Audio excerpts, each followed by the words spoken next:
Chapter 1. Rebirth. Warm Huanyin, I never imagined you to be this kind of person. And Meng Yao exclaimed, her voice laced with fury as she stormed into the school, utterly disillusioned with Warm Huanyin. He stood there, gazing at her retreating figure, still in a daze. Have I been reborn? And on the very day of my freshman registration, his thoughts raced. Warm Huanyin, how could you act in such a manner? Just because she is beautiful does not grant you the right to be so forward. A familiar voice echoed nearby. Warm Huanyan's gaze fell upon the speaker, his fists clenched, the hatred within him boiling over. Su Huayan, I will not let this go, he shouted as he lunged forward. A profound memory flashed through his mind. Warm Huanyin, you are truly foolish. Do you believe all of this is mere coincidence? No, everything is orchestrated by me. What occurs in your life is no accident. I intend to possess by Mengru, and I will also claim a Meng Yao. Warm Huanyin, have you lost your mind? You may tease girls, but why unleash your rage upon me? Su Huayan shouted as he fled in haste. Ding! Host has been granted a second chance at life, binding to the face-slapping and counterattack system. Ding! Task. Expose Su Huayan's cousin, Su Wanru, for slandering you. Complete the task to receive 3 enhancement points and a cash reward of 150,000 yuan. Note, enhancement points can be used for various upgrades. Warm Huanyan's body quivered as he came to a halt. Not only had he been reborn, but he had also acquired a system. You scoundrel, you have assaulted me. I shall report this to the authorities and inform the school. Su Wanru, cease your charade. A.S. Su Huayan's cousin. Do you have any evidence to back your claims? Su Wanru's expression shifted to one of anxiety, her instinct prompting her to argue. What nonsense are you spouting? I do not know Su Huayan, nor am I his cousin. Is that so? If you're not his cousin, how do you know his name? Did you not say it yourself? What I stated was that his name is Su Huayan. Warm Huanyin casually pointed to a boy standing by the roadside. The boy blinked in confusion. When did I become Su Huayan? Su Wanru was suddenly at a loss for words. How could she comprehend that this was their first encounter? Yet he knew her name? Her cousin had set her up to frame him, and it was impossible for him to have divulged her name. No, she could not admit to anything. Warm Huanyin, do you not have any shame? Not only will you not apologize for assaulting me, but you also twist the truth. I will call the police right now. She brandished her phone in an attempt to intimidate him. Very well, let us call the police. There just happens to be surveillance here if you do not report it. I shall. Warm Huanyin was genuinely prepared to contact the authorities. Hello, officer? I am at the main gate of Haicheng University.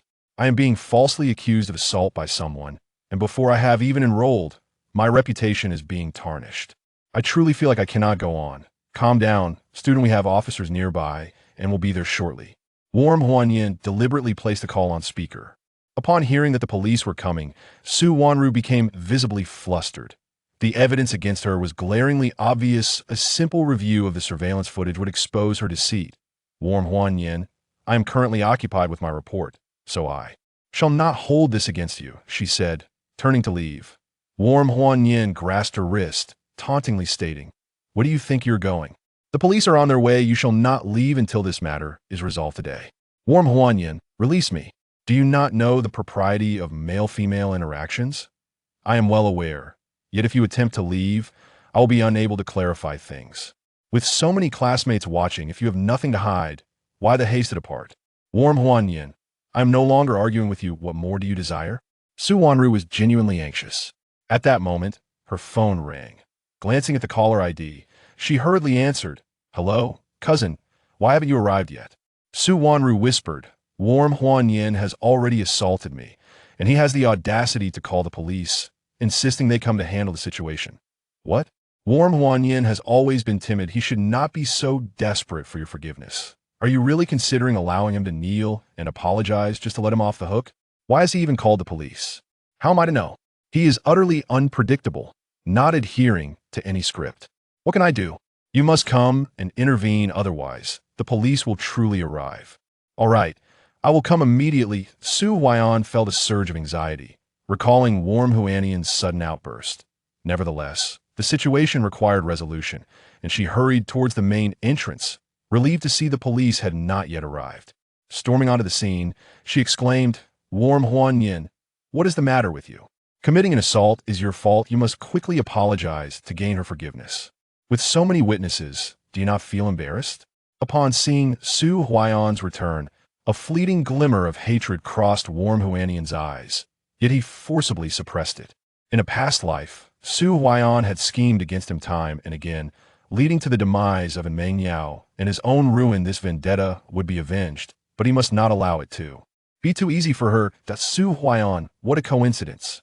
Her name is Su Wanru, sharing your surname, Warm Huanyin remarked. Su Huayan's body shuddered slightly, and an unnatural expression flitted across her face. Ah, what a coincidence. Turning to Su Wanru, she said, My dear, since we share a familial name, my friend has always been quite honest. He certainly did not intend to assault you. Shall I have him apologize, and we can put this matter behind us? Very well. That is acceptable, Su Wanru replied readily. Su Huayan hastily turned to Warm Huanyin, saying, Huanyin, she is willing to accept your apology. It is better to avoid further complications. Extend your apology, and let this matter rest. Absolutely not. I have already called the police, and they are likely on their way. To clear her name, if I truly assaulted her, I willingly accept the consequences. Warm Huanyin, are you out of your mind? Do you not realize that assaulting a woman is a grave matter, potentially leading to imprisonment? She has granted you an opportunity. Is it truly so burdensome to apologize? Let us seek the judgment of others. What do you all think? Su Huayan inquired of the onlookers.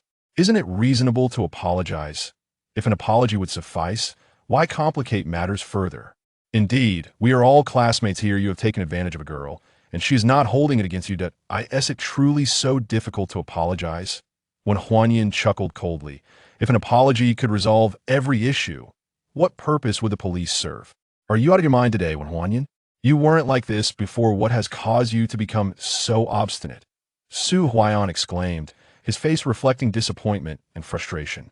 When Huanyin, with a smile dancing in his eyes, inquired, But you don't even know Su Wanru, why are you so anxious? Or is it that you two are already acquainted? When Huanyin, what nonsense are you spouting? There are countless people with the same surname in the world. Does sharing a surname mean you know each other? I'm worried for you. You have wronged her. And if the police truly arrive, you will undoubtedly bear the consequences. Chapter 2. Subterfuge. Make way, make way. A commanding voice resounded through the crowd, prompting everyone to instinctively turn their gaze. Two patrolling officers pushed their way through the throng. Who called the police? The leading officer inquired sternly. Su Wanru, feeling anxious, instinctively hid behind Su Huayan, who also wore a grave expression. Everything was spiraling far from his original plan. He was further perplexed as to why Wen Huanyin, who had been timid for over a decade, suddenly displayed such boldness. I reported the incident. When Huanyin stepped forward. Why did you call the police? One of the officers questioned sharply. Su Huayan quickly signaled Su Wanru with his eyes. Understanding the urgency, she preemptively spoke up. He assaulted me. Out of respect for our shared status as classmates, I was willing to let it go if he apologized, but he refused and insisted on being arrested and punished. I can attest that it was indeed Wen Huanyin who assaulted her, Su Huayan added hastily. You both claim he assaulted you. So why is it he who called the police? Another officer pressed.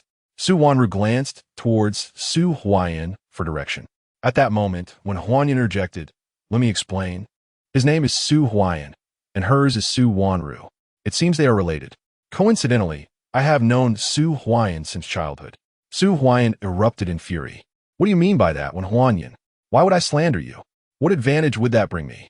When have I ever accused you of slander? Aren't you implicating yourself with such words? Wen Huanyin replied, astonished. As the situation grew increasingly unfavorable for him, Su Huayan shouted angrily, Wen Huanyin, I was helping you out of friendship, yet you respond with hostility. I will no longer be involved. With that, he turned to leave. Cousin, don't go. Su Wanru exclaimed in desperation. What cousin? I don't know you, Su Huayan retorted, striding away, his mind racing with thoughts of his thwarted plan. To avoid jeopardizing future endeavors, he could not acknowledge Su Wanru. I will leave too, Su Wanru yelled, attempting to exit. When Huanyin seized her hand once more, stating, The police have arrived. If you wish to leave, we must first clarify the matter. Let go of me. Su Wanru screamed in fury. Officers, what do you say? When Huanyin turned to the police and inquired. One officer replied, Isn't their surveillance footage? You both should accompany us to review it. Excellent, if there's footage. That is even better, when Huan Yin responded eagerly. The two officers led Wen Huan Yin and the visibly irate Su Wanru away. Su Huayan did not stray far. Overhearing their intent to check the surveillance footage, he quickly pulled out his phone and dialed. Uncle Fu, arrange for all surveillance cameras at the main entrance of Haiqing University to be disabled within 5 minutes. Understood, young master. I will take care of it immediately. After hanging up, Su Huayan sent a message to Su Wanru. Cousin, do not be afraid. I have arranged for the surveillance footage to be destroyed. As long as you firmly assert that when Huan Yin has wronged you, he will have no evidence to prove otherwise, and you will be humiliating him thoroughly. Upon reading this message, Su Wanru sighed with relief and cast a fierce glare at Wen Huan Yin. She then proceeded to the surveillance room, where police officers were investigating the footage and the security personnel were cooperating respectfully. What is the situation? Why is the surveillance footage at the main entrance of Haiqing University blank?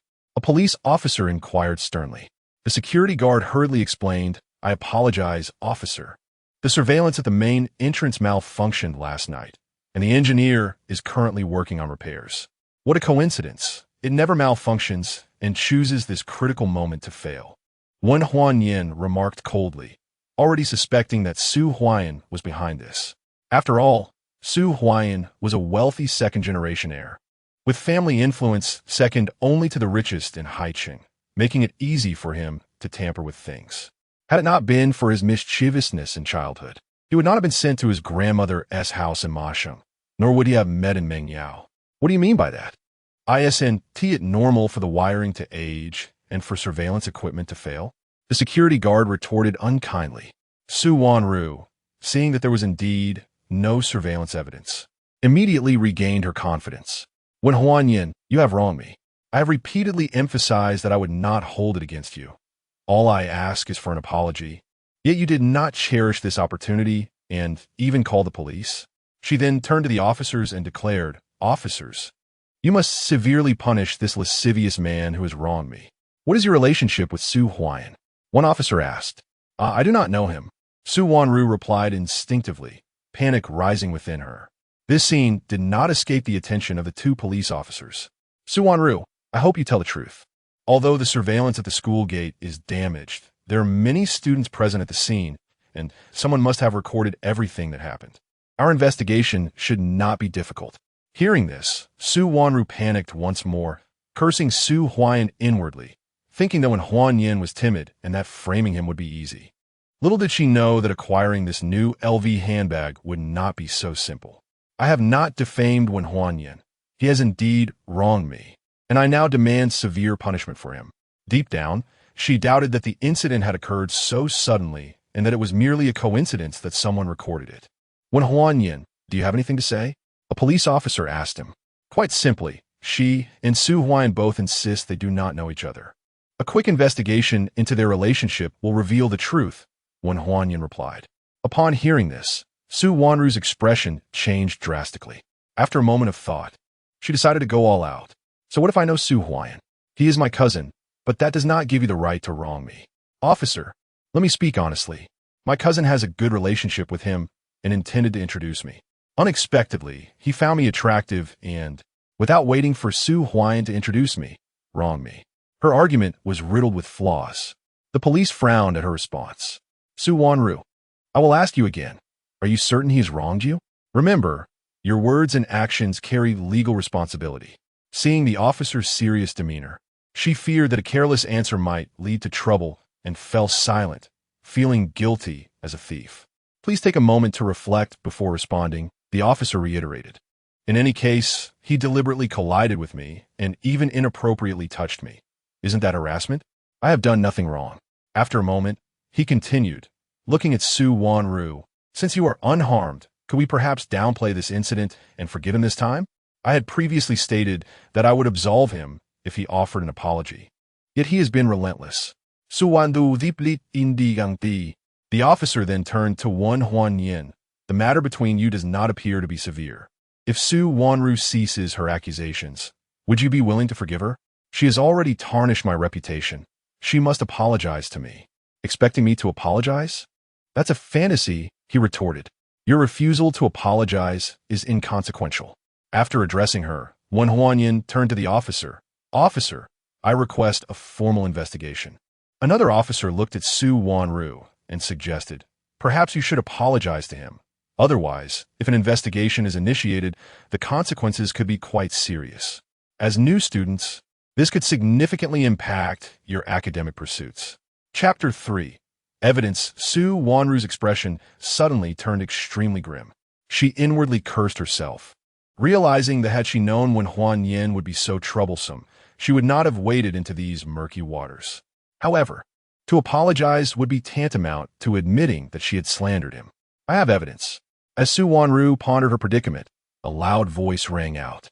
Everyone turned to see a girl with braids running breathlessly towards them. Noticing the attention she garnered, she quickly exclaimed, I have evidence. What evidence do you possess? A police officer inquired. The girl's gaze fell upon Wen Huanyin, her face contorted with indignation as she declared, I have proof that this scoundrel has assaulted this beautiful lady. Is that truly the case? The officer asked in astonishment.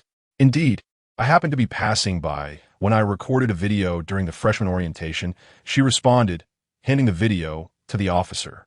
Su Wanru could not help but approach to view it as well. The footage revealed the moment Su Wanru collided with Wen Huanyin. What was initially a mere bump escalated as Wen Huanyin audaciously seized Su Wanru's curvaceous form. Yes, that is how he assaulted me, yet he still refuses to admit it. Su Wanru exclaimed, her voice rising. She thought to herself, the evidence is irrefutable. I shall see how you explain this, Wen Huanyin. The two police officers turned their attention to Wen Huanyin. One of them, with a harsh tone, said, you should take a look at this video. Wen Huanyin remained unperturbed. After all, he had committed no wrongdoing. Without glancing at the footage, he confidently replied, Officer, with the current technology at your disposal, determining the authenticity of this video should pose no challenge. Seeing Wen Huanyin's composure, the officers began to harbor doubts. However, the girl who had submitted the video explained, somewhat flustered, I recorded the video. It is absolutely genuine. Why are you so anxious? If it is indeed authentic, let the officers verify it. Wen Huanyin continued with unwavering confidence. However, if it is proven to be false testimony, the implications could be severe. You may even face incarceration. And even if you do not, the school will impose disciplinary actions on any student found to be lying. The girl's complexion turned ashen. It was evident to all that something was amiss. I apologize. This video was given to me by someone else. For the sake of my future, I felt compelled to be honest. In that case, are you truly slandering Wen Huanyin? One officer stated sternly, fixing his gaze upon Su Wanru. If you do not come clean, you will all be taken in. I have already stated that this video was given to me by someone else. He paid me 500 yuan, claiming it was evidence, and I could simply hand it over to the police. I could not resist such an enticing offer. It truly had nothing to do with me. Lu Yishuang, the one fabricating the evidence, admitted in fear. What did the person who gave you the video look like? Do you remember? I cannot recall. He was wearing a cap and a mask, so I could only discern that he was male. Do you have any transaction records? No. He provided cash. This is all of it. She produced the 500 yuan. Su Wanru, what do you have to say for yourself? A police officer gazed intently at Su Wanru and inquired, Wen Huanyin took advantage of me. What words can I utter when you stand by his side? Su Wanru replied, her face etched with grievance. She thought to herself, without surveillance or evidence, I can firmly assert that Wen Huanyin has wronged me. What can you do? All right, then you shall accompany us for a while. We will inform the school to assist in handling this matter. Why should it be me who goes with you? If anyone should be apprehended, it should be Wen Huanyin. Su Wanru was exceedingly agitated. Why, you ask? Allow me to enlighten you. First, you and Su Huayan are cousins, yet you initially denied it. Second, based on my experience, the surveillance footage was destroyed half an hour ago, presumably to conceal the truth. Third, someone has bribed Lu Yishuang to fabricate evidence. All of this points to your conspiracy to slander Wen Huanyin. What more is there to say? Su Wandu Chembo, her complexion paling. With circumstances reaching this point, she found herself unable to argue further. Just as she was about to concede, her phone rang. She hastily checked it. only to find a message from Su Huayan. Cousin, if the situation cannot be reversed, find a reason to admit it. I will procure the jade piece you desire afterward. Who sent you that message? A police officer demanded sternly, snatching the phone from her grasp. Su Wanru quickly deleted the message. Putting away her phone, she declared loudly, I admit I have slandered Wen Huanyan. She successfully diverted the attention of the officers. Then why did you slander him? The officer pressed, his tone serious. Because his gaze is lecherous. I detest such wolves and wish to teach him a lesson. Slandering someone is a crime. If you cannot obtain Wen Huanyan's forgiveness, we will arrest you regardless. Su Wanru shuddered and turned her gaze toward Wen Huanyan. Before she could speak, he coldly stated, unless he reveals who instigated this, I shall not forgive her. I have no instigator. I have made myself clear. I simply despise your lascivious gaze, which is why I slandered you. Is that so? In that case, I shall not forgive you. Officer, please take serious action against her, one of the officers urged. An officer promptly produced handcuffs. Upon witnessing this, Su Wanru became genuinely alarmed and shouted, Wen Huanyan, even if I have slandered you, we collided by chance. As a weaker woman, I've been wronged by you. Do not take advantage of me and then play the victim. I apologize. I have no desire to exploit you. Rather, you have tarnished my reputation, and you must bear the consequences for that. Wen Huanyan, are you not a man? So petty, you are worse than a woman. Wen Huanyan let out a cold laugh. Officer, please take her away and impose the necessary penalties. Understood. An officer approached Su Wanru with the handcuffs. In a frenzy of anger and panic, Su Wanru roared, Wen Huanyan, what you truly desire.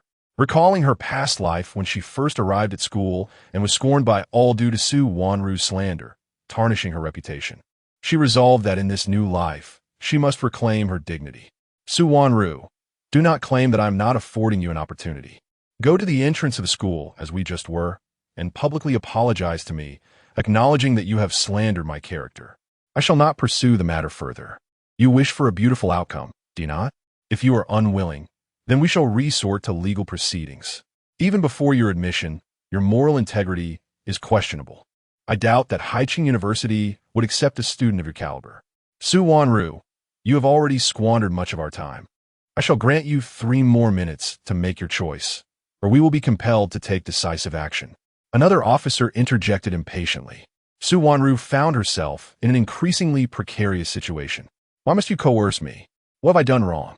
Is he not at fault for his lewdness? Had he not gazed at me in such a manner, would I have wronged him? It is all his fault. The officer retorted angrily. Do not presume that your gender grants you justification. Even if he gazes at you with lascivious intent, it is not illegal, yet your actions have gravely transgressed the law. Chapter 4. Peril, dear cousin, I shall publicly apologize to him. I vow to make his life a living hell. Afterwards, I shall reward you with a sports car. In the shadows, Su Huayan, who had been observing everything, felt a surge of anxiety and hastily messaged Su Wanru. Upon reading the message, Su Wanru decided to act boldly. Very well, Wen Huanyan, I publicly apologize to you. Are you satisfied now? With that, she stormed off in a fit of anger. Come along, Wen Huanyan. A police officer called out. Yes, officer, Wen Huanyan replied, hastily following. Upon reaching the school gate, they noticed a gathering of police officers, prompting many students to pause and curiously observe. Surprised by the crowd, Su Wanru felt a twinge of regret, but thoughts of the sports car rekindled her courage. Wen Huanyan, I am truly sorry, Su Wanru declared loudly. Why is such a beautiful girl apologizing? Someone wondered. I don't know, but it seems something serious has occurred since the police are all here. Wen Huanyan, smiling, remarked, You've heard what everyone is saying. Why apologize? Let us clarify the matter. Wen Huanyan, you're being unreasonable. My apology is already quite generous, Su Wanru retorted angrily. Unreasonable? Then I cannot accept your insincere apology. Officer. Wen Huanyan, you are merciless, Su Wanru exclaimed before quietly admitting. I am sorry. I should not have wronged you by claiming you harassed me. What? Wen Huanyan shouted, cupping his ear. Su Wanru, gritting her teeth in frustration, repeated, Wen Huanyan, I apologize. I should not have falsely accused you of harassment. After her outburst, she fled in humiliation and anger. What a scandal, someone remarked. No wonder the police were called. It seems this handsome fellow has encountered a delusional girl. Thankfully, the police are on the case. Otherwise, his reputation would have been tarnished. Beep. Congratulations to the host for completing the task of exposing Su Huayan's cousin, Su Wanru's slander, earning 3 enhancement points and a cash reward of 150,000 yuan. Instantly, a text message arrived on his phone. Checking it, he confirmed the deposit of 150,000 yuan. Huan, since the matter is resolved, we shall take our leave, one of the officers stated. Thank you, officers, he replied as they waved and departed. Excitedly, Huan began reviewing his rewards. Contemplating where to allocate his 3 enhancement points, he reflected on his past life's cowardice, attributing it to his frail physique and lack of confidence. Strengthening his body seemed paramount. System, please use the enhancement points to improve my physique. Beep. Congratulations to the host. The consumption of 3 enhancement points for physique enhancement was successful. Current attributes: Strength 5, Constitution 8, Intelligence 8, Agility 5. Note: normal human attribute values are 10. Observing that his attributes were significantly below the normal range, Huan couldn't help but smile wryly, recognizing his suboptimal state of health. Beep. New task: repel the assault of the campus delinquent Li Yaohui, who has been hired with a substantial sum by Su Huayan. Completing the task will earn 5 enhancement points and a cash reward of 250,000 yuan. Huan smiled indifferently. Indeed, after Su Wanru's failure, Su Huayan was eager to seek revenge. However, in his previous life, after enduring Su Wanru's blows, he had succumbed to despair for a prolonged period and had not encountered the notorious Li Yaohui. Now, it seemed that by thwarting Su Wanru's scheme, he had altered the course of history. Nevertheless, this was of little consequence. Having experienced life and death and equipped with a system, he was no longer the timid Huan of yore.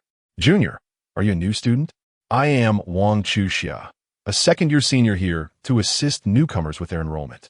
Allow me to guide you, she offered. Sure, thank you, senior, Huan replied, understanding that he had disrupted the historical trajectory.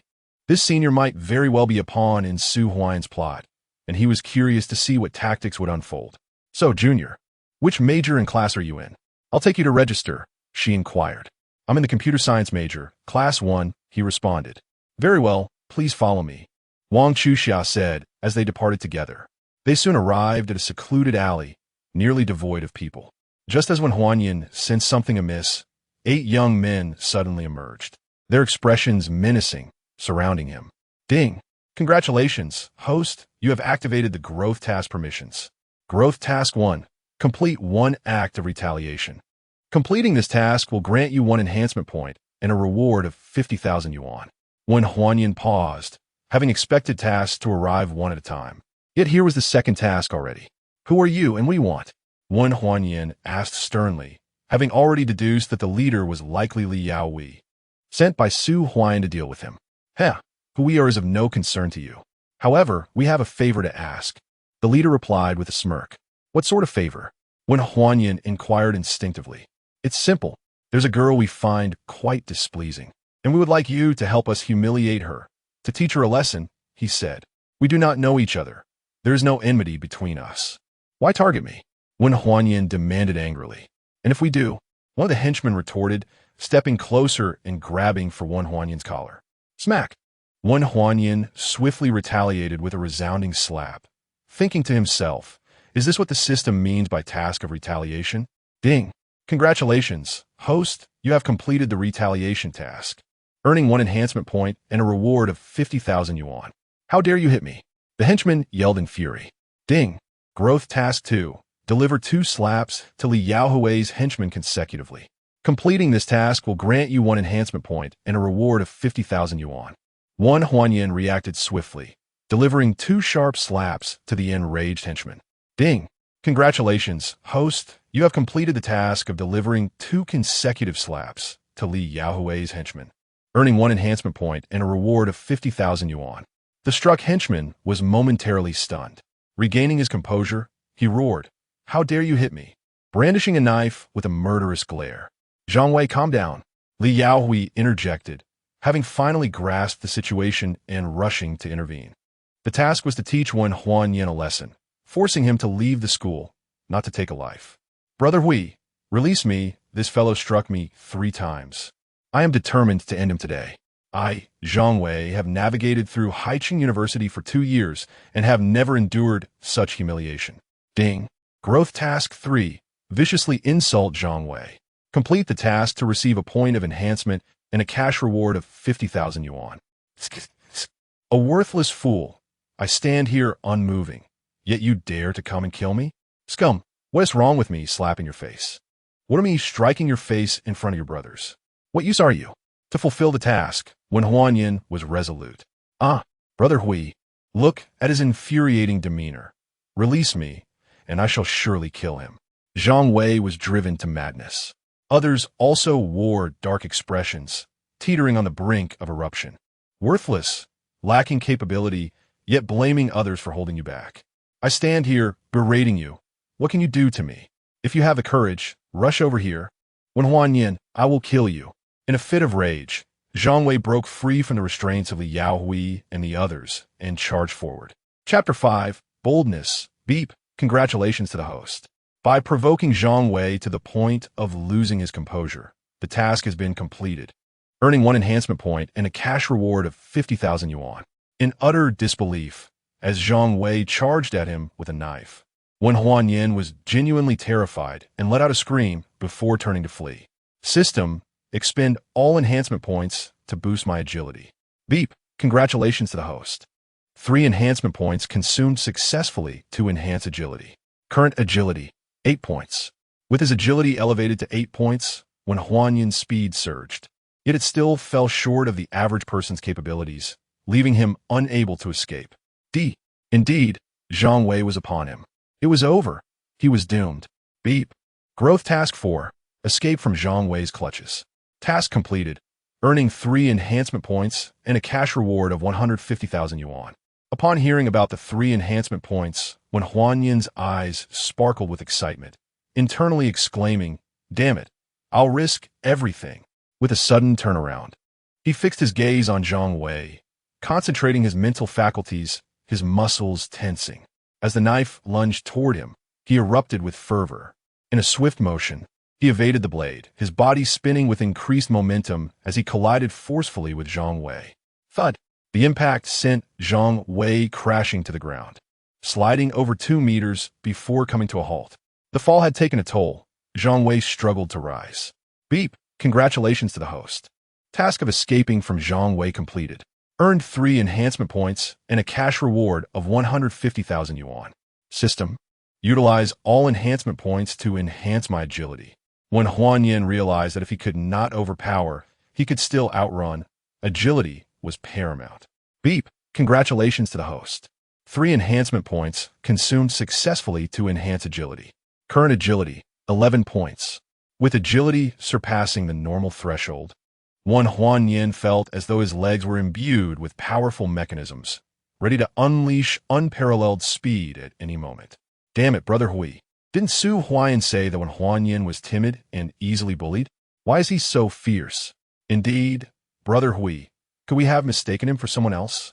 Li Yaohui took out his phone to scrutinize the photograph sent by Su Huayan, muttering in disbelief, "No, it's definitely him." He pondered, given the current situation, there's only one possibility. Su Huayan has misrepresented Wen Huanyan's true nature. Brother Hui, avenge me. Zhang Wei, recovering, cried out in agony. Brothers, let us take him down. Just don't kill him. Li Yaohui, too, was incensed. The betrayal by Su Huayan would be accounted for, but he also needed to address Wen Huanyan's transgressions against his brothers.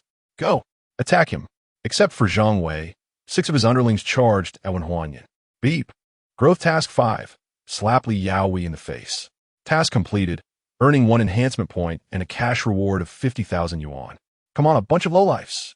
Watch how I single-handedly take you all on. Wen Huanyan bellowed. The 6 underlings erupted in frenzy, charging at Wen Huanyan like wild beasts. Task achieved. Wen Huanyan calculated the optimal moment. Just then, surpassing normal limits, an agile burst of speed allowed him to deftly evade 6 henchmen and charge towards Li Yaohui. The incident occurred so suddenly that Li Yaoi had no time to react. With a resounding slap, Wen Huanyan closed the distance. Fortunately, Wen Huanyan's strength attribute was merely 5 points, resulting in low damage but significant humiliation. Ding! Congratulations, host, you have completed the task of slapping Li Yaoi, earning 1 enhancement point and a cash reward of 50,000. System, enhance my strength. His inadequately low strength left Wen Huanyan feeling helpless, as his overall attributes were dismal. Ding! Congratulations, host, you have successfully enhanced your strength by 1 point. Your current strength is now 6. At that moment, Li Yaoi finally reacted, seething with rage after being slapped. Damn it, incapacitate him. I want to torment him mercilessly. With no new tasks at hand, Wen Huanyan opted to flee. Pursue him. The henchmen went into a frenzy to chase him down. They soon burst out of the alley. What are you doing? Luckily, they encountered campus security on patrol. Upon sighting the security, the group of henchmen promptly turned tail and fled. Just as Wen Huanyan was about to breathe a sigh of relief, Ding. Growth Task 6. Turn back and slap Li Yaoi again. Complete the task to earn 2 enhancement points and a cash reward of 100,000. Seriously again? He thought. Determined to risk it for the enhancement points, he turned and pursued them once more. The 2 patrolling security officers were in a patrol car, and by the time they disembarked to chase into the alley, the figures had vanished. When Huanyan emerged from the alley, feeling anxious as he had not spotted anyone, those enhancement points were at stake. There he is.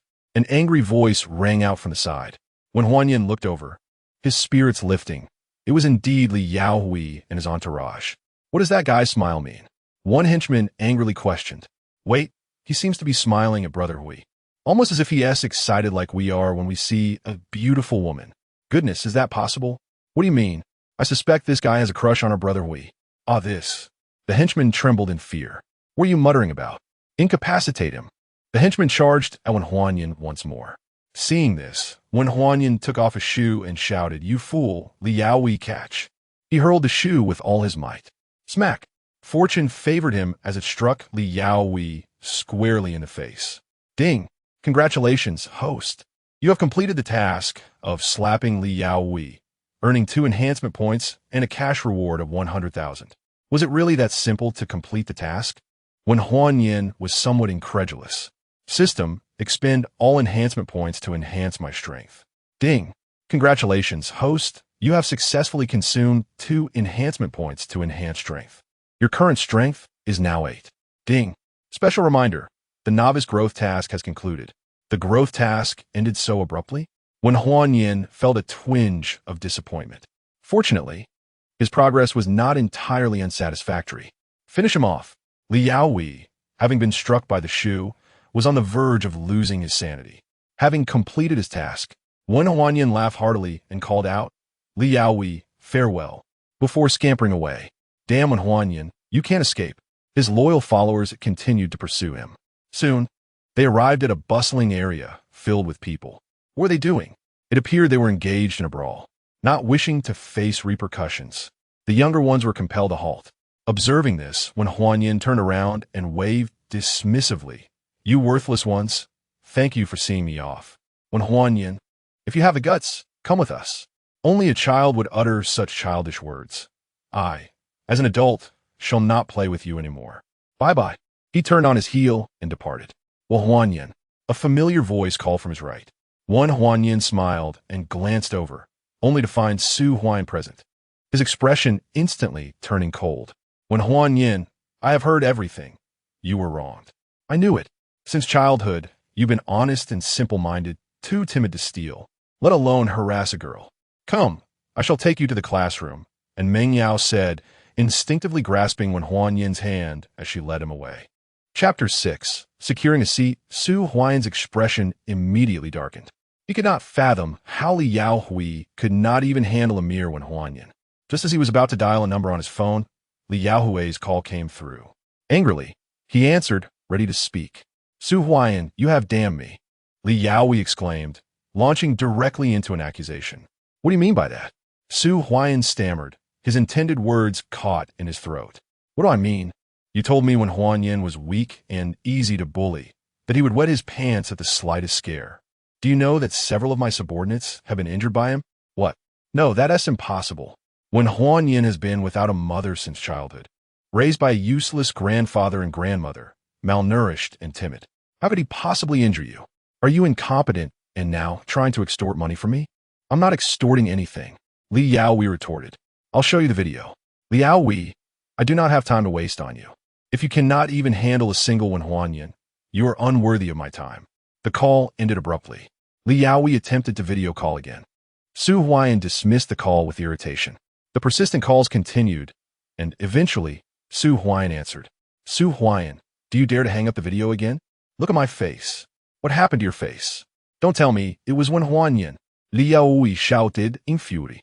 You need not concern yourself with my face. Su Huayan, I tell you, Wen Huanyan is not as simple as you claim. Besides your demands, I must severely teach Wen Huanyan a lesson. It appeared that they were indeed in a dire situation because of Wen Huanyan. Very well, I shall grant you another opportunity. Furthermore, if you manage to drive Wen Huanyan away, I will give you an additional 100,000. All right, but I need you to assist me. How can I assist you? If I could handle it myself, why would I need you? Rest assured, you won't need to show your face. I merely hope you could devise a way to lure Wen Huanyan out of the school. It is too restrictive within the school to act. Once he is outside, he will be utterly defeated. Su Huayan contemplated this and replied, All right, wait for my notification. Meanwhile, and Meng Yao had already brought Wen Huanyan to class 1 to 2. Oh, we have a new student, and he is quite the handsome one. Some girls in the class immediately began to whisper upon seeing Wen Huanyan. That beautiful girl can't possibly be his girlfriend, can she? What a pity if she is. Wen Huanyan, this is our classroom. I already sit next to Su Huayan, so you can find a seat for yourself. Are we supposed to choose our own seats? Essentially, yes. Those who arrive early can always secure the best spots. Wen Huanyan hastily inquired, Then where do you and Su Huayan sit? The third row, left side in the middle. Then I will take the middle seat, and I shall sit in the first position on the right. There is someone already seated to my right, and Meng Yao replied, somewhat troubled. That's all right. I will think of a solution. As Wen Huanyan approached the boy, he requested that I vacate my seat, which was simply impossible. The boy, having overheard their conversation, outright rejected him. Despite Xiao Yunjuan's dismissive tone, Wen Huanyan continued to draw nearer to him, inciting anticipation among the surrounding classmates. Do you not comprehend what I am saying? I will not relinquish my seat to you. Xiao Yunjun exclaimed in frustration as Wen Huanyan shamelessly approached. Ignoring Xiao Yunjuan's ire, Wen Huanyan calmly remarked, 1,000 yuan. I will purchase your spot. 1,000 for a seat? You must be joking, Wen Huanyan. I would sell my place for 800. I'll take it for 500. My desk mate is a stunning beauty, after all. The classmates began to cheer. Xiao Yunjun, however, scoffed, Wen Huanyan, what do you think you are doing? You expect to buy my seat for 1,000? It will cost you 3,000. Wen Huanyan replied nonchalantly, 3,000 it is. Huanyan, what do you have such funds? And Meng Yao hurriedly inquired, being one of the few who understood his financial situation. He had only brought 2,000 yuan for school, borrowed from relatives. Don't worry, Meng Yao. I have the money, Wen Huanyan assured her with a smile. Wow, you look even more handsome when you smile. Would you sit next to me? Handsome? Just to let you know, I'm still single. Handsome? Please sit beside me. I have never been in a relationship. It must be said that despite his humble background, Wen Huanyan's looks were truly exceptional. I'm afraid I already have someone I like, Wen Huanyan stated, casting a glance at Meng Yao, who immediately blushed. It became apparent that his affections were directed towards her. Under such circumstances, relinquishing his seat was out of the question, especially since Meng Yao had come with Su Huayan. They were clearly a couple, while he was merely an extraneous party. No, a sycophant would be a more fitting description, as Xiao Yunjun remarked with a chuckle. 5,000, Wen Huanyan said coldly. Huh, are you upset? Let me tell you, even for 10,000, I will not give up my seat to you. His tone was one of condescension, which was quite irritating to witness. Wen Huanyan, angered, nodded and smirked very well. Do not regret this. I will never regret it. I see that you are the one who is anxious, Xiao Yunjun retorted. Ignoring him, Wen Huanyan turned away and approached 3 students seated on the right-hand side of the second row. I will offer each of you 2,000 yuan. Do you agree to vacate these 3 seats? I, Eli Han, agree. I, Hu Xiaosong, am in. I, Zhu Lin Lin, have no objections. Delighted at the prospect of receiving 2,000 yuan effortlessly, the three agreed without hesitation. Seeing the arrangement finalized, when Huan Yin turned to Meng Yao and asked, "Shall we sit here?" And Meng Yao chuckled ruefully. "Huan Yin, where will you find 6,000 yuan?" Upon hearing this, Li Han expressed her dissatisfaction. When Huan Yin, "Do you truly have the money? If not, we will not vacate our seats." "Exactly. Hand over the money quickly, or we will not yield these seats." Zhu Linlin hastily added, "Of course I have the funds. Please provide me your payment codes," when Huan Yin said, pulling out his phone, only to realize it was an old model. Wait, can an old phone even make transactions? Oh my goodness. What era are we in that there are still individuals using outdated phones? It is quite astonishing. A user of such a device actually spent 6,000 yuan for a seat? Who do they think they are deceiving? Only a fool would fall for such a trick. Upon overhearing the discussions among their classmates, the expressions of Hu Xiaosong, Lu Yihan, and Zhu Linlin, who had agreed to change seats, turned grim. When Huan Yin, "Are you toying with us?" Hu Xiaosong questioned angrily. When Huan Yin, with an awkward smile, quickly clarified, "I am not playing games with you. I truly have money." After saying this, he turned to Meng Yao. "May I borrow your phone to log into my WeChat account?" When Huan Yin, "Stop joking around. As your neighbor and best friend, how could I possibly be unaware of your financial situation?" Instinctively, when Huan Yin grasped Meng Yao's hand, speaking earnestly, "Meng Yao, please trust me. I genuinely have money." When Huan Yin, "What are you doing?" As Su Huayan entered the classroom and witnessed when Huan Yin holding in Meng Yao's hand, he was filled with immense anger. Chapter 7. What else can money do? You are aware that Meng Yao and I have been childhood friends, are you not? When Huan Yin remarked with a smile that lacked warmth, and Meng Yao's face flushed instantly as she hastily withdrew her hand, softly saying, "Huan Yin, please refrain from speaking so." Turning to Su Huayan, she explained, "Huan Yin wishes to join us. But classmate Xiao Yunjun disagrees and intends to purchase the seats of Li Han and the others for 6,000 yuan. What? 6,000 for seats? Meng Yao, if I recall correctly, when Huan Yin has been without a mother since childhood, and his father is a ne'er-do-well, their family is impoverished, relying solely on government support for his education, barely managing to enroll in Haiqing University. Even the fare to get here was borrowed. Do you truly believe he possesses 6,000 yuan? Su Huayan deliberately spoke loudly and in detail, ensuring everyone could hear. Goodness, when Huan Yin, despite your dire financial situation, you still dare to boast about purchasing our seats for 6,000? You truly disgust me. You ought to be ashamed. Being poor is not frightening, but pretending to be affluent while destitute is despicable. Laughter erupted in the classroom, with students mocking him. The audacity of someone who uses an old phone to claim they have wealth. If he were rich, he would be able to afford a few hundred yuan for a smartphone. The entire class joined in the ridicule. The ones with the most distressed expressions were Li Han and the others, who were supposed to sell their seats to Wen Huan Yin, glaring at him as if they wished to devour him. "Meng Yao, could I possibly borrow your phone? I would like to log into WeChat to transfer the money to them." While Huan Yin pleaded, "TSK, TSK, TSK, when Huan Yin, as a friend, I cannot bear to watch you make a fool of yourself. Are you not embarrassed?" Su Huayan remarked, his tone filled with disappointment. "Whether I am pretending or not is of no concern to you." "Not my concern? Very well, here is my phone. Let us see how you will transfer the money." Su Huayan, confident in his understanding of when Huan Yin, handed over his device. When Huan Yin accepted it without refusal. Given the circumstances, proving himself was essential not only for his own dignity, but also for Li Han and the others. Taking the phone, he opened WeChat, verified, and logged into his account. He glanced at Li Han and the others, asking, "Who wishes to receive the payment first?" "I will go first," they all replied in unison, each presenting their payment codes. When Huan Yin quickly scanned the codes to transfer the funds, the entire class held their breath in anticipation of the outcome. WeChat received 2,000 yuan. Did it really go through? Li Han exclaimed joyfully. "Wait, did 2,000 yuan truly transfer?" A classmate gasped in admiration. WeChat received 2,000 yuan. Zhu Linlin also received the transfer. WeChat received 2,000 yuan. Hu Xiaosong was the last to receive the funds. When Huan Yin, Where did you acquire such money? Su Huan questioned incredulously, raising his voice. When Huan Yin cast a cold smile in his direction, remaining silent as he continued to transfer. WeChat received 100,000 yuan. Ming Yao's phone chimed with the notification. The substantial sum caused her to shudder, and she quickly took out her phone to check.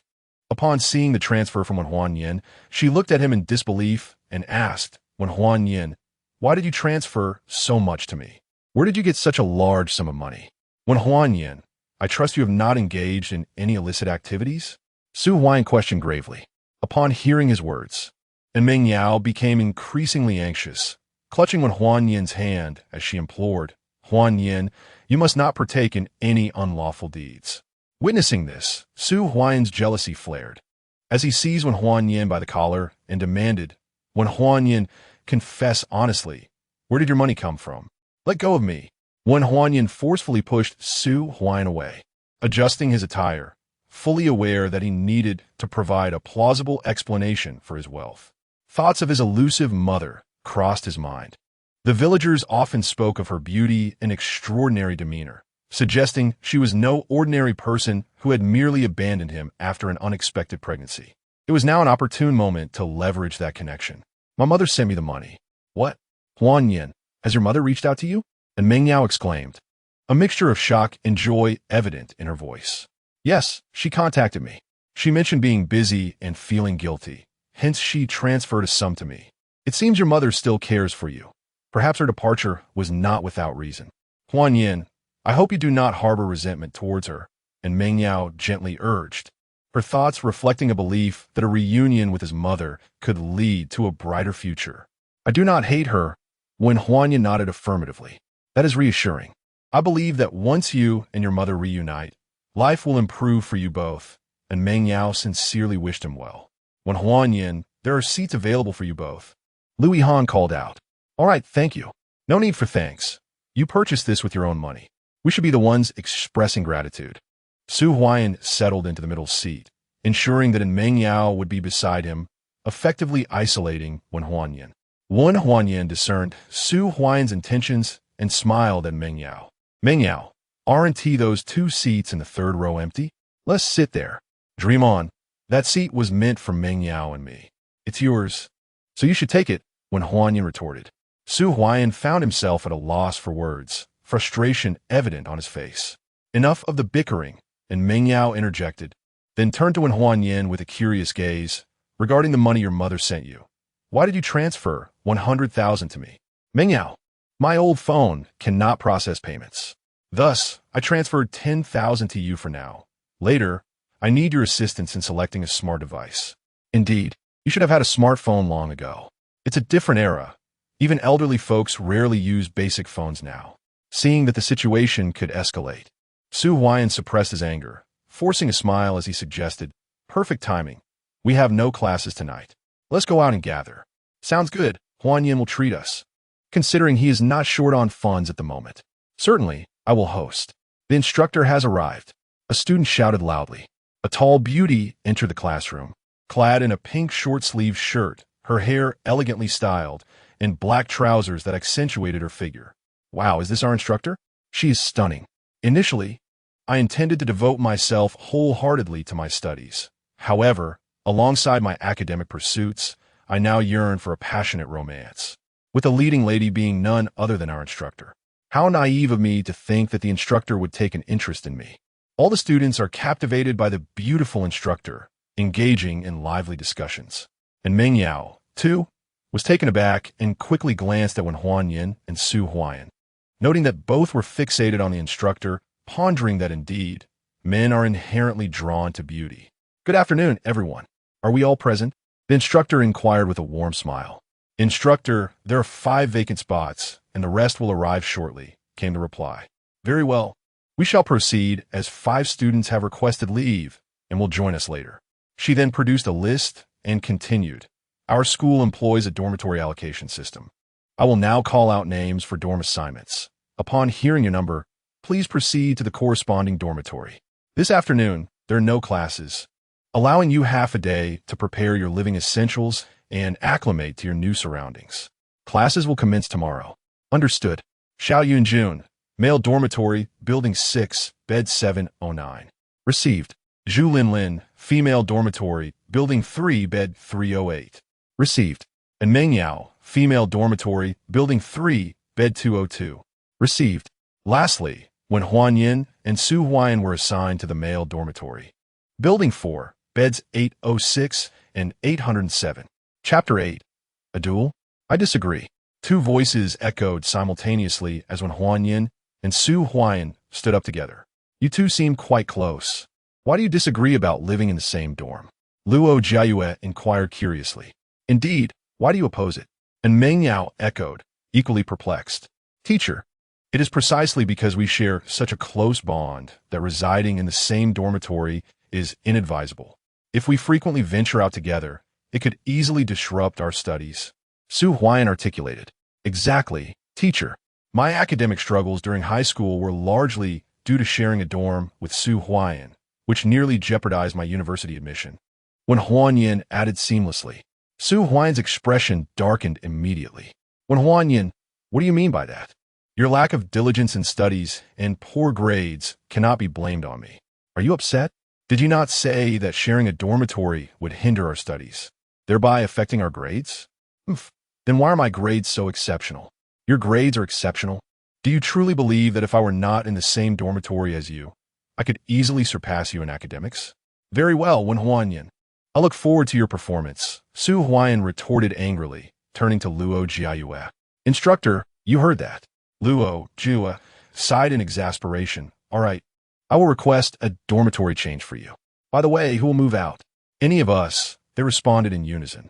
Very well, await the notification. Everyone, please return to the dormitory.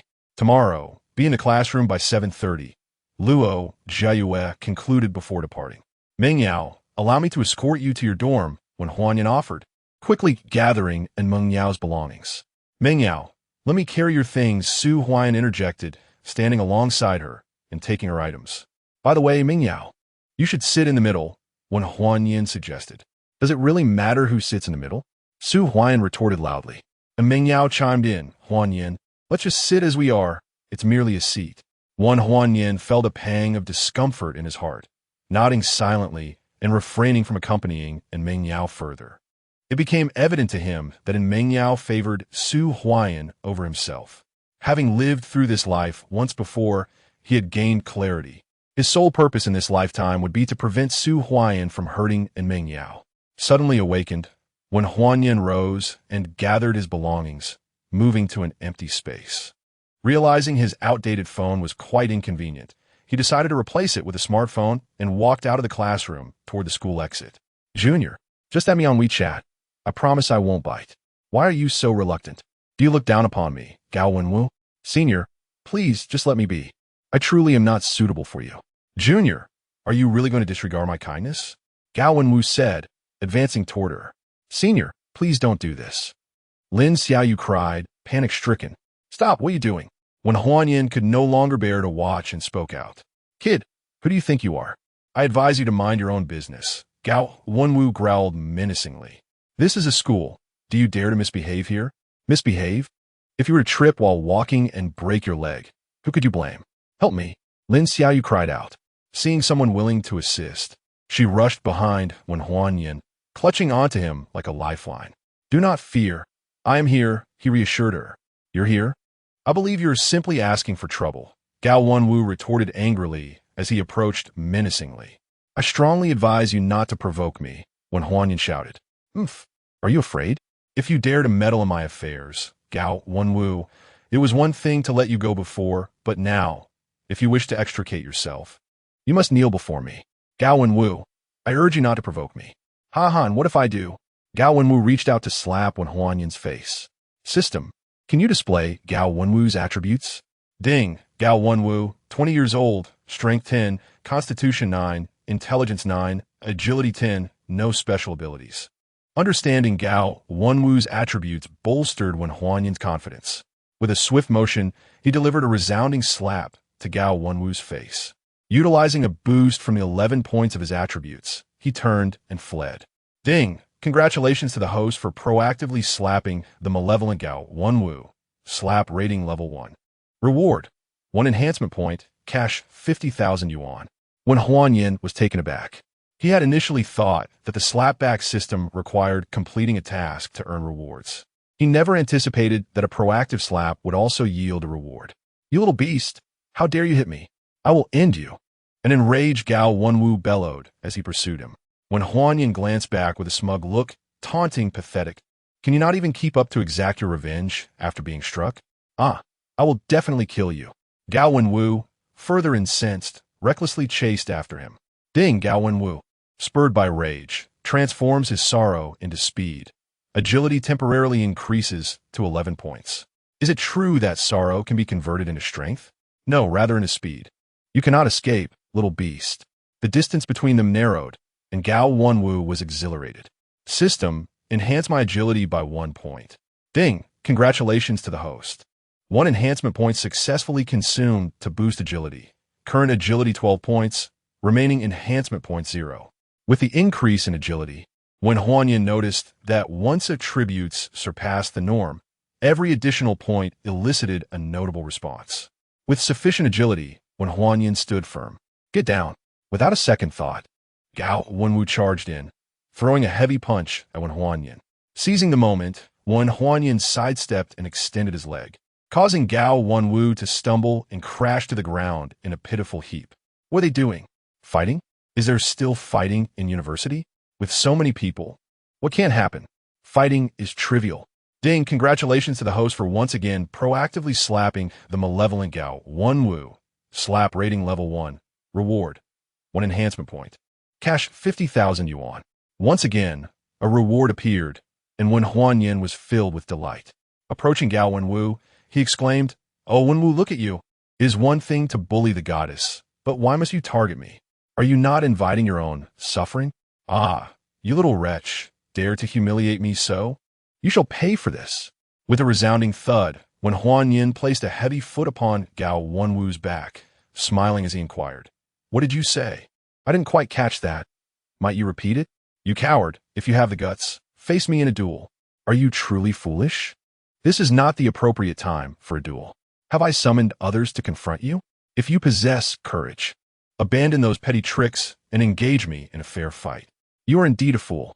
Why would I forfeit my advantages and allow you to strike me down with my own weaknesses? You simply lack the courage. Indeed, I lack the courage. Yet I have you beneath my feet. You refuse to confront me in an honorable battle. You are nothing but a coward, a worthless being." Chapter 9. Harmful Intent. With a resounding thud, when Huanyan placed his foot upon Gao Wenwu's face and ground it down with a smirk, remarking, "I must admit, your foolishness is astonishing. Were I in your position, I would not dare to exhibit such arrogance." Ding! Congratulations to the host for once again slapping the villainous Gao Wenwu, achieving a secondary slap rating and receiving rewards, 2 enhancement points and a cash prize of 100,000 yuan. When Huanyan's body quivered with excitement, reveling in the delightful thrill of this opportunistic slap. Gao Wenwu, struggling beneath the weight of Wen Huanyan's foot, could only emit a series of furious growls, muffled by the pressure on his mouth. Having savored the benefits of this audacious slap, a wicked smile crept across Wen Huanyan's lips as he lifted his foot, helping Gao Wenwu to his feet. "My apologies, classmate, I was overly impulsive. To express my regret, allow me to offer you 1 million as compensation." "What? 1 million? Is that for real? If a good beating can earn me 1 million, I might just endure it." Indeed, such a stroke of fortune was enticing to many. The surrounding classmates gasped in astonishment. Gao Wenwu, momentarily suppressing his fury, incredulously asked, "Are you truly offering 1 million? But wait, you look like a beggar. Do you actually possess that much money? Are you mocking me?" "Not at all. I intentionally donned this tattered attire. With my capabilities, I have you beneath my foot. Do you truly believe I am an ordinary person? I assure you, if I say 1 million, then 1 million it is." "Fine. I'll take your word for it. Initiate the transfer." Gao Wenwu retrieved his phone and opened the payment code, thinking to himself, "Let us give this a shot. What if I actually receive 1 million? All eyes were fixed intently on the unfolding scene. Wen Huanyan, with a cheerful demeanor, reached into his pocket to produce his own phone. Goodness, is that not an elderly model? Indeed, it was the legendary senior citizen phone. Can such a device even facilitate a transfer? And for 1 million, no less? The crowd erupted in disbelief. Gao Wenwu, incensed, bellowed, "You little wretch! How dare you toy with me? I, Gao Wenwu, swear I will make you wish for death." Ding! Congratulations to the host for once again slapping the villainous Gao Wenwu, achieving a secondary slap rating and receiving rewards, 2 enhancement points and a cash prize of 100,000 yuan. Ecstatic at receiving yet another secondary slap rating. When Huanyan grinned, "Gao Wenwu, why take my jest so seriously? You bully female classmates. If I were to incapacitate you, it would be well-deserved. How dare you demand compensation? What? He bullies female classmates? Is that true? Who knows? In a vast world, all sorts exist." The crowd buzzed with murmurs. Those of us who have served in the military are indeed different. The distinctive loud ringtone of the elderly phone echoed throughout the gathering, drawing everyone's attention to Wen Huanyan. It was a call from a Meng Yao, and Wen Huanyan hurriedly answered. "Hello, Huanyan, where are you?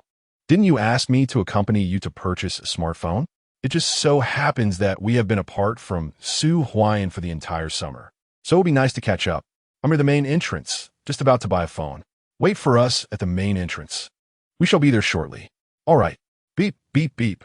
Wen Huanyan tucked away his phone, casting a glance at Gao Wenwu. "You had better not trouble me again. Otherwise, you shall be the one to suffer," he declared before departing. After nearly 10 minutes at the main entrance, he finally spotted Meng Yao and Su Huayan approaching side by side. "Well, Huanyan," and Meng Yao exclaimed joyfully upon seeing him. "Yes, let's go. I will buy you a phone first. By the way, you may not know this, but Su Huayan, who grew up with us, is quite remarkable. His true identity is that of the young master from the second wealthiest family in Haiqing. He was so mischievous in his youth that his family sent him to his grandmother's home." When Huanyan forced a smile, already having faced the consequences of Su Huayan's antics once, how could he remain unaware of his background? "Huanyan, you seem utterly unfazed," and Meng Yao inquired curiously. "What is there to be surprised about? In the past, whenever Su Huayan returned home, he would bring you numerous valuable gifts, things that an ordinary family could scarcely afford." He replied, "That is true. However, now that we know Su Huayan is a wealthy heir, today's gathering among the 3 of us childhood friends shall be on his tab." Su Huayan smiled, saying, "Very well, I shall treat. Today brings me genuine joy. I have received 2 delightful pieces of news." "What are the 2 pieces of good news?" Su Huayan asked, and Meng Yao exclaimed excitedly. "The first piece of good news is that Huanyan's mother has reached out to him and bestowed upon him a considerable sum of money. The second piece of good news is that the boy we grew up with is indeed a rich heir. Henceforth, you must look out for us. Rest assured, I will take care of you. With me around, no one shall dare to bully you," Su Huayan asserted, casting a challenging glance at Wen Huanyan, thinking to himself, "How could someone like you compete with me for Meng Yao's affection? If it weren't for Bai Mengru's obsessive cleanliness, I would have claimed in Meng Yao during our high school years. Huanyan, now both of you are wealthy. I will be relying on you in the future. Fear not. I shall ensure you become the happiest woman in the world," Su Huayan interjected. Meng Yao's cheeks flushed instantly. "Huayan, do not say such things. It may lead to misunderstandings. What is there to fear? You are single, and I am single. Having grown up together, we understand each other well. Wouldn't it be better to be together? Oh dear, let's not discuss this any longer. There's the phone store ahead. Let us hurry." With that, and Meng Yao glanced back at Wen Huanyan and dashed toward the store. If one were to speak of childhood sweethearts, and Meng Yao and Wen Huanyan epitomized the term, having played together since they were toddlers. Su Huayan only transferred in during elementary school. "Wen Huanyan, you stand no chance," Su Huayan remarked as he strode confidently toward the phone store. Wen Huanyan smiled slightly. Realizing he felt no anger, he possessed the confidence to face everything, perhaps a gift from the system that had instilled this newfound assurance in him. "Huanyan, come and see if you like this phone. It is the latest model." And Meng Yao called out to him from behind. "It is merely a phone. As long as it serves its purpose, I shall choose this one." After all, it was selected by Meng Yao. Wen Huanyan did not even glance at any other phone before making his choice. "Very well. The model is the latest release. Its design is quite appealing. And the feel is satisfactory. This one it is." "All right, handsome and beautiful. Please proceed to payment here, the sales representative enthusiastically announced. After Meng Yao completed the payment via scan, she turned to Huan Yin and said, Huan Yin, take out your SIM card and install it. Sure. Goodness, a grown man purchasing a phone actually requires a girl to pay? One could easily tell he was a kept man. What was there to be surprised about? Nevertheless, this fellow is undeniably handsome. I suspect that after acquiring the phone, he will go shopping for clothes, and with a change of attire, he would surely look even more striking. Upon hearing these remarks, Meng Yao blushed once again. However, Su Huayan could no longer contain himself and shouted in anger, What nonsense are you all murmuring about? They are merely ordinary friends. Must your thoughts be so vile? Chapter 10. The slacker, who do you think you are? If their relationship were merely ordinary, would they so casually gift a phone worth thousands? Indeed, I have known my boyfriend for over a year, and he has yet to bestow upon me such a lavish present. Under what circumstances would a girl exhibit such generosity toward a boy if they were not a couple? It is rare for young women to take the initiative to present gifts to young men, and the fact that she has given such an expensive phone indicates they must share a profoundly close relationship. Su Huayan was rendered speechless with anger. Please refrain from making baseless accusations. I am merely paying because when Huan Yin entrusted me with his money, this is all his own. And Meng Yao instinctively defended herself. Wow, having someone entrust you with their money is indeed a testament to true love. I truly envy you for being with such a handsome and devoted man. Exactly. How many men nowadays are willing to hand over their finances to their significant others? One Huan Yin merely regarded Meng Yao with indifference upon hearing these remarks. Su Huayan, however, was seething with rage, bellowing, You all need to shut up. Are you so idle that you have nothing better to do? Despite being a second-generation rich kid, his commanding presence was intimidating enough to silence those around him. And Meng Yao attempted to clarify once more, You misunderstand. This money was transferred to Huan Yin by his mother. Since he did not possess a smartphone, it was sent to me, and now that he has one, I will return the remaining funds to him. Huan Yin had already acquired a new phone and was in the process of logging into WeChat. WeChat received 200 yuan. Meng Yao, why did you transfer this to me? When Huan Yin asked, visibly displeased. Huan Yin, I paid 800 yuan for the phone. Now that you have a smartphone, it is only proper for you to receive the remaining 200 yuan back. Although we are good friends, I shall not manage your finances. Otherwise, misunderstandings may arise. When Huan Yin offered a wry smile, Very well, I will keep it myself. Now that the phone is sorted, shall we go eat? Yes, I crave hot pot. And Meng Yao replied eagerly. Meng Yao, I know of a fantastic hot pot restaurant, albeit it is a bit far from the school. I shall summon my family's driver to pick us up, Su Huayan declared loudly, deliberately letting those around them realize his privileged status. Why go so far for just hot pot? I think the one diagonally across the street is quite good, when Huan Yin suggested. What do you know? There's a significant difference between delicious and mediocre, all right? If you do not wish to go, then do not. Meng Yao, shall we proceed? Huayan, the three of us are the best of friends. Please do not act this way. Huan Yin, let us go to the restaurant that Huan mentioned. Since you wish to go, we shall, but hailing a cab seems cumbersome. We can easily catch one from the roadside. That makes sense. Let's take a cab then. Let us go. And Meng Yao led the way out of the mobile store. Su Huayan cast a disdainful glance at Huan Yin and strode after her. When Huan Yin's demeanor grew cold, contemplating Su Huayan's retreating figure, vowing to unveil his hypocritical facade and make him pay dearly. Hurry up, you two! And Meng Yao shouted, as she had already hailed a cab. It was him, that brute, who dared to harass my sister. He must be dealt with. With this furious exclamation, a throng of individuals surged forth, their target being Huan Yin. What is happening? And Meng Yao exclaimed in fear. Su Huayan lamented, Huan Yin has changed. Having come to the big city, perhaps he has developed ill thoughts upon seeing a beautiful girl. Impossible. Huan Yin is not that kind of person. Even if he were to change, it wouldn't happen so swiftly. What does it matter? Girls in the big city are more adept at adornment, and their attire is often alluring. One could hardly blame Huan Yin for being tempted. Huan Yin glanced at the menacing group of ruffians, his gaze settling on Su Huayan. It was only when they approached that he grasped the gravity of the situation. System, enhance my physique by 2 points and my strength by 3 points. Ding. Congratulations, host. 5 enhancement points consumed to successfully augment physique by 2 points and strength by 3 points. Current physique, 10 points, strength, 11 points. Remaining enhancement points, 0. As his strength surpassed the threshold of an ordinary person, Wen Huanyan felt a surge of power coursing through him. He regarded the 7 or 8 ruffians before him with unyielding calm. Wen Huanyan, you must flee. And Meng Yao finally reacted, shouting urgently. Flee? Can he escape? The leader of the ruffians snarled, advancing towards Wen Huanyan with a hand poised to seize his throat, intent on brutally humiliating him. With a swift motion, Wen Huanyan struck first, delivering a resounding slap.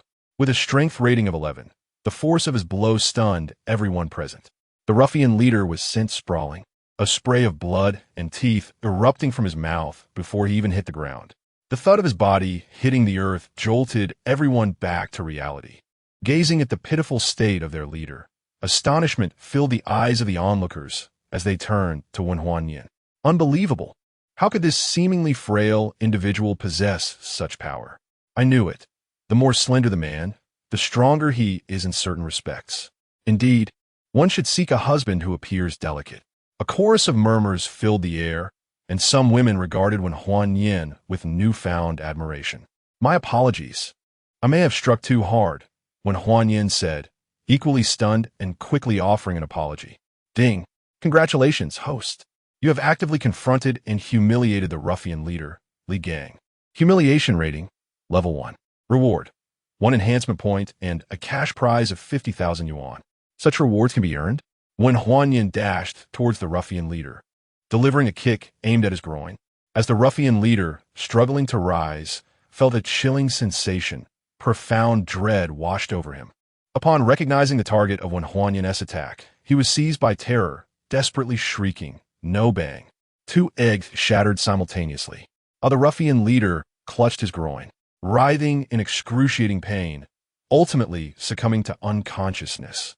The crowd stood in stunned silence, and after a long moment, the women gasped in horror while the men instinctively crossed their legs, empathizing with the leader's plight. Ding! Congratulations, host, for once again slapping the face of the underling Li Gang, achieving a level 3 rating, and receiving rewards, 3 enhancement points and a cash prize of 150,000. By the way, they're also you lot. Wen Huanyan's piercing gaze fell upon the other ruffians, causing them to tremble in fear. Run! One of the ruffians shouted, turning to flee. The others quickly realized the situation and followed suit. Wen Huanyan clapped his hands and approached Meng Yao and Su Huayan. Huanyan, when did you become so formidable? And Meng Yao, taken aback by Wen Huanyan's approach, inquired with astonishment.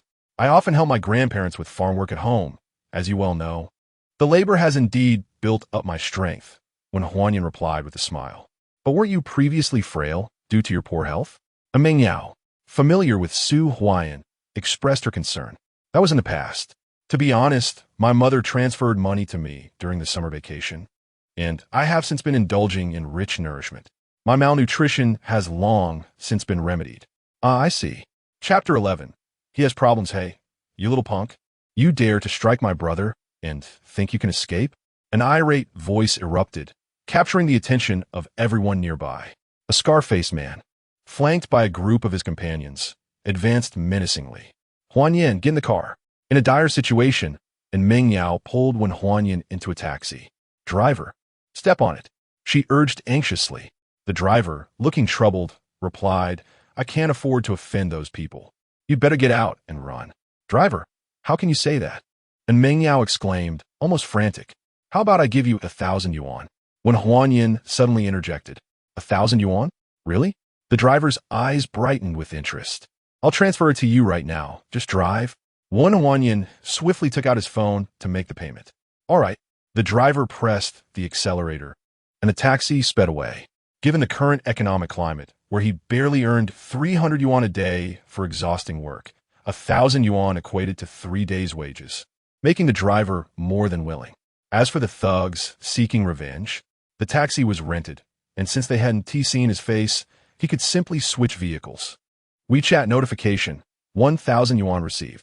As the notification chimed, a smile involuntarily spread across the driver's face. Now that we've shaken them off, where do you plan to go? When Huanyan inquired of Meng Yao, let me check where the hot pot restaurant that Su Huan mentioned is. We should wait for him there. Maybe we should reconsider. I'm worried those thugs might come after us. They have no idea where we are. How could they possibly find us? Meng Yao, don't you find it strange? The moment I arrived at school, I was framed. Su Huan not only failed to defend me, but mocked me instead. As soon as I left the school, I was targeted by thugs, and the absurd reason was that I allegedly harassed his sister. We arrived in Haicheng together.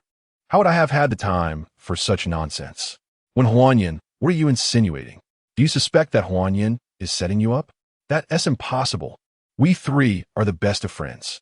His cousin's situation was a misunderstanding, and those thugs might have simply mistaken you for someone else. Do you believe that once you inform Su Huan of our destination, once we arrive, trouble will definitely ensue? I don't believe it. Fine. Let us put it to the test. You contact Su Huan. All right, I will reach out to him. You must have misunderstood Huanyan. The call connected swiftly. Hello, Meng Yao. Where are you? We're in a taxi. Please tell us the name of the hot pot restaurant so we can wait for you. It's called Heishiji Seafood Hot Pot. I'll come right over. Great, we'll meet and talk. After hanging up, Huanyan instructed the driver to Heishiji Seafood Hot Pot. Sure, but that will incur an additional charge. Driver, you've already taken 1,000 yuan from us. Isn't that a bit greedy? And Meng Yao retorted, visibly displeased. Well, you could always change taxis and see if another driver will take you for free. The driver suddenly came to a halt, exclaiming, I've arrived. Master, please take me there, and I will settle the payment. When Huanyan said, while scanning the payment code, 100 yuan was credited to WeChat. The fare was merely a few dozen yuan. Yet he received 100, bringing immense joy to the driver, who appreciated when Huanyan's straightforwardness. Unable to restrain himself, he remarked, Young lady, you are fortunate to have found such a wonderful boyfriend. Of course, you would say nice things after earning so much money, and Meng Yao retorted, visibly displeased. She then turned to Su Huan, saying, You two have endured hard times. Now that you have money, why are you so extravagant? Before Huanyan could respond, the taxi driver continued, If she is generous to a stranger like me, how could she not be generous to you? Do you not prefer a man who is generous? Should you seek someone stingy? Hearing this, and Meng Yao recalled Huanyan transferring 100,000 to her and felt a flush of embarrassment. After a moment of realization, she exclaimed, Driver, what nonsense are you spouting? We are neighbors from the same village, having played together since childhood. Do not speak carelessly. In a buoyant mood from receiving Huanyan's money, the driver continued to advocate for him, saying, Out of sight, out of mind. If you miss such an exceptional man, it will be difficult to find someone better. However, and Meng Yao instinctively thought of Su Huan, realizing that he surpassed Huanyan in every aspect. Shaking her head, she chose to ignore the driver. Yet he persisted, addressing Huanyan, Young man, it seems this girl is not fond of you. Don't hang your hopes on a single tree. And Meng Yao frowned slightly upon hearing this. When Huanyan smiled and said, Master, we are merely good friends. I will express my opinions on the type of partner Meng Yao seeks, but I will not interfere excessively. Oh, I see. I assumed you had feelings for her. My apologies for prying. Here we are at the High World Seafood Hot Pot Restaurant. You may alight.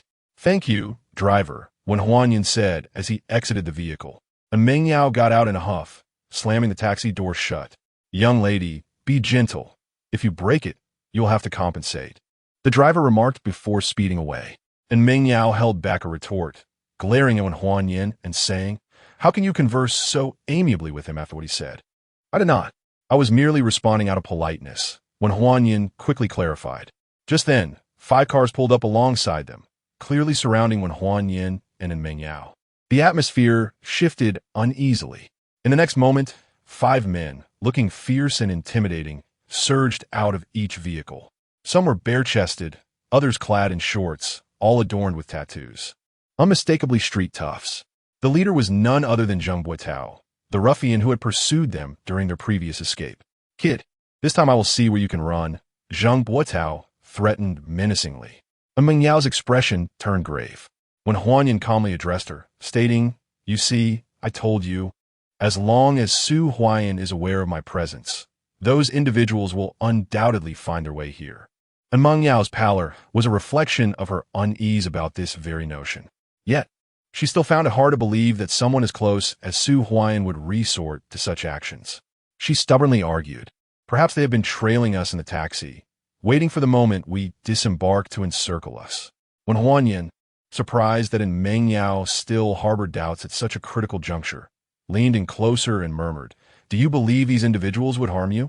How could that be possible?" And Meng Yao was entirely unconvinced. "You bunch are quite arrogant," one of the assailants sneered. "You dared to lay hands on my brother and have the audacity to disregard us. Very well, you have successfully provoked my wrath. You think you can incapacitate my brother? Now, I shall render you unable to ever approach a woman again. Take him down." Chapter 12. How dare you seize him and eliminate him? They shouted fiercely. Dare to lay a hand on our brother gang? I will break his limbs. Indeed, I want him to spend the rest of his life confined to a bed. The ruffians charged towards Huan Yin with fierce determination. "Is it just you? Do you truly think you can touch me?" Huan Yin replied coldly as he surged forward. "Get out of my way." With a swift kick, he sent one of the assailants sprawling to the ground. He then dashed toward Zheng Buotao. "Block him," someone shouted. "Damn it, this guy is no ordinary foe. Everyone, be cautious. What are you afraid of? With so many of us, we can wear him down." The ruffians cursed as they pursued Huanyan. What shattered in Meng Yao's composure was witnessing these ruffians pass by without causing her any harm, just as Huanyan had claimed. Her heart wavered. Could it truly be, as Huanyan said, that everything was orchestrated by Su Huayan? Reflecting on the past, when Huanyan had always been honest and kind, never engaging in wrongdoing, it was implausible for him to have changed upon arriving in Haicheng. In contrast, Su Huayan seemed to have an unwavering disdain for Huanyan. What was truly happening? "Meng Yao, what's going on?" Su Huayan's voice emerged from behind her, and Meng Yao instinctively turned around, asking, "Huayan, do you know these people?" Su Huayan felt a shiver run through him. Why was Meng Yao asking such things? "I don't know them. How could I possibly know these ruffians?" Hearing his response, and Meng Yao scrutinized him in silence. "Meng Yao, why are you staring at me like that? Do you not trust me?" Realizing her thoughts, and Meng Yao kept quiet, convincing herself to remain patient. Those who commit wrongdoings will inevitably reveal themselves. Suddenly, a loud slap echoed through the air. Both in Meng Yao and Su Huayan turned to see Huanyan break through the encirclement and deliver a resounding slap to Zheng Buotao. This time, Huanyan controlled the strength behind his strike. While it was loud, it caused minimal harm. Ding! Congratulations, host, for actively slapping the ruffian leader Zheng Buotao. Slap rating, level 1. Reward, 1 enhancement point and 50,000 in cash. How is this possible? Su Huayan exclaimed in shock. Zheng Buotao was no ordinary individual. He could easily handle 3 opponents at once. "What do you mean? How is this possible?" And Meng Yao retorted, her tone noticeably altered. Su Huayan shuddered slightly, realizing he had overreacted. "I'm simply astonished. Wasn't he Huanyan rather timid before? How has he become so assertive and powerful now?" And Meng Yao frowned, recognizing the truth in his words. Both Huanyan and Su Huayan appeared to be behaving strangely. Could a new environment truly transform a person so drastically? Yet why was she unchanged? "How dare you strike me again?" Zheng Buotao seethed, his teeth gritted in fury. With that, Huanyan delivered another slap, leaving the entire crowd in stunned silence. They could hardly comprehend how, at such a moment, he dared to strike again. "Finish him!" Zheng Buotao finally snapped, erupting in rage. "How dare you lay a hand on our brother Tao?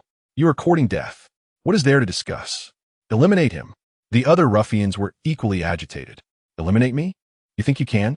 System, enhance my intelligence by 3 points and my physique by 2 points. Ding. Congratulations, host. 5 enhancement points consumed. 3 points of intelligence and 2 points of physique have been successfully enhanced. Current intelligence, 11 points. Current physique, 12 points. Ding. Congratulations, host. Strength, physique, intelligence, and agility all exceed the normal threshold of 10 points. You have surpassed the realm of mortals, achieving the first stage of the extraordinary realm. Rewards, 5 enhancement points, cash of 250,000, and a Kawasaki 400 motorcycle with premium license plate A88888. Special note: the extraordinary realm is divided into entry-level extraordinary, extraordinary expert, extraordinary strongman, extraordinary master, and extraordinary grandmaster, with each level further divided from 1 to 10. Feeling the transformation within his body, Wen Huanyan was elated.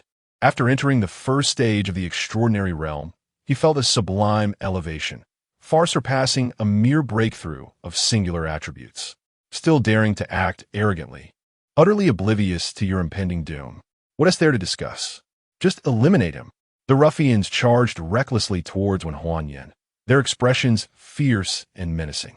As they wielded their weapons towards him, onlookers gasped in horror, and the timid trembled in fear. It was over. He was doomed. Some could not help but lament. In that critical moment, Wen Huanyan reacted swiftly, seizing the wrist of the leading ruffian. With a surge of formidable strength, the ruffian dropped his weapon in pain. Wen Huanyan then used him as a weapon, spinning him around in a full 360 degrees. Bang, bang, bang. With each rotation, the ruffians surrounding him were sent sprawling to the ground. The ruffian in his grasp not only dislocated his arm, but also bore numerous injuries and suffered fractured bones, losing consciousness from the agony. The spectators were left speechless, stunned by the spectacle. A smile illuminated Wen Huanyan's face, brimming with confidence in his newfound prowess as he approached Meng Yao, ignoring Su Huayan beside them. As Wen Huanyan drew near, and Meng Yao finally regained her composure and incredulously asked, "Is it truly you, Wen Huanyan?" The events unfolding before her were beyond belief.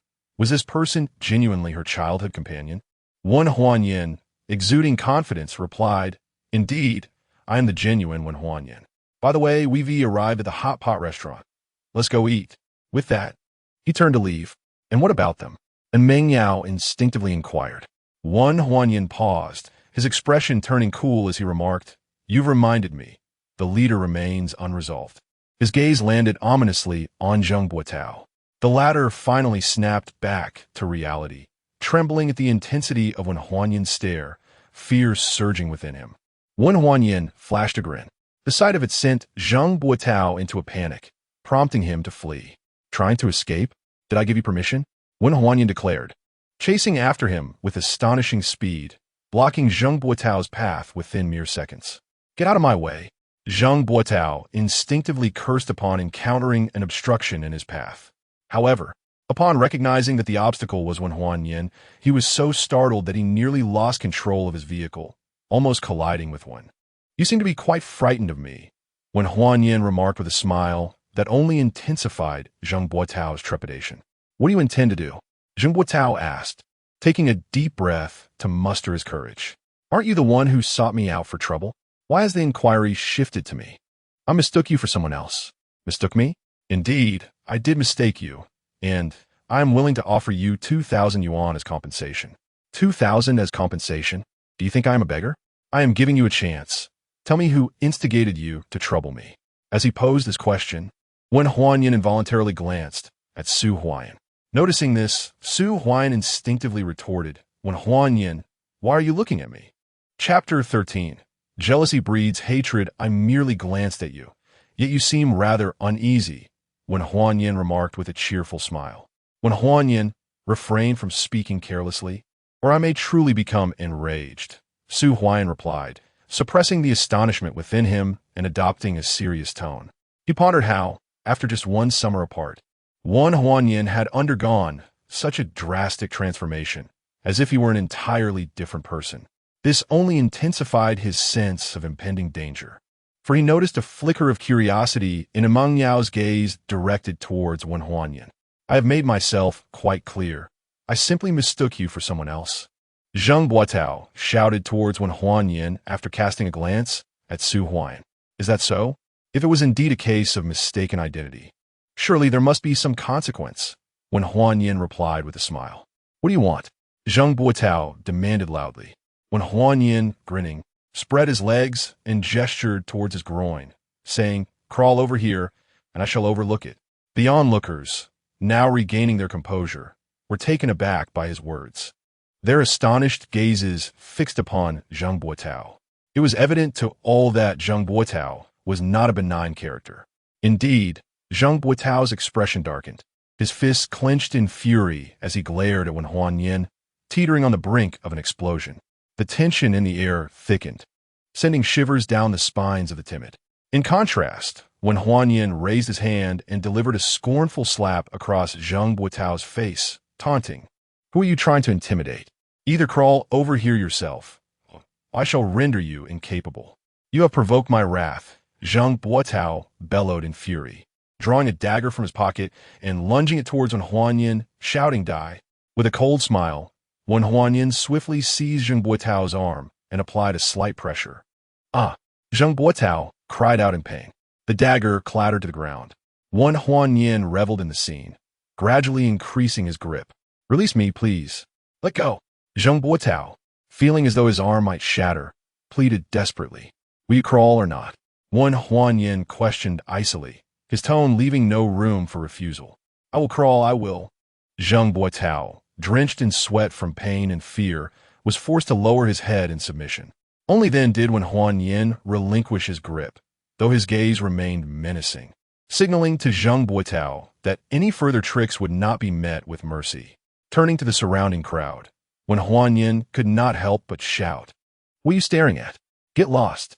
His formidable presence sent the timid scattering in haste. Seeing a few linger, Zheng Buotao roared once more, "If you don't leave, I will remember you, and I hope you one day regret it." Consequently, more individuals opted to depart. Even curiosity could not compel them to stay, as they retreated to a safe distance.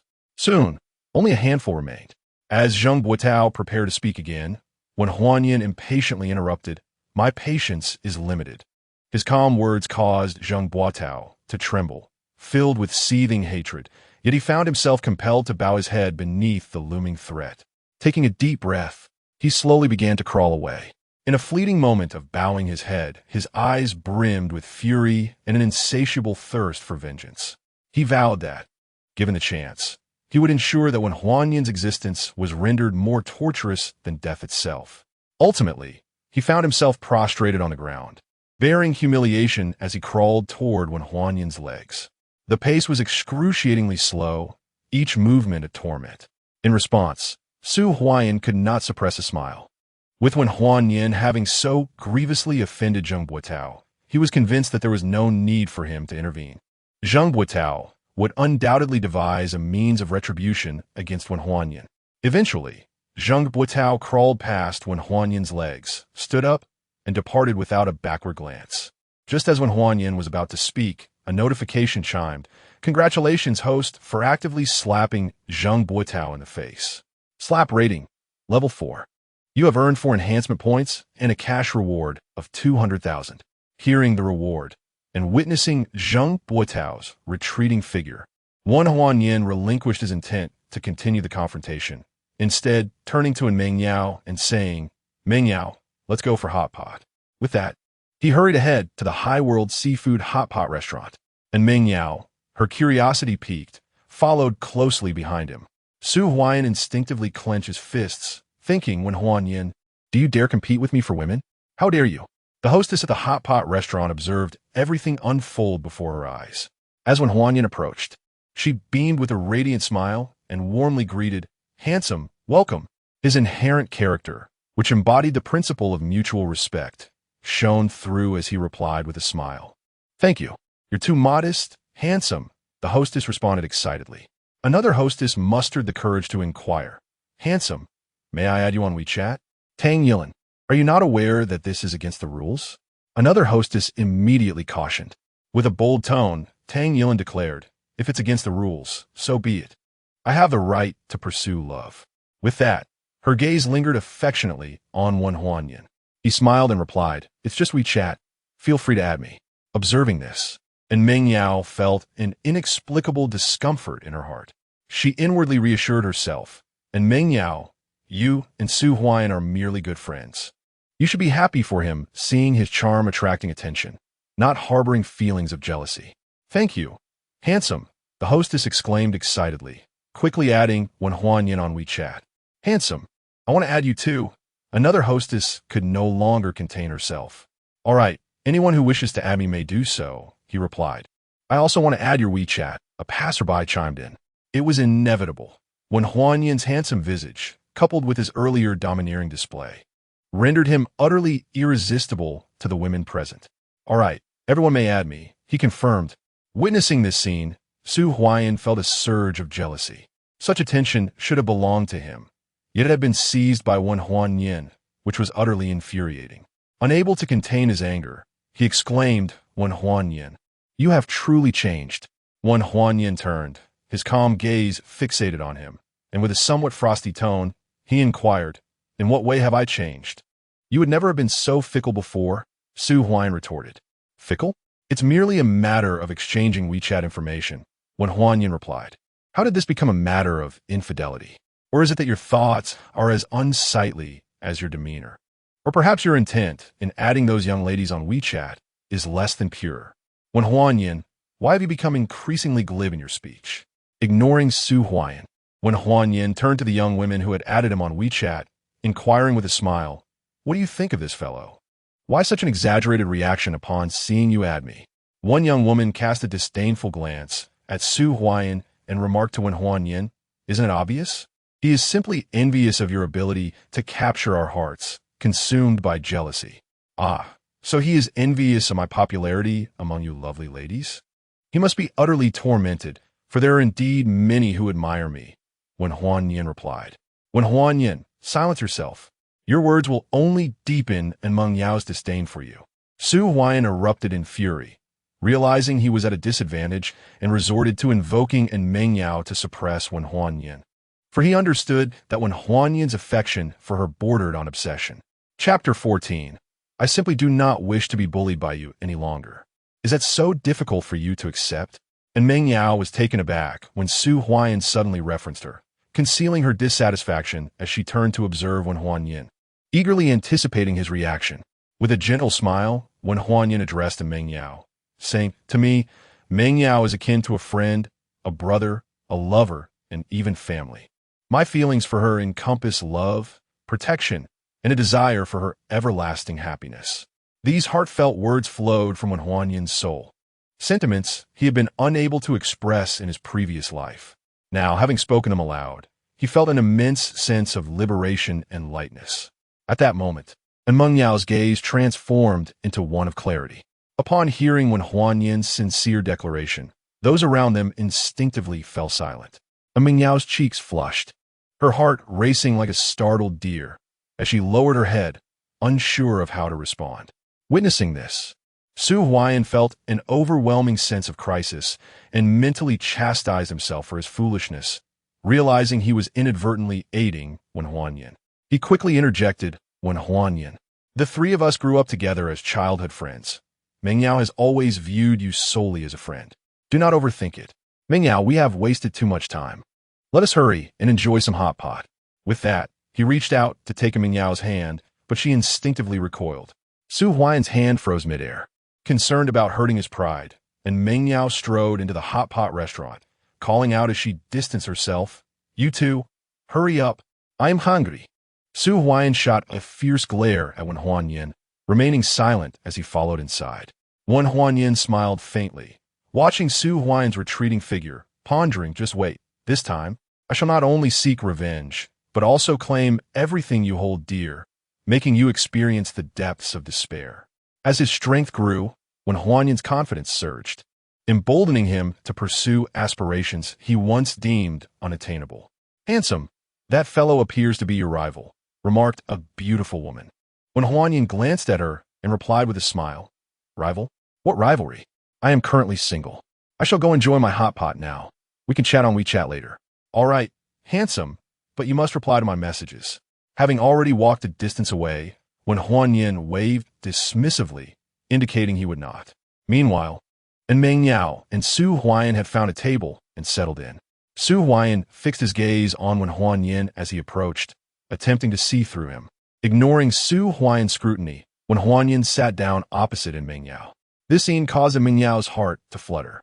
In the past, Wen Huan Yin had always sought ways to sit closer to her.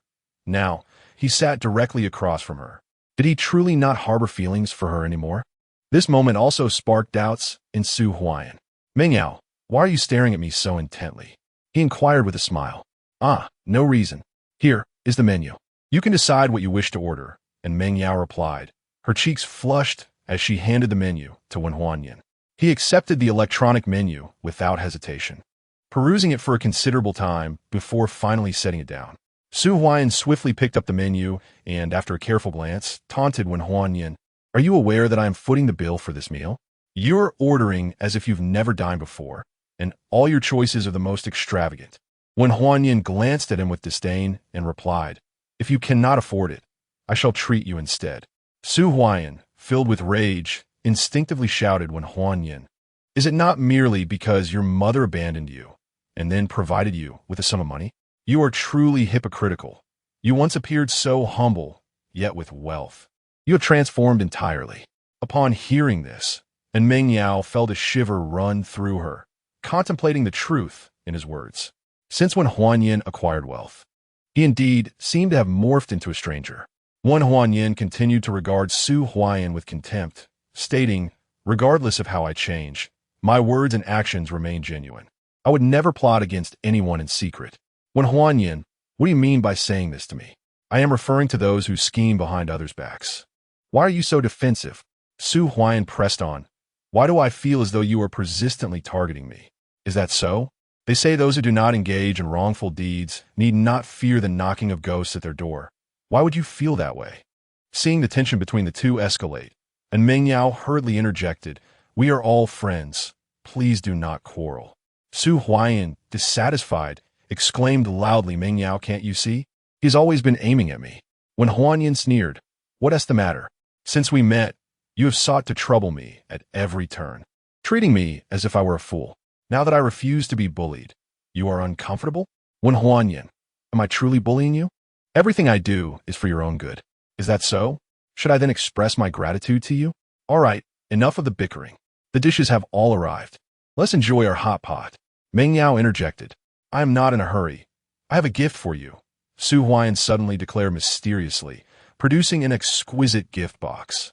And Meng Yao gazed at the box with curiosity and asked, But it's not my birthday, Su Huayan. Why are you giving me a gift?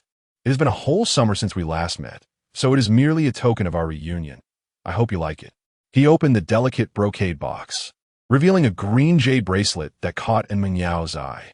This bracelet is exquisite. I cannot accept it. She quickly rejected it. Meng Yao, what is our relationship? It is merely a bracelet worth several tens of thousands. If you refuse to accept it, you are not treating me as a friend.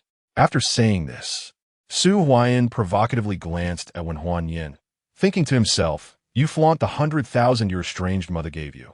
Yet how can you compare with my gift of a bracelet worth 38,800? This bracelet is far too precious. I truly cannot accept it. And Meng Yao insisted once more. Meng Yao, if you genuinely refuse, I shall throw it in the trash. Su Huayan threatened, pretending to toss it away. And Meng Yao urgently intervened. Su Huayan, are you out of your mind? Such a valuable bracelet, and you would throw in the trash? It was specially prepared for you. If you want to accept it, what use is it to me? Is it not acceptable for me to receive it? Then allow me to adorn you. Without granting in Meng Yao the opportunity to refuse, he seized her right hand and placed the bracelet upon her wrist. Instantly, and Meng Yao's complexion flushed, and she instinctively cast a glance towards Wen Huanyan. Observing the calm demeanor of Wen Huanyan, who appeared utterly unperturbed, a pang of discomfort stirred within her heart. Abruptly withdrawing her hand, she turned to Su Huayan, declaring, I shall keep the bracelet, but I do not wish to wear it while dining on hot pot. She casually stowed the bracelet into her handbag, and Huanyan keenly noticed a shift in Meng Yao's demeanor after glancing at Wen Huanyan. And a sense of alarm surged through him. It seemed that Meng Yao was increasingly attuned to Wen Huanyan's feelings, a development that was decidedly unfavorable for him. Wen Huanyan, did you not prepare a gift for Meng Yao? Su Huayan sought to incite in Meng Yao's disdain for Wen Huanyan through this inquiry.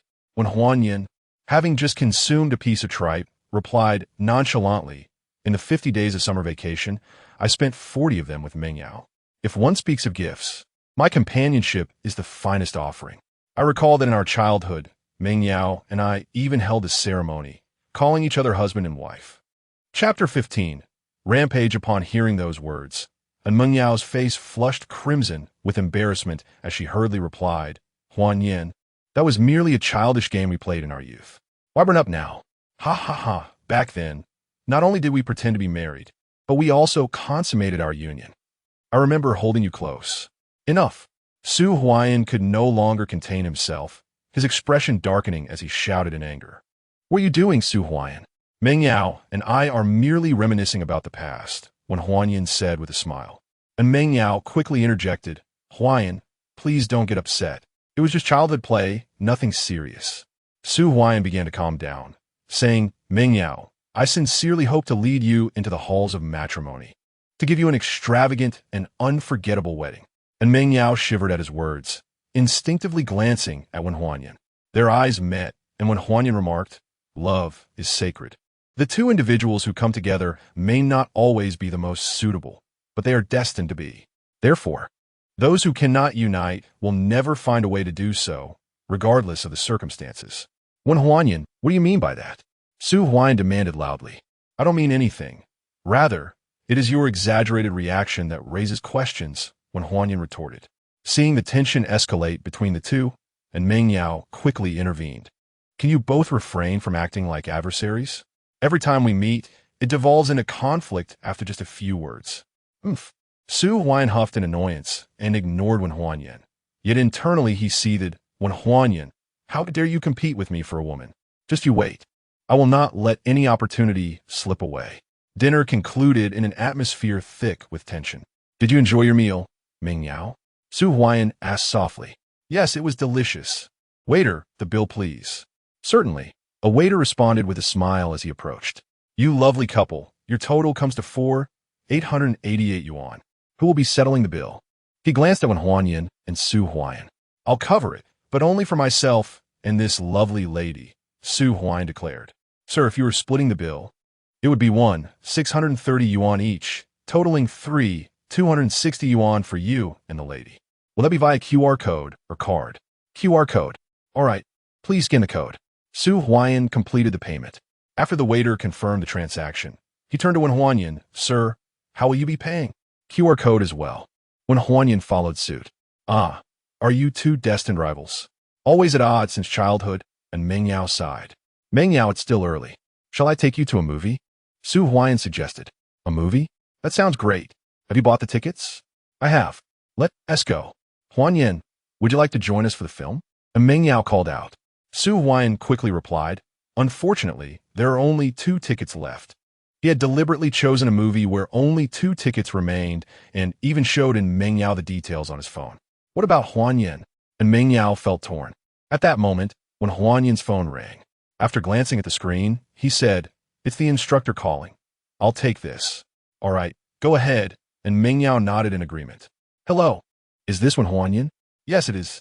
Wen Huanyan, due to the limited availability of dorms this term, your request for a room change has been denied. So you and Su Huayan will have to share a dormitory. You'll be in bed number 7.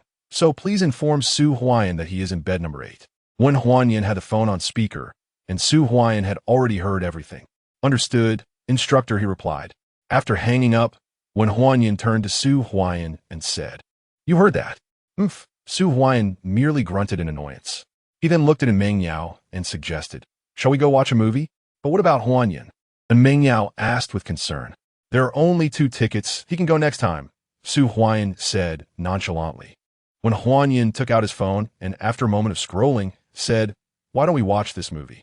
I bought 3 tickets and it starts in half an hour. And Meng Yao glanced at the screen and exclaimed, It's the recent blockbuster Nija. Actually managed to get 3 tickets? Now, that most people have seen it. Ticket sales aren't as tight, he replied. Su Huayan, feeling overshadowed by Wen Huanyan, remarked, An animated film? Only kids enjoy that. Meng Yao, since Su Huayan isn't interested, let's go watch it, Wen Huanyan suggested smoothly.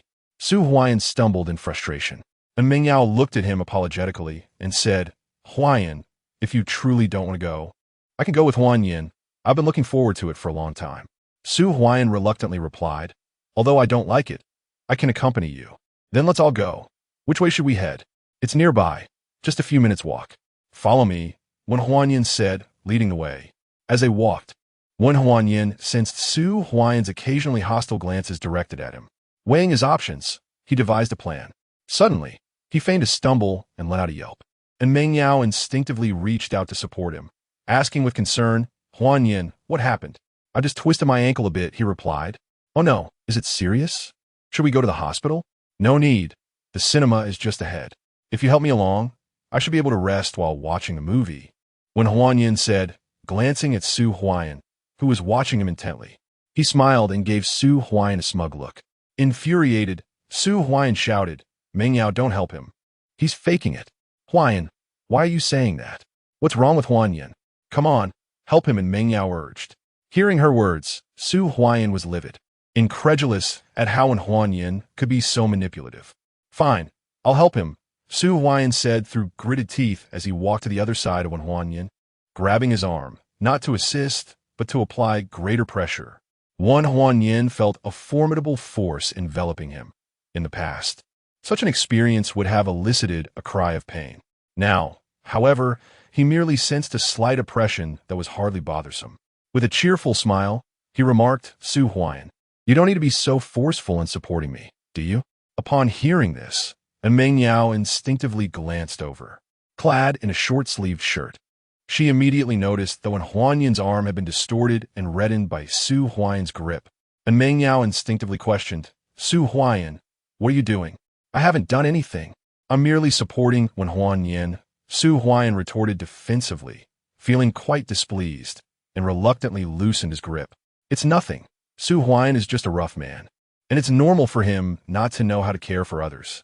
However, Meng Yao, you mustn't choose someone like him as a partner. Otherwise, he won't even be able to take care of you when you fall ill. Chapter 16. Why not just book a room? Who are you calling a brute? Su Huayan shouted in a fit of rage. You can't even help someone. Aren't you the real brute? Wen Huanyan retorted nonchalantly. Wen Huanyan, you, a rural bumpkin raised by your antiquated grandparents without a mother and with a father in prison, dare to call me, the esteemed heir of the second largest family in Haicheng, a brute? What audacity! Su Huayan exclaimed. Su Huayan, I must criticize you for this. Meng Yao and I hail from the same village. To look down upon me is to disparage Meng Yao as well, don't you think?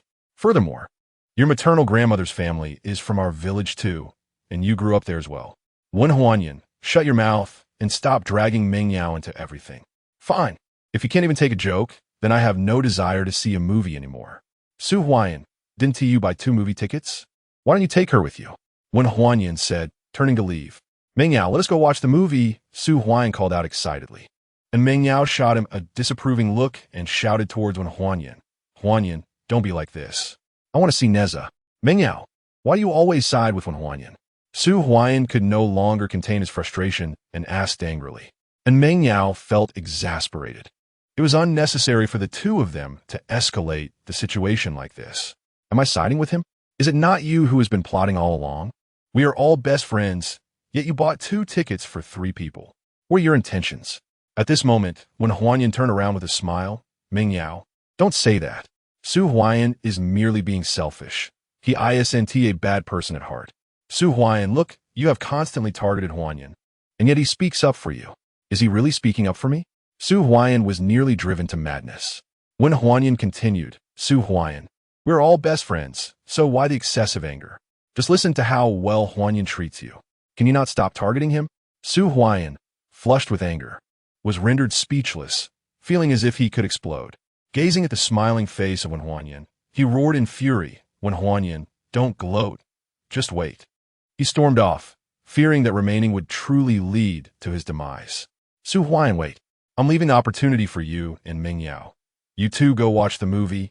Wen Huanyan shouted loudly. Ding! Congratulations, host, for actively slapping Su Huayan in the face, leaving him humiliated. Face slapping rating, level 5. You have gained 5 enhancement points and a cash reward of 250,000 yuan. Wen Huanyan shuddered. He had anticipated that such an action could yield a reward, and a high rating at that. Huanyan, you too. Please don't speak so harshly. We are all friends. Can't we just get along? And Meng Yao said wearily. I understand, Meng Yao. Are we still going to watch the movie? Not anymore. You still need to move your things to the dormitory. Let us rest for a while on those seats over there. Once your foot feels better, we can head to the mall to buy some necessities before return to school. All right then. I will follow your arrangements. This is the honest and obedient Huanyan I know. Supporting Huanyan, I led him to a seat and, noticing the milk tea shop beside us, I inquired, Huanyan, what would you like to drink? It's on me. Strawberry bubble tea, please. All right. Wait for me here. In the distance, Su Huayan had not truly departed. After finishing his call, he continued to observe. Upon seeing and Meng Yao joyfully approach Huanyan with the milk tea, tenderly inserting a straw for him, it resembled a girlfriend caring for a boyfriend. Envy gripped his heart, fists clenched, eyes reddening. Huanyan, if you dare to steal my woman, I will ensure you regret it. Su Huayan seethed internally. Brother Huayan, why did you summon me? You even asked me to dress more attractively. A tall beauty with striking long legs clad in hot pants approached Su Huayan. Rue, I need you to do me a favor. What kind of favor, Brother Huayan? I will certainly not decline anything within my capabilities. Su Huayan gestured toward Huanyan, saying, You see the guy over there? What about him? He is rather handsome, almost as good-looking as you, Brother Huayan, but unfortunately dressed plainly, clearly a poor fellow. The beauty beside him, however, possesses exceptional charm, 1/3 of my allure. His name is Huanyan. I want you to seduce him. Ah, Brother Huayan, why? The beauty beside him is in Meng Yao, the woman I have my eyes on. You merely need to ensnare Huanyan, and I will reward you with 100,000. Really? Su Huayan did not respond, but instead took out his phone. WeChat transfer of 20,000 yuan. This 20,000 is a deposit. I will give you the remaining 80,000 upon successful completion. All right. Zhang Rurue eagerly agreed. She took out a small mirror to tidy herself up, applied lipstick, and then confidently approached Huanyan. Her alluring and seductive attire drew many glances along the way, and Huanyan could not help but look over. And Meng Yao frowned at Zhang Rurue. Hello, handsome. Is this your sister? She is truly beautiful. Zhang Rurue smiled as she approached the two. Who are you? Huanyan instinctively asked. Notification. Tasked to humiliate Su Huayan by thwarting the seduction attempt of Zhang Rurue. Completing this task will earn a minimum of 6 enhancement points and 300,000 in cash, with potential for greater rewards based on task rating. Zhang Rurue smiled seductively. I am but a fallen woman, crazed for love. While speaking, she subtly grasped Huanyan's hand. This only deepened in Meng Yao's frown as she watched Huanyan, eagerly anticipating his reaction. Huanyan smiled warmly. Are you suggesting that I am your love? Indeed.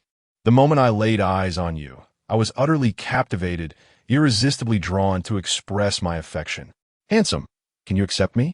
In the distance, Su Huayan observed the scene unfolding before him, and upon hearing those words, he could not help but exclaim in his heart, Indeed, Zhang Rurue truly deserves the moniker of the flirtatious empress. Her approach is nothing short of thunderous. Were he to find himself in the presence of such a stunning beauty, he too would find it difficult to refuse. Are you implying that you wish to become my woman? Huanyan inquired once more. I'm absolutely certain that you wouldn't find me unworthy, would you? Zhang Rurue exclaimed with excitement, secretly thinking to herself how effortlessly this 10,000 yuan could be earned. A radiant smile blossomed on Huanyan's face as he responded. With your beauty, how could I possibly turn you down? Since you have such affection for me, let us bypass the complexities of preliminary encounters and head straight to a hotel. He took Zhang Rurue by the hand and made his way toward the hotel diagonally across the street. What? Zhang Rurue was taken aback. Huanyan, what are you doing? And Meng Yao felt a pang of discomfort in her heart and instinctively shouted in anger. Chapter 17. An unmissable opportunity, Meng Yao. You are well aware of my circumstances. Now that love has presented itself, how could I possibly let it slip away? Huanyan glanced back and explained. Zhang Rurue, realizing the situation, struggled to voice her thoughts.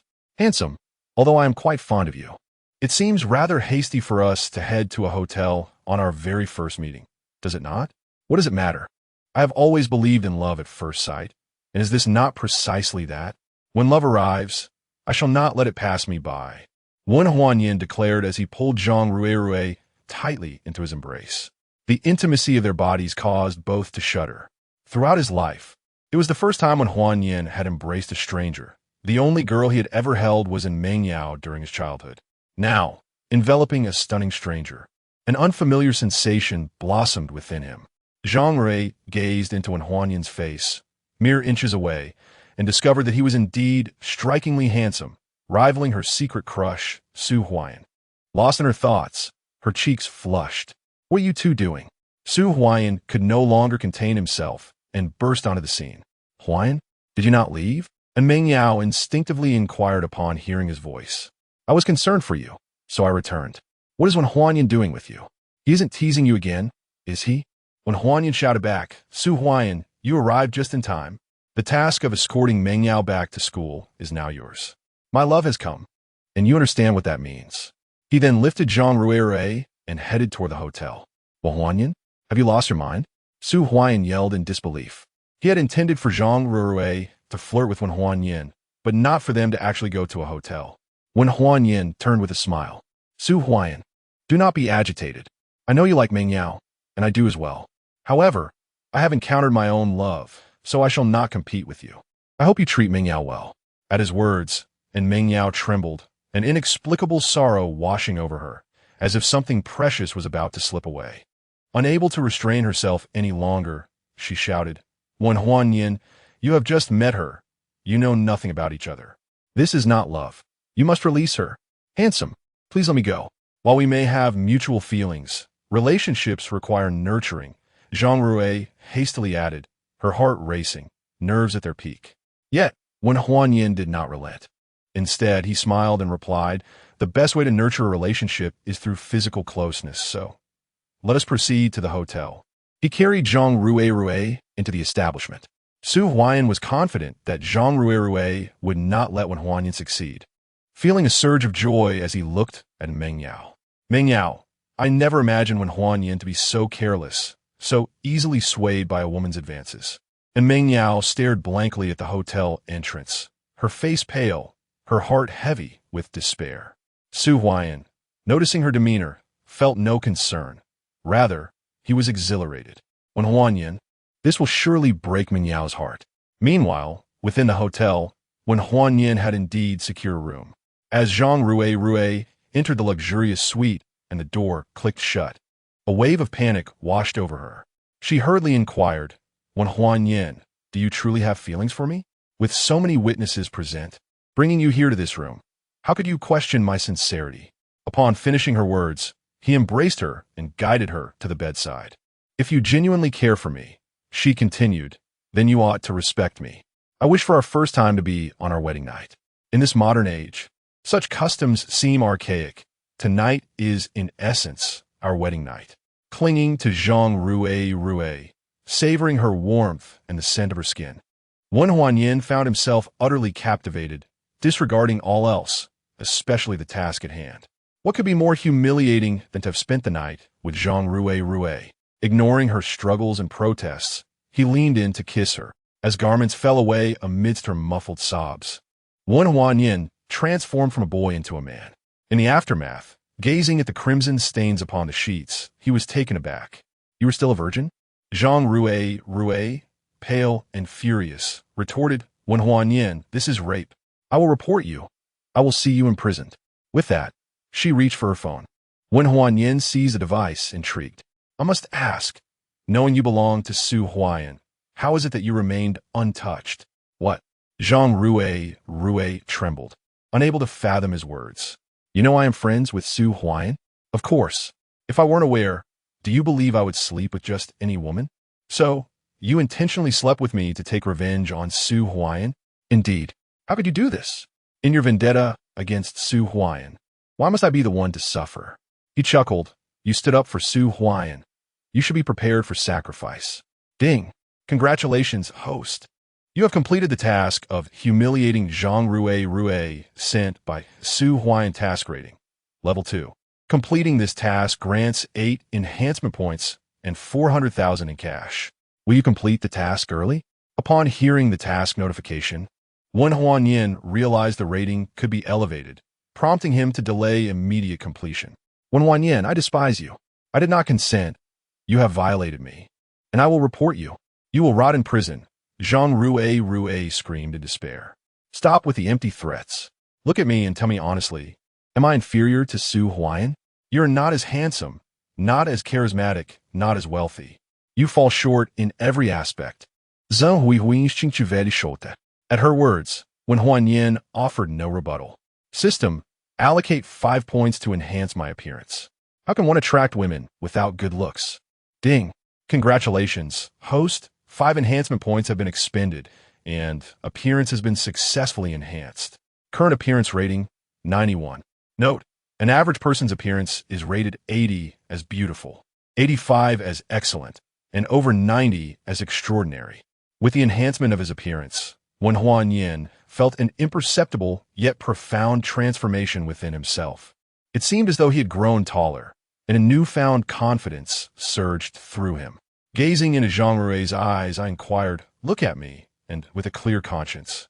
Tell me once more, who is superior, me or Su Huayan? Of course it's... Zhang Rue was about to extol Su Huayan. However, upon catching another glimpse of Wen Huanyan's visage, she was momentarily entranced. He was strikingly handsome, utterly captivating. After a brief pause, she huffed in irritation. Though your looks are not lacking, you do not possess the wealth that Su Huayan does. In this day and age, one cannot escape the influence of money. Thus, it holds greater importance than mere appearance. Hand me your payment code. Upon hearing the mention of money, Wen Huanyan replied with confidence. Zhang Rue, sensing his intent, quickly produced her payment code, filled with immense curiosity about how much he would offer her. Chapter 18. Your cousin is quite impressive, 100,000? Zhang Hui exclaimed, astonished by the generous sum. Such an amount? Is it achievable for an ordinary person? She scrutinized Wen Huanyan and inquired, with such wealth, why do you dress so shabby? It gives the impression that you are impoverished. Wen Huanyan, with a confident smile, wrapped his arm around her and replied, if I didn't appear a bit worn, I would be inundated with interruptions from women, which would be quite bothersome. Zhang Rue's eyes lit up, realizing indeed, I never imagined you to be a low-key, handsome man of means. I find myself somewhat fond of you. Does that mean you still intend to report me and send me to jail? That depends on your behavior. Zhang Rue instinctively retorted. Then I suppose I must perform once more, Wen Huanyan said with a mischievous glint in his eye. Ah, that's not the kind of performance I meant. Wen Huanyan disregarded her words and playfully rolled over. Ah, that hurts. This time, the encounter lingered a bit longer. As it concluded, Zhang Rue contentedly nestled in Wen Huanyan's embrace, gazing at him with affection and saying, Huanyan, you must not abandon me. That will depend on your behavior. By the way, I have a conflict with Su Huayan. Where do you stand in this matter? You are my man, so naturally I stand by your side. By the way, he offered me 100,000 to seduce you, and I must secure that money. Then what are we waiting for? Let us go find him. All right, but I am in pain. Carry me. Of course, no problem. After freshening up and changing clothes, Wen Huanyan carried Zhang Rue out of the hotel, hailing a cab to the university. Upon arriving, Zhang Rue stated, I will call him. Go ahead. The call connected swiftly. Hello, Su Huayan. I have successfully secured Wen Huanyan. The remaining funds are due, correct? Is that true? I am at the first artificial pavilion by the artificial lake at Haicheng University. Bring Wen Huanyan over, and I will transfer the funds to you. Su Huayan's excited voice responded. All right, I shall be there shortly. After hanging up, Zhang Rue turned to Wen Huanyan. Did you hear that? Let us go.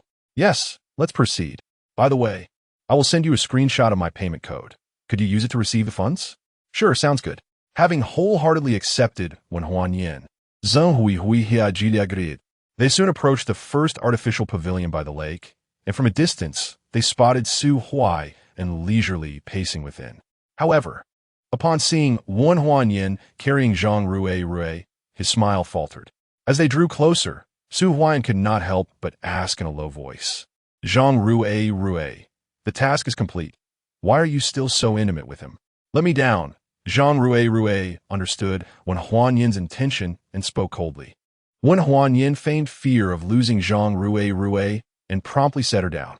Witnessing this, Su Huayan finally relaxed and resumed his radiant smile, boasting, Wen Huanyin, congratulations, you have successfully made Meng Yao lose interest in you. What do you mean by that? Wen Huanyin pretended to be puzzled. Ha ha ha. Su Huayan laughed heartily. Let me tell you the truth, Wen Huanyin. Zhang Rue is my friend, and I deliberately had her entice you to make Meng Yao despise you. I did not expect you to be so easily swayed and fall for Zhang Rue so quickly. Seizing the opportunity, Zhang Rue presented the payment code and said, Su Huayan, my task is complete. Quickly transfer the remaining 80,000 to me. Su Huayan furrowed his brow, puzzled as to why Zhang Rue, who used to affectionately call him Brother Huayan, had suddenly grown distant. Yet, it mattered little. A woman of her caliber was easily replaceable. Very well, I shall transfer it to you. He promptly took out his phone to scan the code. WeChat received 80,000. Upon hearing the notification, sound emanate from Huanyin's side. Su Huayan was taken aback and incredulously questioned Zhang Rue. What was going on? I scanned your code to transfer the money, yet the notification came from him?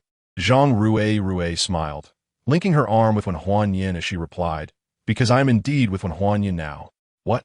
You two have actually gotten a room together? Su Huayan was utterly shocked. Zhang Rue nodded earnestly. Indeed, we have gotten a room together. I am now Wen Huanyin's woman. Zeng, hui. Haven't you always liked me? Why would you do this? Su Huayan shouted in anger. Zhang Rue coldly mocked. What have I gained from liking you? You disregard me and only remember me when it suits your needs. In comparison, Huanyin is genuine, unlike your hypocrisy. Wen Huanyin added fuel to the fire. Su Huayan, I truly appreciate you. If it weren't for you sending Rue to entice me, we would never have had this chance together. By the way, I'll let you in on a little secret. Rue is still a virgin. With this revelation, Su Huayan's fists clenched tightly in fury. How did it seem that his scheme against Wen Huanyin had only served to benefit him? Remembering in Meng Yao, Su Huayan restrained his anger and shouted, Wen Huanyin, you lost in Meng Yao over a mere Zhang Rue. I am not at a disadvantage here. Who told you that I lost to Meng Yao? Wen Huanyin retorted. Su Huayan trembled, staring at Zhang Rue in disbelief. Aren't you two together? Do you truly allow him to pursue other women? Zeng, hui. Though unwilling in her heart, was not foolish. She understood the importance of maintaining a man's pride. She smiled and said, what of it? If my man can win over women more accomplished than me, that is his ability. As long as he does not despise me or abandon me, I will not stand in his way. Su Huayan stumbled, nearly enraged to death. He suddenly regarded Zhang Rue as a fool. How could she harbor such thoughts? Wen Huanyin embraced Zhang Rue, laughing as he addressed Su Huayan. Did you hear that? My relationship with Rue does not affect my pursuit of Meng Yao. Of course, I need not actively pursue her, for Meng Yao has deep feelings for me. Meng Yao has already been deeply hurt by you, Wen Huanyin. You have no chance. Su Huayan screamed in madness. Why is it that the one who revels in the arrangements I meticulously crafted is Wen Huanyin, while I am the one who suffers? Let's wait and see. By the way, I welcome you to continue sending beautiful women to entice me. Furthermore, I just recalled Su Wanru, who tried to deceive me at the school gate. Your cousin is quite remarkable as well, and I shall certainly win her over. Upon hearing these words, Su Huayan trembled with fury, unleashing a wrathful roar. Wen Huanyin, if you dare to lay a hand on my cousin, I swear you will meet a most tragic fate. Is that so? I shall eagerly await it, anticipating that your schemes will render me worse than dead. By the way, could you provide me with your cousin's phone number? Well, Huanyin, you can go to hell. Chapter 19. Infuriated to the point of spitting blood, the final words of Wen Huanyin propelled Su Huayan into a complete frenzy, causing him to charge forward recklessly. Be careful, Huanyin. Su Huayan is trained in mixed martial arts and is a black belt, Zhang Rue instinctively warned. With a confident smile, Wen Huanyin sidestepped as Su Huayan approached, evading him at the last moment. The sheer force of Su Huayan's ill-fated lunge sent him tumbling toward the artificial lake. A resounding splash echoed as he fell into the water. Zhang Rue, finally realizing the gravity of the situation, turned her gaze toward Wen Huanyin, acutely aware that her seemingly ordinary man was anything but simple. Oh dear, Su Huayan, are you feeling hot? jumping into the lake without even taking off your clothes for a bath. I must share this video with Meng Yao, she mused. When Huanyan, I will not rest until I have my vengeance. Su Huayan bellowed in fury, consumed by rage. However, a new scheme brewed in Wen Huanyan's mind as he leaned closer to Zhang Rui's ear and whispered, Rui, would you be willing to assist me in this endeavor? Since you are my man, I would gladly help you, Zhang Rui replied, despite a twinge of discomfort in her heart. You are truly wonderful. I adore you. Wen Huanyan exclaimed, planting a kiss on Zhang Rui before sending the video of Su Huayan's fall to Meng Yao. He then sent a voice message. Meng Yao, where are you? Hurry to the first artificial pavilion by the lake. Su Huayan couldn't bear the humiliation and has jumped in. And Meng Yao, hiding under her blanket in the dormitory, initially ignored her phone, but upon receiving multiple messages, her curiosity compelled her to check. Her expression shifted dramatically upon reading the messages, and she hastily climbed out of bed, rushing toward the artificial lake without even changing her shoes. Being new to the school, she was unfamiliar with the campus layout and had to ask for directions along the way. After about 15 minutes, Meng Yao arrived breathlessly at the first artificial pavilion. The lake's bank was elevated, and Su Huayan had swum quite a distance before finding a place to climb ashore. Ignoring the curious gazes of nearby students, he furiously made his way toward the pavilion. Both parties arrived at the first pavilion almost simultaneously. When Huanyan, I will kill you. Su Huayan was consumed by hatred, oblivious to Meng Yao's arrival from the opposite direction. He glared at Wen Huanyan in the pavilion, howling with rage and charging forward without restraint.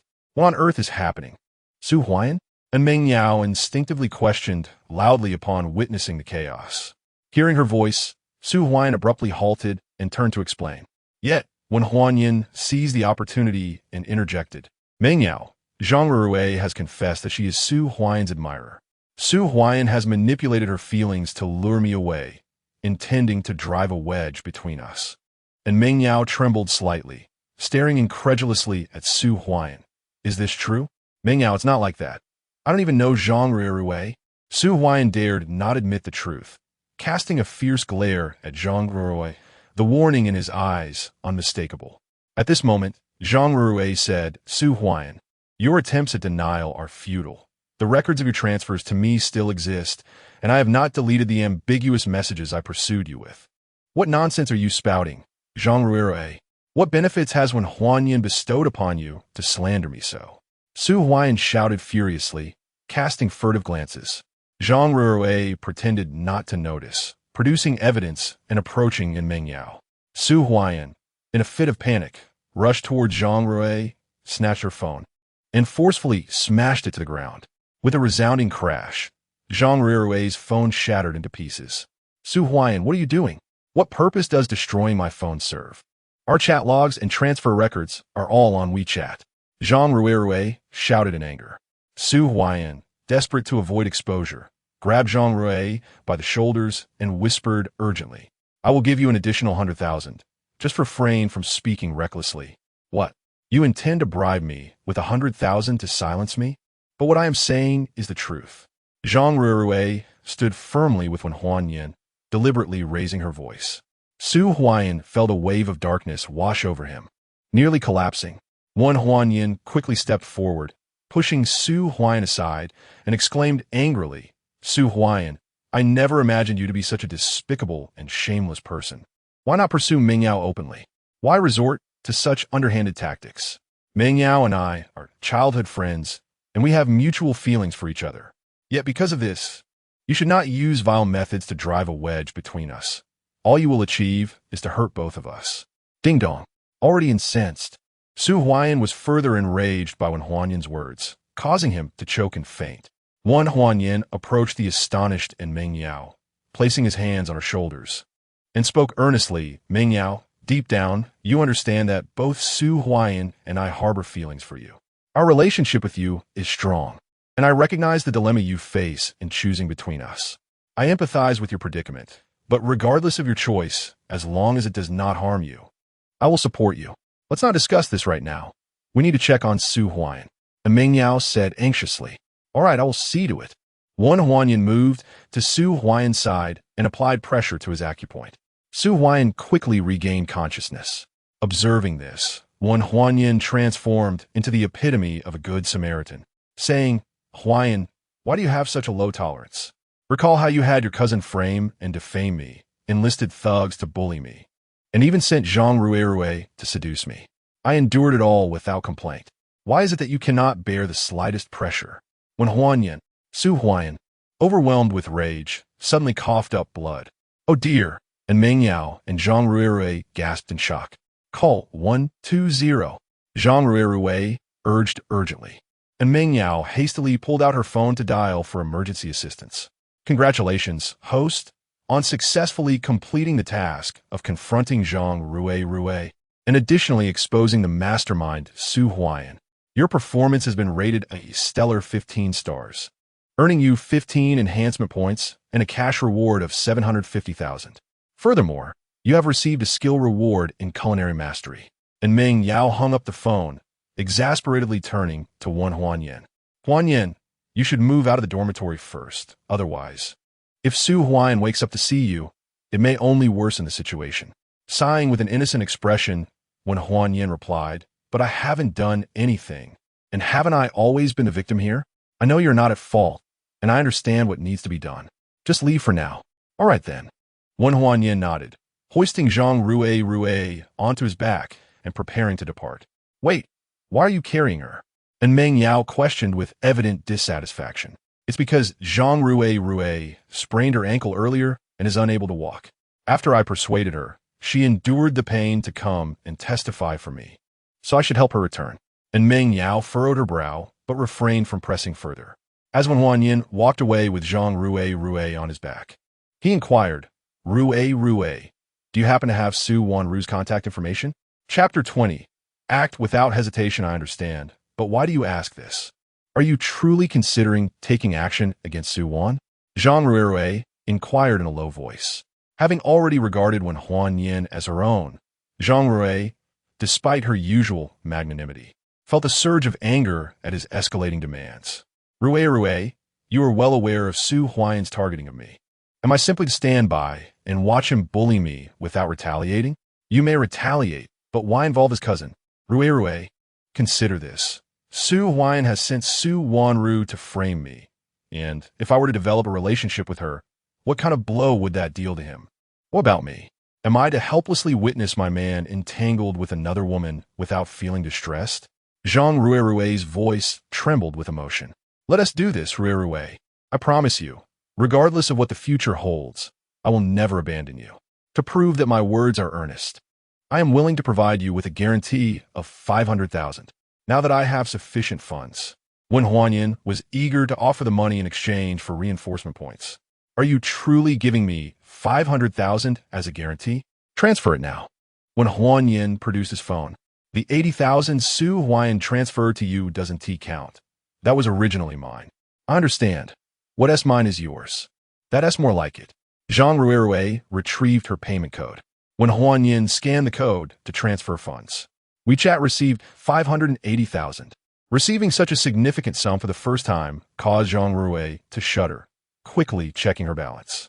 Gazing at the substantial deposit of 580,000, combined with the previous transaction, she was astounded. 70,000 already? Was it truly this easy to acquire money? Although her family was reasonably affluent, her monthly allowance was merely 5,000. "Ruirue, could you now provide me with Su Wanru's phone number?" "Very well, I will give it to you, but whether you can arrange a meeting with her depends on your own capabilities." After saving the number, Wen Huanyin confidently stated, "I know, I will first escort you home.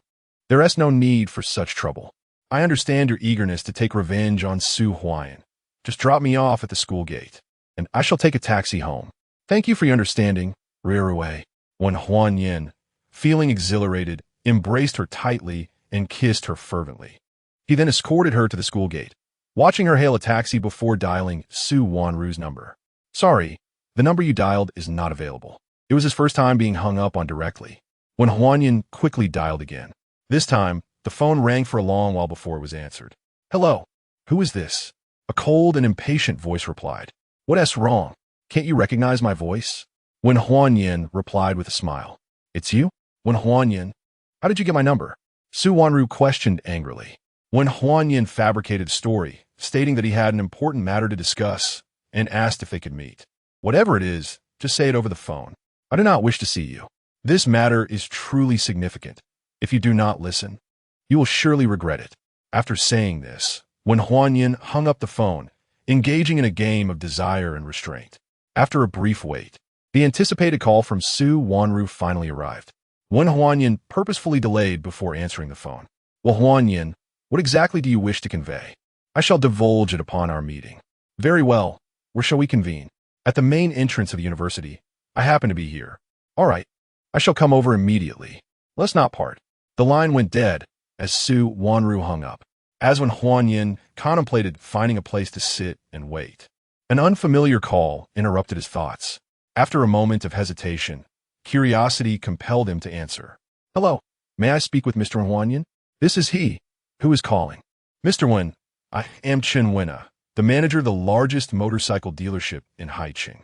The Kawasaki 400 you purchased online has arrived, and your preferred license plate, 88888, has been expedited for registration. Would you prefer to pick it up yourself, or shall we deliver it to your location? Upon hearing about the Kawasaki 400, when Huan Yin's interest peaked, riding that bike would be exhilarating. I am currently at the main entrance of Haicheng University. Can you deliver it within 10 minutes? Oh, Mr. Wen, 10 minutes is rather too brief. City speed limits apply, and it would take at least half an hour to reach Haicheng University, Chen Wen replied, sounding quite troubled. If you can deliver it within 10 minutes, I shall reward you with an additional 10,000 yuan. Mr. Wen, are you serious? Chen Wen asked, her excitement palpable. The countdown begins now, when Huan Yin declared before abruptly ending the call. As he waited, time passed slowly. The walk from the female dormitory to the school gate typically took about 15 minutes. Thus Su Wanru had yet to arrive. At the 10-minute mark, a motorcycle roared into view, halting by the roadside at the university entrance. A beautiful woman removed her helmet and placed a call. When Huan Yin observed as she connected the call, Hello, Mr. Wen. I have arrived, albeit a minute late. Before she could finish, when Huan Yin interjected, Fortunately, you're not excessively late. As promised, I shall reward you with a 10,000 yuan tip. He approached the motorcycle with a smile. Chen Wena gasped upon seeing him, exclaiming, So handsome. Thank you for the compliment. Please provide me with your payment code. Is it acceptable to transfer via WeChat? Sensing that he might refuse, she quickly added, I'm the motorcycle goddess. Feel free to consult me about anything related to motorcycles anytime.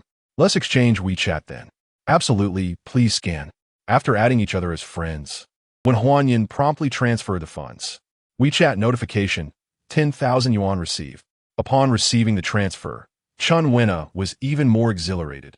Her gaze toward when Huan Yin filled with admiration. He was not only handsome and generous, but also possessed the rare license plate 88888. Although it was AA plate, the scarcity of such numbers in Haicheng added to his allure.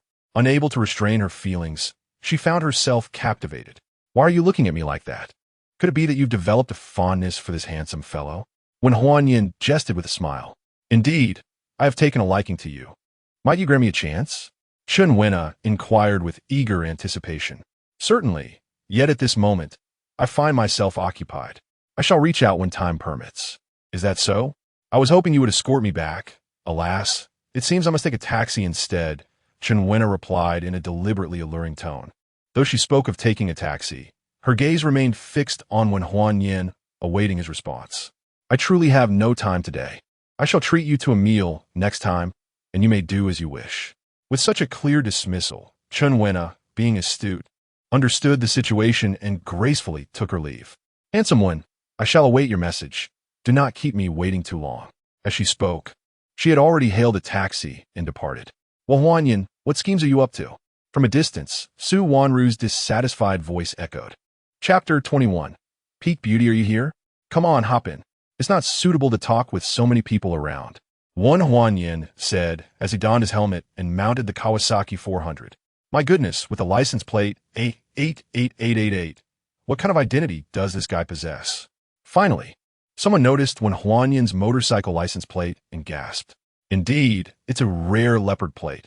I've heard that such plates are not easily acquired with wealth alone. This fellow must be some powerful second-generation heir. And he is so handsome. How wonderful it would be if he could be my boyfriend. A murmur of discussion arose among the crowd. Su Wanru, fuming, approached Wen Huanyin's side. Gazing at him up close left her astonished. How could he seem even more attractive than before? She found herself inexplicably swayed. Get in the car. Why are you just standing there? Wen Huanyin called out with a smile. What do you want from me? Su Wanru, coming back to her senses, asked with a softened tone. Wen Huanyin glanced around. There's so many people watching. Are you sure you want me to say it now? Su Wanru sensed that he was about to say something inappropriate. So she gritted her teeth and climbed onto the Kawasaki 400. Hold on tight, Wen Huanyin reminded her just before accelerating. The sudden force made Su Wanru lean back, nearly flying off, and she instinctively clung to him. Slow down, she complained, annoyed. Wen Huanyin entered the main road, continually speeding up. You jerk! Are you deliberately riding this fast? Su Wanru yelled in anger. Hee hee, as long as you know, saying it out loud would be too embarrassing, Wen Huanyin chuckled. Oomph. Now you can tell me what you wanted to say. All right, since you're so eager to know, I shall tell you, he replied. Upon hearing this, Su Wanru immediately listened intently. The speed increased and the wind held around them. Su Wanru, the moment I laid eyes on you, I liked you. What? I said, I like you. When Huanyin shouted. Su Wanru was left in disbelief, stunned for quite some time before asking, When Huanyin, I'm the one who helped Su Huayan frame you. You would like me? Sometimes, liking someone is just that magical. If it weren't for Su Huayan, we might never have met. So, if you become my partner, I should be the first to thank him. Unfortunately, I don't like you. If you went through all this trouble just to confess, let me tell you, I, Su Wanru, do not like you and never will. Stop the car. Let me out. Don't. Maybe once you get to know me well enough, you'll love me recklessly? No, absolutely not. Never. You can't be so absolute. Do you believe that if I change my outfit, you would be utterly smitten with me? I don't believe it. Then let us make a bet. What kind of bet? I'll change my clothes, and if you end up liking me, then it's only natural for you to be my partner. If you don't like me, I won't pester you anymore. How about that? All right, I will wager with you. No matter how you change, Su Wanru will never take a liking to you. Wen Huanyin fell silent and rode his bicycle towards the central shopping mall. 15 minutes later, he arrived at the destination. Su Wanru leaped off the bike immediately. Wen Huanyin smiled as he dismounted and put away his helmet, saying, Let us go. I will surely leave you astonished shortly. And stop dreaming. I have seen countless handsome men, many far more attractive than you. I will never like you, she retorted. You will know soon enough. Wen Huanyin led the way into a brand-name men's clothing store. Welcome. Handsome. What style of clothing are you looking to purchase? The enthusiastic saleswoman inquired. Her enthusiasm surged to 100% upon encountering a striking figure like Wen Huanyin. He smiled at the saleswoman, then turned to Su Wanru and said, Why don't you choose an outfit for me? I'm not in the mood. Su Wanru flatly refused. With no choice left, Wen Huanyin turned to the saleswoman. Then please help me select a casual outfit. Of course, handsome, please follow me. He followed the saleswoman deeper into the store. What do you think of this piece? She asked. Wen Huanyin shook his head. My taste in clothing is rather poor. Please help me choose. Then, handsome, why not try this ensemble? The fitting room is over there. All right, I'll go change. He then turned to Su Wanru, prepare to be amazed. Humph, she scoffed dismissively, saying nothing further. Wen Huanyin stepped into the fitting room. System, expend 9 enhancement points to elevate my attractiveness to 100 points. Ding. Congratulations, host. You have successfully enhanced your attractiveness to 100 points. Current attractiveness, peak 10 stars. Peak 10 stars? Just one step away from unparalleled beauty. Wen Huanyin gazed at his extraordinarily handsome reflection in the mirror, suppressing the urge to enhance his looks to absolute perfection. The current level of attractiveness was more than sufficient for this environment. After completing the transformation, he stepped out of the fitting room. The moment the door opened, both the saleswoman and Su Wanru instinctively looked over. My heavens! The saleswoman exclaimed uncontrollably upon witnessing the new Wen Huanyin. Su Wanru's mouth fell agape in disbelief. How could a mere change of attire result in such a dramatic transformation in attractiveness and aura? Was it truly the case that one's appearance is defined by their attire? Noticing her astonishment, when Huan Yin confidently asked, Su Wanru, what do you think? Do I qualify to be your partner now? Su Wanru snapped back to reality at the sound of his voice, opening her mouth to refuse. But looking at Wen Huan Yin's flawless beauty, the words failed to escape her lips. So handsome, incredibly handsome. Handsome. May I be your girlfriend? The saleswoman unexpectedly confessed, disregarding Su Wanru standing beside her. When Huan Yin regretfully declined, I'm sorry, but I already have a girlfriend. With that, he smoothly pulled Su Wanru into his embrace. Su Wanru shuddered, instinctively struggling to reject Wen Huan Yin. Yet, he offered her no respite, seizing her in a fervent kiss. Su Wanru trembled violently, captivated by the proximity of his gaze, and after a few futile attempts to resist, she surrendered. It was a full 5 minutes before Wen Huan Yin finally released her. Exhausted, she collapsed into his embrace, biting her lip in frustration. Hey, sales lady, could you kindly select 2 more suitable outfits for me? I wish to purchase them for a change, he requested. The beautiful saleswoman, with a hint of regret, replied, all right, as she went off to choose the garments. When Huan Yin turned to Su Wanru and inquired, Wanru, are you now willing to be my partner? With a huff, Su Wanru merely glared at him, choosing silence over response. Her silence was a tacit acknowledgement. As when Huan Yin spoke, his hands began to wander. At that moment, Su Wanru's phone rang, causing her to flinch. Shooting a sharp glance at Wen Huan Yin, she quickly retrieved her phone and answered, Mom, why are you calling? Wanru, your cousin has been injured and admitted to the hospital. You must hurry to visit him. Chapter 22. The villain mother. How could Su Huan be injured? Su Wanru asked in astonishment, instinctively glancing at Wen Huan Yin. I'm not sure. I merely received word of his injury. The specifics elude me. You can ascertain for yourself, he replied. Very well. Which hospital is he in? I shall go see him immediately. People's Hospital, inpatient department, surgical VIP room, 12 on the 9th floor. Understood. I shall head there at once. After ending the call, Su Wanru fixed a serious gaze upon Wen Huan Yin and demanded, confess honestly. Did you do something to my cousin? Absolutely not. I am not the sort of villain your cousin is, he retorted. What do you mean, Your cousin had you frame me upon your enrollment. Is he not a villain? You just claimed that if we were to be together, the first to thank would be my cousin. How has your stance changed now? When Huan Yin's face lit up with delight as he grasped her shoulders, exclaiming, So, does this imply you are agreeing to be my partner? Consider yourself fortunate. Now hurry and pay, for we must visit my cousin in the hospital. Very well. At that moment, a salesperson approached with 2 sets of clothing in hand.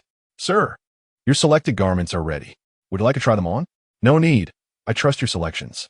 Please proceed to payment. Thank you for your trust. This way, please. They soon arrived at the front desk. After scanning all the clothing, another staff member announced, Sir, your total expenditure amounts to 18,600 yuan. Would you prefer to pay by card or via scan? Scan, please. When Huan Yin completed the payment, as he held the clothes, a thought struck him, and he quickly added, Oh, my old garments are still in the fitting room. Could you dispose of them for me? Of course, sir. Please take care. Exiting the clothing store, a chorus of admiration erupted around them. Wow, what a handsome gentleman. Truly stunning. I always believed such beauty existed only in fairy tales, yet here it is in reality. How wonderful it would be to have such a boyfriend. As they passed, exclamations of awe followed.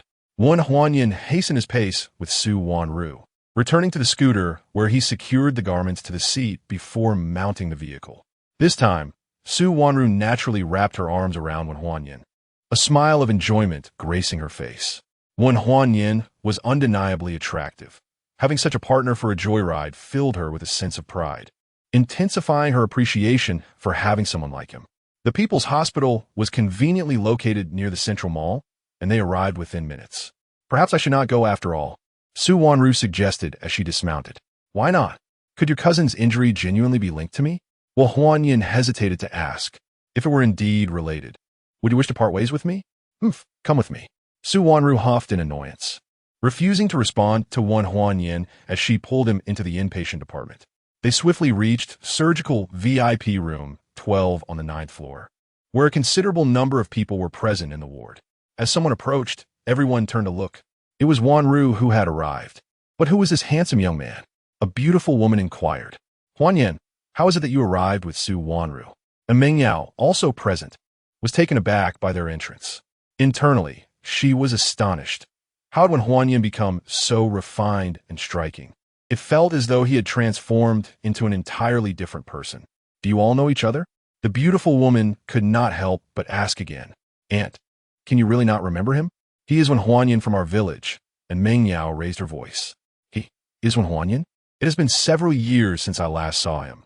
I never expected him to grow into such a handsome young man. The woman exclaimed in surprise. Upon hearing the dialogue between the beautiful woman and Meng Yao, when Huanyan realized that the news of Su Huayan's injury had not been disclosed.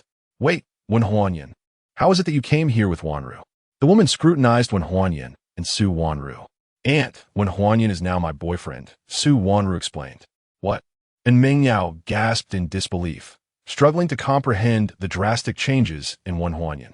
Wasn't he supposed to have been wronged by Su Wanru? How had they ended up together? Moreover, had Huanyan not always held feelings for her? How could he have gotten involved with Su Wanru? Wanru, are you certain you're not joking? Although Huanyan's looks are indeed astonishing, his family situation is quite poor. Your parents may not approve of your relationship. Aunt, what era are we living in? As long as we are happy together, nothing else matters, Su Wanru replied. A sudden, intense coughing drew everyone's attention. They all looked over to see Su Huayan groggily awakening. Son, you're awake? The beautiful woman rushed forward, grasping Su Huayan's hand. Mom, Aunt, Uncle, why are you all here? Su Huayan instinctively asked. So, how did you get injured? Tell your mother quickly. Anyone who dares harm my son, Zhao Chushi, will not let them go. Mom, Su Huayan was about to speak when he noticed Huanyan behind the crowd, his expression changing dramatically as he angrily questioned. Huanyan, what are you doing here? Huanyan stepped forward, wrapping his arm around Su Wanru as he approached the hospital bed, smiling as he said, Su Huayan, I have officially confirmed my relationship with Su Wanru.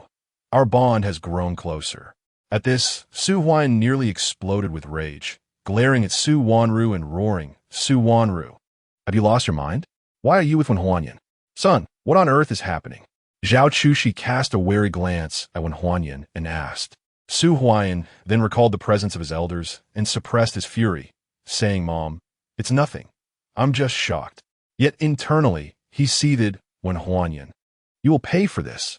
Huayan, since you are awake and fine, I will take my leave for school now, and Meng Yao stated before turning to depart. Seeing Huanyan embrace, Su Wanru filled her heart with indescribable sorrow, and as she turned away, tears streamed down her face. Dream Yao, wait for me. Let us return together, Huanyan shouted as he released Su Wanru to pursue her. Su Huayan, witnessing this scene, was filled with anxiety. Everything he had done was aimed at ensuring Meng Yao would lose all affection for Huanyan. Now, having sacrificed Chenrui and Su Wanru, if he still failed, it would indeed be a case of losing both the lady and the soldiers. Cousin, are you not in a confirmed relationship with Huanyan? Why are you not chasing after him? Su Huayan reminded her loudly. It was only then that Su Wanru reacted, shouting, Huanyan, stop right there, and dashed out. So, is your injury related to Huanyan? Zhao Chushi asked coldly. Mom, I was just careless and got hurt. It has nothing to do with anyone else. You are merely putting on a brave face. If it were truly Huanyan who caused your injury, even for the sake of our old neighbors, I will not show him any mercy. Mom, please do not worry. I will handle this matter appropriately. Chapter 23. A sense of constriction and discomfort on the elevator side. When Huanyan caught up with Meng Yao, the latter, displaying palpable dissatisfaction, retorted, Huanyan, why are you following me? Hurry back to your girlfriend. Meng Yao, I am escorting you back to school, Huanyan asserted, grasping Meng Yao's hand. No need, I can return by myself, and Meng Yao insisted, struggling free. At that moment, Su Wanru approached, linking her arm with Huanyan's. The elevator doors slid open, and with a heart heavy as if cleaved, and Meng Yao rushed inside. Huanyan attempted to follow, but was halted by Su Wanru's grip. Are you so unwilling to part with me? He inquired, gazing down at Su Wanru. Blushing, she murmured, You are my boyfriend now. How can you be close to another woman?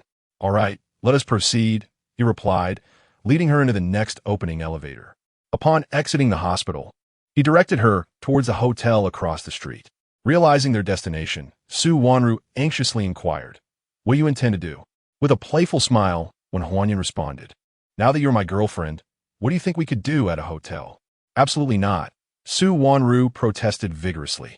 Nevertheless, when Huanyan disregarded her objections, forcefully guiding her into the hotel, securing a room, and carrying her towards the chamber. As curious eyes scrutinized them, Su Wanru, overwhelmed with embarrassment, buried her face in Wen Huanyan's neck. Upon entering the room, she was unceremoniously tossed onto the bed, only daring to lift her gaze once she was settled. With a mix of shyness and tension, she admonished, "Wen Huanyan, we have only just confirmed our relationship. You cannot treat me this way. Then what am I permitted to do with you?" He countered, leaning closer, his gaze locked onto hers. Looking at Wen Huanyan's exceptionally handsome visage, Su Wanru's breath quickened, and she found herself at a loss for excuses to refuse. Timidly, she closed her eyes.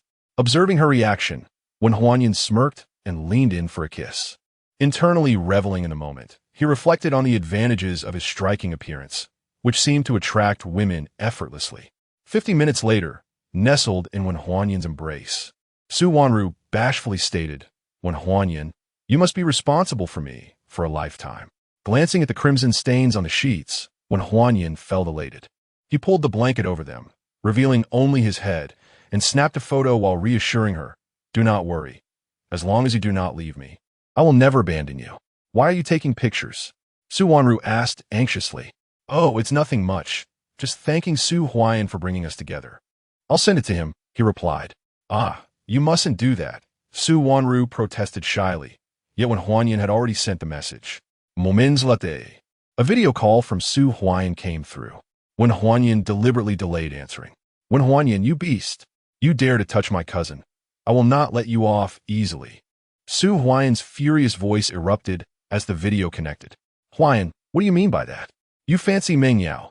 I have now chosen your cousin and left Meng Yao for you. Why are you still unhappy?" Wen Huanyan retorted.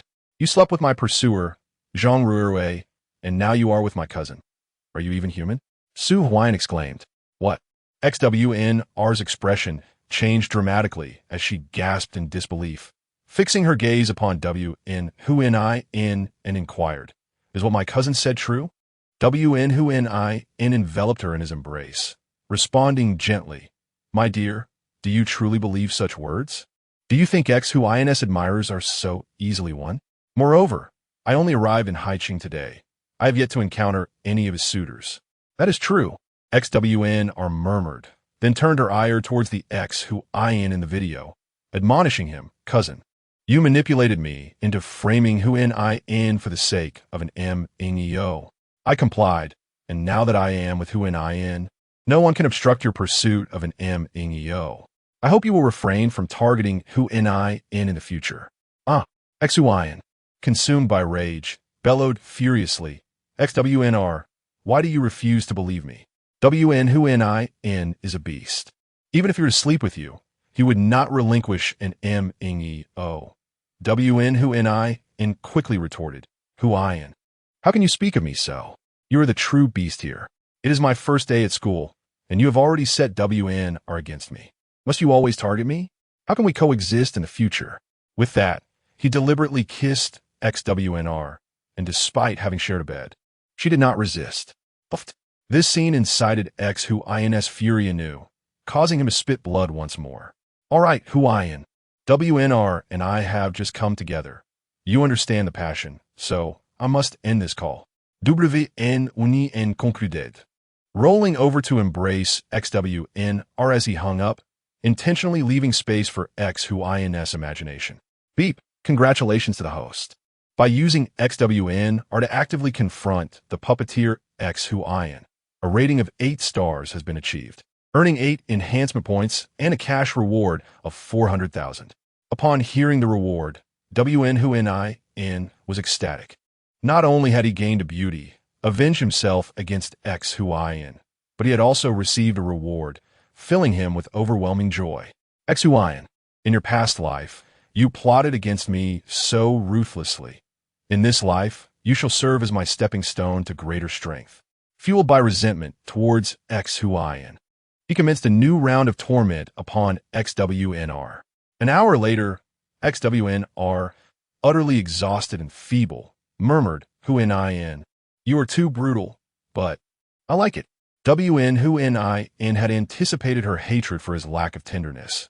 Yet, to his surprise, she revealed herself to be a masochist. "As long as you enjoy it. We cannot skip dormitory hours at school. We must return.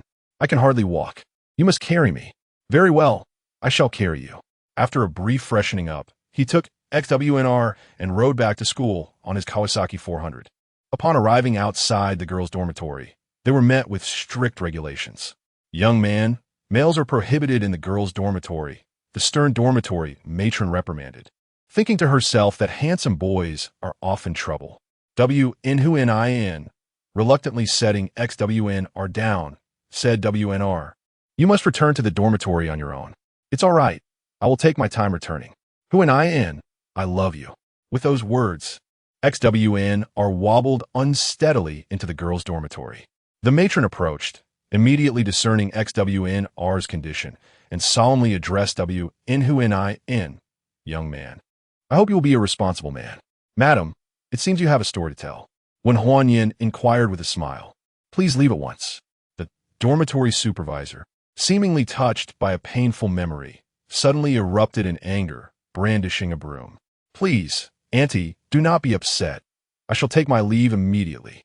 When Huanyin hurriedly exited, upon reaching the vicinity of the teaching building, he found a suitable spot to park his vehicle before making his way to the classroom to retrieve his belongings for the dormitory. As soon as Huanyin stepped into the stairwell, he was surrounded by a dozen individuals. Recognizing the leader among them, Huanyin greeted him with a smile.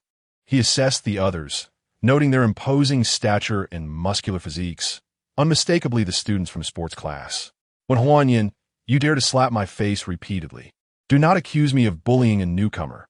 If you crawl through my legs, I shall refrain from targeting you." Chapter 24. A slap in the face. "I see you are still in need of correction. Otherwise, what gives you the audacity to speak to me in such a manner?" When Huanyin remarked with a cold smile, "Brother Hui, this guy seems off. Faced with our overwhelming numbers, he shows no fear at all."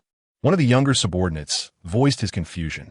Upon hearing this, Li Yaohui recalled Huanyin's previous demeanor, causing a flicker of uncertainty within him. Initially intent on intimidating Huanyin through force, he now abandoned this notion upon witnessing the latter's apparent indifference. "Are you truly unwilling to apologize, Huanyin?" he demanded in a chilling tone. "Apologize to you? Do you believe yourself worthy of that?" Huanyin retorted, "Very well, you will come to regret this." With that, Li Yaohui turned to leave, contemplating alternative means to deal with Huanyin. However, Huanyin was not about to let such a splendid opportunity for retribution slip away. "Did I permit you to leave?" came the indifferent voice. Everyone instinctively halted, casting unfriendly glances at Huanyin. "What? Do you wish to take action yourself?" Li Yaohui said coldly, hands on his hips, exuding an air of bravado that suggested he doubted Huanyin would dare to strike first. Huanyin, with a smile gracing his lips, remained silent, but began to stride purposefully towards Li Yaohui. Curiosity piqued among the onlookers. They wondered what Huanyin intended. Li Yaohui, still unafraid, maintained a haughty gaze upon Huanyin. In an instant, Huanyin erupted into action, grasping Li Yaohui's neck with one hand and lifting him effortlessly, showcasing immense strength. "What tremendous power!" one classmate exclaimed, astonished.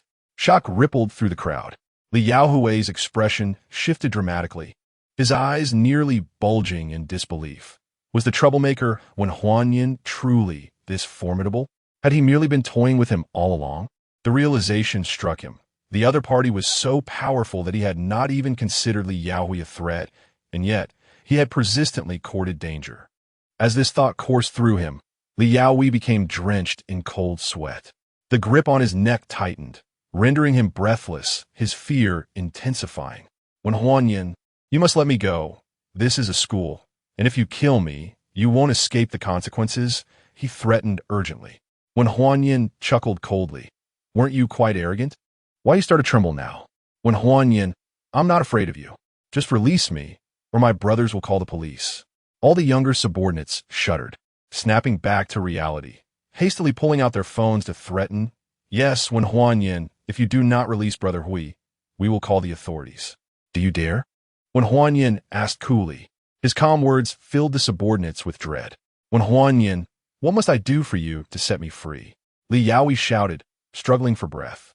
Only then did Wen Huanyin smile warmly and say, releasing you isn't out of the question. How did you suggest I come to you before? Just do that once. With that, he loosened his grip on Li Yaoi but spread his legs wide. Coughing violently, Li Yaohui's complexion turned extremely grim. After regaining his composure, he angrily declared, Wen Huanyin, leave a way for future encounters in your dealings. Do not push matters to the brink. He continued, you are aware of the consequences of absolute actions. Yet how have you conducted yourself? Time and again you have sought trouble with me. And now that you find me not easily intimidated, you resort to pleasantries? With that, he cast a cold glance at his bewildered subordinates and commanded, if this does not concern you, then be gone. Should you dare to trouble me again, I assure you, you will find it impossible to survive in Haiqin. All the subordinates trembled at his words. Brother Hui, we apologize. We are here to study and cannot assist with this matter, one of them said before turning to leave. Brother Hui, he is too formidable. We cannot help, echoed another. Brother Hui, our apologies, they all departed. Wen Huanyin responded indifferently. The opportunity is yours, do not delay. Liao Hui, unwilling to concede, took a deep breath and said solemnly, Wen Huanyin, I offer you money. How about 10,000 yuan? Do I appear to be in need of money, Liao Hui? I grant you one final chance. Crawl beneath me and do not provoke me again. I shall not make things difficult for you. Otherwise, you will find it impossible to navigate Haiqin. The menacing tone only intensified Li Yaohui's fear. He scanned the surroundings and, upon realizing there were no witnesses, inhaled deeply and bowed his head. With utmost swiftness, he dropped to the ground and crawled through Wen Huanyin's legs. Ding! Congratulations, host, for successfully repelling another assault from the campus bully Li Yaoi, who is heavily funded by Su Huayan. You have earned 5 basic enhancement points and a cash reward of 250,000 yuan. Additionally, due to completely defeating and subduing Li Yaoi, you receive an extra 6 enhancement points and another cash reward of 300,000 yuan. Upon hearing the rewards credited, an exuberant smile illuminated Wen Huanyin's face. In Li Yaohui's eyes, however, Wen Huanyin appeared to be a sadist, reveling in humiliation. He vowed to avoid him at all costs in the future, declaring, Wen Huanyin, may I take my leave now? Wen Huanyin, finally snapping back to reality from his excitement, pondered for a moment and replied, help me move some belongings. Once done, you may depart. Li Yaoi dared not express any dissatisfaction and obediently followed Wen Huanyin. Arriving at the classroom, there was little to carry, merely a suitcase and a handbag. With a disgruntled expression, Li Yaoi followed Wen Huanyin towards the boys' dormitory. Brother Hui, just as they exited the teaching building, a melodious voice called out. Wen Huanyin instinctively turned to see a beautiful girl, causing him to shudder. He recalled from his past life how this girl had been cornered by Li Yaoi, ultimately leaping from the building in despair. You are Ho Jiayao. Upon hearing her name called, the shy Ho Jiayao curiously scrutinized him, assuming he was another undesirable companion of Li Yaoi. Her gaze returned to him, waiting for Li Yaoi to speak before she dared to depart. What are you looking at? This is Brother Nian. Did you not hear him when he asked you a question? Li Yaoi shouted, Inanja. Ho Jiao trembled slightly, her eyes wide with disbelief as they fell upon Wen Huanyin. Could it be that Li Yaoi was afraid of him? He appeared to be a newcomer, after all. At that moment, Wen Huanyin revealed a gentle smile and said, Ho Jiayao, would it be all right to add each other on WeChat? Ho Jiayao's body quivered. Her preconceived notion led her to believe that Wen Huanyin, being with Li Yaoi, could not possibly be a good companion. Yet, she was hesitant to refuse, stammering her reply. Sure, then let us scan the code. Wen Huanyin had already approached her, offering his friend code. Ho Jiayao shakily retrieved her inexpensive smartphone, the kind that took ages just to add a friend. It took several minutes before the connection was finally established.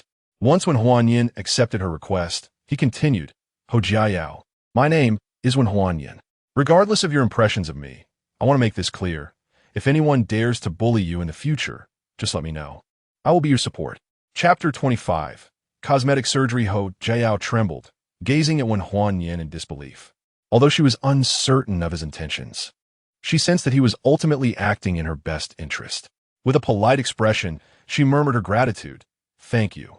Yet in her heart, she resolved to keep her distance from him, convinced that anyone associated with Li Yaohui could not be a good person. Wen Huanyan, however, directed his attention towards Li Yaohui. Li Yaohui, I will protect Ho Jiao. Should she suffer even the slightest grievance, I will hold you accountable. Li Yaohui shuddered, feeling at a loss. Yet he managed to respond with a bitter smile. Rest assured, Brother Nian, Ho Jiao and I are classmates. With me around, no one would dare to bully her. That is for the best. Let us depart, Wen Huanyan replied, nodding towards Ho Jiao as he led the way.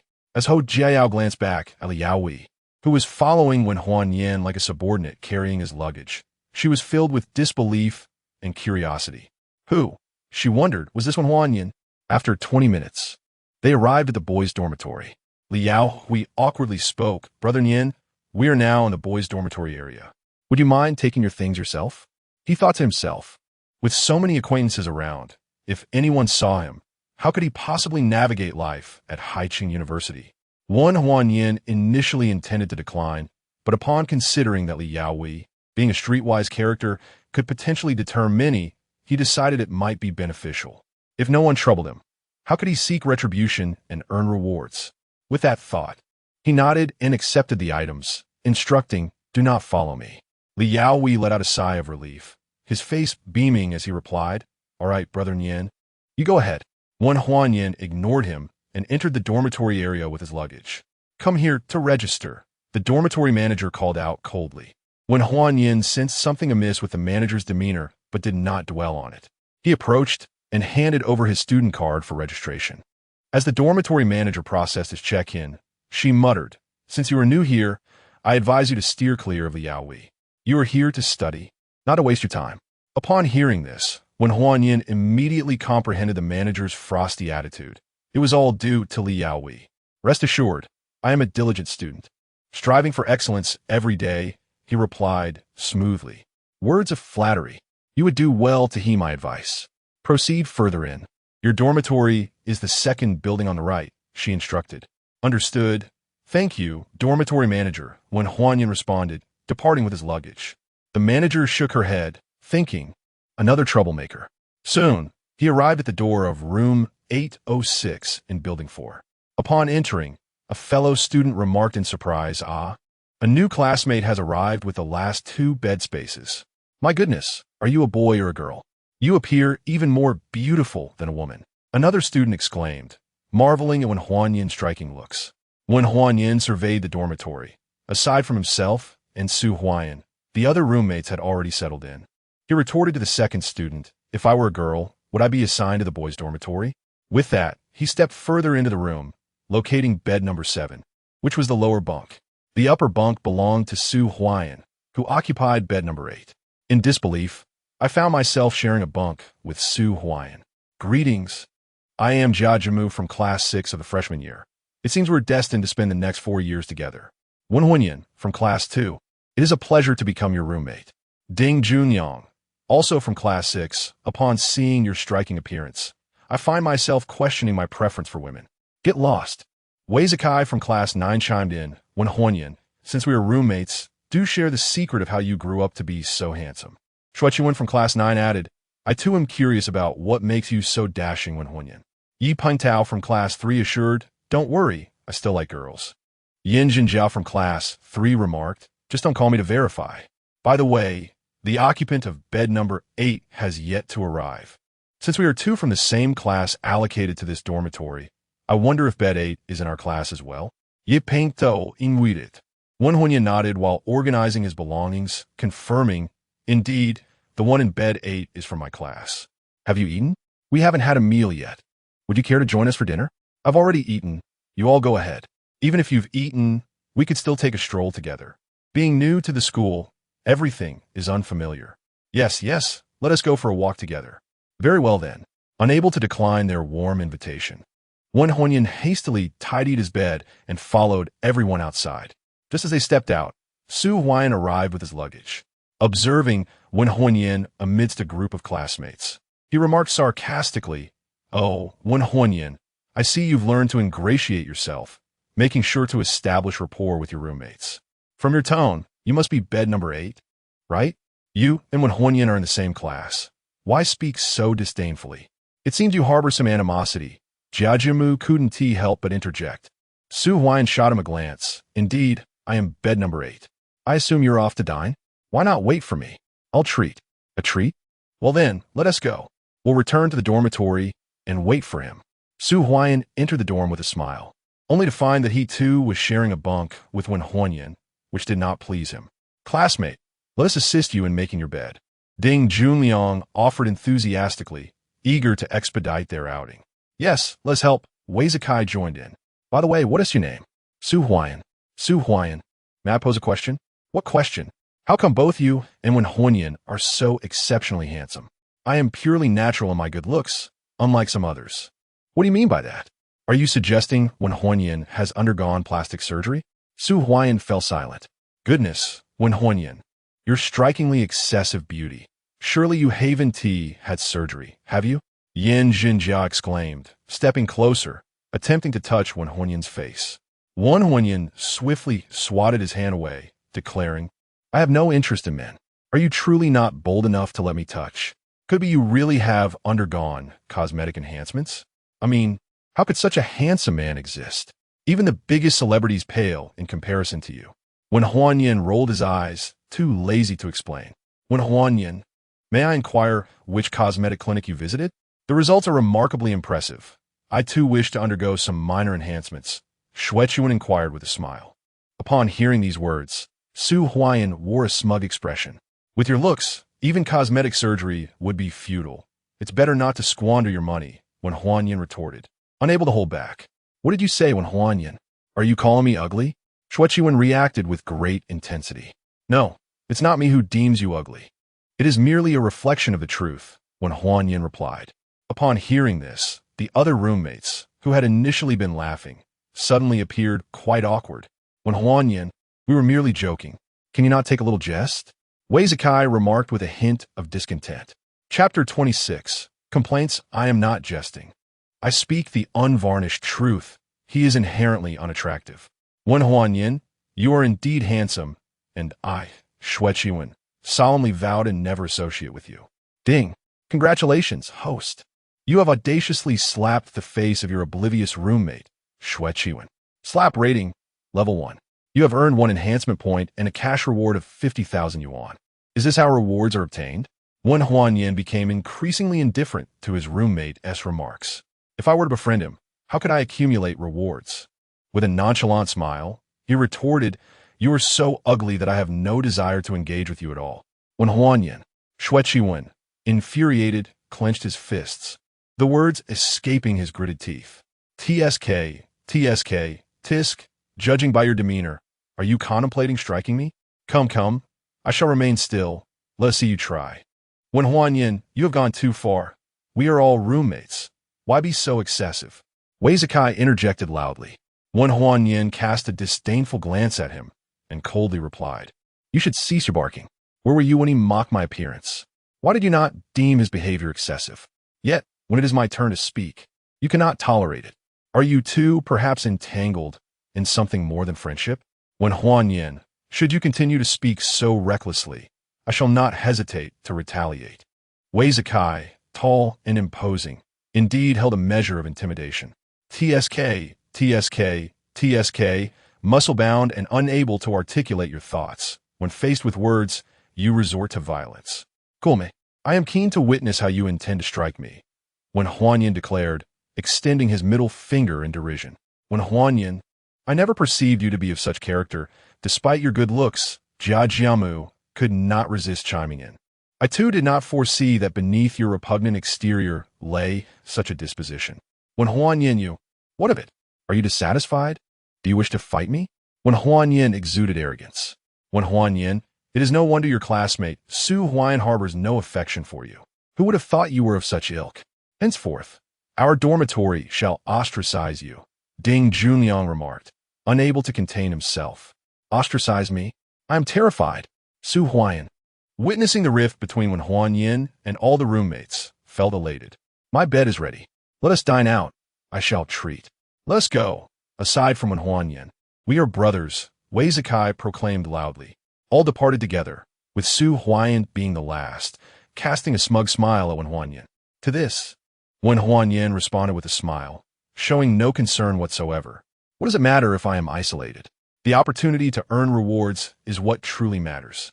After a while, Wen Huanyin took a shower, then lay on his bed, idly playing on his phone until slumber overtook him. Time passed, and the dormitory door swung open. Upon seeing Wen Huanyin asleep, all the roommates exchanged knowing glances and erupted into boisterous chatter. Oh, today's seafood feast was delectable. Indeed, that lobster was larger than any I have seen in the supermarket. I still prefer Australian abalone. It is simply divine. Thanks to Su Huayan for treating us. If it were up to me, I would not dare dine in such an extravagant seafood establishment. Alas, some individuals are self-important and socially inept. They are bound to be failures in the real world. Wen Huanyin was awakened, his eyes fluttering open as he coldly remarked, You'd best keep your voices down. Oh, so you were merely pretending to sleep? We shall remain loud. What can you do about it? Wei Zikai taunted provocatively. Wen Huanyin issued a stern warning. You would do well not to be overly arrogant, lest you find yourself embarrassed in the end. How intriguing. Pray tell, how will you bring about my disgrace? It is already 10 o'clock at night. Are you certain you will not lower your voice? I certainly will not. What can you do to stop me? Wen Huanyin nodded with a cold smile. Very well, we shall see about that. With that, he dialed the dormitory supervisor's number. After the call connected, Wen Huanyin activated the speakerphone. Hello, Auntie, it is 10 o'clock, the designated lights-out time, yet there are still individuals in our dormitory making a deliberate ruckus. My attempts to mediate were met with threats. Such a thing has occurred. Which dormitory are you in? Building 4, room 806. I shall come immediately. I am eager to see who possesses such audacity. As the call ended, Wei Zikai's expression soured, and he cursed, Wen Huanyin, are you a child? All you do is report others. Wen Huanyin merely smirked and remained silent. Approximately 15 minutes later, the dormitory supervisor arrived, her voice loud as she inquired, Who made the complaint? Wen Huanyin promptly stood. Annie, it was I who made the complaint. Who has been making such a ruckus in the dormitory? Wen Huanyin glanced at Wei Zikai. Why are you looking at me? Auntie, I can assure you I was not making a disturbance. My fellow roommates can attest to that. Indeed, I can vouch for him. Wei Zikai was not loud at all. Shuechuan was the first to speak up. I can corroborate that. There was no loud commotion in our dormitory. I can also vouch for that. As everyone rallied to support Wei Zikai, the dormitory supervisor's gaze fell upon Wen Huanyin. His strikingly handsome visage lingered in her memory, and she recognized him as the student who had arrived with Li Yaoi. Her impression of him soured immediately, and she coldly questioned, Is there any truth to this matter? Wen Huanyin calmly retrieved his phone. Of course there is. He played the audio he had recorded earlier. Oh, so you are merely pretending to sleep? We shall remain loud. What can you do about it? Wei Zikai's brazen voice echoed. Auntie, is this evidence sufficient? The supervisor's gaze darkened as it shifted to Wei Zikai. Her tone stern. Is this true? With undeniable evidence presented, Wei Zikai's complexion darkened, and he found himself unable to deny it, reluctantly admitting, Auntie, I acknowledge my mistake. Your acknowledgement means little to me, the supervisor replied coldly. Wen Huanyin smiled, Wei Zikai, I shall not make things difficult for you. If you sincerely bow and apologize to me, I will forgive you. You are dreaming, Wen Huanyin, Wei Zikai shouted in fury. Wen Huanyin looked innocently at the supervisor. Auntie, you have seen for yourself. He remains unrepentant and unaware of his wrongdoing. I believe it is best to handle this according to the school's regulations. A shiver ran through Wei Zikai. To incur a penalty on his very first day of school would surely mar his reputation for life. With a booming voice, Zhao Wenhuan exclaimed, Wen Huanyin, I can offer you an apology, but to bow at a full 90 degrees would be excessive. Huh. While I was enjoying a peaceful slumber, you all returned and deliberately created a ruckus to wake me. Did you not find that excessive? Turning to the dormitory supervisor, he added, since he is unwilling to apologize. Let us proceed according to the school's regulations. Very well, the dormitory supervisor nodded, then directed her gaze toward Wei Zakai. Hand me your student identification card. Supervisor, I apologize. Wei Zakai said, his face a mask of anger and reluctance. Yet he had no choice but to approach Huan, bending at a full 90 degrees as he uttered, I am sorry. I should not have disturbed you with my loudness. What did you say? I cannot hear you clearly. Chapter 27. Refusal to discard the phone confronted with Huan's deliberate provocations. Wei Zakai seethed with barely contained fury. However, with the dormitory supervisor present and evidence on Huan's side, he had no choice but to raise his voice and apologize. I'm sorry. I shouldn't have raised my voice so loudly. Ding! Congratulations to the host for actively confronting the troublemaking roommate Wei Zakai. Face-slapping rating, level 1. Reward obtained. 1 enhancement point and 50,000 cash. Having received the reward, Huan replied, I will let this slide this time, but if it happens again, I will not be so easily appeased. Turning to the dormitory supervisor, he added, Thank you for your assistance. Allow me to escort you back. No need. It's sufficient that the matter has been resolved. It's nearly 10:30. You should turn off the lights and rest, the supervisor replied, before turning to leave. When Huan did not spare a glance at his roommate, returning to his bed to continue sleeping. Just wait, when Huan, Wei Zakai growled darkly. Su Huan, with a smile upon his face, was keen to witness the unfolding drama. When Huan, feigning sleep, ignored Wei Zakai entirely, leaving him feeling frustrated as he struck the soft mattress in vain. Yet, fearing further complaint from Huan, he chose to endure the situation. The other students, too, refrained from causing any further disturbances. The following day, when Huan rose at 6 o'clock, having developed a routine during high school where morning exercises were mandatory, he had adjusted to this biological clock. After freshening up, he stepped outside. Despite the absence of compulsory morning exercises in university, he opted to go for a run. After jogging for half an hour, he made his way to the nearest cafeteria for breakfast. The university cafeteria offered a bountiful array of breakfast options, including rice noodles and various snacks. Observing that one breakfast window was particularly crowded, adhering to the belief that popular places must serve delicious food, when Huan joined the queue.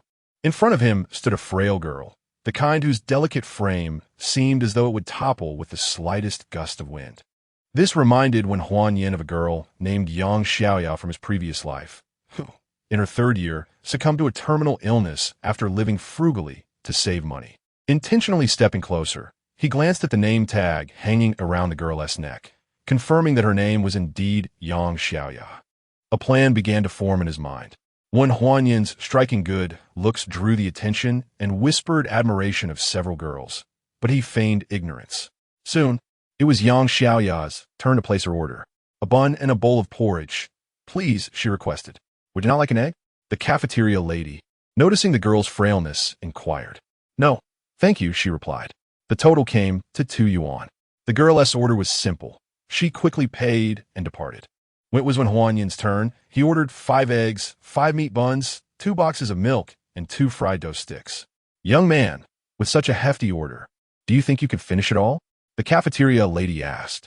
I assure you, I have a good appetite and will finish it all, he responded confidently.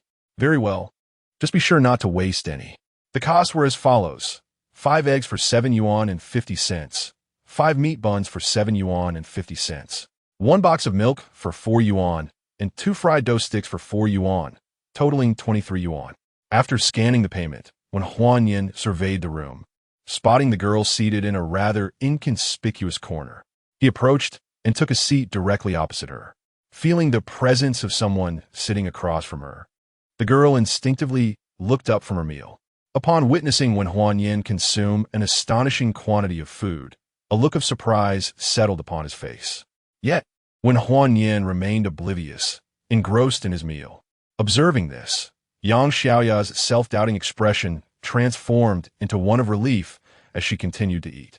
She stole glances at Huan, feeling less anxious as he seemed indifferent to her presence. When Huan ate swiftly, finishing his meal and rising to depart without a word.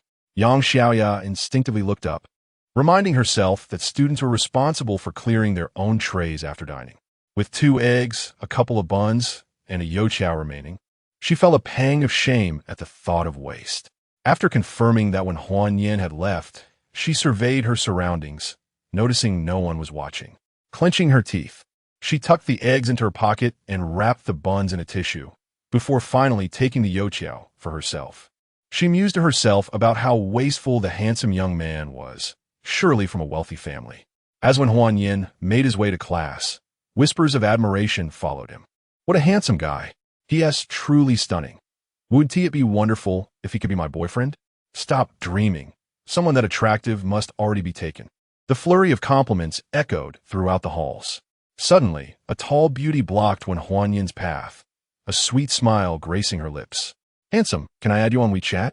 When Huan Yin glanced at her, acknowledging her beauty but solely focused on his own rewards. He shook his head, declining politely, sorry, I don't use WeChat. The confident beauty was immediately taken aback, her face flushed with embarrassment. My goodness, he is so cold. A stunning woman approaches him, and he rejects her without a second thought. Surely he must prefer men? Any man would be unable to resist such a beautiful senior. The crowd murmured in surprise. Undeterred, the beauty pressed on, handsome, can I at least have your number? You can't possibly tell me you don't have a phone. When Huan Yin nodded earnestly. You guessed right. I truly don't have a phone. What is that in your pocket then? She retorted, a hint of irritation creeping into her voice as she reached for his pocket. In a swift motion, Huan Yin stepped back and hurled his phone, an expensive, top-of-the-line model, into a nearby filthy ditch, spreading his hands in mock innocence. See, I really don't have a phone. Gasps filled the air as onlookers registered the act. That's the latest model worth thousands. He tossed it without hesitation. Speculation spread like wildfire. Surely, no man would discard such an expensive device just to reject a woman. A collective sigh of disappointment resonated among the crowd. The beauty's face turned an ashen shade, and in a fit of anger, she stomped her foot, muttering fiercely as she stormed off. Ding! Congratulations to the host. The beautiful Huang Jing, who attempted to flirt, has been humiliated, resulting in a level 2 humiliation rating. The reward received 2 enhancement points and a cash prize of 100,000 yuan. Upon hearing the notification of his reward, when Huan Yin remained indifferent to Huang Jing's plight, an involuntary smile of excitement emerging on his face. Good heavens, is this fellow some sort of deviant? Not only does he coldly reject a beautiful woman, but he also appears so joyous about it. What use is good looks if one behaves so abnormally? It is troubling. One should steer clear of him to avoid being tainted. Indeed, yes, let us distance ourselves from such an eccentric madman. When Huan Yin paid no heed to the disparaging remarks of his classmates, casting a glance at the phone lying in the foul sewage. Although modern smartphones are waterproof, the stench of the sewage was overwhelming. Feeling that the hour was still early, Huan Yin chose to abandon the phone and made his way towards the mobile phone sales shop on the campus commercial street. Chapter 28.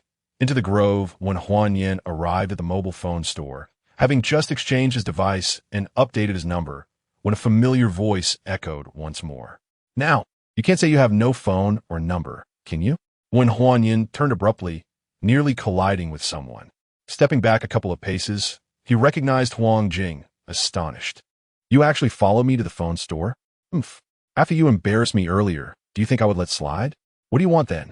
When Huan Yin inquired, though his mind was already devising ways to counter Huang Jing's taunts. Give me your phone number, WeChat, QQ, and email. Add me as a friend on all. And what if I refuse? Do you dare to say no? If you do, I want to attend class today. What does skipping class mean? Still unwilling to shed tears until faced with the grave. Huh? Come with me. Huang Jing forcibly dragged Huan Yin away. They soon entered a secluded grove. During class hours, the grove was remarkably tranquil. Huang Jing wore a mischievous grin. If you don't comply with my demands, I'll take you right here today. What? Are you a girl, or am I? Is this something a girl should say? Enough with the chatter. Now, I ask you, what choice will you make? You want me to make a choice, do you? I hope you won't regret it. As when Huan Yin spoke, he suddenly embraced Huang Jing, drawing her close. After their intimate contact, he added, you still have time to regret it. Huang Jing's heart raced, anxiety engulfing her. Her face flushed, yet she maintained her bravado. You wouldn't dare. Very well, you think I wouldn't dare? He abruptly lifted her short skirt. Oh! The sudden chill caused Huang Jing to scream. What is happening? Just then, someone passed by, curiously murmuring as they approached. Wen Huanyan flashed a devilish grin and swiftly pushed Huang Jing out of the grove, sprinting in the opposite direction. Ah, you bastard! I will make you pay for this. Huang Jing's furious roar echoed behind him. Ding! Congratulations, host. You have successfully embarrassed the persistent Huang Jing, leaving her furious and humiliated. Face smacking rating, level 3. Reward: 3 enhancement points and cash of 150,000 yuan. To his surprise, such an effortless reward lifted Wen Huanyan's spirits as he made his way to the classroom.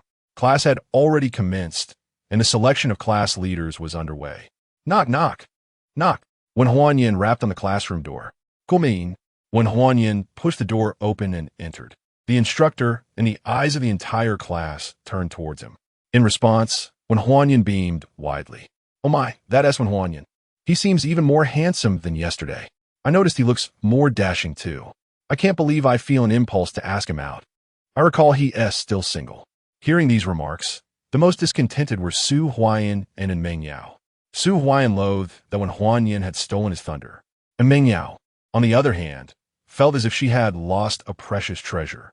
Wen Huanyan, why are you late on your first day of class? Luo Jiue questioned sternly.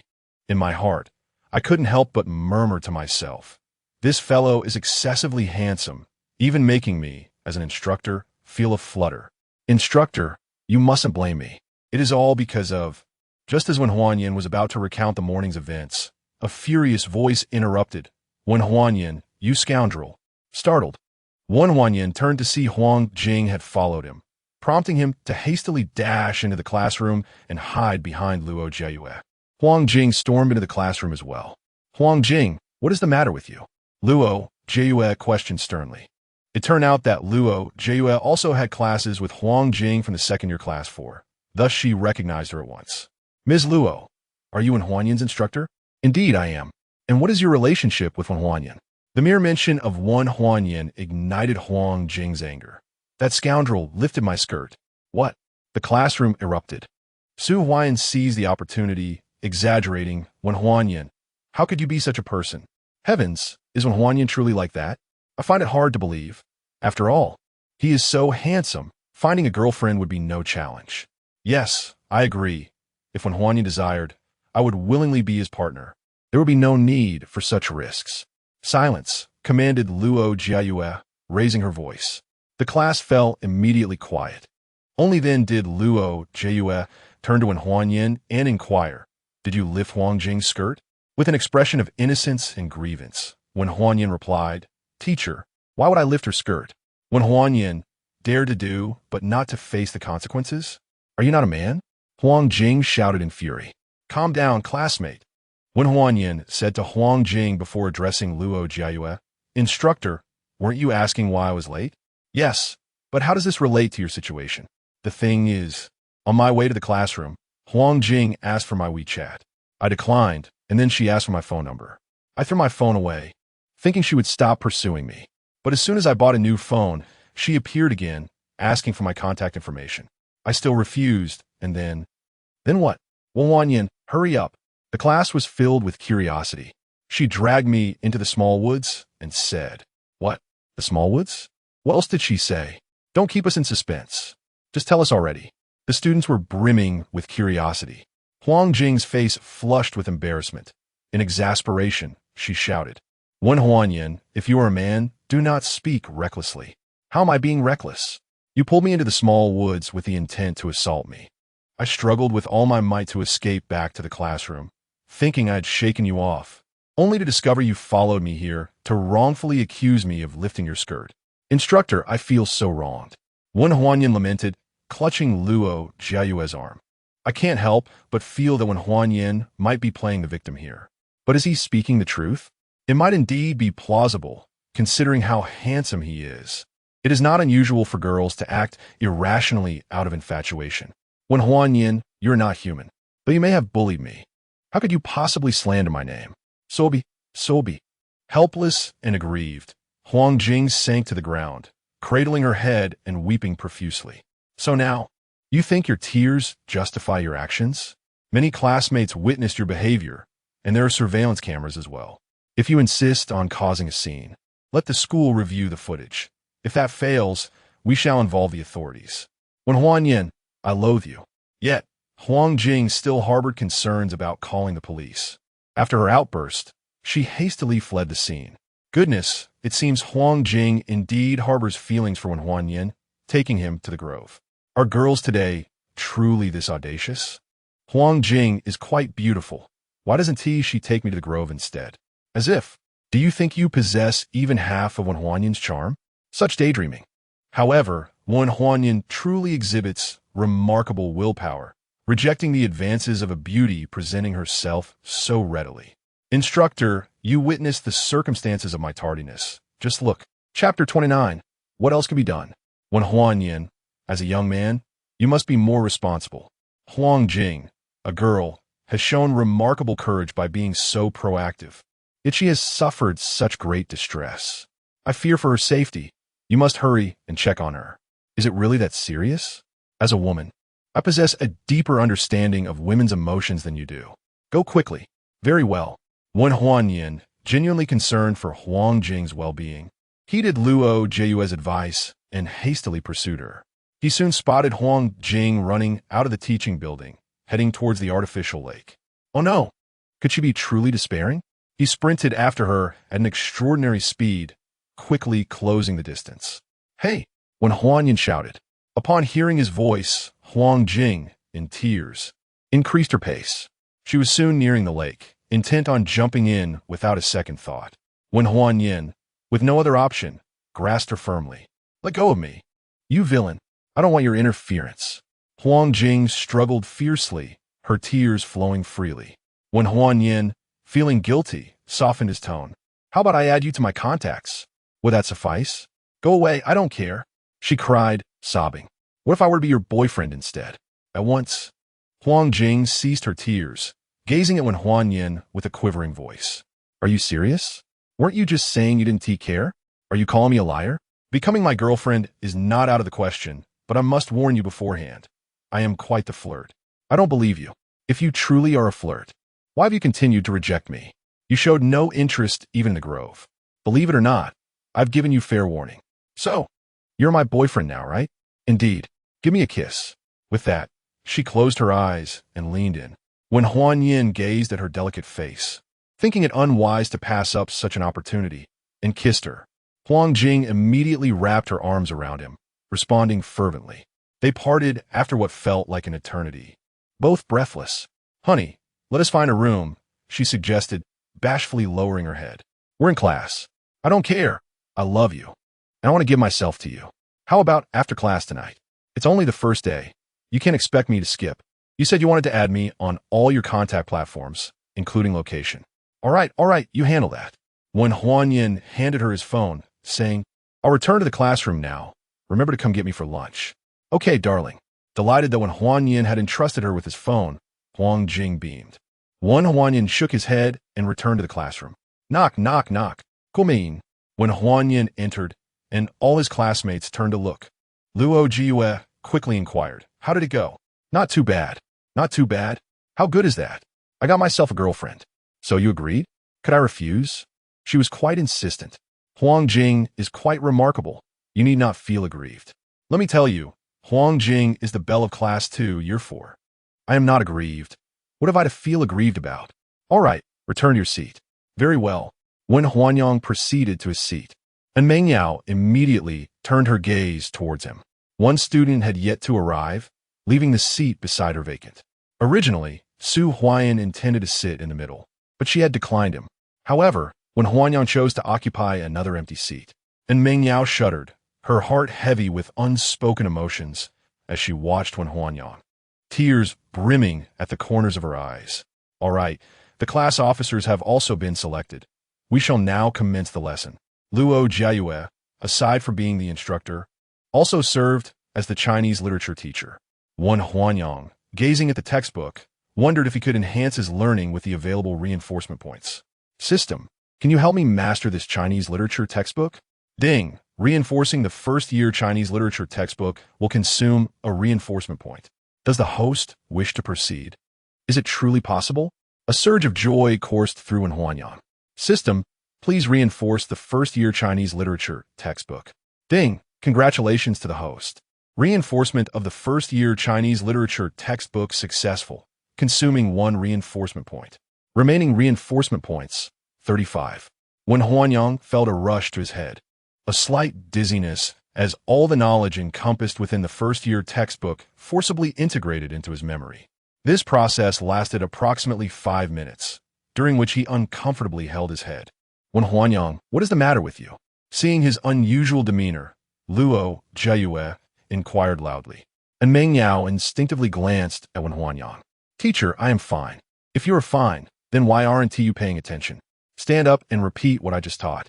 Reluctantly, when Huanyang rose to his feet, he had no recollection of what had been discussed. Yet he had completely mastered the knowledge from the first-year Chinese literature textbook and began to explain it based on his understanding. He spoke for a full 5 minutes before concluding. Have you studied this before? Luo Jiayue could not help but ask. Not at all. I have just begun university. Where would I have learned it? Then how do you comprehend it so well? Perhaps it is due to your excellent teaching, instructor. You are quite the charmer. Sit down and pay attention. Yes, having mastered the Chinese literature textbook entirely, Wen Huanyang found no interest in the class and instead decided to delve into other subjects to enhance his knowledge. Meng Yao, witnessing that Wen Huanyang had not cast a glance in her direction throughout, felt her heart ache profoundly. Soon the class ended. The break between the second and third periods lasted 20 minutes. Wen Huanyang, Huang Jing's voice echoed from the doorway. All the students still present in the classroom turned to look. Huang Jing waved excitedly at Wen Huanyang.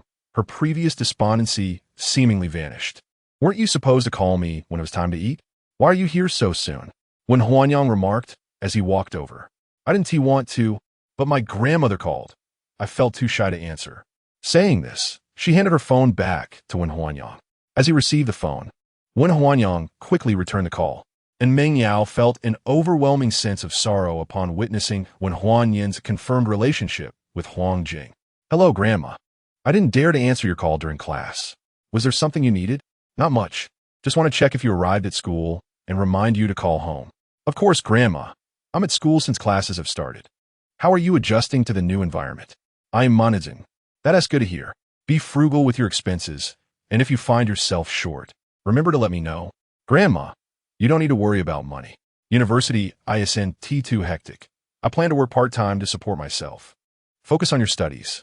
Excelling in your academics is your priority. Your grandfather and I will figure out the finances. Grandma, you and Grandpa are getting older, and I've reached adulthood. I can earn my own money now. Once I start making enough, I will send you both some.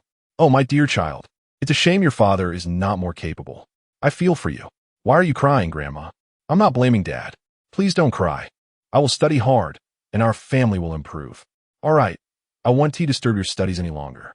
By the way, as a young man, take good care of Meng Yao. Rest assured, Grandma, I will look after Meng Yao. Chapter 30. Confrontation, Standoff, Collapse Husband. Who is Meng Yao? Huang Jing inquired hastily after the call ended. Wen Huanyang took her by the hand and led her to Meng Yao, introducing, this is Meng Yao. We grew up together, sharing childhood memories. Meng Yao, I inadvertently gained another partner. Huang Jing, meet her. Beside them, Su Huan interjected angrily, Wen Huanyang, you truly are despicable. Just recently, you were involved with my friend Zhang Rurui. Then you turn around to pursue my cousin Su Wanru, and now you've taken up with Huang Jing. In less than 2 days since arriving at school, you've already become such a scoundrel? What? Is Wen Huanyang really that unprincipled? 3 girls in under 2 days? That can't be true. It must be Su Huan's envy speaking. Someone remarked. Perhaps, given Wen Huanyang's good looks, Huang Jing came willingly, and it's only natural for other girls to be drawn to him as well. And Meng Yao gazed at Wen Huanyang and asked, Wen Huanyang, is what Su Huan said true? With a smile, Wen Huanyang replied, Meng Yao, we've grown up together. You know my character well. As for Su Huan, I need not elaborate. You understand the situation. What do you mean by that? Su Huan demanded furiously. Why are you so agitated? Do you feel guilty about something? Shut your mouth, Wen Huanyan. Do you dare to call my cousin here for confrontation? I want to see how you explain this to her. Go ahead, make the call. Very well. I shall see how you handle this. In a fit of anger, Su Huan indeed dialed Su Wanru's number. Hello, cousin. Is there something you need? Cousin, you need to come to our class immediately. Why should I come to your class? Wen Huanyan is now involved with a girl named Huang Jing. The entire class is aware. What? Are you sure you're not joking? Why jest about such matters? Hurry over, and you'll see for yourself. All right, I'm on my way. After hanging up, everyone was filled with anticipation. A spectacle was about to unfold. Being handsome certainly has its advantages. He arrived at school and immediately attracted several girls. About 5 minutes later, Su Wanru rushed in, breathless and visibly distressed. When Huanyan, is what my cousin said true? She demanded loudly at the entrance. When Huanyan nodded, affirming, indeed, it is true. Su Wandu Chemba, her face draining of color as she shouted in fury. When Huanyan, how could you be this kind of person? Huang Jing, trembling as well, asked Wen Huanyan, do you have a girlfriend? Wen Huanyan reluctantly confessed, yes, she is my girlfriend. Then why did you accept me? Huang Jing questioned, her voice trembling with emotion. Wen Huanyan sighed, I had no choice. If I had rejected you, you threatened to jump into the lake. How could I stand by and watch you harm yourself? What? Rejecting you and jumping into the lake? What is that about? Su Wandu Inquit Lao Li. In a rather tumultuous turn of events, Huang Jing pursued me fervently, chasing me from the cafeteria to the mobile phone shop and then to the classroom. After I had repeatedly rejected her advances, she found herself in despair, and I felt compelled to acquiesce to her feelings. Su Wanru, gazing intently at Huang Jing, inquired, is what my man said true? Huang Jing, biting her lip in distress, replied with a defiant tone, indeed, it is true, but he is now my man.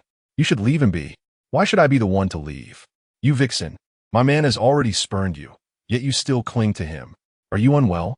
I retorted, I am indeed unwell. If you cannot accept that, then you should be the one to depart. Huang Jing, in a fit of rage, exclaimed, I can't accept that my man has other women.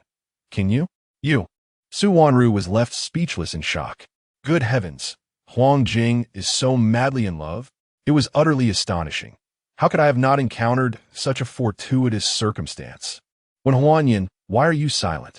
Su Wanru yelled at Wen Huanyan, who seemed powerless in the situation. Wen Huanyan, with a bitter expression, remarked, what can I do? She can accept that I have you. If you cannot accept that I have her, then I can only apologize. Wen Huanyan, you scoundrel, how can you act this way? You took advantage of me and now refuse to take responsibility. Cousin, did you truly sleep with Huanyan? Su Huan asked incredulously. Upon hearing his voice, Su Wanru erupted in anger, reproaching, Su Huan, it's all your fault. If you hadn't compelled me to slander Wen Huanyan, how would I found myself tangled in this mess? What? Was it really Su Huan who orchestrated the false accusations against Wen Huanyan at the school gate? And Meng Yao questioned in shock. Su Huan, taken aback, quickly defended himself, saying, Meng Yao, do not listen to Su Wanru's nonsense. We three share such a strong bond. How could I treat Wen Huanyan in such a manner? Be silent. And Meng Yao chastised Su Huan before turning back to Su Wanru, asking, tell me, is what you said truly the case? Of course it is true, Su Wanru affirmed loudly. Why did Su Huan do this? In a fit of anger, Su Wanru coldly replied, and Meng Yao, stop pretending to be naive. Su Huan's actions were all for you. He believes that only by forcing Wen Huanyan away can he win your affections. Su Huan, have you lost your mind? We share such a close relationship. Yet you would resort to such underhanded tactics. With the situation escalating, Su Huan, in a fit of desperation, shouted, I have indeed lost my mind. But it is because of you. You always side with Wen Huanyan. I am certain that if both he and I confessed to you at the same time, you would undoubtedly choose him. I thought I would have my chance when he failed to get into university, but to my astonishment he succeeded. Thus, I have been forced to find a way to drive him away. Therefore, Su Huan, was it you who orchestrated the targeting of Wen Huanyan by Li Yaohui and those ruffians? As Meng Yao's emotions surged, Her gaze towards Su Huayan brimmed with hatred. Yet he dared not admit it any further. There is nothing of the sort. I merely led my cousin to wrongfully accuse him. Everything else is beyond my concern. Beyond your concern, you say? Did you not claim that Zhang Ruerue is your friend? I am indeed friends with Zhang Ruerue, yet I am utterly oblivious to any matters concerning her and Wen Huanyan. Su Huayan, you have truly disappointed me. And Meng Yao exclaimed in anger, gathering her textbooks, and approached her deskmate, saying, "Classmate, would you kindly change seats with me?" The classmate appeared momentarily taken aback. "I implore you, please consider it a favor." She pleaded in a sweet, delicate tone that rendered the refined young man utterly defenseless. Rising to collect his belongings, he said, "Please don't be like this. I will gladly give up my seat for you." Witnessing this, Su Huayan erupted in fury, shouting, "And Meng Yao, why do you always favor Wen Huanyan? What is it about me that falls short in comparison to him?" Chapter 31. The hypocritical confession. Su Huayan, I have always harbored feelings for you, and I have treated Wen Huanyan as an elder brother. However, your repeated harm towards Wen Huanyan has left me utterly disappointed. Had it not been for his good fortune, he could have faced grave consequences. Ding dong. Observing the resolute expression on Meng Yao's face, Su Huayan realized that he had lost all chances, collapsing weakly into his seat. Wen Huanyan remarked indifferently, "Su Huayan, those who commit wrongful acts will inevitably meet their downfall. With so many misdeeds, how could one escape unscathed? Wen Huanyan, do not be so smug. Our rivalry has only just begun," Su Huayan retorted fiercely, glaring on Huanyan's self-satisfied demeanor. Ding ling ling. At that moment, the class bell rang. "Wen Huanyan, who will you choose between us?" Su Wanru demanded loudly, her eyes fixed anxiously on him. "Only children make choices. I want both of you. Now, let us return to class, and we shall discuss this during lunch," Wen Huanyan replied. "If you do not provide me with a satisfactory explanation, I will not let you off the hook," Su Wanru declared as she stormed away.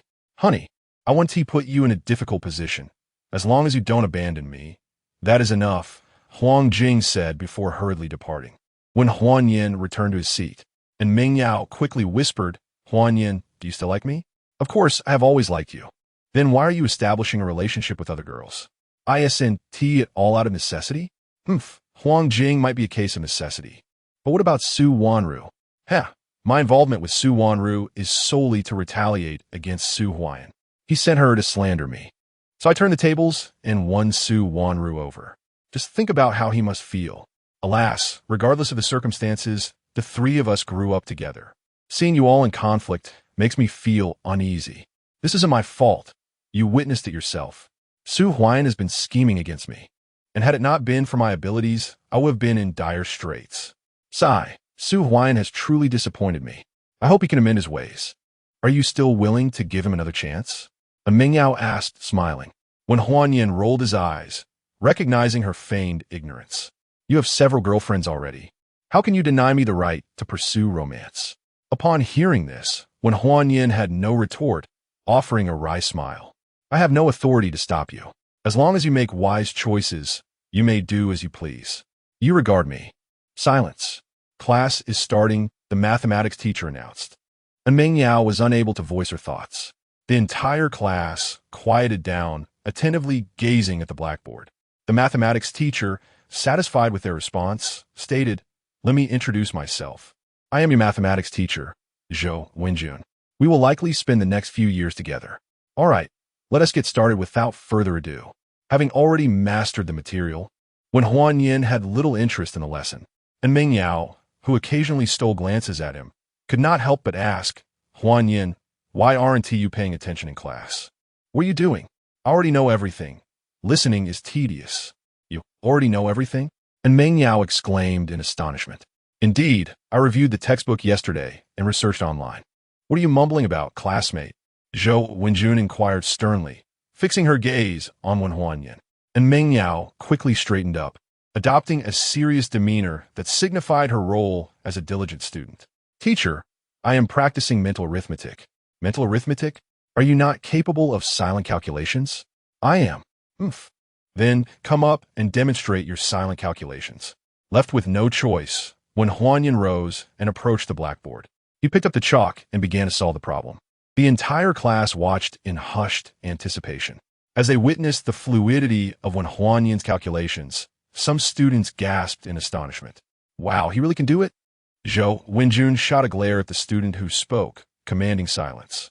Within mere minutes, Wen Huanyan had successfully tackled the complex formula. All eyes turned to Zhou Wenjun, eager to ascertain the accuracy of his answers. Zhou Wenjun, taken aback, asked Wen Huanyan, "Have you studied this before?" "Teacher, I did indeed study in advance. Even so, you must pay attention during class, especially to avoid disrupting your classmates' learning." "Understood, teacher. You may return to your seat." Upon sitting down, and Meng Yao whispered, "You really are impressive. You can actually do it. When have I ever deceived you? All right, let us focus on our studies. Otherwise, I'll be the one to take the blame." "You don't mind taking the blame for me?" "I do." At the sound of those words, a smile crept across Meng Yao's lips, and she fell into silence. Soon, the third period concluded. Su Huayan approached Meng Yao on her left and said, "Meng Yao, I apologize. I shouldn't have." And Meng Yao interrupted, "Su Huayan, the person you need to apologize to is not me, but Huanyan. You truly should not target him." After speaking, she fixed a determined gaze on Su Huayan, awaiting his response. In a bid to earn Meng Yao's forgiveness, Su Huayan reluctantly confronted Wen Huanyan, suppressing his anger as he said, "Wen Huanyan, I'm sorry. I shouldn't have singled you out. I hope you can forgive me." "What did you say? I didn't catch that." Witnessing Wen Huanyan's deliberate provocation, Su Huayan clenched his fists but raised his voice nonetheless. "Wen Huanyan, I'm sorry. I shouldn't have targeted you. Please forgive me." The entire class was already watching this exchange. Hearing those words, Su Huayan felt the weight of his classmates' gazes piercing into his heart like needles. Wen Huanyan retorted, "Why are you shouting? I can hear you just fine." Wen Huanyan, "Do not go too far," Su Huayan instinctively shouted in frustration. With a feigned expression of fear, Wen Huanyan replied, "Su Huayan, are you still going to target me?" Unable to contain herself, and Meng Yao exclaimed angrily, "Su Huayan, I truly hope you can change. If you continue to target Huanyan, I will never speak to you again in this lifetime." Witnessing Meng Yao firmly align herself with Wen Huanyan infuriated Su Huayan, who seethed internally, and Meng Yao, your bias is deeply disappointing. Once I have you, you will surely regret this. Yet he merely said, "Meng Yao, rest assured, I will no longer target Wen Huanyan. I like you, and I will pursue you openly and honestly. I'm afraid you have missed your chance." With a smug demeanor, Wen Huanyan exclaimed, wrapping his arm around Meng Yao. The incident unfolded unexpectedly, leaving Meng Yao in a state of shock. Su Huayan, witnessing her lack of resistance, felt as though his heart were being torn apart, consumed by fury. Have you truly acquiesced to Wen Huanyan? Have you forgotten that he is involved with multiple others? And Meng Yao shuddered, regaining her composure as she struggled to free herself. "Huanyan, please do not jest in such a manner. It could lead to misunderstandings." "Classmates, let there be no misconceptions," Wen Huanyan interjected. "Meng Yao and I are merely the best of friends. My previous remarks were all in jest." Upon hearing his explanation, Meng Yao felt a pang of unease and confusion. Seizing the moment, Su Huayan suggested, "Meng Yao, perhaps you should return to your previous position." Chapter 32. Reluctance, and Meng Yao cast a glance at Wen Huanyan. This scene deepened Su Huayan's loathing towards Wen Huanyan. Yet, he reluctantly bowed his head and suggested, "Meng Yao, there happens to be 3 seats over there. Why don't you and Wen Huanyan move over?" Wen Huanyan promptly declined, saying, "I will not be moving." "Su Huayan, although I accepted your apology, it does not signify that my anger has dissipated. To be frank, I am truly disappointed in you. Wen Huanyan, I have already apologized. Besides, you are fine now, aren't you? Moreover, without my assistance, could you have won over Zhang Ruirui and Su Wanru?" "Su Huayan, how can you still say that? If it weren't for you, Meng Yao wouldn't harbor any resentment towards me." "Enough. Just the sight of you makes me feel nauseated." With that, Wen Huanyan, filled with indignation, stood up and walked away. The entire class witnessed this exchange, leaving Su Huayan's face burning with humiliation. Ding! Congratulations to the host for making Su Huayan bow his head in apology, resulting in disgrace. Face slap rating, 3 stars. Reward, 3 enhancement points. And a cash prize of 150 yuan. As the reward arrived, when Huan Yin, now outside the classroom, wore a radiant smile. After a quick trip to the restroom, he returned to find that Meng Yao had not changed seats, while Su Huayan was still in his place. When Huan Yin strode back to his spot, his voice cold, "Su Huayan, did I grant you permission to sit in my seat? I have apologized to you, yet you still harbor such animosity towards me. We have known each other since childhood. Can't you show some magnanimity?" "Wrong. Meng Yao and I grew up together in diapers. If I recall correctly, you were cast aside by your family and ended up in our village only in 3rd grade. When Huan Yin, mind your words. What? Are you unable to tolerate this? Despite your incessant antagonism towards me over the years, I have never complained. If it weren't for your excessive behavior this time, I wouldn't bother with you. Now, vacate my seat." Just then, the class bell rang, forcing Su Huayan to leave. "You sullied my chair." "Disgusting," when Huan Yin remarked, taking out a tissue to place on the seat. This spectacle infuriated Su Huayan, who gritted his teeth, vowing to make when Huan Yin regret opposing him. As when Huan Yin finally sat down, and Meng Yao expressed her concern, "Huan Yin, you should avoid conflict with Su Huayan. His family is the 2nd largest clan in Haicheng. He is not someone you can afford to offend. So, Meng Yao, will you choose him? When Huan Yin, I am discussing serious matters with you. Why bring this up? I want to focus on my studies, not on romance." With that, he fixed his gaze on the blackboard, adopting an expression that conveyed his displeasure and desire to be left alone.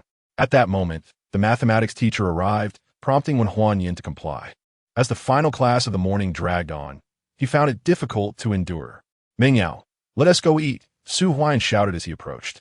And Meng Yao turned to when Huan Yin and asked, "Huan Yin, shall we go eat together?" "Meng Yao, I have no desire to dine with those who maliciously insist on splitting the bill. I'm still waiting for Su Wanru and Huang Jing. If you do not wish to accompany me, then you may go with Su Huayan." Upon hearing the names Su Wanru and Huang Jing, and Meng Yao immediately interjected, "Su Huayan, why not join us for dinner?" Su Huayan, visibly troubled, replied, "Meng Yao, dining with 2 women is hardly appropriate. It would look rather distasteful. If you are unwilling, then you may dine alone." "Meng Yao, why do you still care for Huan Yin, especially considering he is so fickle? Is it merely because he has grown increasingly handsome, resembling a pretty boy?" When Huan Yin smugly retorted, "Su Huayan, I am indeed becoming more attractive and more charming. Does it make you envious?" Huan Yin, your good looks are of little consequence when your affections are so unsteady. Trouble is bound to arise." "Haha, my affections are unsteady. Yet yours are steadfast, I presume. At least I am devoted to Meng Yao." A cold laugh escaped Huan Yin, who chose to remain silent thereafter. At the entrance, the disgruntled voice of Su Wanru echoed, "We have arrived. Meng Yao, let us go eat." When Huan Yin called out as he stood to leave, and Meng Yao followed suit, while Su Huayan reluctantly trailed behind, his expression darkening. "Darling." Huang Jing joined them just as they exited the classroom. "It is good that everyone is here. It is rather crowded. We shall talk later." The striking appearance of when Huan Yin drew the attention of many, both male and female, who were sizing him up. "How handsome! This year's freshmen have many attractive boys. I have seen quite a few." "Indeed, but he seems to be the most handsome." "Not necessarily. We cannot be sure without comparison. Class 7 of the freshman year also boasts a super handsome guy." "Really? I must take a moment to see for myself." Intrigued by the discussions among his classmates, when Huan Yin pondered whether the super handsome guy from Class 7 could rival his own looks. Upon exiting the academic building, when Huan Yin chose a secluded path to the cafeteria. With fewer people around, Su Wanru promptly inquired, "Huan Yin, how do you intend to treat Huang Jing and me? By the way, Su Huai mentioned there is also Zhang Ruirui.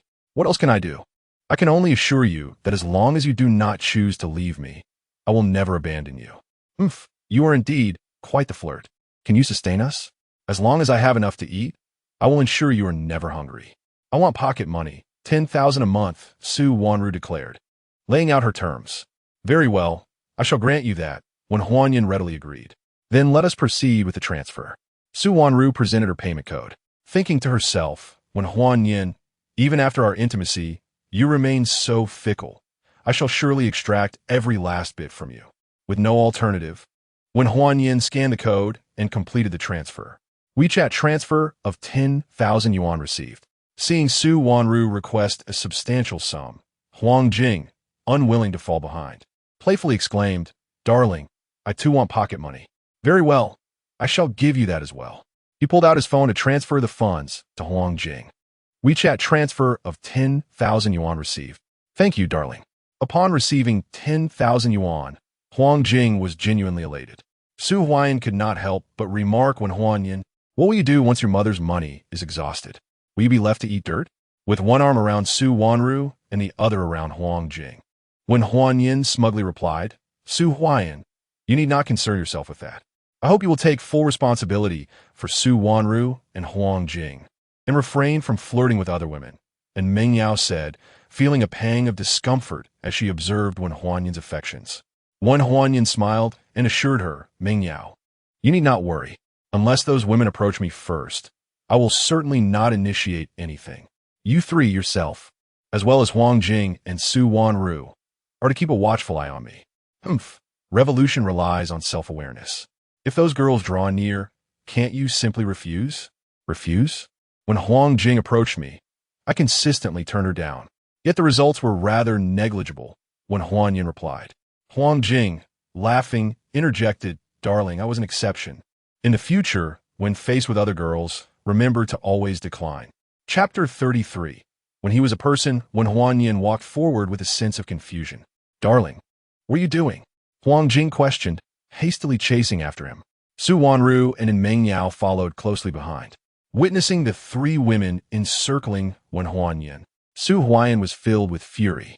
She could not comprehend why this impoverished man, merely slightly more attractive, managed to steal her limelight. Was it possible that her attire did not convey the image of a wealthy heiress? "Hey!" When Huan Yin called out to a slender girl ahead, his voice ringing out. The girl, sensing he was addressing her, turned around in curiosity and exclaimed, "It's you?" "Yes, it's me. Did you help me clear my dishes this morning?" When Huan Yin inquired, remembering the eggs and buns still nestled in her pocket, Yang Xiaoyao blushed and replied, "I did. Thank you so much. To express my gratitude, I would like to treat you to lunch." When Huan Yin, "Did you not say you wouldn't pursue women?" "Su wandu tito angili." "I am not pursuing anyone." When Huan Yin explained with a glance at her, "Not pursuing? Then why are you flirting with her?" Meng Yao should understand my intentions." And Meng Yao rolled her eyes and replied, "I do not understand at all." When Huan Yin felt compelled to clarify, "Meng Yao, you are aware of my financial struggles. Seeing Yang Xiaoyao reminds me of my former self, and I simply wish to befriend her." After explaining, he turned to Yang Xiaoyao and asked, "Can we be friends?" "I'm sorry, but I need to go have lunch," Yang Xiaoyao said nervously, attempting to flee. When Huan Yin grasped her hand firmly, saying, "Yang Xiaoyao, I mean no harm. I genuinely wish to befriend you. Look, I have 3 beautiful girlfriends. I harbor no ill intentions towards you." Upon hearing this, Meng Yao's face flushed. She thought to herself, "Who is your girlfriend?" Su Huayan, however, was enraged. When Huan Yin, "Mind your words. Meng Yao has not agreed to be your girlfriend." "Has Meng Yao not agreed?" "My apologies for the misunderstanding. However, she did not object just now." When Huan Yin, "Could you exhibit some dignity? Please, stop arguing. So many people are watching.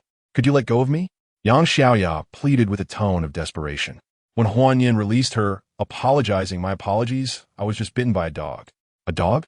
Yang Xiaoyao instinctively looked around. When Huan Yin, "Who are you calling a dog?"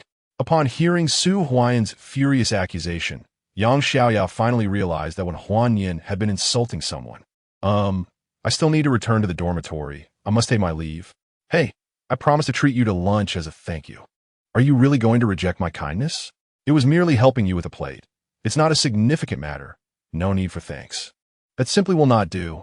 By the way, I do not have a habit of discarding plates. How about I pay you 10 yuan for each plate you help me with? Are you wealthy? Even with ample money, you should not waste it like this. I do not believe that 10 yuan is a fair price. Not only must you assist me, but you are also required to help my 3 girlfriends. If you truly do not wish to assist, I can offer my help for free, without charge." "How can that be? Others might think I am bullying you. I cannot bear such a reputation. If you refuse, I shall not allow you to leave." "My dear, Do you wish to assist her? Huang Jing discerned Wen Huanyan's intentions and whispered in his ear. Wen Huanyan smiled at her, acknowledging her insight. Understanding her, Huang Jing turned to Yang Xiaoya and said, "Just agree. My husband has servants to attend to him at home as well. But he just mentioned being poor at home. That was in the past. My husband's family is quite wealthy now, and he is very stubborn. If you do not agree, he will persistently bother you." Well, all right then. Concerned about being incessantly pursued, Yang Xiaoya reluctantly acquiesced. Wen Huanyan smiled, saying, "That's the spirit. Let us connect on WeChat. And remember to reach out when we plan to dine together." Yang Xiaoya, feeling a bit embarrassed, produced a smartphone with a shattered screen. After exchanging contact information, Wen Huanyan cheerfully remarked, "That's settled. Let us go eat." They then proceeded to the cafeteria. The first floor was filled with fast food. Wen Huanyan led them to the second floor. "Mengyao, Wanru, Huang Jing, what do you feel like eating? How about dry pot? I haven't had it in ages." "Su wandu ziplit unabetsli." "Then let us have dry pot." Wen Huanyan led them into the dry pot restaurant. "Boss, we're 5. Bring us your luxurious specialty dry pot." The owner, counting them with a smile, responded, "Young man, aren't there 6 of you? One of them is a dog." Wen Huanyan replied with a grin. "Mengyao, look at him," he shouted at Zhou Mengyao in frustration. Zhou Mengyao frowned slightly, saying, "Huanyan, don't be like that. Su Huan has already apologized to you. The conflict is resolved. Let us all get along." "All right, Mengyao, since you've spoken, let us consider him a person." Wen Huanyan, Su Huan articulated slowly, seething with rage. "What? You're unhappy being considered human? Then continue being a dog." Su Huan finally erupted. With a loud thud, he slammed his fist on the table and seethed. "Wen Huanyan, I hope you won't regret this." After casting a glance at the visibly upset Mengyao, he angrily turned to leave. And Mengyao confronted Wen Huanyan. "Huanyan, what's wrong with you? Why do you keep targeting Su Huan?" Wen Huanyan replied nonchalantly, "Mengyao, Su Wanru is Su Huan's cousin. Ask her." With her understanding of Su Huan, "Do you think you will let me off easy?" Before Mengyao could respond, Su Wanru interjected. "You know very well that Su Huan is mercenary and will stop at nothing to achieve his goals, harboring grudges and seeking revenge. Why do you continue to provoke him?" Wen Huanyan sighed.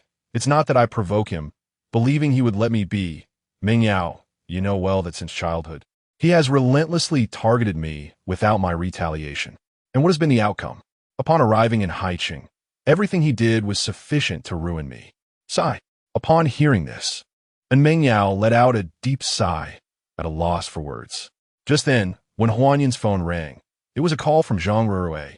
Noticing the curious gazes of those around him, Wen Huanyan decisively switched to speaker mode to answer the call. "Hello, darling, have you finished school?" "I finished school at noon, but I still have classes in the afternoon. I miss you. Come see me, okay? I'll come find you after school. By the way, I'll send you some pocket money." He picked up his phone to transfer money. WeChat transfer, 10,000 yuan. "Wow, thank you for the pocket money, darling. All right, I'm having lunch now. Let's talk after school." "Got it, darling, kisses."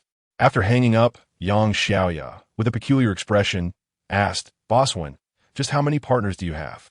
Chapter 34. The exquisite pot. When Huanyan smiled and remarked, "The number of my romantic interests is inconsequential. What truly matters is that you refrain from harboring curiosity about me. Typically, those who are intrigued by me tend to fall in love." Yang Xiaoya instantly felt her cheeks flush and, in a bashful retort, insisted, "I certainly will not.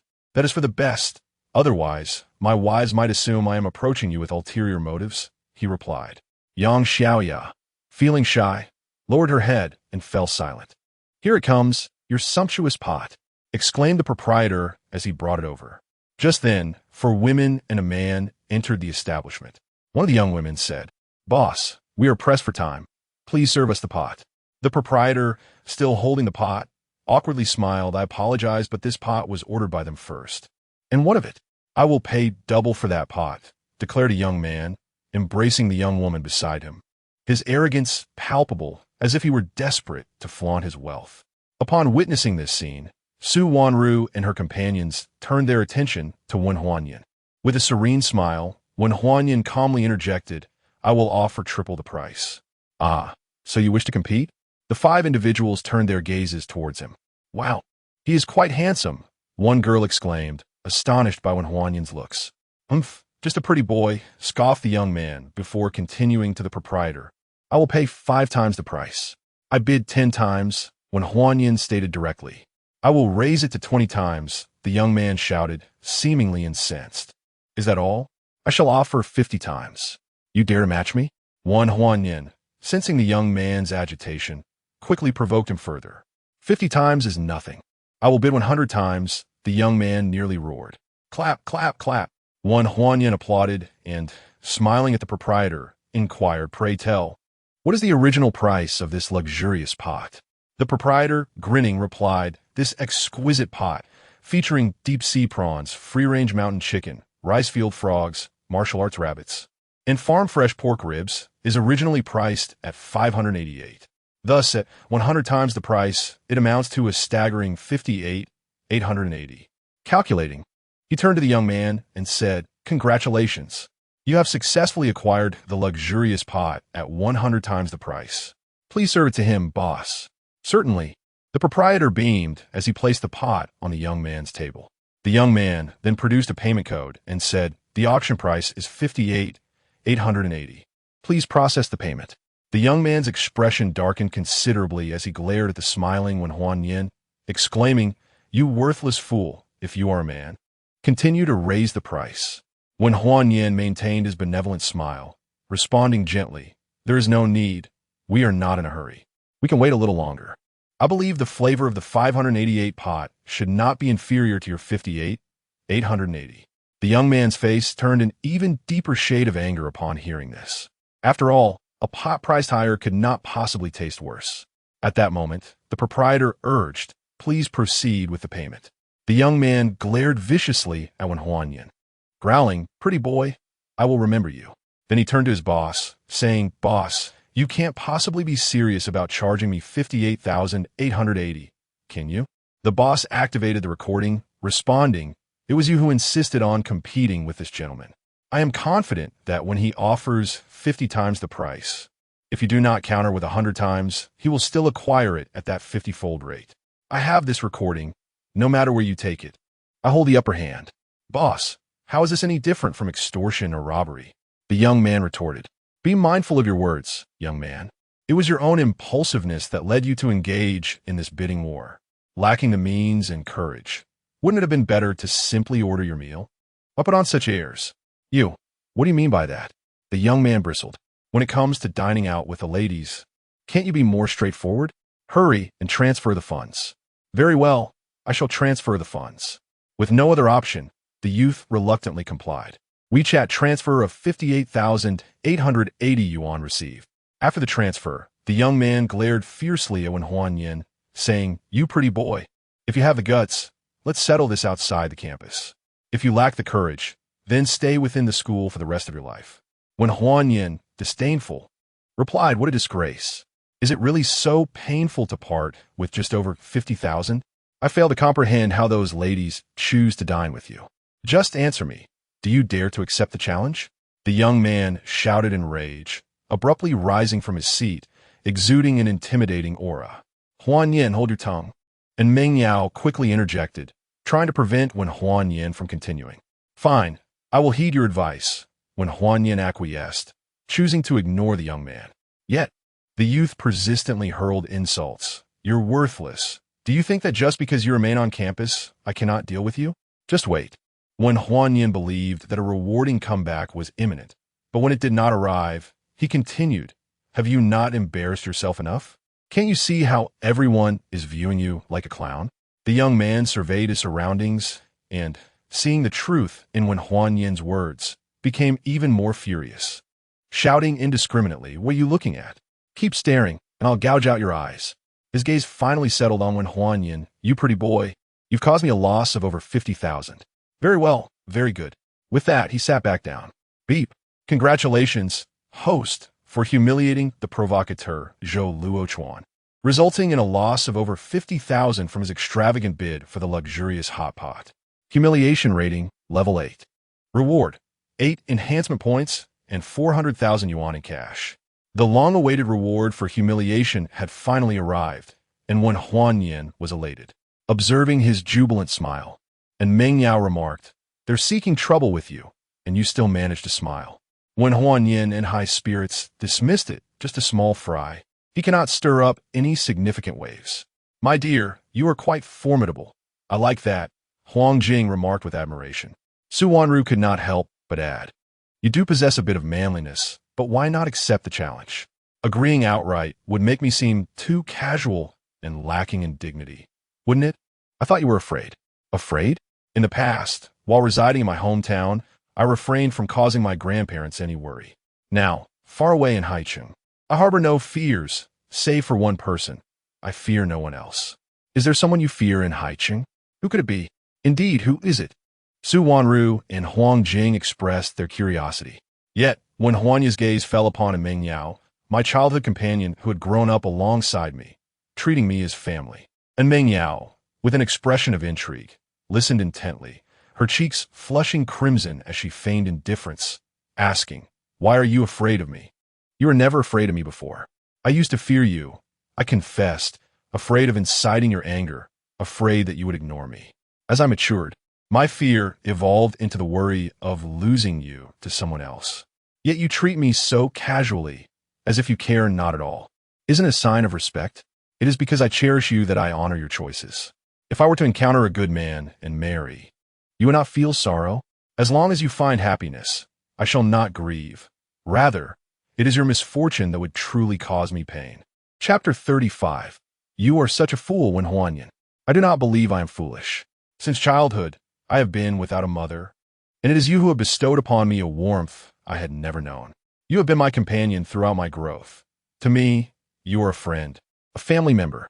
I can witness your happiness, but I absolutely cannot tolerate your suffering.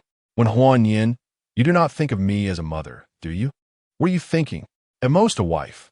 You already have so many partners. I cannot claim the title of your wife. It's all right. We have no objections, Huang Jing said with a smile. It was evident that Wen Huanyan cared deeply for Meng Yao. It would be better to speak well of him to earn his favor. Indeed, upon hearing her words, Wen Huanyan turned to her with a smile. Sitting right beside her, he said nothing but embraced her and planted a kiss on her cheek. Huang Jing instantly felt an overwhelming shyness. "Here it comes, your dry pot." The boss cheerfully brought over the dry pot that Wen Huanyan and the others had ordered. His mood was genuinely bright, having earned nearly 60,000 from Wen Huanyan. "Thank you, boss, and bring us 2 more bottles of Dawei. Certainly. Enjoy your meal." During the dinner, everyone savored their food. Even Yang Xiaoya seemed less restrained. At the adjacent table, a young man appeared to be in great discomfort while eating. Approximately 40 minutes later, the meal concluded. No need. This meal is on me," the boss insisted. Boss, that isn't appropriate, is it?" "What is inappropriate?" "You helped me earn over 50,000. From now on, whenever you come to my restaurant, you will receive an 80% discount." We're truly grateful, boss," Wen Huanyan exclaimed with a hearty laugh, then glanced at the young man who seemed to be lingering intentionally, also feeling thankful for this unwitting benefactor. Crack! The term unwitting benefactor made Zhou Luochuan clench his fists in fury. "Kid, you will regret this shortly." The beautiful woman beside him could not help but interject, "Handsome, you shouldn't offend Brother Chuan. He is one of the leading figures in the martial arts society at Haicheng University, quite formidable. A master of the martial arts society. Is he? I shall tread carefully," Wen Huanyan replied, all the while inwardly reciting system, "enhance my strength, physique, intelligence, and agility attributes to 20 points. Ding. As the enhancement to 20 points falls under the extraordinary entry-level advancement difficulty, completing an advancement task is required to elevate all 4 attributes to 20 points. Would you like to enhance the 4 attributes to 19 points and initiate the advancement task? Enhance the 4 attributes to 19 points and initiate the advancement task. Ding. Congratulations, host. You have successfully consumed 30 enhancement points to elevate strength, physique, intelligence, and agility to 19 points. Remaining enhancement points, 12. Ding. Congratulations, host. The 4 attributes meet the advancement requirement. Initiating advancement task. Regard Su Huayan as the utmost target, and, for this purpose, refrain from recklessly engaging with other girls. Capture by Mingru, the daughter of the wealthiest man in Su City. Completing this task will enhance your advancement to the second stage of extraordinary entry level, granting you 1 million in cash and an Audi R8 sports car. Huanyin shuddered, not expecting the difficulty of the advancement task to be so high. In his memories, Su Huayan remained steadfast in his resolve to maintain his virtue, refraining from engaging with any young woman who approached him, all due to the influence of Bai Mingru. It is worth noting that Bai Mingru, the daughter of the wealthiest family in Su City, held a position of great privilege. Yet she chose to study at Haicheng University. This peculiar circumstance allowed for an interaction between Bai Mingru and Su Huayan. Consequently, Su Huayan had long been presented with the opportunity to win over in Mengyao, but hesitated, opting instead to fend off her suitors while contemplating the pursuit of Bai Mingru first. Moreover, Su Huayan's desire to win Bai Mingru was fueled by the Su family's prolonged status as the second most prominent family in Haicheng. He sought to leverage the power of Su City's wealthiest family to elevate his own family standing. Thus, in a bid for revenge against Su Huayan, when Huanyin had long since prepared to claim Bai Mingru for himself, though he had not anticipated that a mission would hasten the process. Nevertheless, since the task had arisen, he felt compelled to expedite his plans. However, his greatest concern lay in Bai Mingru's aversion to men who were entangled with other women, a predicament complicated further by his current involvement with 3 girlfriends. Huanyin, you're not frightened, are you? And Meng Yao inquired, noticing when Huanyin lost in thought. Regaining his composure, when Huanyin chuckled, why would I be frightened? I was merely reminiscing about certain matters. What matters? Oh, nothing significant. Let us go. Time is of the essence. We must return to class. Return to class? That depends on whether you have the opportunity to do so, came the cold voice of Zhou Luochuan from the doorway. When Huanyin glanced over, a dismissive smile gracing his lips. Xiao Chuanzi, I advise you not to provoke me, or you will undoubtedly regret it. With his 4 attributes enhanced to 19 points, when Huanyin felt an overwhelming surge of power. Ha ha ha, pretty boy, even at this moment, you dare to threaten me? Very well, let us not waste any more time. Shall we step outside? Ladies, let us go, when Huanyin declared, wrapping his arms around Meng Yao and Huang Jing as they walked away. And Meng Yao shivered slightly, but ultimately relinquished her struggle. Meanwhile, Yang Xiaoya's face flushed crimson with embarrassment. Ladies? Did that not include her as well? Yet, without makeup, she felt ordinary. How could someone so handsome and wealthy possibly be interested in her? Let us go. Let us go, there's a good show to see, shouted several women beside Zhou Luochuan, who trusted him implicitly as they followed when Huanyin. Zhou Luochuan, brimming with confidence, remarked, soon, you'll witness quite the spectacle. When Huanyin led the group out of the first dining hall, Yang Xiaoya quickly interjected, when Huanyin, I need to return to the dormitory for a moment. I'll take my leave. All right, I'll contact you again tonight. Upon hearing this, Yang Xiaoya felt her cheeks flush once more. Could it be that he truly had an interest in her? But why? Did she possess some undiscovered charm that had captivated him? Lost in a flurry of thoughts, she shyly hurried away. Zhou Luochuan, accompanied by 4 beautiful women, turned to Huanyin and teased, Kid, why not head over to that little grove? To the grove? Are you intending to give me those 4 lovely ladies by your side? How dare you even think of harming my woman and friends? I will surely ruin you. Zhou Luochuan bellowed in fury. Yet, a charming beauty beside him smiled playfully and remarked, Handsome, if you truly possess greater prowess than Zhou Luochuan, I would not mind following you. Are you speaking the truth, my dear? Indeed, it is the truth. You are so striking, and I find myself quite intrigued by you. Shall we venture to the grove and see who is truly superior? With that, the beauty led the way toward the small grove on the left. Zhou Luochuan, whose countenance had been dark with anger, felt his expression lighten upon hearing her words. He had feared that Wu Yinhong might genuinely betray him. Chapter 36. Consistency Husband. Do we really have to go? Huang Jing inquired with concern. When Huanyin smiled gently, if you are afraid, you need not proceed. With that, he released Huang Jing and followed in Meng Yao. And Meng Yao remained silent, closely trailing behind, as did Su Wanru. Seeing this, Huang Jing reluctantly followed. Before long, they entered a small grove. To avoid attracting attention, Wu Yinhong continued deeper into the woods, stopping only when she felt it was appropriate. The moment had come to take action. Zhou Luochuan, who had endured for far too long, could no longer restrain himself and erupted in fury. He charged at Wen Huanyan, reaching for his collar.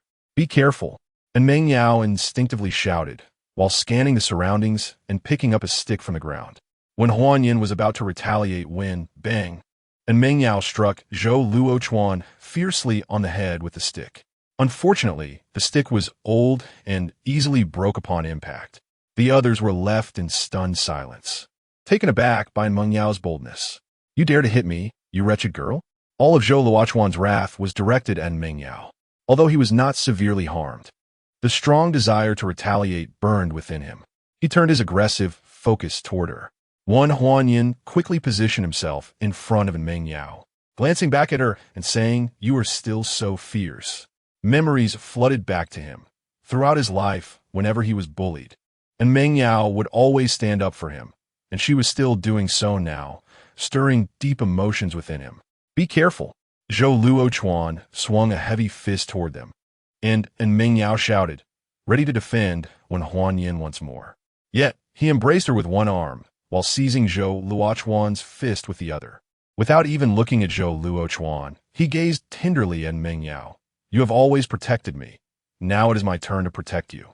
And Meng Yao trembled, a surge of unfamiliar emotions blossoming within her. "Damn you, die." Zhou Luochuan attempted to pull back his fist from Wen Huanyan's grip, but found it impossible. In a fit of rage, he swung his other fist. Wen Huanyan shot him a fierce glare, pushing him back with a slight, forceful shove. With a series of thuds, Zhou Luochuan stumbled backwards for several meters, ultimately losing his balance and crashing to the ground. "Impressive," a beautiful woman exclaimed in surprise, as Zhou Luochuan struggled to rise. He emitted a furious roar, akin to a crazed beast, charging recklessly at Wen Huanyan.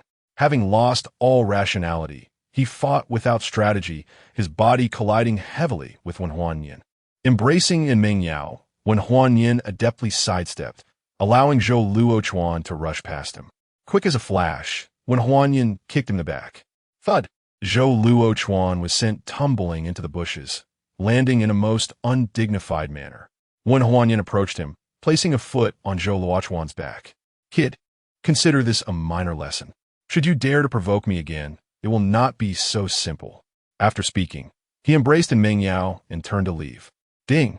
Congratulations, host, for taking the initiative to slap Zhou Luochuan in the face, achieving a level 5 slap rating. You have gained 5 enhancement points and a cash reward of 250,000 yuan. And Meng Yao glanced at Huanyan and couldn't help but exclaim, "Huanyan, you seem completely different from before." "Doi," he replied, "yet my feelings for you remain unwavering." And Meng Yao rolled her eyes and retorted, "Unwavering? Yet you seek out so many other partners?" "Hee, doesn't that just speak to my charm?" Huang Jing excitedly caught up with him, saying, "Husband, you are so handsome." "I've always been handsome, haven't I? All right, it's getting late. Let's head back to our classrooms." With that, he wrapped his arm around Meng Yao and strode away. "Husband, you are biased." Huang Jing stomped her foot and shouted. Su Wanru, however, was indifferent and simply left.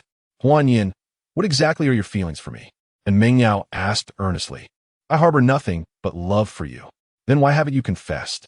Do we need a confession between us?" "Why not? If you don't pursue me, how can I accept you?" "That's simple. You should confess to me." "You wishful thinker. How could I, a girl, confess to you?" "You can say that so easily. To be confessed to by the girl I cherish most is the happiest thing in the world. Of course I can say it." "You claim to love me? I see no evidence of that." "What do you mean by that?" "Su Huan has always been sowing discord between us, and you haven't done anything about it, have you?" "Ah, so you don't like him either? Do you wish to hear the truth or a lie?" "Of course, the truth. The truth is, I used to think very highly of him." "And what about now?" "Recently, the events that have transpired have revealed him to be nothing more than a hypocritical little man. All his previous charm was likely an act. So, do you now dislike him?" "I wouldn't say dislike, but certainly my fondness has diminished." "Meng Yao, It is truly wonderful that you have come to this realization. Oomph, I have no such epiphany. It's just that he has always targeted you and sought to harm you since childhood. I have always known that. I never expected that, even as adults, he would act even more outrageously. I simply cannot endure it any longer. You are the boy I have protected since childhood. Although he has been around us for a long time, he cannot compare to you. Meng Yao, I am sorry. I mistakenly blamed you in the past, thinking you would choose Su Huayan over me. What are you thinking? We played in the mud together in our childhood. Have you forgotten? You often used to peek at me while I was urinating and even touched me inappropriately. Did you think you could escape responsibility? Of course, I will take responsibility. Am I the kind of person who shirks responsibility? Then you should sort out your relationships with Huang Jing and Su Wanru. Also about Zhang Rirui. I don't care what happened between you before, but from now on, I hope you will be wholly devoted to me. All right? She gazed at Wen Huanyin with anticipation. Wen Huanyin smiled and said, "That is certainly possible, but I have a minor condition." "What other condition do you have?"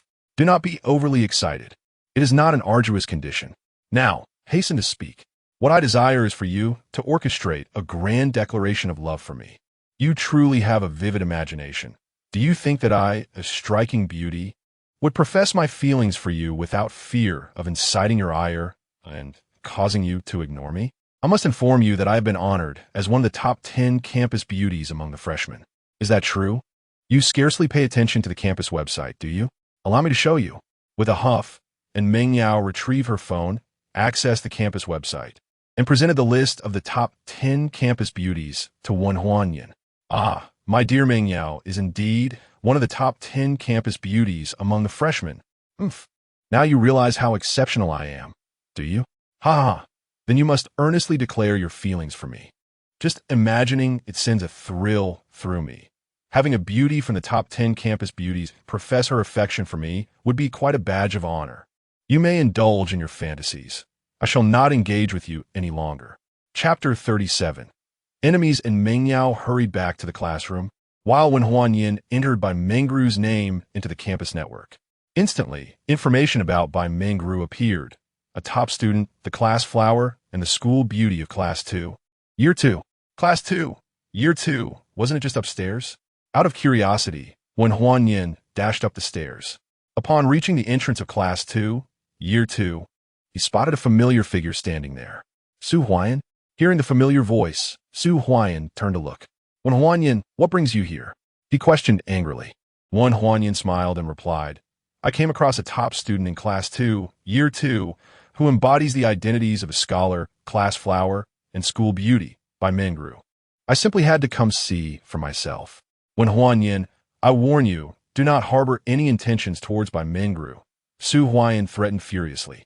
The more Su Huayan protested, the more delighted Wen Huanyin became. Determined to win Bai Mengru's affection, he decided to enhance his appearance once more. "System, boost my attractiveness to 101. Beep. Congratulations to the host. You have successfully consumed one enhancement point to raise your attractiveness to 101.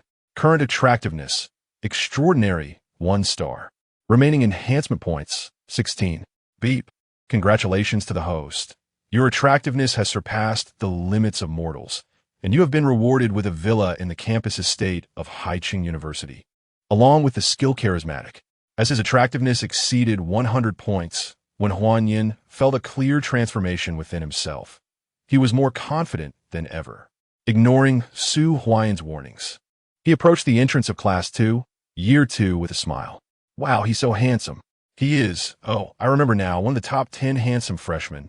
I believe his name is Wen Huanyin. Yes, that's him. What brings him to our class?"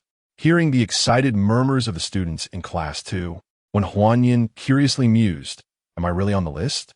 One girl exclaimed, "Not only are you on the list, but you're ranked 2nd. However, now that I see you in person, I think the person who ranked you must be out of their mind. Your look should be 1st. Moreover, I believe you could make the school S handsome list as well." "Really? I didn't even know I was this handsome. I'm going crazy. Don't you ever look in the mirror?" "Rarely. You know how boys are. They tend to be quite lazy."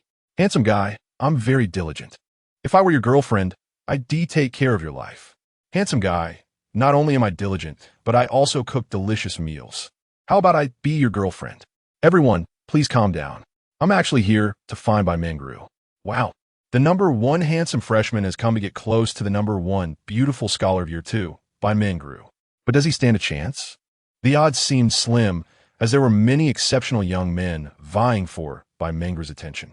Another one named Su Huayan, also among the top 10 handsome freshmen, had been pursuing her since the beginning of the semester. Yet Bai Mingru had yet to acknowledge him. Upon hearing these words, Wan Huanyin devised a plan. He called out to Bai Mingru, who was engrossed in her book, leaning against the wall, indifferent to the surrounding clamor. Bai Mingru, to be honest, I have a grudge against Su Huayan. Since he wishes to pursue you, I must also pursue you to eliminate any chance he has. My goodness, is that true? The top-ranked handsome guy and the fifth-ranked one had a feud? The onlookers observed Su Huayan's expression, which was as unpleasant as if he had just consumed something repugnant, and it seemed he was not deceiving them. This is going to be entertaining. Indeed, Bai Mingru lifted her gaze. Oh my, Bai, the school beauty has looked up. How stunning. Just that simple action leaves me entranced. Wan Huanyin is the real handsome one. The more I look, the more I like him. What good is being handsome? I do not fancy men. Disregarding the noisy sophomores, Wan Huanyin mustered his courage and approached Bai Mingru. I'll let you in. Get out. A male student rushed forward. Anyone who dares to chase my idol away will face my wrath. Me too. He is my idol, even if I cannot have him. I will not allow anyone to bully him. Several girls frantically prevented the boys from approaching Wan Huanyin, allowing him to reach Bai Mingru without incident. Bai Mingru, to annoy Su Huayan, let us at each other as friends. I can tell you, I am the person he despises the most. Bai Mingru furrowed her brow slightly. Wan Huanyin, if you dare approach Bai Mingru, I will not rest until one of us is dead. Su Huayan, upon seeing Wan Huanyin move toward Bai Mingru, attempted to intervene. However, the entrance was blocked by sophomore girls, rendering him unable to approach. The sophomore boys eyed him warily, in a fit of rage. He could only scream furiously, issuing threats. Why does he hate you so much? Bai Mingru inquired curiously. Wow, the school beauty of the sophomores is speaking to a stranger. This is the first time in a year I've witnessed Bai Mingru converse with a male. I know, it's quite extraordinary. There are matters that require no elaboration. You can inquire around and learn the truth. I can only tell you that if you wish to reject Su Huayan, I would be your best shield. After all, you have nothing to lose. Shall we exchange WeChat? Seeing Bai Mingru hesitate, Su Huayan, in a fit of desperation, shouted, Bai Mingru, aren't you a germaphobe? Let me tell you, Wan Huanyin is scum. He has slept with my friend and my cousin, and he takes advantage of his looks to fool around with many girls. Upon hearing this, Bai Mingru coldly regarded Wan Huanyin and asked, Can you explain what Su Huayan just said? Certainly. First, let us discuss his cousin, Su Wanru. To prevent me from being with my childhood sweetheart and Meng Yao on the very first day of school, he arranged for his cousin to falsely accuse me of harassment.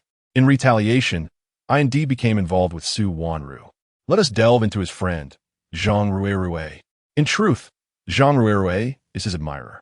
To ensure that Meng Yao comprehends the depths of my licentious nature, he orchestrated for Zhang Ruerue to entice me, which I subsequently seized upon. Why does he wish to impede your relationship with Meng Yao? It is because Su Huayan was abandoned by his family to our village at a tender age. We subsequently attended school together and gradually became acquainted. And Meng Yao is a striking beauty, and he harbors affection for her, yet it seems that, for reasons unknown, he cannot pursue relationships with other girls. Thus, he resorts to unscrupulous means to eliminate me, his rival in love. How intriguing, Bai Mingru murmured, casting a glance at Su Huayan. Su Huayan, my impression of you has worsened. Damn you, Wan Huanyin, you oppose me at every turn. Do not blame me for my ruthless nature and disregard for past affections. Have you ever valued those past sentiments?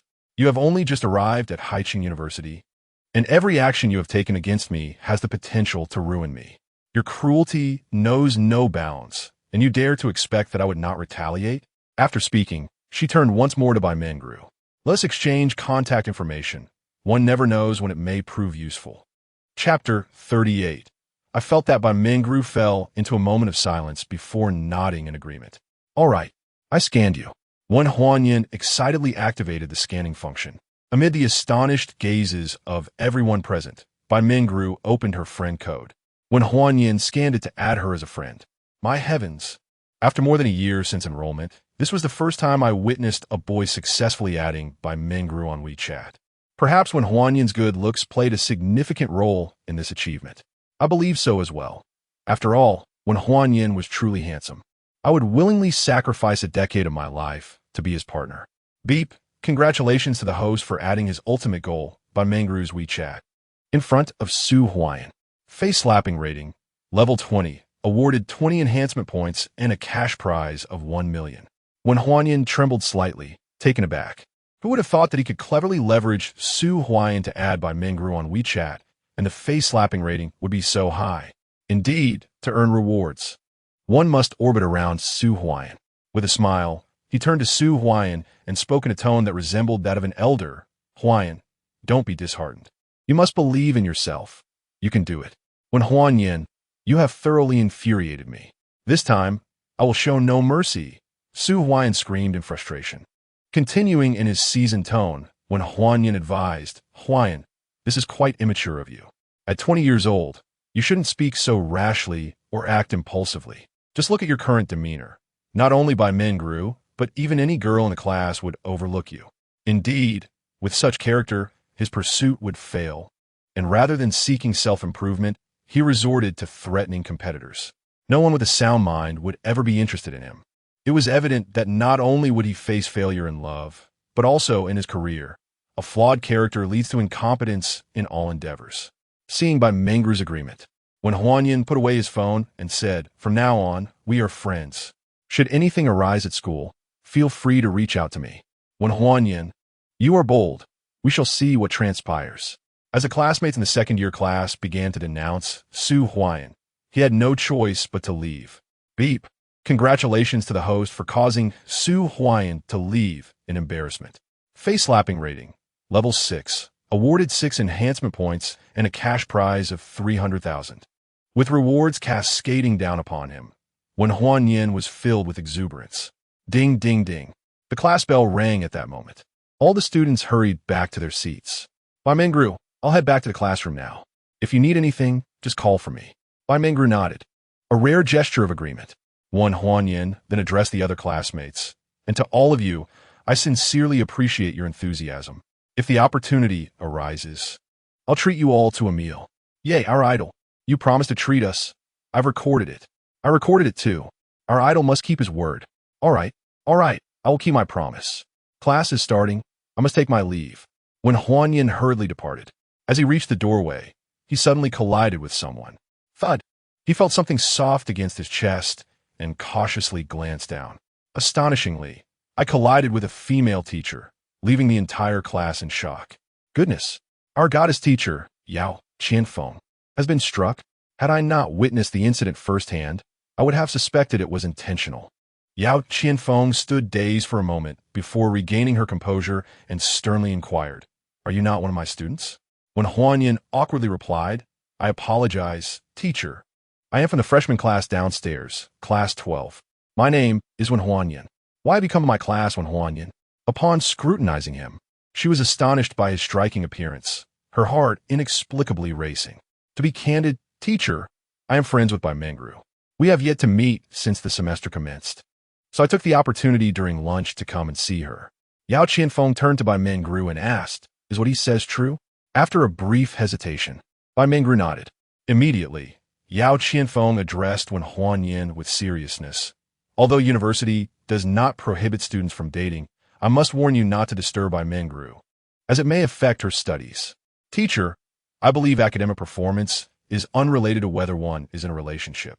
And do you think you can still gain admission to Tsinghua or Peking University? Have you accomplished that? Yao Qianfeng questioned indignantly. Teacher, if I so desired, gaining admission to Tsinghua or Peking University would be a simple task. What bold claims? Are your grades truly so exceptional? They are average, I suppose. Nevertheless, even as a freshman, I have a firm grasp of the sophomore curriculum. What did you just say? Yao Qianfeng asked, utterly astonished.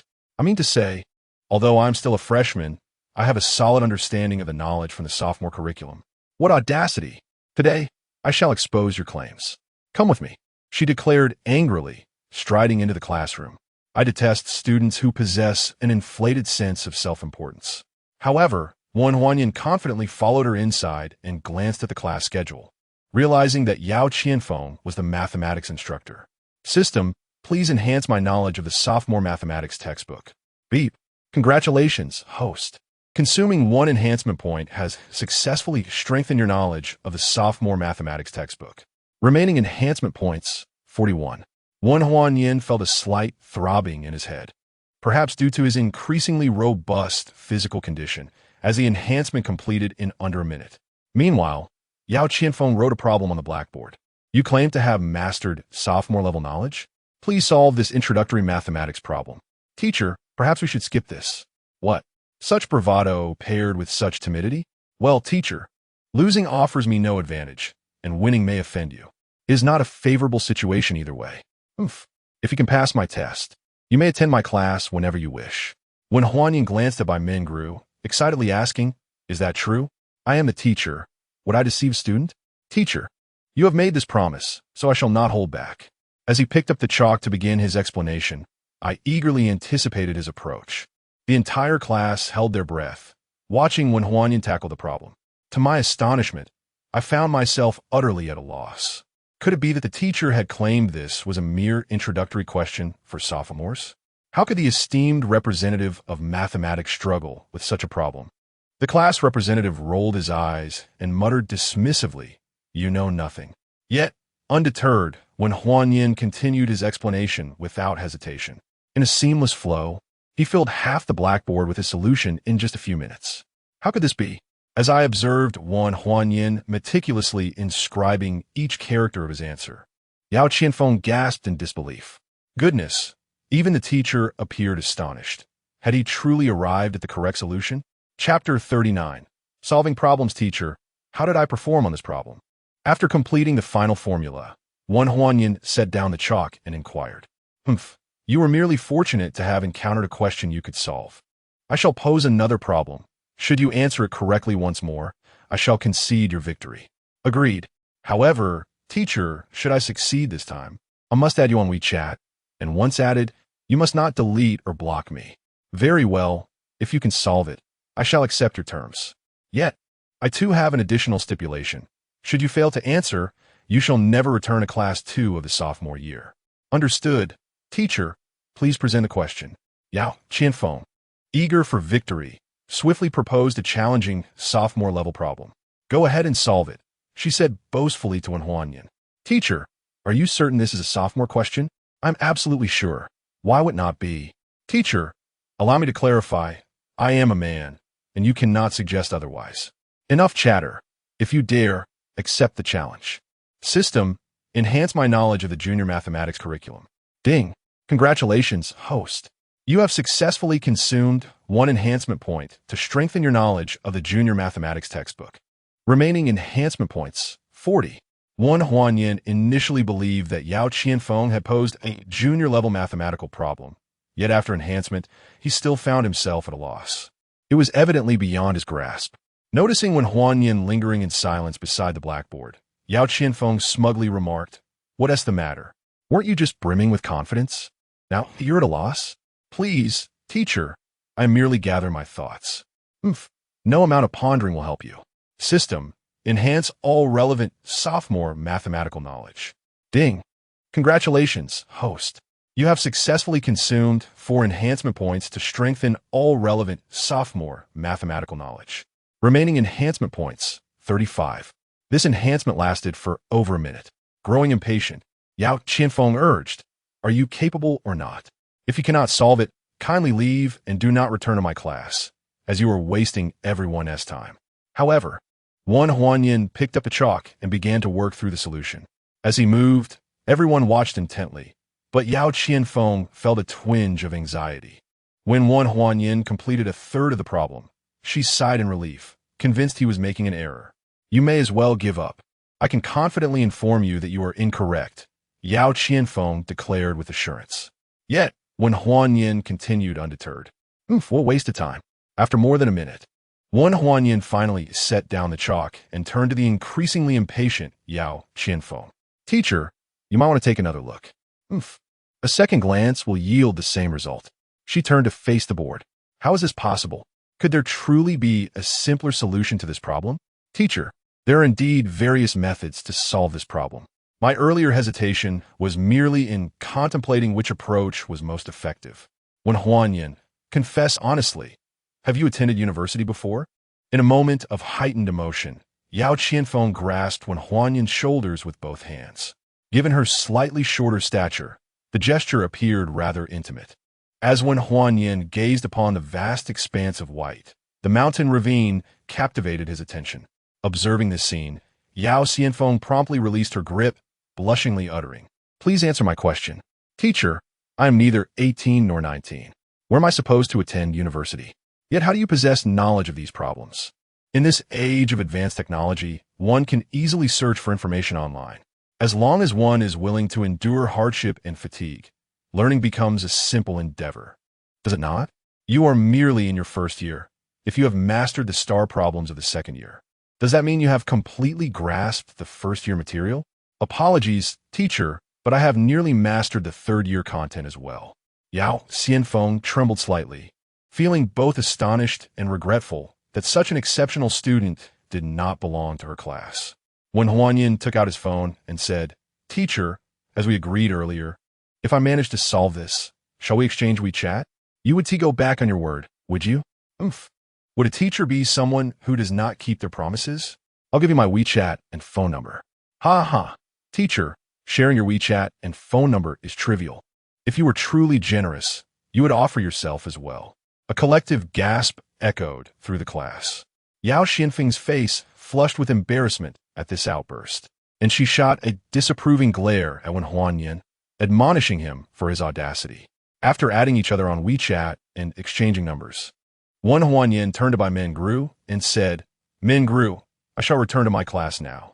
Teacher and fellow classmates, see you next time." With a smile, Wen Huanyin swiftly exited. He is truly handsome, especially when he smiles. I feel utterly enchanted, one student remarked. I too would be willing to be his lover. Even as a third party, if he would accept me, another chimed in. You're all quite mad. Quiet down and focus on the lesson. Wen Huanyin hastily returned to the first and second year class. Knock, knock, knock.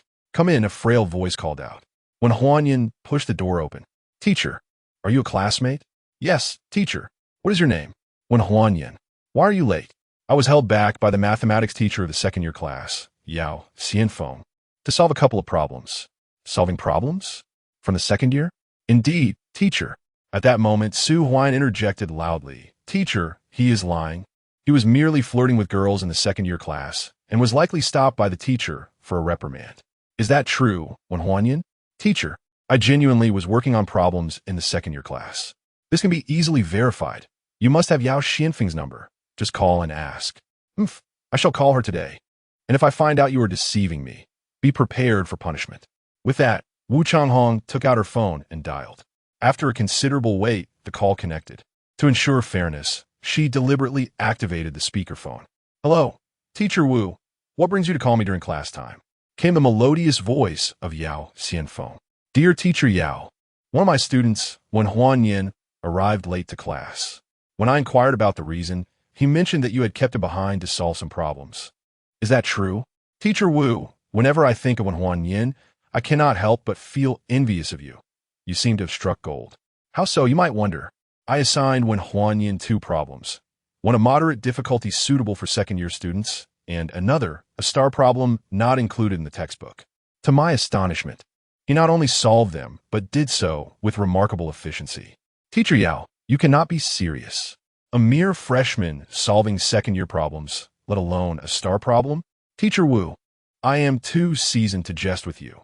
If you doubt my words, I encourage you to set a few questions for Wen Huanyin yourself to ascertain the truth. Very well, I understand now. I apologize for the interruption. After hanging up, Wu Changhong turned to Wen Huanyin and said, Though I have come to believe Teacher Yao's words, I must still put your abilities to the test. I will present you with 2 problems. Let us see how you fare. Chapter 40. Privilege all right, esteemed teacher. Please pose your questions. Wen Huanyin confidently replied. System, please reinforce all first-year physics knowledge for me. Ding, Congratulations to the host. 5 reinforcement points consumed to successfully enhance all first-year physics knowledge. Remaining reinforcement points, 29. This time, the duration of his headache was considerably shorter. After a few minutes, Wu Changhong concluded his questioning. Come on, if you can solve these 2 problems today, I shall overlook your tardiness. Teacher, it's a promise. Wan Huanyin said as he approached the blackboard, chalk in hand. The 2 questions presented were of varying difficulty, one simple and the other quite challenging, yet not exceedingly so. With just a glance, when Huanyin didn't even need to scrutinize the problems, he straightforwardly began solving them. The entire class watched in astonishment. It wasn't long before he completed the simple question. Suddenly, Wu Changhong seemed to recall something and exclaimed, "Wait, that's not right." When Huanyin paused, looking at him with curiosity, "What seems to be the issue, teacher? I recall that Yao Qianfeng teaches mathematics, correct?" "Yes, teacher. Is there a problem with that?" "Then, did Yao Qianfeng present you with a mathematics question?" "Indeed, it was a math question. Now, I am presenting you with a physics problem." "Yes, that makes perfect sense. You teach physics, so it is natural to pose a physics question." Wu Changhong abruptly turned his gaze to the blackboard, his body trembling slightly. "You answered that simple question correctly. Such an easy question. Naturally, the answer is correct. Teacher, when Huanyin tackled the other problem." "Understood." Wan Huanyin continued to work on the problem, as Wu Changhong watched anxiously. As when Huanyin progressed, Wu Changhong's excitement grew, an uncontrollable smile illuminating his face. In the end, he couldn't help but murmur, "Correct. All correct. A genius, truly a genius." Did the teacher just call Wan Huanyin a genius? I heard it too. It seems that is indeed the case. Wan Huanyin's language skills are impressive. Now his physics is equally remarkable. Wait, have you all overlooked something? What have we overlooked? Wan Huanyin, in the second-floor class, solves second-year mathematics problems. Earlier, Mr. Wu had him on speakerphone, and the second-year mathematics teacher praised him as a genius. Oh my, our class's Wan Huanyin is not only one of the top 10 campus heartthrobs as a freshman, but also an academic prodigy. It appears to be so. In that moment, the entire class was taken aback, and Meng Yao observed the striking transformation in Wan Huanyin, sensing he was no longer the same as before. While academic achievements could be concealed, what about Wan's appearance and charisma? Wan Huanyin had never been this handsome before. She suddenly felt there must be a secret about him. At this moment, when Huanyin had finished answering, having to set down the chalk, he was about to speak when Wu Changhong excitedly grasped his hand, exclaiming, "Genius, you are undoubtedly a genius." "No, I must pose 2 more questions." Having said that, Wu Changhong eagerly picked up the eraser and hurriedly began to wipe the blackboard, impatient to present more challenges. "Teacher, shall I help with the blackboard?" "No, I will manage on my own. You wait nearby." After finishing, Wu Changhong eagerly began to pose questions. It took nearly 10 minutes to conclude. Excitedly, he turned to Wan Huanyin and urged, "Hurry and solve the problems." "Certainly, teacher." This time, there was a challenging starred question from the textbook and a difficult problem exclusive to extracurricular study. For Wan Huanyin, whose foundational knowledge of physics had been thoroughly reinforced in his first year, these posed no challenge at all. He picked up the chalk and began to solve them. "Goodness, I cannot comprehend either of these questions at all. If you can understand them, then you must be a genius." Despite being of the same age, how was Wan Huanyin so exceptional? The most distressed among them was Su Huayan. Previously, he had always overshadowed Wan Huanyin, but since the start of university, he found himself being outshone by Wan. It was quite disheartening. Wan Huanyin's speed in solving the problems was remarkable. He completed both challenging questions in just over 10 minutes. "Correct, all correct. Genius. Wan Huanyin, you are undoubtedly a genius." Wu Changhong was immensely excited, once again grasping Wan Huanyin's hand. Feeling somewhat uncomfortable, Wan Huanyin inquired, "Teacher, as your exceptionally talented student, might I be granted a slight privilege?" "Privilege? What kind of privilege do you seek?" "For instance, the occasional allowance to arrive late." "Why would you want to be late?"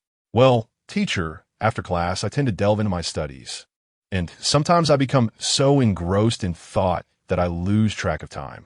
If I sleep too late, I may find myself late the next day, or, occasionally, I might ponder a question throughout the night and miss class altogether." So this is how you study. No wonder your grades are so outstanding. How about this? As long as your grades do not decline, I will permit you to arrive late or even miss class. I shall grant you this privilege in advance, and we will reassess during the monthly exam. Thank you, teacher. You are truly kind. This privilege is earned through your own merit. You should thank yourself. Turning to the other students, he said, if you too desire privileges, look to one Huan Yin as your example. Emulate his diligence. And privileges will be granted to those who excel. The others could only manage wry smiles. Teacher, I shall return to my seat now. Go ahead. When Huan Yin made his way back, and Meng Yao quickly whispered, when did you become so formidable? I've always been quite capable. I was merely discreet before. Why be discreet in the past? Because I enjoyed being protected and cared for by you. So now you no longer wish for that. And thus you have revealed your true potential. Moreover, what accounts for the significant transformation in your charm and appearance? People are often judged by their attire. And have you not noticed that I am clad in high-end brands?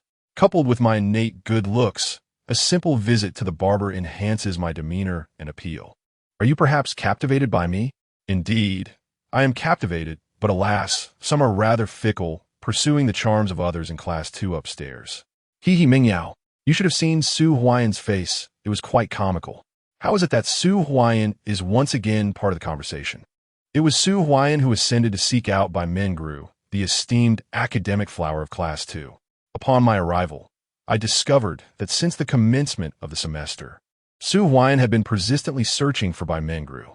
In a bid to retaliate against his previous actions towards me, I deliberately sought to humble Su Huayan. Bai Mengru? I am well aware of her.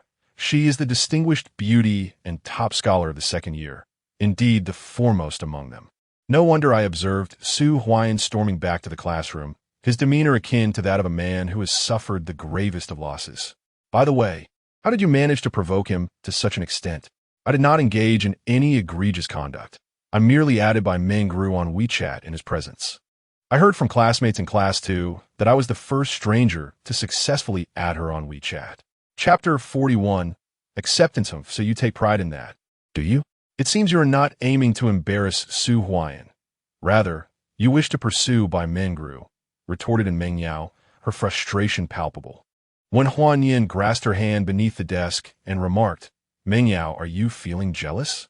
Yes, I am indeed jealous. Is that so wrong? Ha ha! Seeing you envy me brings me great joy. So it delights you to witness my discomfort? Of course not. Your jealousy signifies that you care for me. Tell me, are you eagerly anticipating a grand confession of your feelings? Dream on. One Huan Yin, although you excel academically, please refrain from disturbing your classmates, admonished Wu Chang'an, who had initially intended to turn a blind eye to their antics as their noise escalated. Teacher, I understand. Rest assured, I will tutor my deskmate. Her grades will only improve. It's not sufficient to assist only your deskmate. You must also extend your help to the other students in the class. Understood, teacher. Dingling. The bell rang, signaling the end of the first afternoon class. Everyone, take a short break, but do not be late. Okay, teacher. Numerous female classmates flocked towards Wen Huanyin. Wen Huanyin, as classmates, we haven't exchanged contact information yet. Yes, let us quickly add each other on WeChat. Right. Hurry and add him. The girls clamored to obtain his contact details. When Huanyin smiled wryly, ISNT, the class monitor, supposed to create a group? Everyone can join there. I don't have your WeChat either, replied the class monitor, a beautiful girl, upon hearing his words. Then let the monitor add me first, and then invite me into the group. Everyone can add me within the group, all right? All right, class monitor, please add Huanyin's WeChat. Could you all move aside? How can I add him with you blocking my way? The crowd quickly parted. Su Yufei approached Wen Huanyin, gazing at him closely, her heart exclaiming, he is truly handsome. Class monitor, I'll scan your code, Wen Huanyin said with a smile. Su Yufei, realizing what he meant, blushed and nodded, quickly opening her friend code. Wen Huanyin scanned her code to add her on WeChat, and then Su Yufei pulled him into the class group. The other female classmates immediately began adding Wen Huanyin. Huanyin, I've added you. Please accept. Huanyin, I've added you too. Hurry and agree. Don't rush. Once you all add me, I'll accept you all at once. Now, excuse me, I need to go to the restroom. Meng Yao, would you like to come with me? Sure. And Meng Yao, observing Wen Huanyan's popularity, felt an overwhelming pressure and instinctively grasped his hand. I told you, Meng Yao and Wen Huanyan must be a couple. What about Su Huayan then?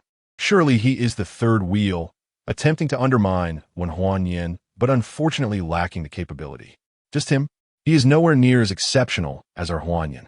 Indeed, Su Huayan is like a drop of rat droppings, completely unaware of his own shortcomings. Will you all be quiet? Upon hearing the discussions among his classmates, Su Huayan erupted in a frenzied outburst. With a perplexed gaze, Wen Huanyan, who was just stepping onto the podium within Meng Yao, inquired, Su Huayan, what madness has seized you? What your classmates speak is nothing but the truth. You must come to terms with reality. Witnessing Wen Huanyan holding hands with Meng Yao only intensified Su Huayan's fury. In a fit of indignation, he demanded, and Meng Yao, as the heir of the second wealthiest family in Haiqing, how could you possibly choose the impoverished Wen Huanyan over me? What? Su Huayan is a rich second generation? Does he not appear so? How could someone of his background possess such a lack of character? It seems Wen Huanyan embodies the true essence of a wealthy heir. Su Huayan, I recognize your brilliance, yet your actions evoke nothing but disdain within me. Just moments ago, Huanyan confided in me that you visit class 2 on the upper floor daily to seek out Bai Mengru. If your intentions toward me are sincere, why pursue Bai Mengru?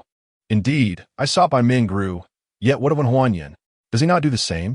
Moreover, he has entangled himself with 3 women, and despite his modest means, you accept him without hesitation.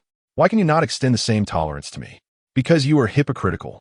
Both Zhang Rui and Su Wanru were orchestrated by you to be near Huanyan. You initially plotted against him, which is tantamount to plotting against me. Do you truly believe I would harbor any affection for you? Dream on. At this juncture, and Meng Yao grasped Wen Huanyan's hands, and before the entire class, she knelt on one knee, summoning her courage to profess loudly, Huanyan, would you accept me as your girlfriend? Oh my! And Meng Yao is boldly confessing her feelings for Huanyan. The class was not merely shocked. It was a natural occurrence for a top scholar and one of the most attractive freshmen to receive such declarations, especially as they had been childhood sweethearts, truly a match made in heaven. Wen Huanyan did not rush to accept Meng Yao's confession, but instead smiled and addressed Su Huayan, saying, did you see that, Su Huayan? I must thank you. Had it not been for your despicable tactics, I would not have become this exceptional, and Meng Yao would never have had the courage to confess. Thank you for unwittingly extinguishing her affections for you and facilitating our union. Turning to Meng Yao, he too knelt, stating, Meng Yao, we were betrothed as children and even shared a wedding ceremony. Since I became aware of my feelings, I have vowed to marry you and cherish you for a lifetime. I accept your confession. Oh, how blissful. Congratulations to you both. Applause erupted throughout the classroom, with every student except Su Huayan offering their heartfelt blessings. And Meng Yao blushed and protested. Why bring up childhood matters? Are you not aware that everyone is laughing at us? Wen Huanyan quickly embraced and Meng Yao tightly, laughing, what nonsense! Everyone is here to bless us. Meng Yao, I love you. Huanyan, I love you too. Share a kiss. Yes. Akish. Akish. It was unclear who initiated the cheer, but the entire class joined in the enthusiastic chant. The scene was grand and spectacular, drawing the curious onlookers from nearby classrooms to gather around. The windows and doorway were crowded with students. My goodness, have they already confessed their feelings since the beginning of the semester? Is it true that Wen Huanyan, the second on the freshman heartthrob list, is now together with Meng Yao, the second on the freshman belle list? They are indeed a match made in heaven, a pair of exquisite talents.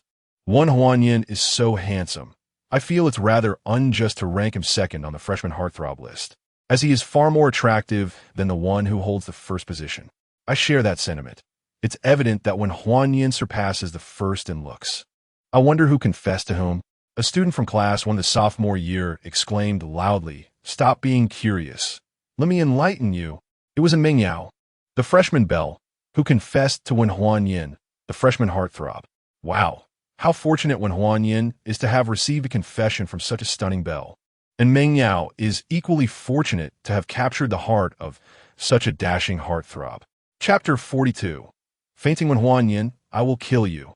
Su Huayan finally lost control of his emotions, his mindset exploding as he recklessly charged toward Wen Huanyan.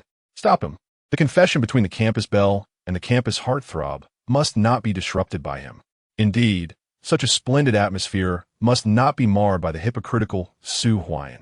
The entire class united in rage, and those closest to Su Huayan, regardless of gender, restrained him, leaving him no chance to approach Wen Huanyan and in Meng Yao. Ding! Congratulations. Host, by publicly accepting in Meng Yao's confession, you have utterly crushed Su Huayan, causing his mindset to collapse. Face slapping level, 50. Reward, 50 enhancement points. 250,000 yuan in cash, and the unique ability to listen to the heroine's inner thoughts. Upon hearing the system's rewards, Wen Huanyan was ecstatic. He had not anticipated that accepting in Meng Yao's confession would elevate his face-slapping prowess to level 50, alongside acquiring a unique ability. What a delightful surprise. Looking at Meng Yao, a voice resonated in his mind. Seeing Su Huayan so thoroughly defeated, Huanyan must be overjoyed, right? Alas, I am too disappointed by what Su Huayan has done to Huanyan. And as Huanyan becomes increasingly exceptional, I felt compelled to confess to him so hastily. Nevertheless, now that we are together, I shall love Huanyan wholeheartedly. Hearing in Meng Yao's thoughts, when Huanyan was both touched and exhilarated. Meng Yao, I adore you, truly, immensely. Huanyan, so do I, with all my heart. Oh no, has Su Huayan fainted? A classmate exclaimed in shock. Everyone turned to look. Su Huayan's face was pale. He had indeed lost consciousness. When Huanyan muttered, his psychological resilience is rather poor, isn't it? After being trapped by you multiple times without issue, you always end up in the hospital from your own anger. This is the second time already. Quickly, we should take Su Huayan to the hospital. We cannot let this escalate into a serious matter, the class monitor said with concern. Ding, ding, ding. The class bell rang at that moment. Let's wait until the teacher arrives to discuss this further. Everyone returned to their seats. Aren't you going to the restroom? Meng Yao, can you hold it? When Huanyan asked her quietly, and Meng Yao rolled her eyes, I'm not really in a hurry. I merely wish to accompany you. Oh, I see. Thank you then. By the way, may I call you my wife from now on?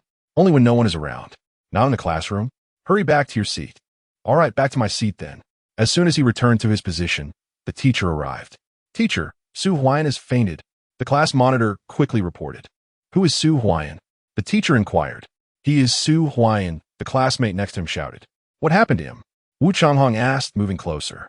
Seeing Su Huayan's pale face, she gasped. His complexion is terrible. We must take him to the infirmary at once. Two male classmates supported Su Huayan as they exited the classroom. Wu Changhong hurriedly dialed Luo Jiayue's number. After the call was connected, Teacher Luo said, There is a student named Su Huayan in your class who has fainted. His complexion is pale, and it appears quite serious. I have sent a classmate to the infirmary. Could you check on him when you have a moment? All right, Teacher Wu, I understand. After hanging up, Teacher Wu pondered aloud. Everything seemed fine during the last class. How did Su Huayan suddenly faint? The students instinctively turned their gazes toward Wen Huanyan. In response, Teacher Wu's eyes fell upon Wen Huanyan. Everyone is looking at you. Please explain what happened. He thought to himself, with such excellent grades, I hope he is not a troublesome student. Teacher, it is entirely our fault, Meng Yao and I. Why is it your fault? Please elaborate. Meng Yao and I have been childhood friends, and when Su Huayan was 6 or 7 years old, he also became our companion. As we grew up, he always held a fondness for Meng Yao's beauty. Just a moment ago, I announced to Meng Yao that we are now together, and he simply could not bear the blow and fainted. Nonsense. Although university does not prohibit relationships, to begin dating so soon after arriving at school is unacceptable. I warn you, if your romance interferes with your academic performance, I will intervene. Rest assured, teacher, our relationship will not affect our grades, I promise. Very well. I hope you can maintain this confidence, and indeed, your grades should reflect your efforts. Now, let us commence with the lesson. For Wen Huanyan, attending class was a rather monotonous affair. Although a class lasted only 45 minutes, time seemed to crawl when there was nothing to do. Unable to resist, he resorted to playful antics with Meng Yao. Huanyan, stop that. I need to focus on the class. Don't worry, if there's anything you don't understand, I will tutor you. I'm in class. If you keep this up, what if I cry out? Ha ha ha. I understand. I will be gentler. You're quite mischievous. As the ordeal continued, ding-ling-ling, the class finally concluded. There were 6 classes in total today, 4 in the morning and 2 in the afternoon, with no further classes afterward. Although class had ended, everyone remained, casting their attention toward Huan Yin and Meng Yao.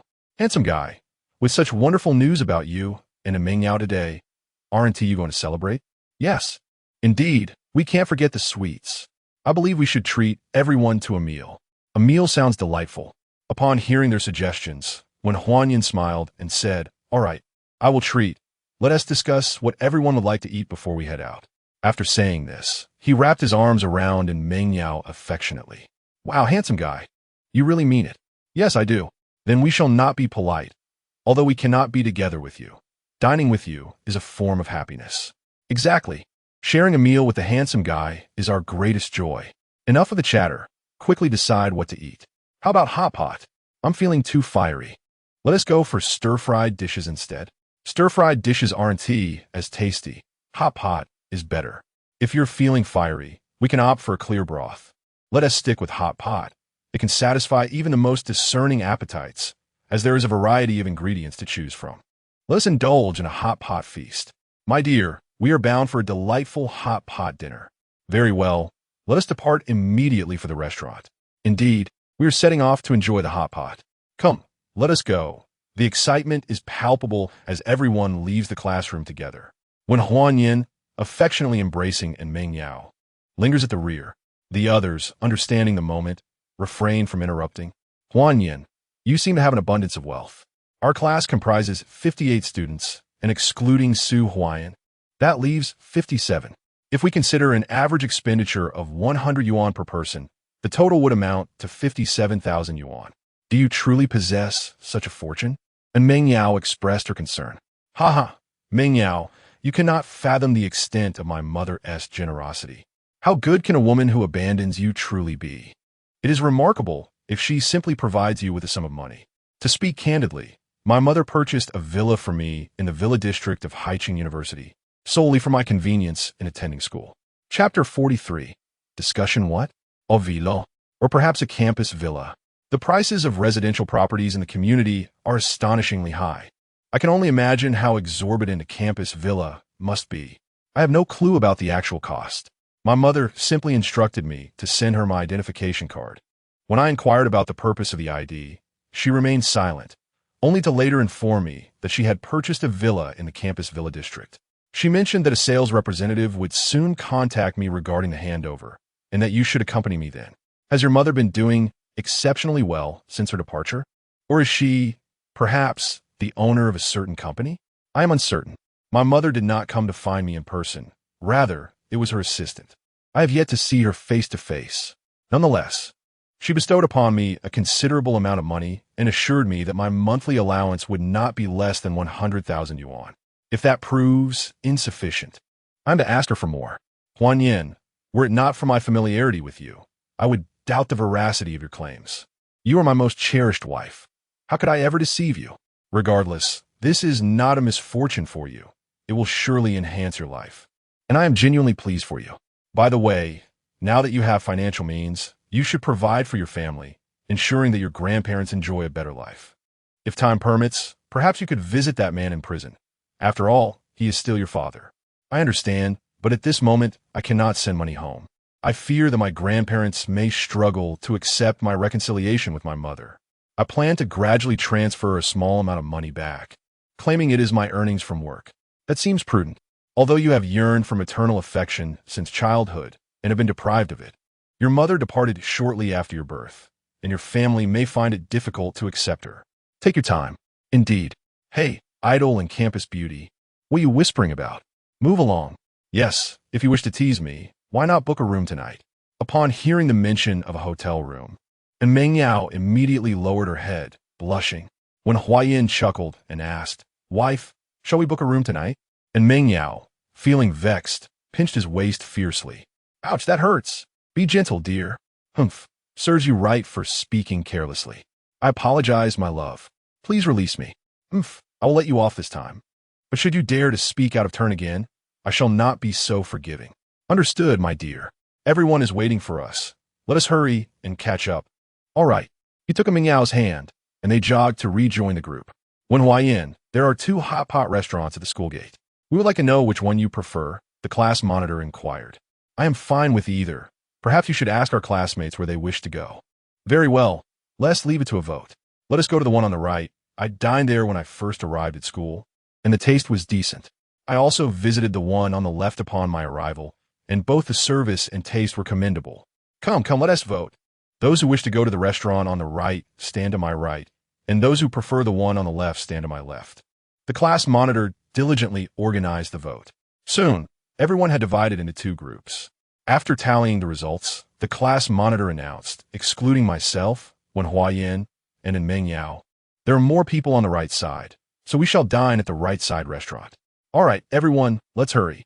Those on the right side, please jog along. Meanwhile, those on the left appear somewhat disheartened. Observing this, Wen Huayan remarked, all right, do not be upset. We can always dine at that establishment on the left next time. Wow. Handsome. Are you suggesting you will treat us again next time? Well then, should we wish to indulge in hot pot next time, I have a small condition. Quickly. What is the condition? There are 50 classes of freshmen. If our class secures a position in the top 3 in the first monthly exam, I shall treat everyone to hot pot again. What do you think? Sure. With you and the school bell, the top spot is undoubtedly yours. I am confident in achieving the top rank, but class honors cannot be solely determined by me. It requires collective effort. Rest assured, handsome, we will strive hard for hot pot. Right, everyone? Indeed, for the sake of hot pot, let us dedicate ourselves to our studies. Handsome, you're definitely treating us for the next hot pot. Prepare yourself to hide in the restroom and weep, for we are set on that hot pot. The atmosphere reached a crescendo due to Wen Huayan's words. Class leader Su Yufei bitterly remarked, Wen Huayan, I believe you are more suited to be the class leader than I. Perhaps I should suggest to the instructor that you take my place during evening study. Come now. I shan't engage in such a thankless task. Yufei, I implore you to continue as class leader. Should any issues arise, I am willing to assist. You address me so intimately. Are you not concerned that your beloved Meng Yao might feel jealous? My Meng Yao is not so petty. Besides, even if I were to share a bed with you, she would not consider a loss for me. Ah, Wen Huayan, I shall not engage with you any longer. Su Yufei shyly scampered away, and Meng Yao glared at Wen Huayan and demanded, confess, are you harboring intentions towards Su Yufei? Darling, you are unjustly accusing me. However, I do wish to discuss something with you. What matter? Do you know the identity of Bai Mengru? Upon hearing the name, and Meng Yao immediately furrowed her brow and replied in a hushed tone, are you planning to pursue Bai Mengru? Wen Huayan sighed wryly. Meng Yao, please allow me to finish. Let us see how you will defend yourself.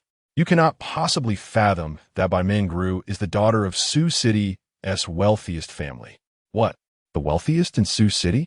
But wait, Sioux City is so affluent, and Sioux City University is equally esteemed.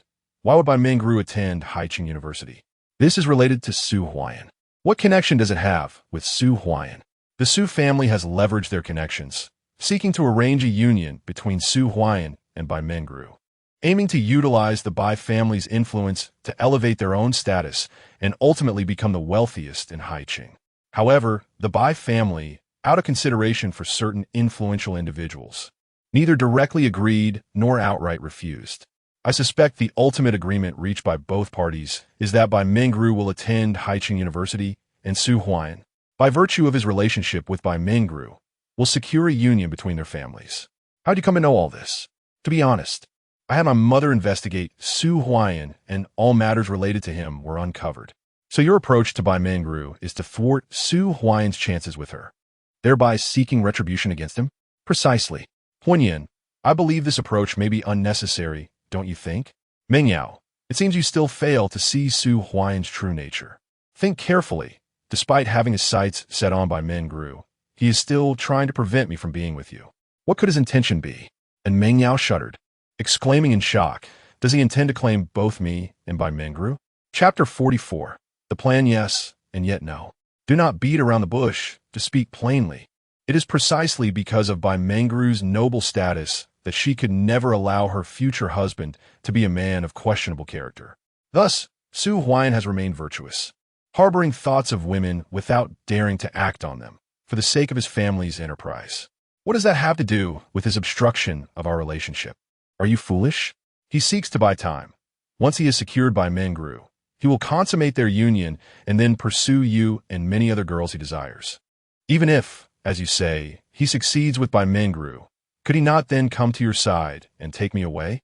When Huan Yin was at a loss for words. Now that you are with me, do you truly believe you would remain unblemished? Are you suggesting that Su Huayan desires not only Bai Mengru, but also the perfect version of me? What other reasoning could there be? Do you think Su Huayan fainted out of sheer frustration upon witnessing us together?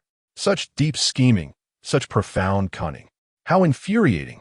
Thankfully, I leaned toward you from the very beginning, and you have not disappointed me. I would never let you down. However, in order to thwart the Su family's rise and their potential power to target us, I must prevent him from uniting with Bai Mengru. This way, the Su family will always be the second in Haicheng, minimizing their threat to us. So your plan is to win over Bai Mengru? Indeed, by securing Bai Mengru. Not only can I halt the Su family's ascent, but with the backing of Sioux City's wealthiest, I will also have a stronghold, achieving a dual benefit. And Meng Yao suddenly fell silent, gazing intently at Wen Huanyan. He quickly returned her gaze with affection, attuning himself to her unspoken thoughts. Huanyan had mentioned that Bai Mengru, with her lofty status, disdains men who are already involved, particularly those who have lost their virtue.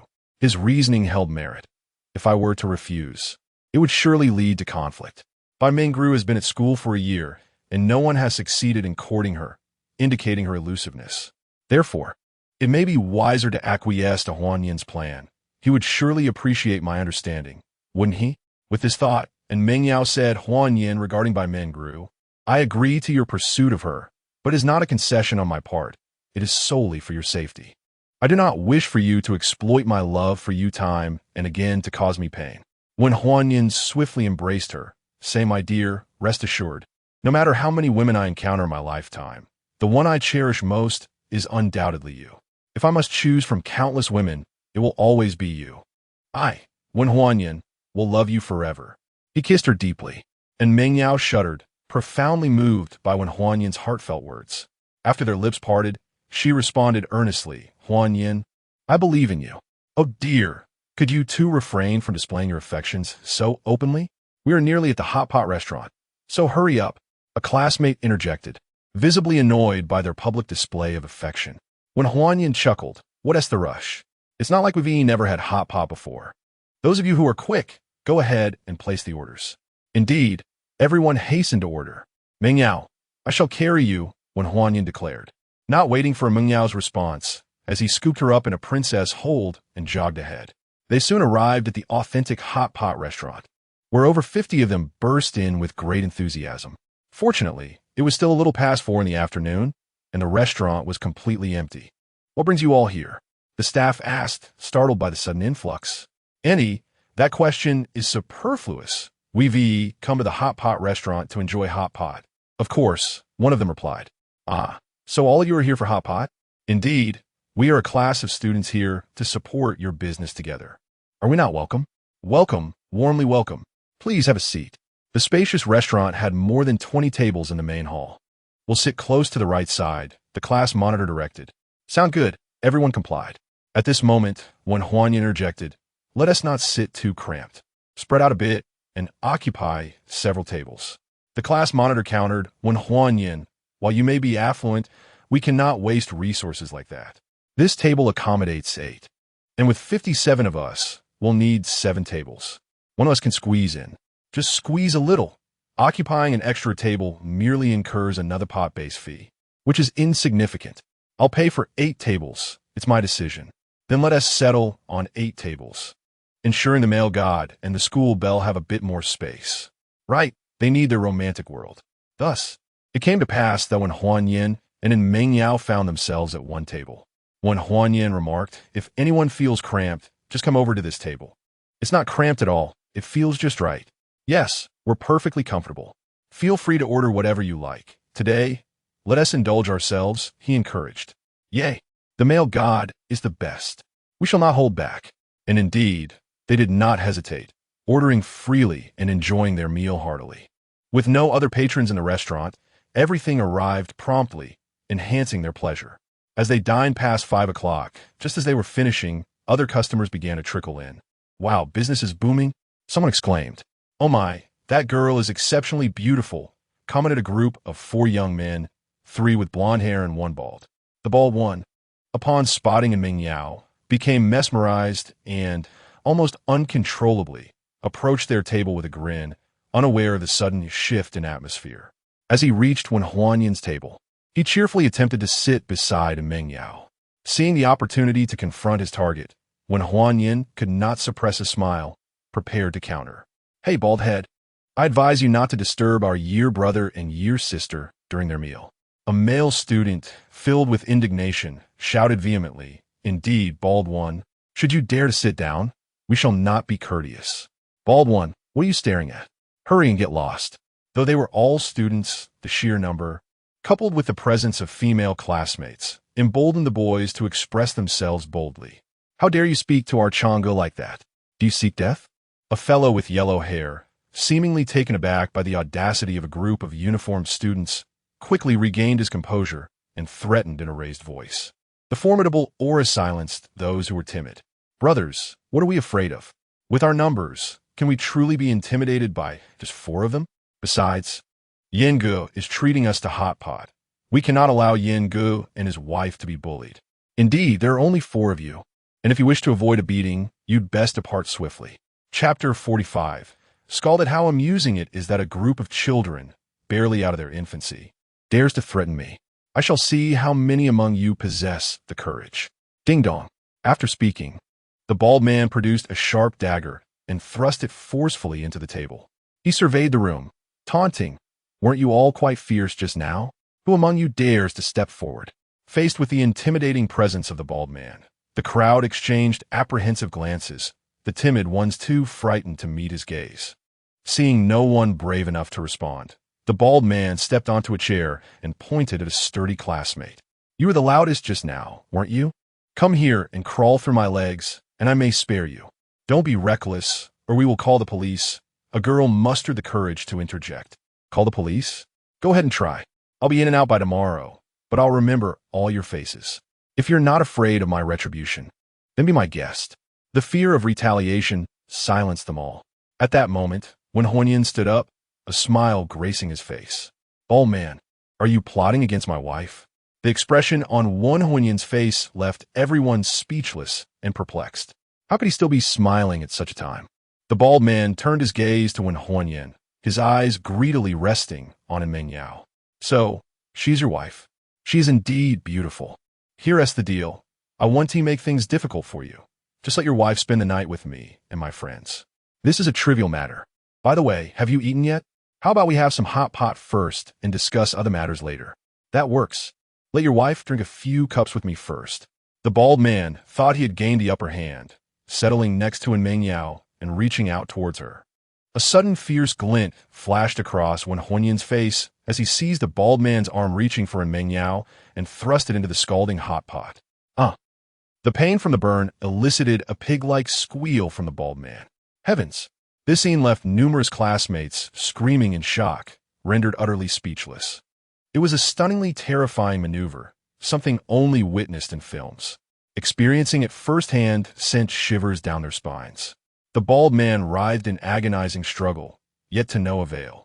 Let me go, he bellowed in agony, clutching Huanyan's hand with his other arm, attempting to muster his strength to break free.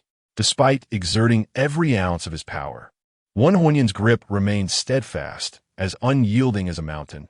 Not even a drop of oil splashed from the pot. What are you all standing there for? Kill him. The bald man finally remembered his entourage, howling through the excruciating pain. His underlings, snapping back to reality, drew their knives. Let go of our brother, they shouted, eager to assist, when Huanyan cast a fierce glare at them.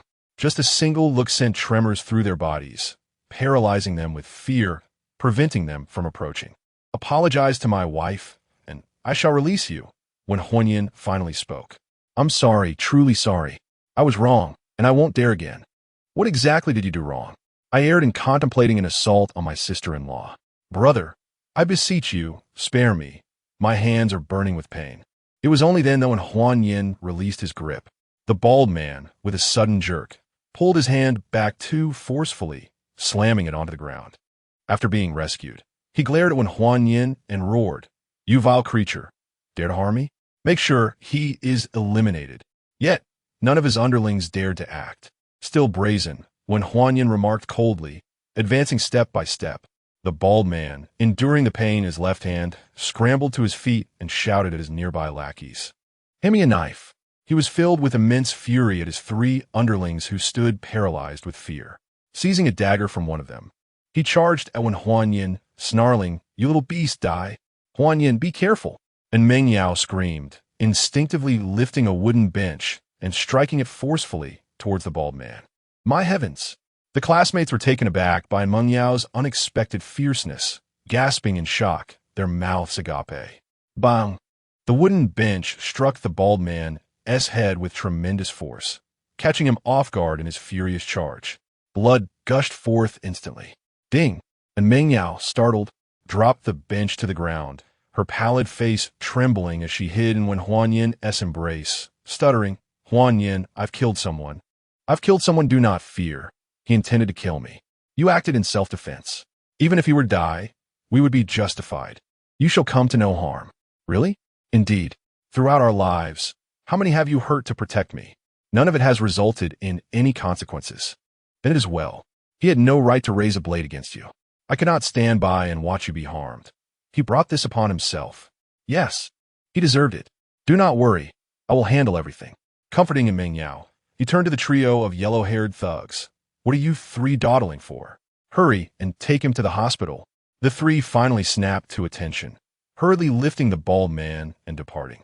When Huan Yin then addressed his classmates, "How is everyone faring with the meal? If you haven't dined well, please continue." "We've all finished," the students replied in unison. Given the turmoil, even those with hearty appetites had lost their desire to eat. Since that is the case, let us conclude today's gathering here. Meng Yao and I will settle the bill. You all head back to school. We'll wait for you to join us. There's no need. With me here, Meng Yao will be fine. She requires some time to regain her composure. Then we shall take our leave, the class leader stated. Let us go, when Huan Yin nodded. Everyone, follow me back to school. The class leader led the way, and everyone departed. Huan Yin, holding and Meng Yao close, turned to the owner of the establishment. The damages incurred here are my responsibility as well. How much is it in total? There's not much damage. Your total expenditure amounts to 68,300 yuan. You may settle it with 68,000. As for the ruffians, do not worry. Even if the police arrive, we will stand as witnesses for you. Thank you, esteemed owner. After completing the payment via scanning, when Huan Yin lifted in Meng Yao and exited, for the first time, the injuries inflicted were so severe that Meng Yao experienced immense psychological pressure, deeply concerned that she might have inadvertently caused the other person's death. Meng Yao, do not fret. We have done nothing wrong. The other party resorted to violence, and our actions were merely acts of justifiable self-defense. Such nefarious individuals, if not reprimanded today, will surely harm others tomorrow. We are performing a virtuous deed, so release yourself from any psychological burden. I am unafraid. If someone bullies my husband, regardless of who they are, I shall fight with all my might. Thank you. My dear wife, you are the best to me. I always knew that you would never allow me to be bullied. I love you. While it's acceptable for others to mistreat me, it is intolerable for anyone to bully you. You are the man I shall protect. Indeed, it is my greatest honor in this life to have you, Meng Yao, standing by my side. Chapter 46, Temptation. Beep, congratulations to the host. Collaborating with the female lead. And Meng Yao, you have successfully dealt a blow to the bald-headed Chong, bringing him to the brink of death. The impact rating is 15, and you are awarded 15 enhancement points, 750,000 yuan in cash, and a heart unity value of 10 points with the male and female leads. Upon hearing the rewards, when Huan Yin was elated, this could indeed be considered a lavish reward. System, what is the heart unity value? Beep. The heart unity value signifies the trust in true love. The host may only utilize enhancement points to strengthen the female lead once the heart unity value reaches 100%. To Wen Huanyan's surprise, the female lead could also be enhanced, filling him with even greater joy. What are you smiling about, dear? I have a wonderful wife who loves me unconditionally. How could I not be happy? I'm also delighted to have such a good husband. Where shall we go next, dear? Just as Wen Huanyan was about to suggest heading to a hotel, his phone rang. Sweetheart, let me take this call. All right, dear, and Meng Yao replied, glancing at Wen Huanyan's phone screen and noticing an unfamiliar number, which made her more cautious as she leaned against his shoulder to eavesdrop. Noticing her curiosity, Wen Huanyan switched the call to speaker mode and answered. Hello, who is this? Hello, I am Yu Xiaohong, the manager of the Villa Sales Center at Haicheng University. May I speak with Mr. Wen Huanyan? That's me. Upon hearing this, Wen Huanyan surmised that the villa was ready. Mr. Wen, the previous occupant of the villa you ordered has moved out, and we have completed the cleaning. You may come by any time to collect the keys and move in. Collect the keys? I'll come right over. All right, Mr. Wen, I will be waiting for you at the sales center. Goodbye. After hanging up, Wen Huanyan picked up Meng Yao and said, Wife, let us go collect the keys. Okay, dear, and Meng Yao replied shyly. Wen Huanyan embraced her as they approached the roadside to hail a taxi. Where to? A taxi came to a stop, but the driver inquired as there were other passengers. To the campus villa area. Sorry, that's not on my route. After a considerable wait, they finally managed to flag down a taxi, heading to their destination. It was not far, taking about 10 minutes to reach the University Villa Sales Center. The fare totaled 10 yuan. When Huanyan nodded and completed the payment via QR code, stepping out of the car, he gazed toward the sales center, where a striking beauty in professional attire, with long legs clad in black stockings and an alluring aura, was glancing around at the entrance. When Huanyan walked over, holding a Meng Yao, and the woman merely glanced at them without paying much attention. As they approached her, Wen Huanyan inquired, Excuse me, are you manager Yu Xiaohong of the University Villa Sales Center? I am Yu Xiaohong. And you are? Wen Huanyan. You, Wen Huanyan? So young and handsome? Thank you for the compliment. Could I see your ID, Mr. Wen? Of course. Wen Huanyan produced his identification and handed it over. You look different from your ID. After a brief comparison, Yu Xiaohong remarked with suspicion, You were only 16 when your ID was issued. It's been over 2 years. It's normal for someone to change. You're only 18? Is there a problem? No, not at all. Honey, I need to take a call, and Meng Yao suddenly announced. Who is calling? When Huanyan instinctively inquired. It's from Su Huayan's mother, Zhao Chuxi. Then go ahead and answer. And Meng Yao activated the speakerphone and connected the call. Hello, Meng Yao. What are you busy with? It took you quite a while to answer. Annie, I was in the restroom and didn't have my phone with me. I see. Meng Yao, I prepared some dishes at home. Come over for dinner. Annie, I've just eaten. Perhaps next time. I'm off today and bought a lot of ingredients to cook myself. Can't you give me face, Meng Yao? Is it just you, Annie? Of course not. Su Huayan is also here. And Meng Yao glanced at Wen Huanyan and continued. Is there nobody else? You'll find out when you come over. I'm busy cooking, so I'll have Huayan send you the location. I'll hang up now. Beep. Beep. Honey, should I go? Yes. Will you come with me? You didn't invite me. It wouldn't be proper for me to go. You go ahead, send me the address, and if anything happens, contact me immediately. Understood, dear. Su Huayan is calling as well, so I'll be leaving now. Go on. And remember to contact me at once if anything arises. Got it, dear. As Meng Yao departed, Wen Huanyan turned to Yu Xiaohong and said, Little Red, please assist me with the villa paperwork. Of course, handsome one, follow me. Yu Xiaohong turned and led the way. Wen Huanyan couldn't help but swallow as he admired her alluring figure. Such mature charm was something that younger girls lacked, and for a vigorous young man like him, the temptation was overwhelming. Following Yu Xiaohong through the grand hall, he heard exclamations, Wow, he is so handsome. Too handsome. Little Red, who is he? Mind your own business. Yu Xiaohong admonished sternly. She led Wen Huanyan into a luxurious office. Please have a seat, handsome one. Wen Huanyan nodded and sat down. What would you like to drink? Anything is fine. Yu Xiaohong bent down to serve him a cup of tea. The movement captured Wen Huanyan's attention, and he found it hard to look away from the perfect curvature of her figure. Gulp. Wen Huanyan swallowed hard, unable to divert his gaze. Noticing his reaction, Yu Xiaohong smiled warmly and said, Drink some water, handsome one.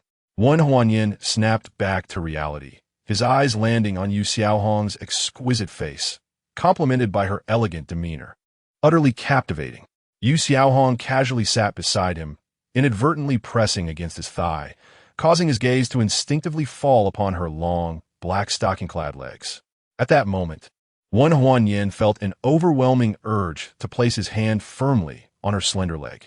"Is there something on my leg, handsome one?" Yu Xiaohong asked in a sweet, delicate voice, her tone making his heart race. Regardless of the aspect, it is suffused with overwhelming temptation.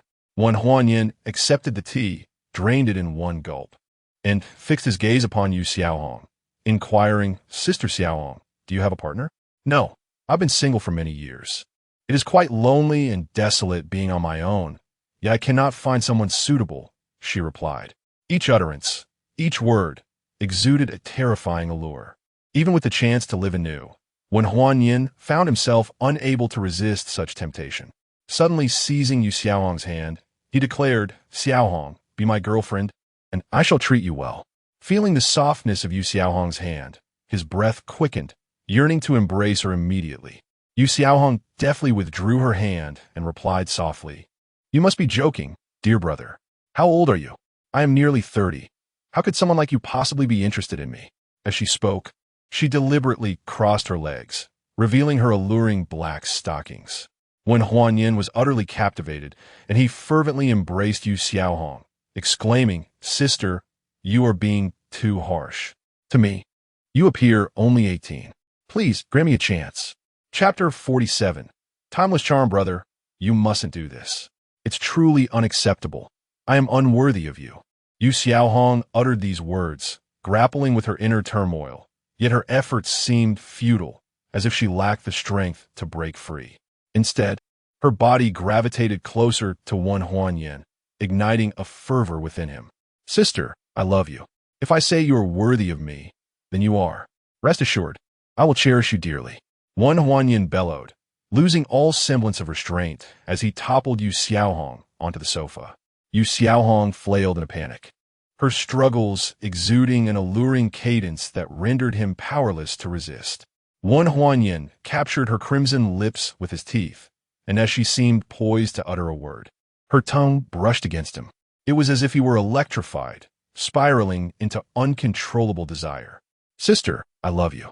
Clothes flew askew, and chaos reigned. Time slipped away. "Brother, you are so wicked, bullying your sister." "Sister, you are so beautiful. I still wish to bully you." "Oh, dear, brother, shall we take a moment?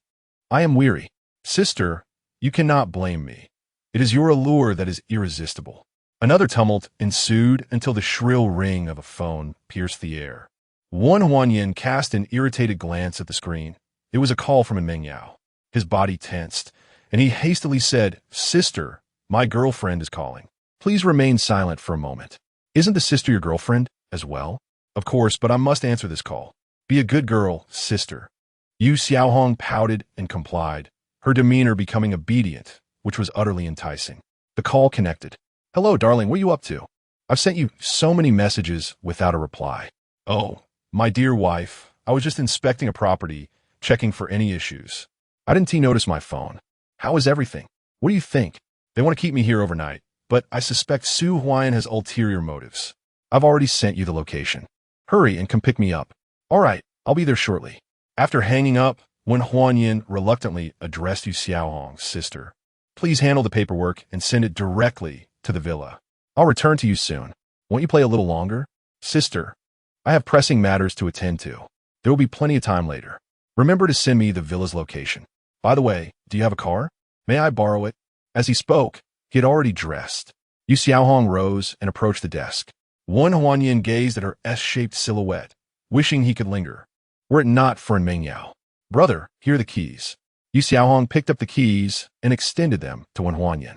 Gazing into her eyes, he swallowed hard and approached her, saying, "Sister, you are simply perfect. Then should I be married and taken home?" "Absolutely. Sister, you are destined to be mine for life." With that, he seized the keys and inquired, "Sister, where's the car?" "It's in the parking lot across from the main entrance of the sales department." "The license plate, is 9,987. Wen Huanyan nodded, but upon turning to leave, he couldn't resist glancing back. He dashed into the office, enveloping Yu Xiaohong in a fervent embrace and kissing her passionately. "Sister, remember, you are mine and must not associate with others. How can you be so fickle yourself and not allow me the same?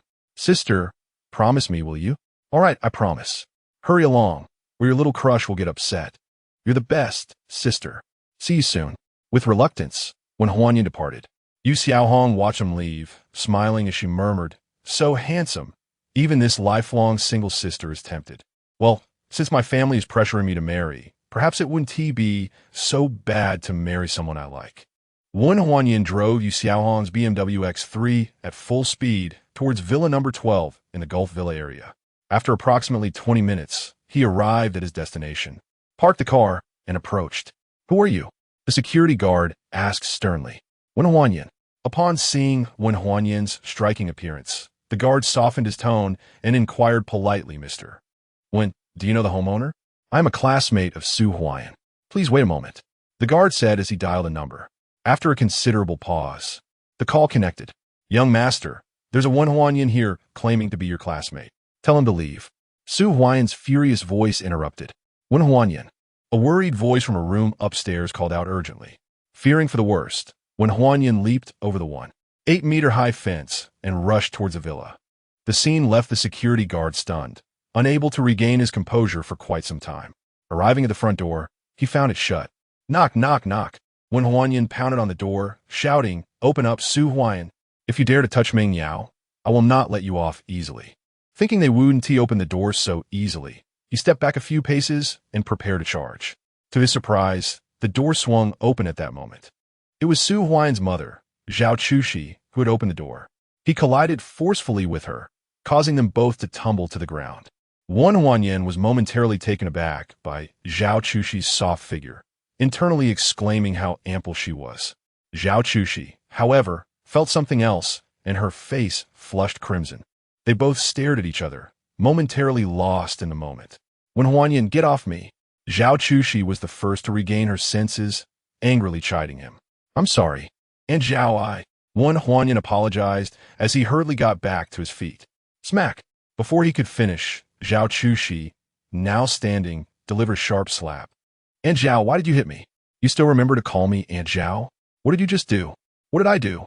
Wen Huanyan asked, his expression one of grievance.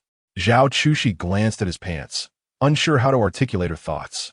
Fuming, she said, "Wen Huanyan, you should leave. You're not welcome here."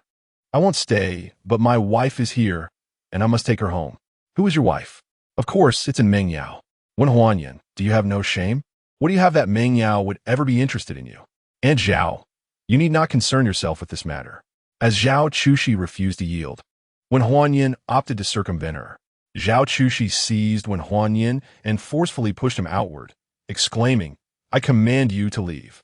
The incident transpired unexpectedly, causing Wen Huanyan to stumble and nearly lose his balance.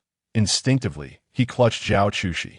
Their proximity resulted in yet another intimate encounter, leaving both momentarily stunned. Wen Huanyan gazed intently at Zhao Chushi, who, despite being in her 40s, retained remarkably youthful skin, rivaling that of Yu Xiaohong. He mused to himself, no wonder she could marry into a prominent family. Her beauty, figure, and charisma were truly exquisite. Observing the intensity of Wen Huanyan's gaze, Zhao Chushi erupted in fury, raising her hand to strike. This time, however, Wen Huanyan had prepared himself. He grasped her wrist and, with a hint of displeasure, remarked, "Aunt Zhao, although we hail from the same village, and you are indeed my elder, one cannot resort to violence at the slightest provocation. Wen Huanyan, release me at once." Zhao Chushi shouted, her breath quickening due to their close proximity. Chapter 48. "Do not push me, Aunt Zhao. We were quite intimate just now." "What are you afraid of now?" Wen Huanyan said with a smile. Zhao Chushi's beauty compelled him to tease her. "Wen Huanyan, you are truly asking for a beating." Zhao Chushi swung her other hand towards him. He seized her hand as well, pushing her back a few steps and pinning her against the wall. With a slight lean, he gazed down at her. "Aunt Zhao, do not provoke me." At that moment, Zhao Chushi felt both embarrassed and furious. After more than 20 years of marriage, her husband had never treated her this way. She retorted angrily, "You little brat. What will you do if I do? Do you dare face the consequences? Do you want to end up in prison?" When Huan Yin, initially impulsive, immediately calmed down. Given his relationship with the Su family, Zhao Chushi was certainly capable of acting. He released her and dashed upstairs, calling out loudly, "Mingyao, where are you?" "Honey, I'm here." An anxious voice from the innermost room reached his ears. Although faint, when Huan Yin's acute hearing captured every word, he rushed forward and kicked the door with force. Bang! To his surprise, the door held firm. "Huan Yin, help me, please." An urgent cry from Mingyao echoed. "He can't help you. My family's door is specially made and of excellent quality. He can't break it." Su Huan's frenzied voice rang out. Then, he shouted even louder, "When Huan Yin, you arrived just in time. Listen carefully. Soon, Meng Yao's cries will reach your ears. Enjoy this auditory feast." When Huan Yin was filled with desperation, "Break it down," he shouted, delivering another powerful kick to the door. Creak! The door remained intact, but the lock succumbed to the force. When Huan Yin pushed the door open, inside, he witnessed Su Huan madly restraining Meng Yao, tearing her shirt to shreds. Had she not fought with all her strength, he would have succeeded long ago. "Huan Yin, save me. This beast Su Huan is trying to assault me. Su Huan, you're seeking death." One Huan Yin charged forward and kicked Su Huan, sending him flying. The force was unrelenting and fierce. Several of Su Huan's bones broke under the impact. Crumpled on the ground, Su Huan howled in agony, unable to rise. "Huan Yin, you finally came?" And Meng Yao leapt into Huan Yin's arms, sobbing uncontrollably. "Do not be afraid. I am here. Huan Yin, I am really scared. That beast Su Huan wanted to assault me. I know. We will call the police and apprehend this scoundrel. But will it affect my reputation? What impact could it have? Did I not save you in time?" He took out his phone to call the police. When Huan Yin, "You must not call the police." Zhao Chushi, who had rushed upstairs, intervened with a dark expression, urgently stopping him. Glimpsing Su Huan, curled on the ground and wailing, filled my heart with profound sorrow.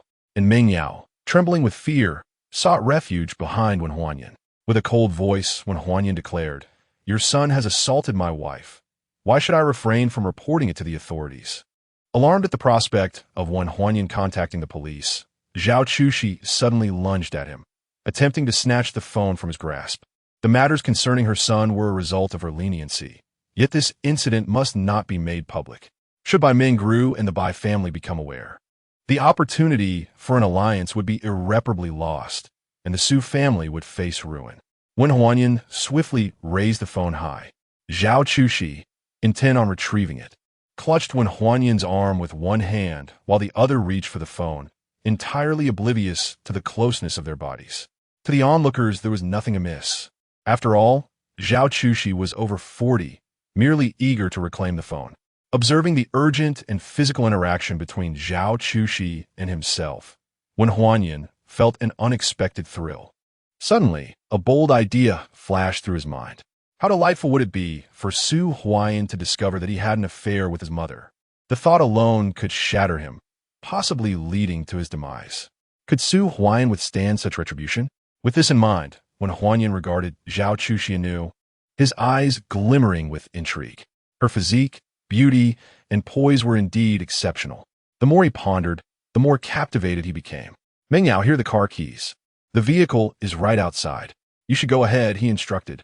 "All right." And Meng Yao, genuinely concerned about further unforeseen events, took the keys and hurried away. Once she had left, when Huan Yin turned to Zhao Chushi and stated, "Aunt Zhao, if you wish for me to refrain from contacting the authorities and to keep Su Huan's assault on Meng Yao under wraps, I have a modest condition." He then added, "By the way, I have recorded the incident of Su Huan's violent behavior towards Meng Yao, so I possess undeniable evidence. If you agree to my terms, I will also persuade Meng Yao to relinquish her pursuit of this matter." Breathless and frustrated at her inability to secure the phone, Zhao Chushi paused to inquire, "What is your condition?" When Huan Yin glanced at the suffering Su Huan and replied, "This is not the place to discuss it. Let us move to the adjacent room." He then exited first.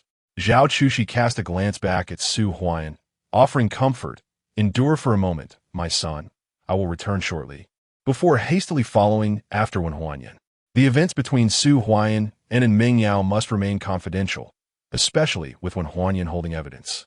Upon entering the neighboring room, Wen Huanyan sprawled luxuriously across the spacious bed, musing to himself about the comfort of such opulence. Zhao Chushi entered and, upon witnessing this scene, asked with dissatisfaction, "Speak. What is your condition?"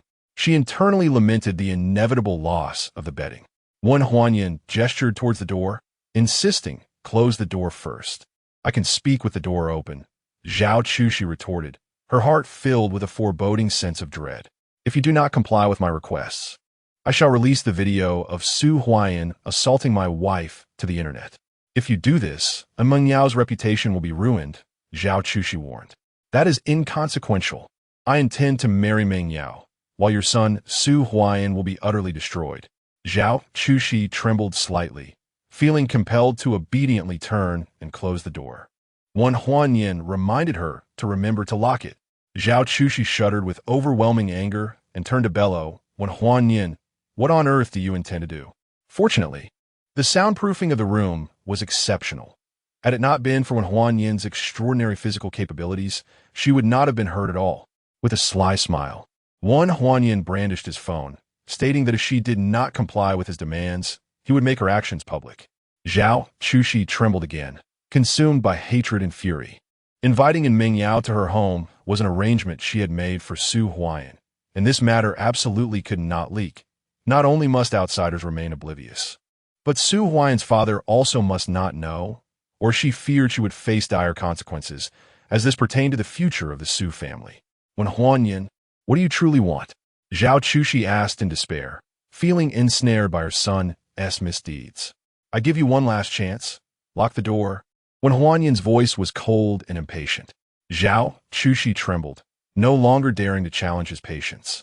She could only lock the door, her heart continuously praying that Wen Huanyan would not harbor any predatory thoughts. Chapter 49.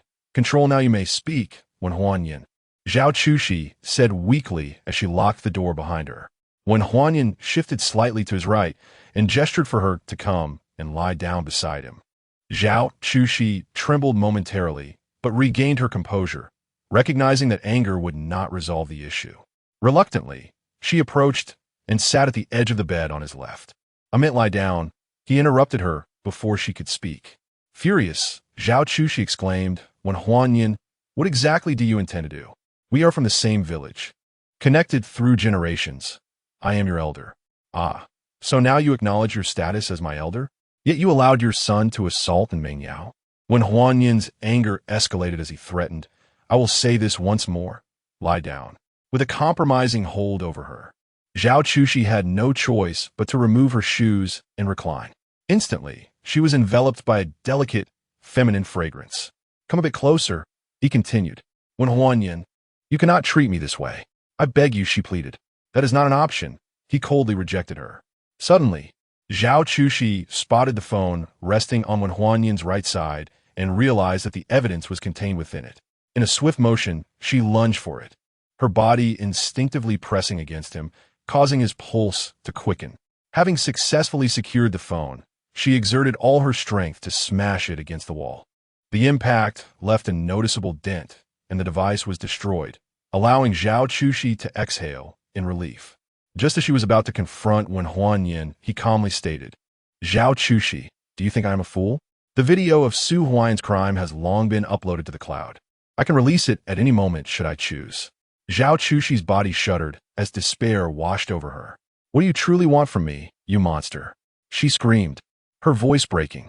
Wen Huanyan embraced her, saying, "Given how you are pressing against me, what do you think I desire?" Zhao Chushi looked down, her face flushing crimson. In her focus on destroying the phone, she had completely overlooked other implications of their situation. "Wen Huanyan, please do not do this. I will give you money, 100,000. "I do not care for money," he replied dismissively. 500,000. "I can offer you 500,000. Consider it. What kind of family are you from? 500,000 is a sum your family could never accumulate in a lifetime. I have stated that I am indifferent to wealth, and I do not lack for it. 1 million, then? That is my final offer." Do you not understand human speech? I have said I do not care for money. Now I command you. Kiss me. Zhao Chushi trembled violently, engulfed by despair.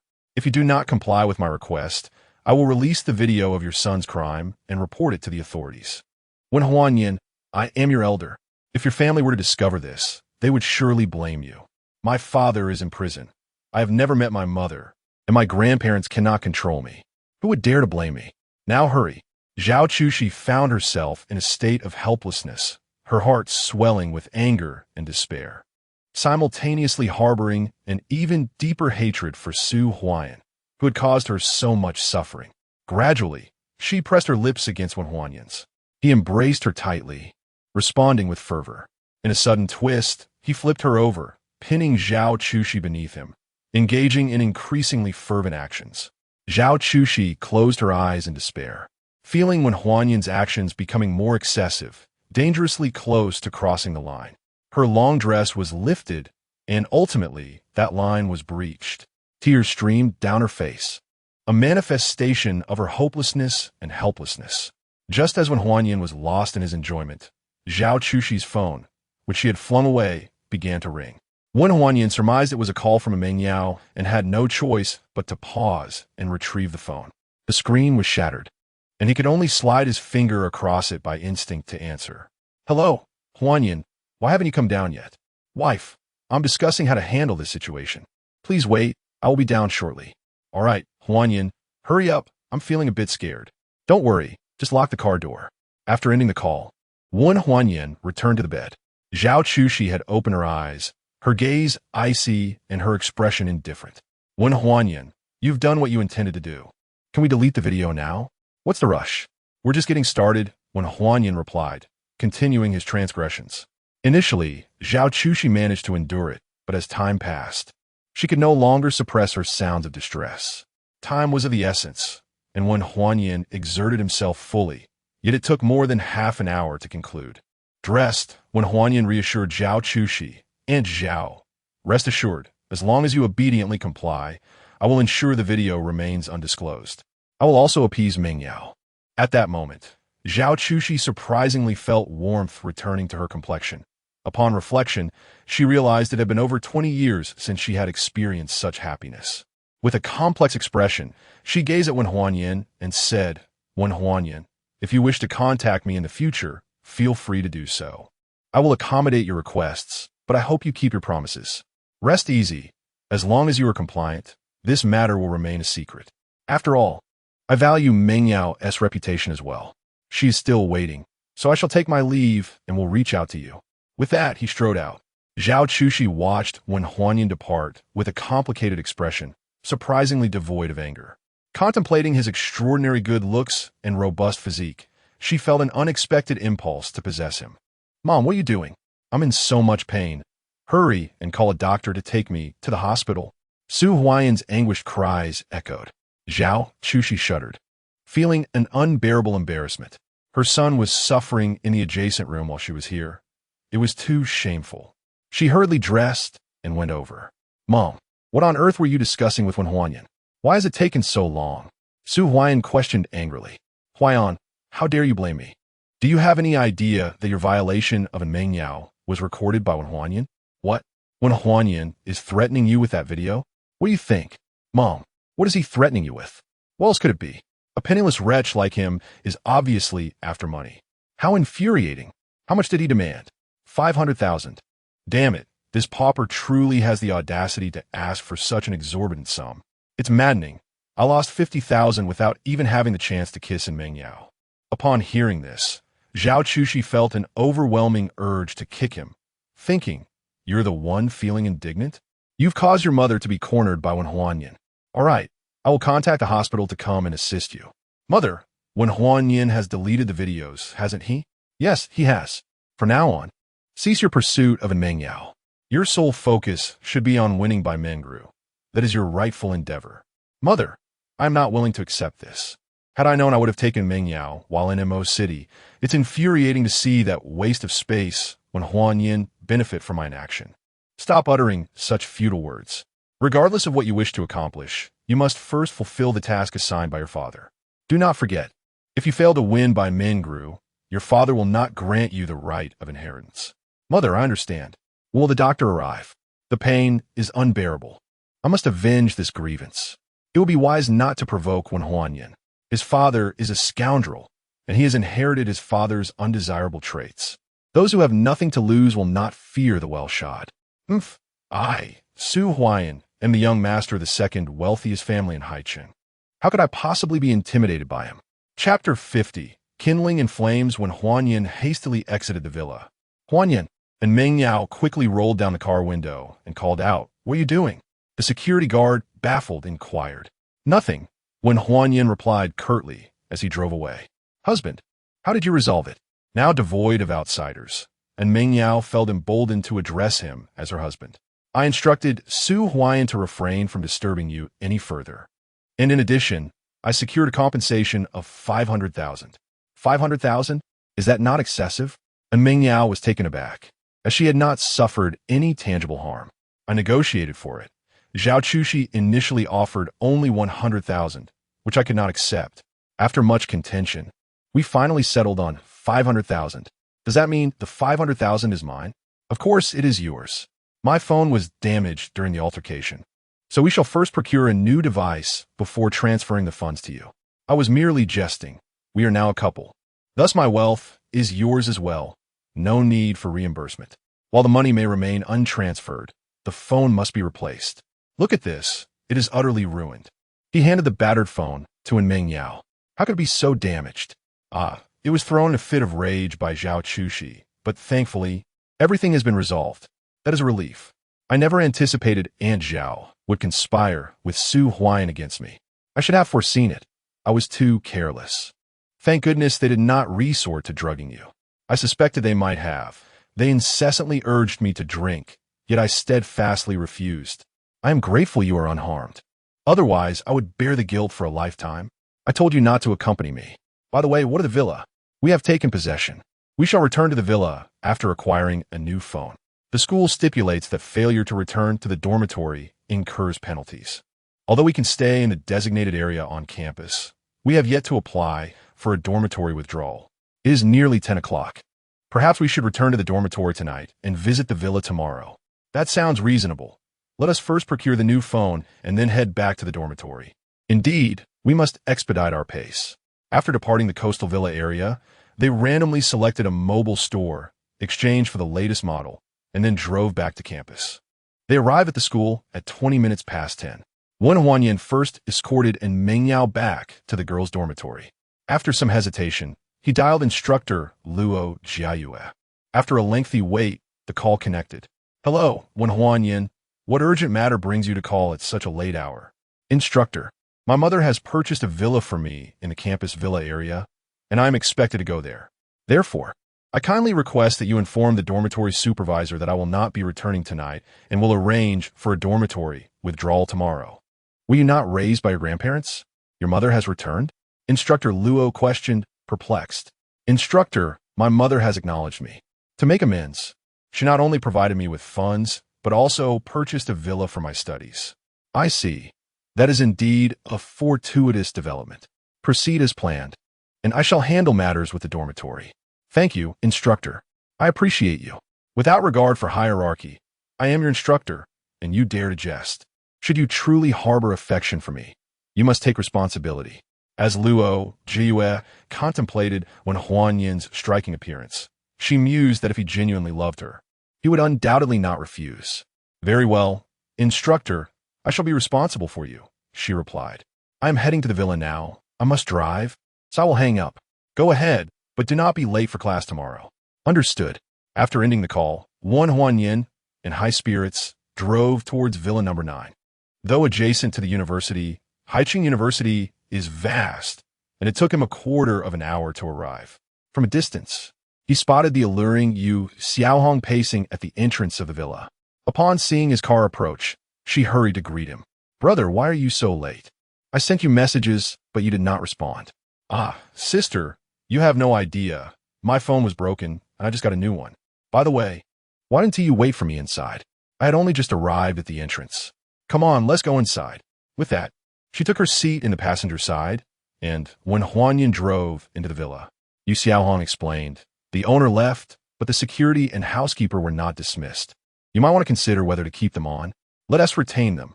Changing would be a hassle. By the way, sister, would you like to live here in the future? Can I? Of course. Are you not worried about your little girlfriend getting upset? If I cannot manage such a trivial matter, I would not dare to pursue you. As they spoke, he parked the car, and, after stepping out, Wan Huanyan scooped up Yu Xiaohong and dashed into the villa. Good day, sir, a bright voice chimed in. Instinctively, when Huanyan turned to look, his gaze brightening at the sight of a beautiful young woman clad in a maid's uniform, appearing to be just over 20. Who is she? She is the housekeeper, Dong Lingna. Wow, the housekeeper is so young and beautiful. Thank you for the compliment, sir, Dong Lingna replied sweetly. Yu Xiaohong laughed. Do not be deceived by Dong Lingna's youth. Her culinary skills are exceptional, which is why the previous owner hired her. How do you know so much, sister? Because I was the one who recommended her. Ah, I see. Your business acumen is quite impressive. I do not plan to continue in business anymore. Why is that? I have a man to support me now. What need do I have for business? Indeed, from now on, you should do nothing but enjoy being my affluent wife. That is what you said, so I shall no longer refer to you as my brother. Very well. I too am not fond of the term brother. Husband. Ah, wife. Husband, husband. After a hearty laugh, when Huanyan turned to Dong Lingna, it is getting late. My wife and I shall retire to our room now. You should rest as well. Understood, sir. Upstairs, dear. Yu Xiaohong quickly directed him. Upon reaching their designated room, the spark of passion ignited, leading to yet another tempestuous encounter. The following morning, when Huanyan awoke early, as when Huanyan observed Xiaohong sleeping soundly, he gently bestowed a kiss upon her and quietly dressed before departing. Upon his exit from the room, Yu Xiaohong opened her eyes, a smile gracing her lips, radiating bliss. When Huanyan made his way downstairs, "Boss, you are awake," came the melodious voice of Dong Lingna. "Lingna, why are you up so early?" he inquired. "Boss, little Hongjia has already instructed me that you have a class to attend, so I rose early to prepare breakfast for you. It is ready and waiting on the dining table. Please enjoy your meal," she replied. "How thoughtful of you. I truly appreciate your efforts," when Huanyan remarked as he gently pushed aside Dong Lingna's hair, which partially obscured her face. Last night, he had only caught a glimpse of half her visage, which appeared exquisite, and her figure was equally commendable, suggesting her beauty was undeniable. Now, he longed to part the strands concealing the other half of her face to unveil the full extent of her extraordinary beauty. "Boss," Dong Lingna called out eagerly, hastily stepping back to avoid his gaze. Chapter 51. The first pursuer. How is it that I, as your employer, cannot gaze upon your visage? Not all, boss. It is merely that Lingna's countenance is rather unappealing and may frighten you. Your words only serve to heighten my curiosity, he replied, extending his hand once more. Boss, I assure you, I am truly unattractive. Witnessing my appearance may spoil your breakfast. She turned to flee, seeking to evade his gaze. Dong Lingna, halt. I am your employer, and we will henceforth coexist, seeing one another daily. Your secret will inevitably come to light. Boss, I will be cautious not to reveal it to you. I truly do not wish for your disdain. I shall harbor no contempt for you. Be obedient and allow me a glimpse. Please, boss, I beg you do not look. Dong Lingna was on the verge of tears. Alas, when Huanyan had cornered her against the wall, leaving her with no avenue of escape. Tears streamed down her face as she closed her eyes, thinking, you insisted on seeing, so do not blame me if you are frightened. With curiosity, Huanyan brushed aside her hair, revealing a substantial black birthmark. Boss, I told you not to look. It is merely a birthmark. It does not detract from your beauty in the slightest. You ought to possess more confidence. Consider your culinary skills, your physique, and your kind heart. Can a mere birthmark cause you to feel inferior? I do not feel inferior. If that is the case, why do you conceal the birthmark? I fear it might frighten others. Very well, from now on, show your birthmark with pride. Those who truly care for you will not be deterred by it. Those who would disdain you will find reasons to do so regardless of how well you hide it. Embrace your authentic self. Upon hearing these words, Dong Lingna gazed at Huanyan in astonishment. Why do you look at me so intently? I shall take my leave for a meal. Thank you for the breakfast you prepared. It was a labor of love. It was no trouble at all. It was my duty. Is there anything else you require, boss? None at all. Join me for a meal. No, thank you, boss. I will dine with Xiao Hongjia shortly. Very well. After breakfast, noticing that time was still ample, Wen Huanyin strolled to the school, contemplating riding the Kawasaki 400 back to the villa after class. As he walked partway, a call from Meng Yao interrupted his thoughts. Darling, have you risen? Come to the first canteen for a meal. Wife, I was not in the dormitory last night. I dined at the villa and am now en route to my classroom. Oh, darling, do you not fear punishment for not returning to the dormitory? I had obtained leave from the instructor. We shall discuss this further upon our meeting in class. Very well. I shall go eat now, and we can talk then. After hanging up, Wen Huanyin quickened his pace to the classroom. Ah, instructor, why have you arrived at the classroom so early? Humph, Wen Huanyin, why did you not attend evening study last night? Luo Jiayue demanded. Ah, instructor, I was delayed by unforeseen circumstances. Unforeseen circumstances? Did you not know to request leave? Su Huayan and Meng Yao both managed to do so. Meng Yao requested leave as well. Su Huayan's mother arranged their leave together. Instructor, I have erred. Mistakes warrant penalties. And I have heard from Mr. Zhou and Mr. Wu that your mathematics and physics scores are exemplary, and your proficiency in language arts is commendable as well. Thus, I impose upon you the task of securing the top rank in the upcoming monthly examination for the entire grade. This is not an unreasonable request, is it? Not at all. It is entirely fair. That is reassuring. Should you fail to fulfill this expectation, I shall demonstrate how I handle such failures. Instructor, you must trust your judgment and believe in your students. They are all exceptional and will not disappoint.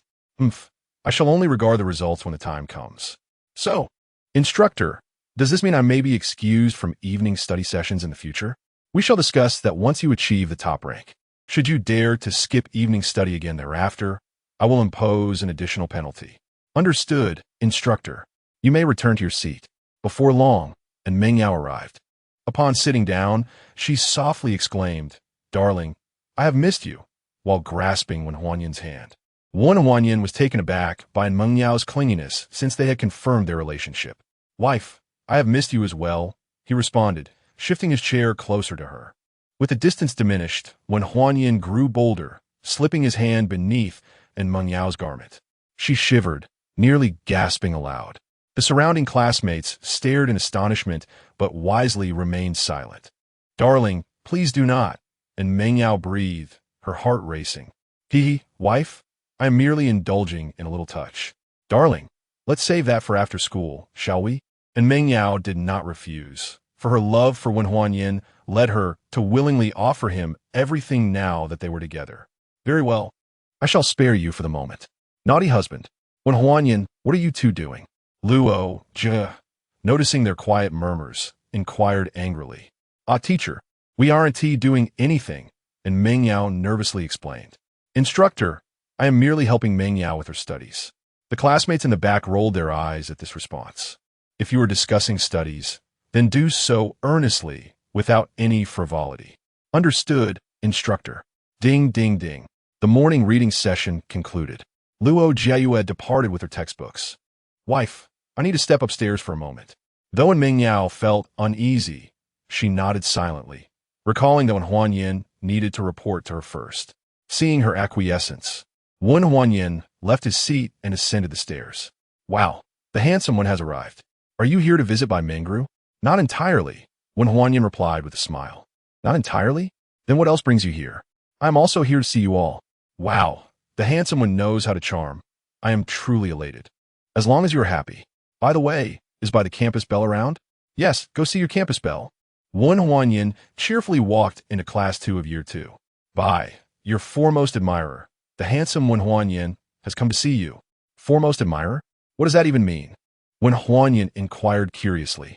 Indeed, among all the suitors of the enchanting by the school flower, your comprehensive prowess ranks supreme. Conversely, this implies that your chances of winning her affection are the most favorable. Is that so? I am truly honored. Engaging with the classmates of the second-year class. I have now approached the seat beside by Mengru. She is engrossed in her studies, seemingly oblivious to the arrival of Wen Huanyin, completely unaffected by external distractions. Just as Wen Huanyin is about to speak, a cold voice interrupts. You there? Are you in Huanyin? I advise you not to disturb by Mangru. Upon hearing his name called, when Huanyin curiously glances over, a tall and handsome young man, dressed in opulent attire and exuding an air of distinction, strides into the classroom, none other than the celebrated Chun Ziheng from the third-year class 2. This promises to be an intriguing spectacle, for prior to Wen Huanyin's appearance, Chun Ziheng was regarded as the one most likely to capture by Mengru's heart. Chapter 52. High-stakes Chun Ziheng had arrived at the side of Bai Mengru, mere steps away from Wen Huanyin, fixing him with an intense gaze. For an ordinary person, such an overwhelming aura would be unbearable, leading to inevitable defeat. However, Wen Huanyin was far from ordinary. Even Bai Mengru, intrigued, glanced up at the two, anticipating their clash.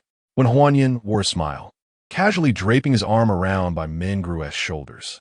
She shivered slightly, momentarily stunned into silence. It was then that Wen Huanyin addressed Chun Ziheng, questioning his motives for approaching his girlfriend. Chun Ziheng, realizing the implication, erupted with fury, demanding to know if Wen Huanyin dared to touch Bai Mengru. Why wouldn't I touch my own girlfriend? It's you who constantly interrupts Mengru. Who do you think you are? Wen Huanyin retorted. Bai Mengru, is it true that you are with him? Chun Ziheng's heart sank as he noticed her lack of resistance.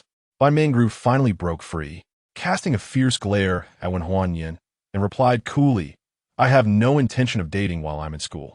Did you hear that, Wen Huanyin? You'd better leave now. Honestly, I merely sought an opportunity to embrace Bai Mengru, and it seems I have succeeded. Some would never have such a chance in their lifetime. Wen Huanyin responded with a smirk.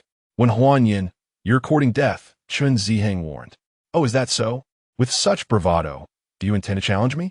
Wen Huanyin taunted, enjoying the tension. The atmosphere crackled with energy, and Chun Ziheng felt his pride at stake. He could not afford to return to class without taking action. Wen Huanyin, shall we place a wager? A wager on what? Wen Huanyin inquired, intrigued.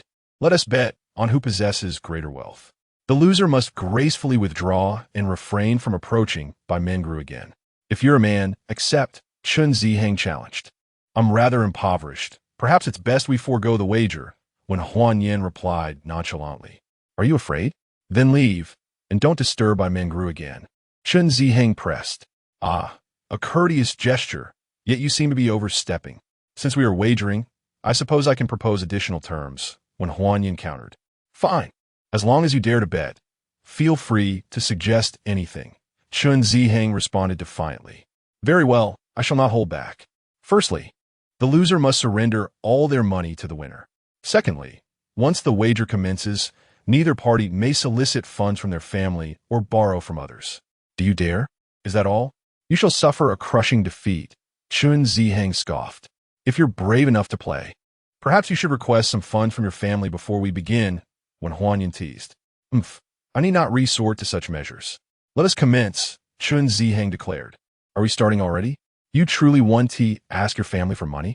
Wen Huanyin queried, surprised. Without further ado, Chun Ziheng revealed his WeChat balance to the onlookers, boasting 1,100,000. He then showcased his Alipay account, proudly stating 2 million. Finally, he displayed his bank card, asserting 3 million. After the demonstration, he turned to Wen Huanyin. Your turn. Is that all you've got? For you. This will suffice, Wen Huanyin replied.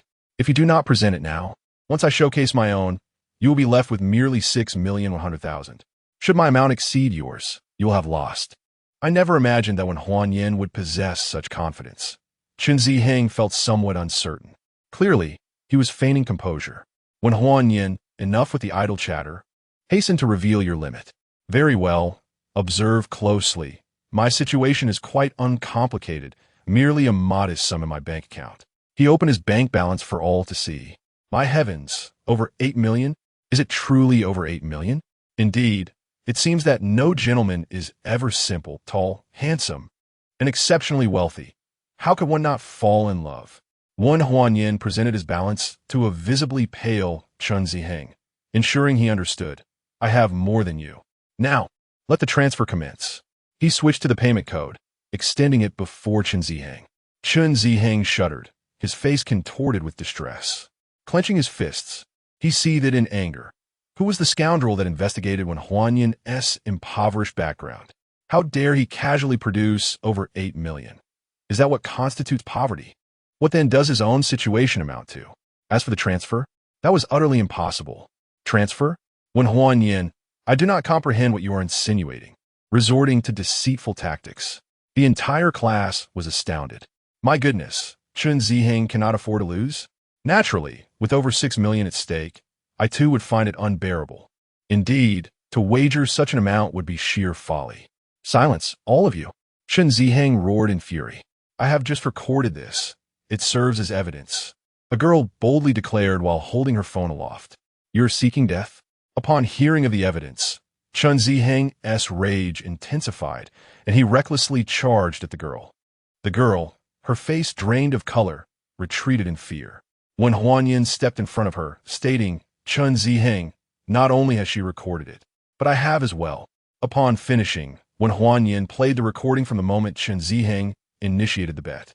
Wen Huanyin, delete it immediately. You two erase yours. Chun Ziheng bellowed in fury. TSK. With your character, how do you expect to pursue Bai Mengru? Ask any girl in the class. Who would ever regard you? Precisely. A man who cannot accept defeat and fails to honor his word. I'd rather marry a dog than look his way. I, too, would remain unmarried for life rather than consider him. The crowd's anger was palpable. As Chun Ziheng beheld this, his face burned with shame, utterly humiliated. Alas, in my nervousness, I inadvertently uploaded the recording of Chun Ziheng's broken promise online. Chun Ziheng rolled his eyes back. Thud. He fainted. Ding. Congratulations to the host for decisively striking back at the provocation of Chun Ziheng with the power of a wealthy individual. Face-slapping rating. Level 30, awarded 30 enhancement points. And a tenfold cash reward of 15 million.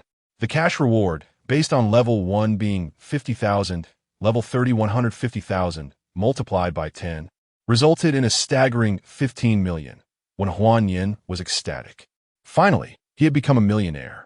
However, Chun Ziheng certainly had wealth at his disposal, nonchalantly presenting over 6 million.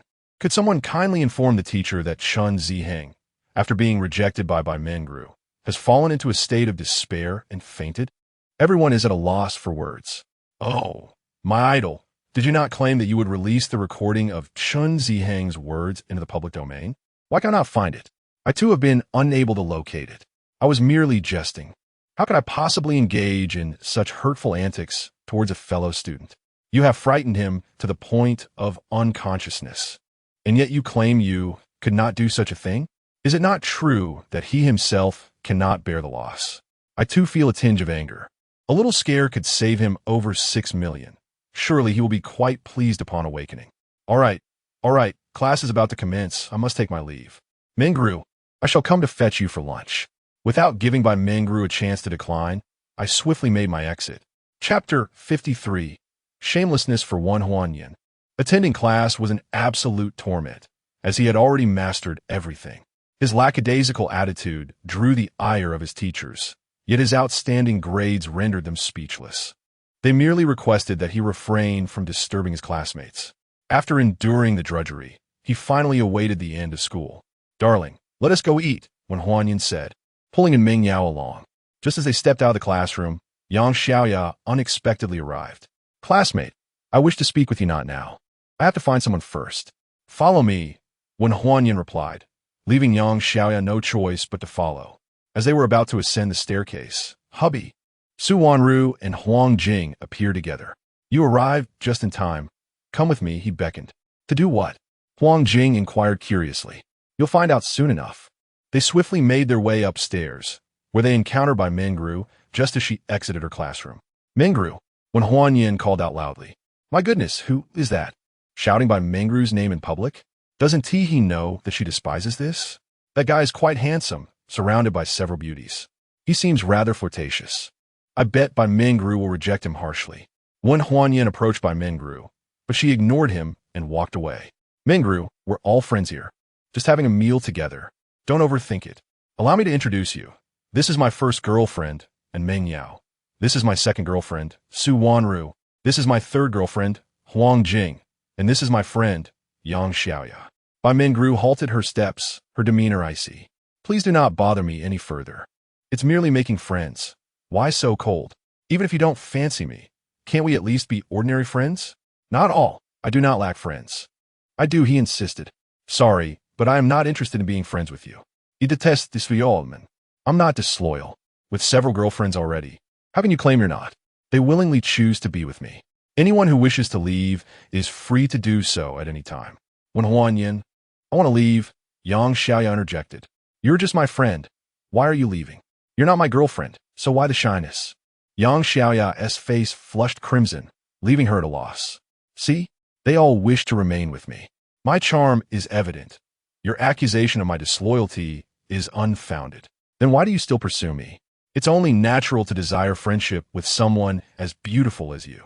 If given the opportunity to become a couple, who wouldn't seize it? Sorry, but I have no feelings for you. I'm a genuinely honest man. You want to find another like me. I'm not like Su Huayan, who, despite being surrounded by many girls, pretends to be single and feigns a pure image to deceive you.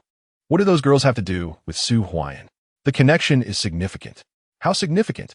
My first wife, and Ming Yao, grew up alongside Su Huayan, while my second wife, Su Wanru, is Su Huayan's cousin. Huang Jing, however, has no connection to Su Huayan, and as for Yang Xiaoya, she seems to be gravitating towards Bai Mingru.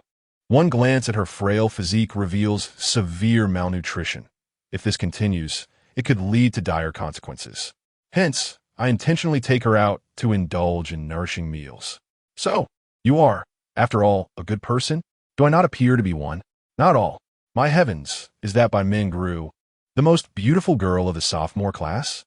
The boy beside her seems to be one Huanyan, the most handsome freshman, with him so closely engaged in conversation. Could it be that they are in a relationship? Surely they are. Bai Mingru is my goddess. I know her well. Apart from attending classes, she rarely converses with anyone, completely ignoring strangers. Now, chatting so intimately with one Huanyan, their relationship must be confirmed. Ah, indeed, the school beauty paired with the school heartthrob. We, the impoverished souls, can only dream. I harbor no envy, for one Huanyan is genuinely handsome. Even I, as a man, am. Goodness, brother. You aren't considering a change in preferences, are you? Nonsense. I merely meant to say that even I, as a man, find myself envious. The sight of Bai Mingru and one Huanyan together captivated countless students, provoking astonishment and intrigue. Many students shared this spectacle online, unbeknownst to those involved. One Huanyan, undeterred, accompanied Bai Mingru to the cafeteria. Mingru, what would you like to eat? It's on me. One Huanyan, I beg you, please stop pestering me. Then I implore you, let us at least be friends. Bai Mingru rolled her eyes and approached a Chinese food counter to queue up. Wow, it's Bai Mingru, the sophomore school beauty. She is actually eating at the ordinary counter. Furthermore, the sophomore runner-up and Meng Yao is also present. It appears that Mingru and Meng Yao are together, given their names. One might assume they are sisters. They must be close friends. How else could they be together? And that S1 Huanyan, the freshman heartthrob. He is also at the ordinary counter. Wait, they must be together. Could it be? Gasps filled the air.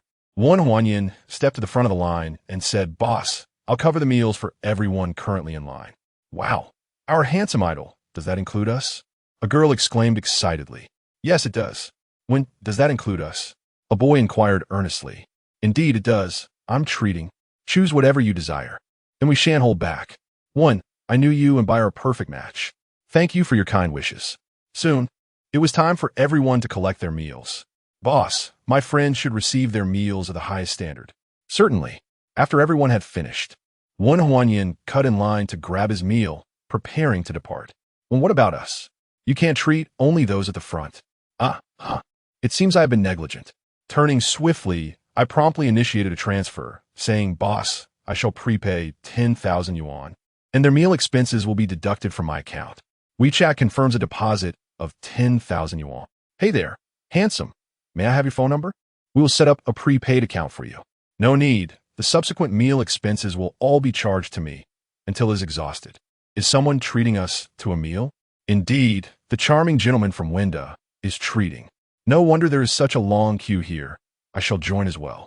There is nothing quite like the delight of enjoying a complimentary meal. With that thought, I joined the line. One Huanyin then approached, carrying food to join everyone. Honey, over here. And Meng Yao shifted aside to make room. This considerate gesture deeply touched Wen Huanyin. Thank you, Meng Yao. He embraced Meng Yao, stealing a kiss regardless of the surroundings. Opposite them, Bai Mengru rolled her eyes and said, Wen Huanyin, are you simply trying to make me witness your public display of affection? Chapter 54. Misunderstanding, is that really me? I would still like to share my affection with you, he said. Wen Huanyin, I could be your ordinary friend, but there is absolutely no chance for you to pursue me. Bai Mengru's heart softened despite her resolve. Primarily, it was Wen Huanyin's complete transparency that intrigued her. He seemed to harbor no secrets. Look, I've already succeeded halfway, haven't I? Perhaps one day, I will move you. That day will never come, I assure you. Don't be so agitated. Treat me as a regular friend. Moreover, I can act as your shield. I don't need a shield. That is not for you to decide. By now, the entire school must be aware of our relationship, which means trouble will inevitably find me. Bai Mengru furrowed her brow slightly. Oh my! The top 5 headlines on the campus website have gone viral. Huang Jing exclaimed in shock. Everyone instinctively pulled out their phones to check the campus website. Bai Mengru's body trembled as she hurriedly checked. The eye-catching headline caused her complexion to shift dramatically. The first heartthrob of the freshman class, Wen Huanyin, and the first beauty of the sophomore class, Bai Mengru, confirmed their romantic relationship, dining together in laughter. As she scrolled further down, she was astonished to find that all the top 5 headlines were about her and Wen Huanyin. The second headline read, Shocking. The first heartthrob of the freshman class and the first beauty of the sophomore class dined together, accompanied by the second beauty of the freshman class, and Meng Yao, and the class flower of sophomore class 4, Huang Jing, along with the beauty of sophomore class 5, Su Wanru. When Huanyin chuckled, Mengru, did you see that? Now the whole school knows about us. Just then his phone rang. Upon glancing at the caller ID, he was taken aback to see it was Su Huayin calling. The next moment, the reason became clear. He waved the phone in front of Bai Mengru, saying, Look, someone is in a frenzy. He then answered the call and switched to speaker mode. Wen Huanyin, are you determined to oppose me? Su Huayin's voice crackled with menace, sending a chill down their spines. What do you mean by that? Wen Huanyin retorted, Are you pretending not to know? Do you think I haven't seen the campus website? You may have snatched in Meng Yao from me, and while I could overlook that, let me warn you, Bai Mengru is mine. Stay away from her this instant. What nonsense are you spouting, Su Huayin? Let me make it clear. Due to your deceit, you will never have a chance with me. Bai Mengru interjected angrily. She had initially thought Wen Huanyin's claim of being childhood friends with Meng Yao was somewhat exaggerated. However, she was taken aback to hear Su Huayin confirm it. Mengru, are you still involved with that guy? Who I associate with is none of your business. Have you really confirmed your relationship? Bai Mengru, have you forgotten about our agreement? An agreement? Fine, even if there's one, what does it matter now? It is your own inadequacy, your own lack of capability, and your own deceitfulness that have betrayed me. The favor bestowed by that esteemed individual has been repaid by my family, without their grace. What significance do you hold before my family?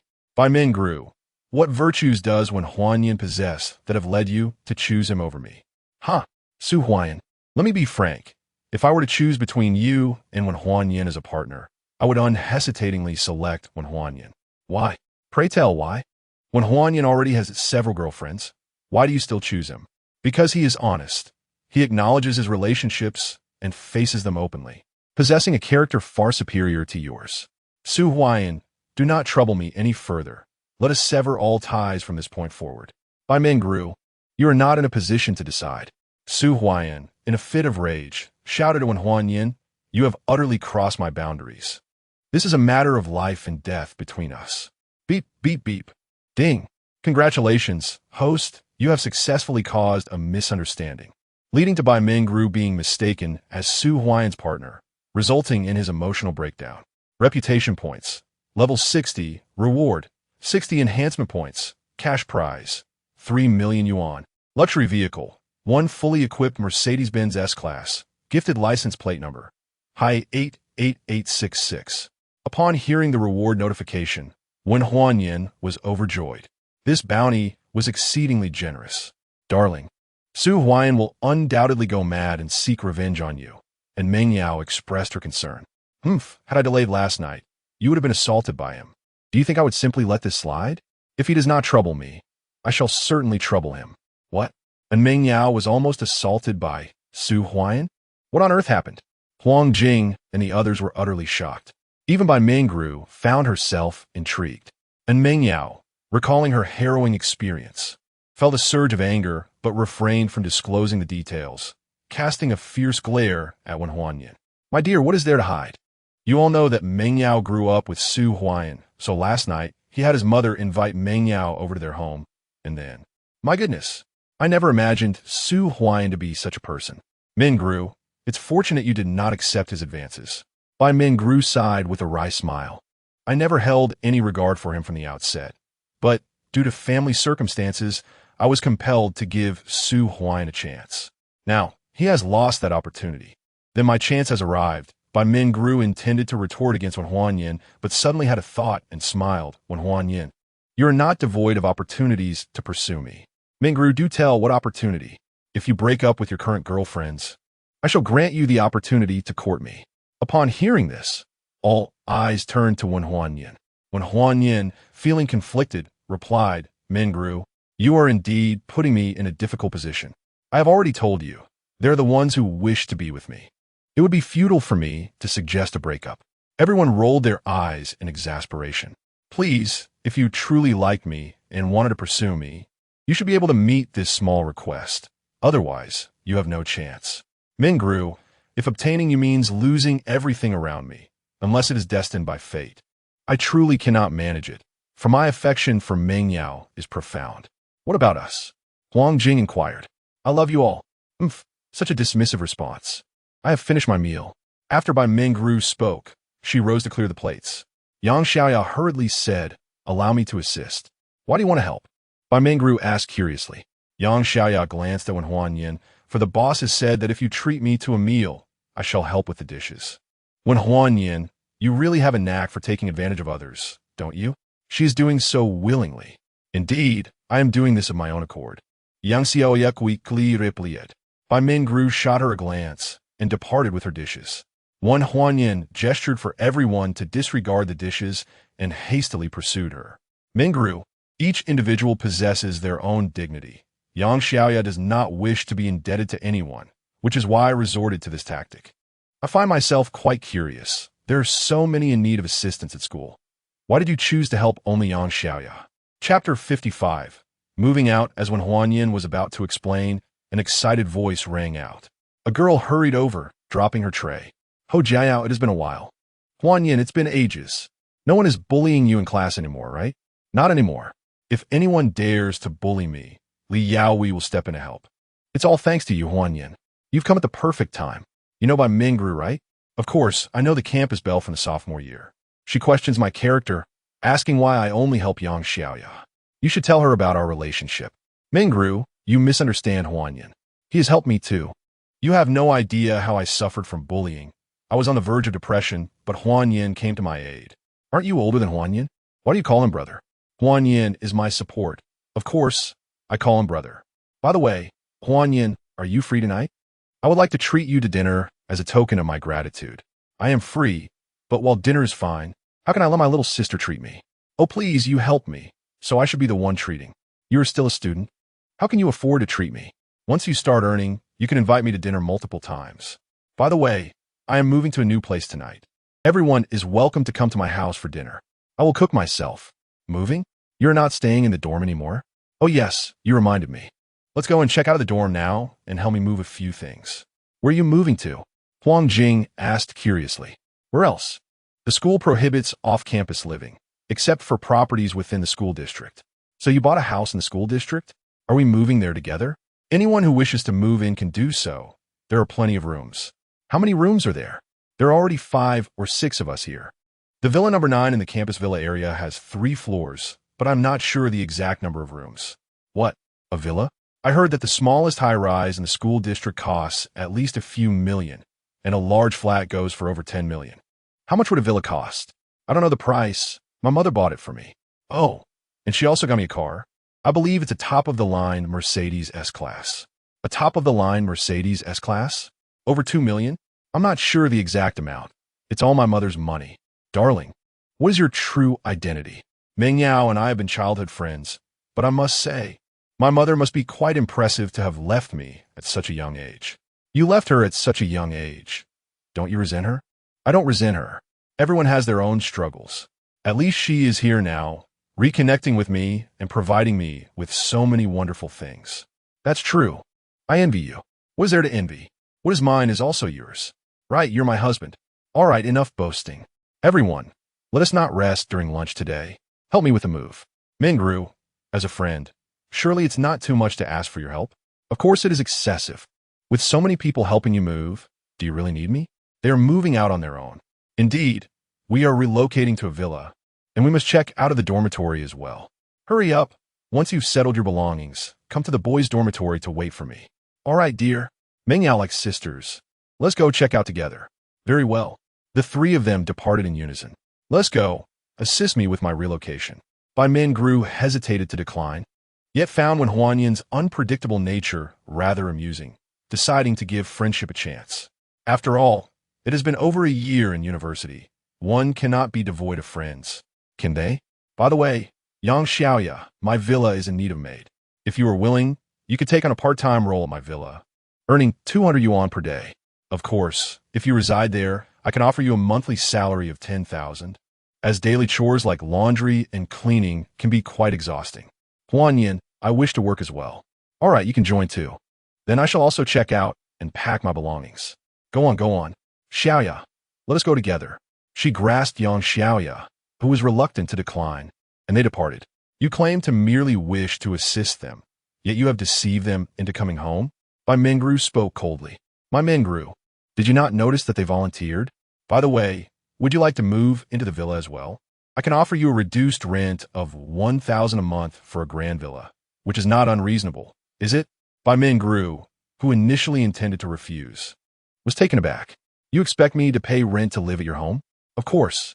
If they were not my partner or my younger sister, you and I would merely be ordinary friends. Friends are friends, but one cannot dine and drink for free. However, as a friend, I can treat you to meals, as my culinary skills are quite commendable. Do you think I'm one of those naive girls, easily swayed by mere words? You still doubt my culinary prowess? Indeed, I do not believe it.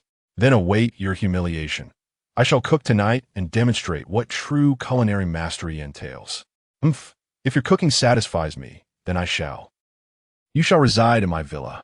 When Huanyan promptly interjected, first, you must impress me with your culinary skills. If I am not satisfied, you will have deceived me, and I detest being deceived. In that case, it is settled. Await your checkout and join me in living together, though rent must still be paid. Bai Mingru rolled her eyes and ceased to speak, following Wen Huanyan to the boys' dormitory area. My heavens, am I seeing things? Is that the first campus beauty, Bai Mingru, from her sophomore year? You are not mistaken. I see it too. That is indeed Bai Mingru. Goodness, Bai Mingru actually followed a boy to our dormitory? What a fuss. Check the top 5 headlines on the campus network. That fellow is Wen Huanyan, the most handsome freshman. My word, the most handsome freshman has managed to win over the campus beauty? Hearing the frenzied discussions of the boys, Bai Mingru felt quite uncomfortable and turned to Wen Huanyan, saying, Why are you smiling? Hurry up and check out. All right, please wait for me. I will be out shortly. Wen Huanyan trotted to the dormitory management office. Excuse me, I would like to process my dormitory withdrawal. Are you not aware that Haicheng University requires all students to reside on campus? Withdrawal is not permitted, but I am moving to a property in the school district. A property in the school district? Do you possess the property ownership certificate? I don't have it with me. A photograph will suffice. Then please hold on. I will have someone send a picture of the certificate. He hastily dialed Yu Xiaohong's number. Hello, my dear. Have you been thinking of me? I have, my love. By the way, I need a copy of the property ownership certificate to process my withdrawal. Could you send me a photo? Of course, my husband. After hanging up, and Meng Yao and the others also messaged him. Hurry. We need the property ownership proof for the withdrawal. Chapter 56. The goddess of locomotives Wen Huanyan presented her property certificate and successfully completed the process of withdrawing from the dormitory. The others, however, found themselves unable to do so, as their property certificates had already been registered. With no other recourse, they had to ask Yu Xiaohong to take the contract and seek out in Meng Yao and the others to sign the rental agreement necessary for their withdrawal. Meanwhile, when Huan Yin returned to the dormitory, her roommates, having finished lunch, returned to their quarters to rest. Upon seeing Wen Huan Yin, their expressions turned cold, as if she were an adversary. Unperturbed, Wen Huan Yin busied herself with packing. In truth, there was little to pack. Yu Xiaohong had already arranged everything at the villa, requiring only her to move in with her belongings. The primary task was to discard the items she no longer needed. Noticing Wen Huan Yin tidying up, one of the roommates couldn't help but inquire, "Wen Huan Yin, what are you doing?" "I've been expelled," Wen Huan Yin replied, feigning innocence. The 6 roommates exchanged glances, and after a moment, burst into laughter. "Wen Huan Yin, from the first day I saw you, I knew you were no good. I can't believe you got expelled so quickly. How delightful. A person of your character deserves to be expelled. It's a service to society. Once you're out, even working in a factory tightening screws, you'd be shunned. Even begging, you'd be ostracized by your peers," they continued, mercilessly mocking her. As the atmosphere began to settle, Wen Huan Yin cheerfully produced her dormitory withdrawal and transfer form for the villa. "I apologize for disappointing you. I was merely jesting. Alas, I'm moving to the villa. Wen Huan Yin, you were toying with us? And now you realize? It's too late. You impoverished souls are destined to remain in the dormitory for life. Wen Huan Yin, mind your words. What? Do you wish to confront me? Did you think before you spoke just now?" Her roommates were rendered speechless, their furious glares directed at Wen Huan Yin, yet they were powerless against her. After all, this was a school. Ordinary students faced expulsion for their misdeeds. Beep.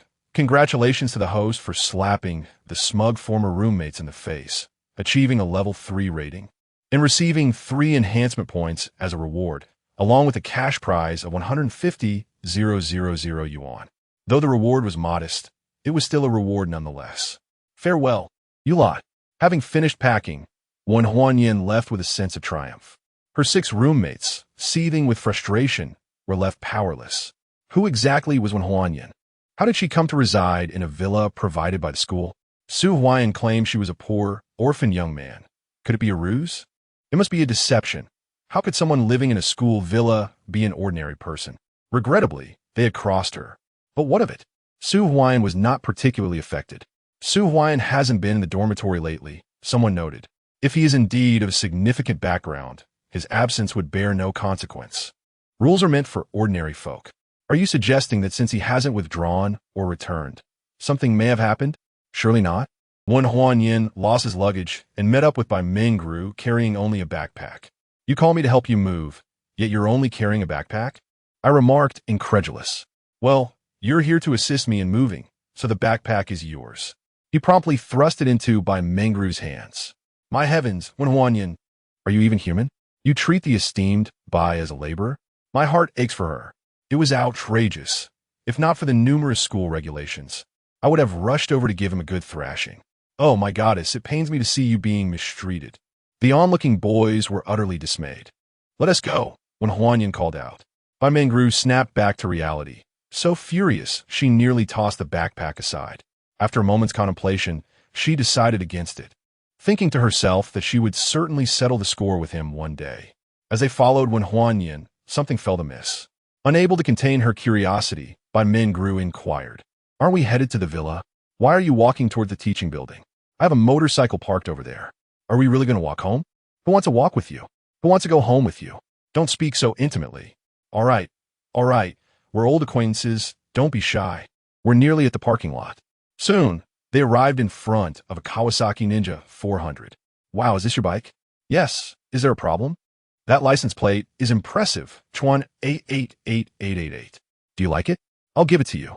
"Are you sure?" Bai Mingru was indeed quite taken with it. Being a motorcycle enthusiast, she understood that while the Kawasaki Ninja 400 was reasonably priced at just a few thousand, a license plate with such auspicious numbers was rare. Even as the daughter of Sioux City's wealthiest family, she couldn't acquire such a coveted plate. "Of course, I'm certain. You're the girl I like. What is giving you a bike to me? How shameless. How am I shameless? Although you may not like me, My feelings for you are genuine. I don't want the bike, but I'll take the license plate. You said it was a gift. All right, today is too busy, but tomorrow we can transfer the bike and the plate to you. Okay, I'll accept this gift. I never imagined you would be so fond of a motorcycle license. What do you know? These auspicious numbers are priceless. Those who possess them are usually powerful and influential. It's all about status. Wait, how did you come by such an exceptional license plate? My mother arranged it for me. It seems your mother is quite remarkable. Are you interested in my mother? Would you like me to introduce you to my parents? In your dreams. Ha ha ha. You're even blushing. Get on. I'll ride. Are you sure you can ride? Of course. I'm a motorcycle goddess in Sioux City. I have every type of bike at home. So, she was a motorcycle enthusiast. No wonder she adored my license plate. Wan Yin dismounted as Bai Mingru tossed her backpack to him and hopped on. Virum. Just as when Huan Yin was about to get on, Bai Mingru revved the engine and sped away. I exclaimed, I haven't even gotten into the car yet. Are you suggesting I take a taxi home? Do you still desire your license? With a hum, Bai Mingru turned back, and in consideration of the license, she offered him a ride. Huan Yin beamed with delight and quickly hopped in, refraining from any improper gestures towards Bai Mingru, instead gripping the rear seat. It was only then that Bai Mingru let out a sigh of relief. With a roar, she instinctively pressed the accelerator and sped off. Due to inertia, when Huan Yin nearly found himself thrown from the vehicle. Fortunately, quick reflexes allowed him to grasp Bai Mingru tightly, and he instinctively complained, Are you attempting to murder your own husband? With her waist encircled by his arms, Bai Mingru found it challenging to retort. She had witnessed the entire preceding episode clearly in the rearview mirror. Mustering her courage, she replied, You cannot blame me for this. I never said you couldn't hold on to me. Riding a motorcycle is perilous, and one surely must hold onto the rider. Chapter 57. The challenge cut it out. If I had embraced you from the very beginning, would you not loathe me? He teased. Moreover, I hold grave suspicions that you are eager to devour my flesh. What does devour my flesh mean? If I were to fly off and crash, wouldn't you be able to feast on my remains? Ha ha! Alas, you did not fall out. Bai Mingru laughed heartily. Next time, let me take the reins. Your sense of security is utterly lacking. Cut it out. I'm not exaggerating. In terms of motorcycles, you're leagues behind me. You truly believe that? Don't believe me? Allow me to show you. With a roar, she accelerated forward. Once Bai Mingru mounted the motorcycle, she transformed as if she were an entirely different person. Huan Yin came to understand that the motorcycle goddess had a passion for riding. How could he not win her over? Hey, reduce speed on the turn. He instinctively cautioned as they approached a sharp bend. Fear not. Allow me to demonstrate how to lean into a turn. The speed was exhilarating, and for safety's sake, when Huan Yin had no choice but to hold her tightly. What on earth am I witnessing? Is that just street racing? Is such astonishment necessary? No, it is Bai Mingru riding, and she is tightly embraced by a man. Is that for real? Of course it is. Otherwise, why would I be so astonished? This is breaking news. On the other side, Bai Mingru's exceptional riding skills took Huan Yin through a thrilling, hair-raising turn. Wow, impressive. Usually, those who ride with me scream in terror and never dare to ride again. Yet you, surprisingly, remain unafraid. Isn't it merely riding with a passenger through a turn? I am not incapable. What is there to fear? You can do it too? Not only can I, but I dare say my riding skills surpass yours. Cut it out. I almost believed you. Do you still doubt me? Care for a friendly contest? A contest indeed. Am I to be intimidated by you? Then it is settled. We'll designate this Saturday for our challenge, and you may choose the location. Saturday it is. However, I'm not familiar with Haichung, so you shall decide the venue. Agreed. Since this is a competition, there ought to be a wager, right? What wager? Should I win, you must become my girlfriend. Do you dare? You're quite persistent. Simply tell me, do you dare or not? If you do not, I never bully the weak. Although I see through your provoking tactics, I am confident in my skills. Prepare to concede. By the way, if you lose, you must become my little brother and refrain from harboring any intentions toward me. A deal is a deal. A deal is a deal. By the way, we have arrived at the villa area. Which villa is yours? Villa número 9. Then it is just ahead. Soon they reached their destination. Bai Mingru executed a sharp brake, causing the rear of the motorcycle to lift. Had Huan Yin not held on her tightly, he would have been thrown off. Oh, You can maintain your composure even in such a situation. It seems you possess a measure of courage. I eagerly anticipate our competition. When Huan Yin felt an inner turbulence, yet maintained an outward composure as he remarked, "Such are mere trifles. They may frighten the average person, but not me." He scoffed internally, "Your heart races so swiftly, yet you think I cannot perceive it? Wait, I have already halted the vehicle, and you still refuse to release your grip? We have embraced throughout this journey. What harm is there in prolonging it? Furthermore, after Saturday, you shall be my partner." He asserted, "You cannot possibly outmaneuver me," as he forcibly pried his hand free from Huan Yin's grasp. "Darling," came a voice from afar, belonging to Huang Jing. He glanced over to see her daringly leaning her head out of the car window. "Do you not know the dangers of protruding your head from the vehicle?" He chided. "Understood, my dear," she replied. "Shall we proceed indoors?" Yu Xiaohong drove the car directly to the entrance of the villa, and everyone disembarked with their luggage. "Your belongings are quite minimal," when Huan Yin inquired with a smile. "Sister Hong instructed us that the villa is well appointed. We need only bring a change of clothes." Having discarded the rest, Huang Jing explained sweetly, her excitement palpable at the prospect of residing in a villa. "Let us enter and allow Sister Hong to assign the rooms." Upon entering the villa, Yu Xiaohong guided everyone to their respective quarters, while when Huan Yin led by Meng Yao to sit in the living room. "Boss, have you all dined?" Dong Lingna approached with a question. "We have eaten at school. Could you prepare some snacks for us?" he requested. "Certainly, boss," she replied before departing. Once Dong Lingna was out of earshot, Bai Mingru expressed her astonishment. "You actually employed someone so unappealing? It hardly seems your style." "What an absurd remark. She merely works in my home, and she possesses a kind heart and a wonderful disposition. Refrain from speaking ill of her." "Am I the sort to do so? I am simply curious. However, she merely has a birthmark. Her figure is truly remarkable. Were it not for the birthmark, she would undoubtedly rival my beauty." "Your discerning eye is commendable," he retorted. "Yet, I perceive that you have kept her close as a potential partner. Do you not fear the consequences of courting so many? Hey, you may question my motives, but do not doubt my vitality. My greatest asset is my robust health." "Impotence," he teased. "What has gotten into you? You are a high and mighty goddess. Such crude words should not escape your lips." "How so? I considered you a friend and spoke freely. Can you not handle it?" "So that is the case. Had you stated it earlier, we are destined to be husband and wife, and thus all can be discussed, seen, and touched." "Silence. You are repulsive." "My dear, what are you two discussing that has turned Mengru's face crimson?" Huang Jing and the others approached after assigning the rooms. "Am I blushing?" Bai Mengru hastily protested. "Indeed, your cheeks are quite flushed. Just ask Meng Yao and the others," Huang Jing cheerfully asserted.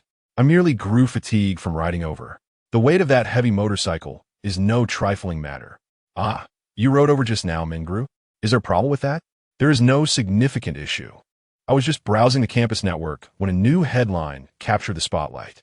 Bai Mengru quickly opened the campus portal to peruse the content. The headline was striking, shocking confirmation.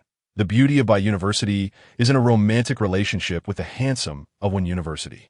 Below, there were intimate photographs of the Bai University beauty riding a motorcycle with her handsome counterpart from Wen University. Goodness, how could I be captured at such speed? I mused to myself. It seems one of our sisters has secured the position of Bai University's beauty, Huang Jing remarked with a grin. Bai Mingru rolled her eyes, stating, "If he wants to pursue me, when Huan Yin simply lacks the capability." "Darling, Mingru looks down on you. You must strive to win her over," came the encouragement. "Rest assured, this Saturday marks the day when the beauty of Bai University will become my cherished wife." "Oh, why Saturday? Can it be Thursday or Friday? Tomorrow will be fine too." Chapter 58. Cheering on Saturday, I am set to engage in a thrilling motorcycle showdown with Meng Ro. Should she lose, she shall become my girlfriend. But what if she wins? If she prevails, I shall become her subordinate and relinquish all aspirations toward her. How ruthless! Yet, my dear, I am confident in my victory. That is imperative. Meng Ro is mine for the taking. TCH, just a few days remain. You ought to indulge in sweet dreams. Bai Meng Ro retorted disdainfully. "Boss, the snacks are ready. Everyone is welcome to try," Dong Lingna announced as she approached with a platter. "Ah, The crowd gasped in surprise at Dong Lingna's appearance. I apologize for startling everyone, Dong Lingna said apologetically. No worries, merely a curiosity, Huang Jing assured her. Sister Lingna, come sit with us, we're all friends here. No need to be formal. Huang Jing's casual invitation made Dong Lingna's cheeks flush, prompting her to steal a glance at Wen Huanyan. He was strikingly handsome, youthful, and affluent. To claim she wasn't captivated would be untrue. Even knowing he was surrounded by many women, she couldn't help but indulge in her fantasies. When Huanyan smiled and said, Huang Jing is correct. We are indeed all friends, so let us not be distant. By the way, Lingna, could you please fetch some fresh ingredients like fish and meat? I will personally cook for dinner tonight. Boss, you can cook? Dong Lingna exclaimed in astonishment. Handsome, wealthy, influential, and a culinary talent. He is the epitome of a perfect man. Her heart raced, further enchanted. It's merely cooking, nothing extraordinary. Tonight, everyone can sample my culinary skills. Wonderful. We will have the privilege of enjoying meals prepared by my husband every day, someone chimed in. Stop trying to flatter me. But I must admit my cooking is quite delightful. All right, it's getting late. We should be heading back to school. My dear, I'll accompany you. You Xiaohong offered as she stood up. No need, Xiaohong, it's still early. We can walk. When we have a break, we could buy a few small bikes for everyone to ride. Really, dear? Of course. But do you all have driving licenses? Who do you look down upon? We certainly possess licenses, Yang Xiaoya and Ho Jiayao replied shyly. We don't have licenses, they added. Not having a license is a minor issue. You can take the test near the school. Make sure to register when you have the time and obtain your licenses. All right, and when the time comes. Brother Huanyan will buy me a nice car. Ho Jiayao readily agreed. Yang Xiaoya, however, was quite bashful, certain that Wen Huanyan liked her. Although she couldn't fathom why. Having such an exceptional person appreciate her felt like a privilege, and she certainly didn't mind. Let us go. Let us return to school. When Huanyan led the way, and everyone followed suit. Buzz. Hey, Meng Ro, that is not fair. Everyone is walking, and you're riding? TCH, they are your women. I am not. Farewell then. Bai Meng Ro rode off on her motorcycle. Just wait. I will conquer you eventually. Come on, darling, Bai Meng Ru is the top beauty of her sophomore year. If we win her over, it will certainly enhance our prestige, Huang Jing boldly proclaimed. The others rolled their eyes at her. Why do you all look at me like that? Our husband is so outstanding. Sooner or later, he will win by Mengru's heart. As his women, we might as well support him, she continued.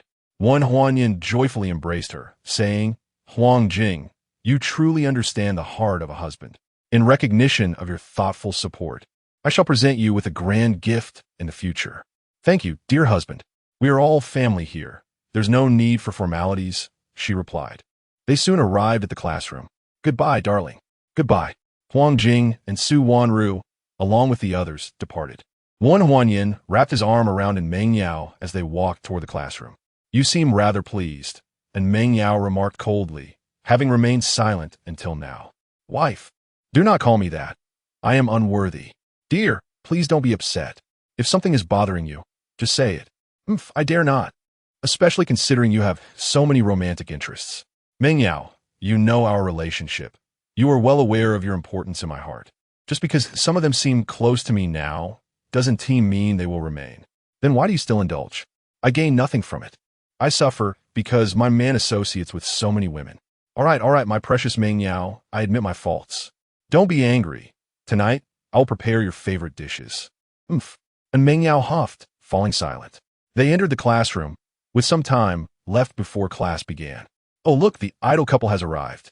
You are simply a match made in heaven. The classmates immediately began to tease. Suddenly, the ringtone of an unfamiliar number interrupted, and Meng Yao instinctively glanced at Wen Huanyan. He shook his phone in front of her and addressed the class. Everyone, please be quiet. I need to take this call. The classroom fell into silence. Wen Huanyan answered the call on speakerphone. Hello, may I speak with Mr. Wen Huanyan? This is he. Who is this? Mr. Wen, I am Li Lingyu, the sales manager at the Haicheng Mercedes-Benz dealership. I am calling to inform you that the fully equipped Mercedes S-Class and a license plate, HA 88866 you ordered are ready for pickup. Would you prefer to collect it yourself, or shall we deliver it to you? Please Please deliver it to the villa area of Haicheng University, Villa number 9. Just hand the keys to the villa steward. Very well, Mr. One. Wishing you a pleasant day. Goodbye. After hanging up, the classroom buzzed with excitement. Oh my, our idol is so wealthy. The fully equipped Mercedes S-Class costs around $2 million. Not only does he look handsome, but he is also incredibly rich, truly my ideal type. Idol. No matter what, I want to be your partner. I would even be willing to be your mistress. Please support me.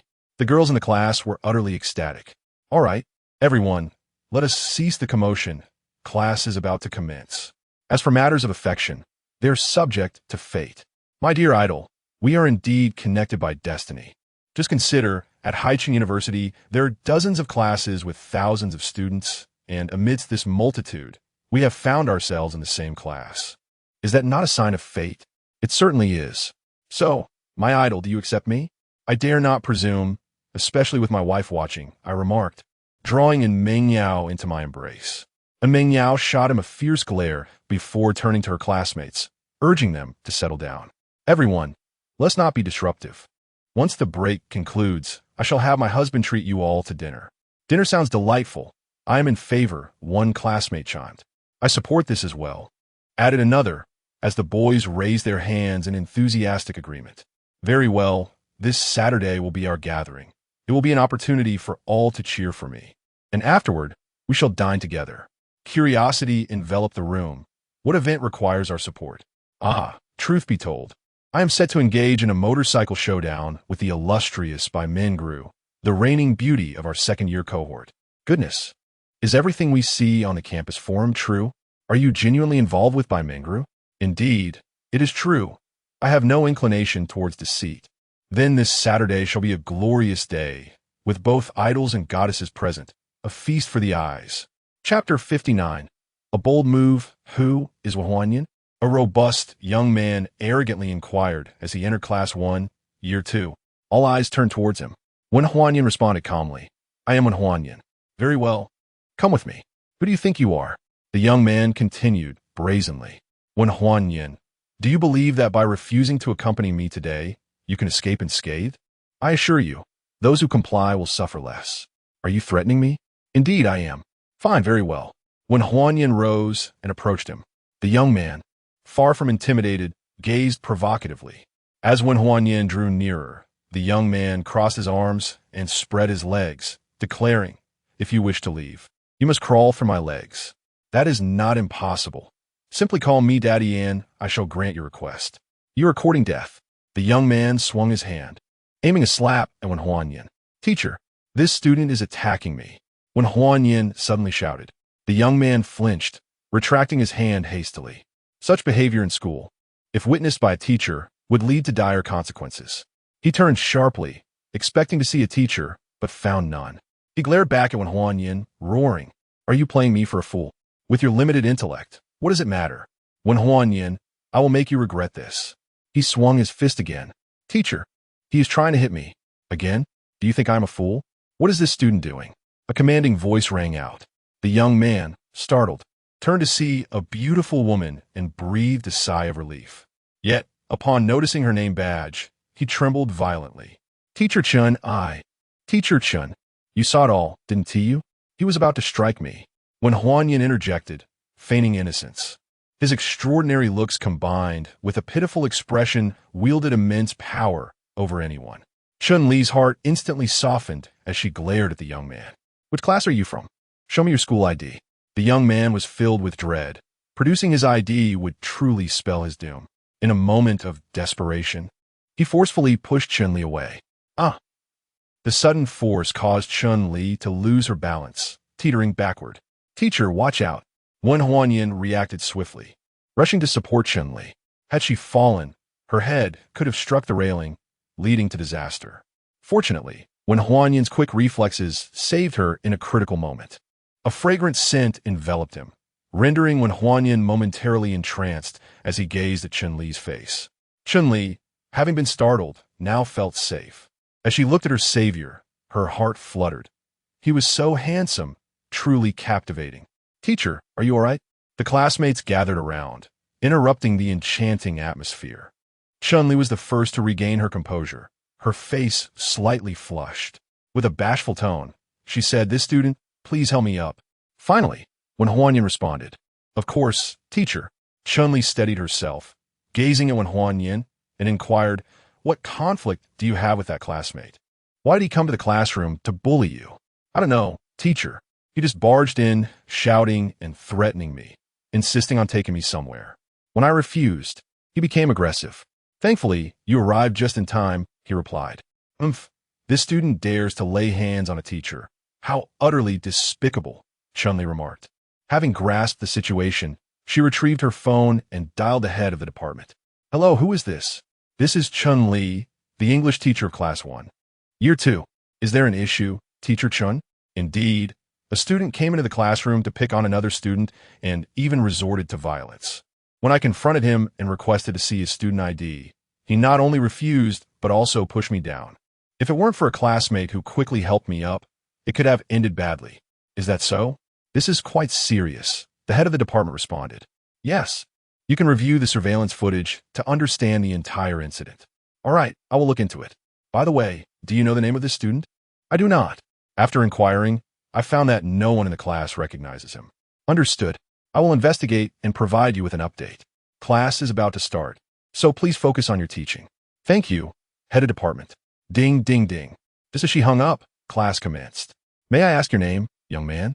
Chun-Li directed her question at Wen Huanyan. "Teacher, you can't be serious. You don't know the first-year campus heartthrob, Wen Huanyan?"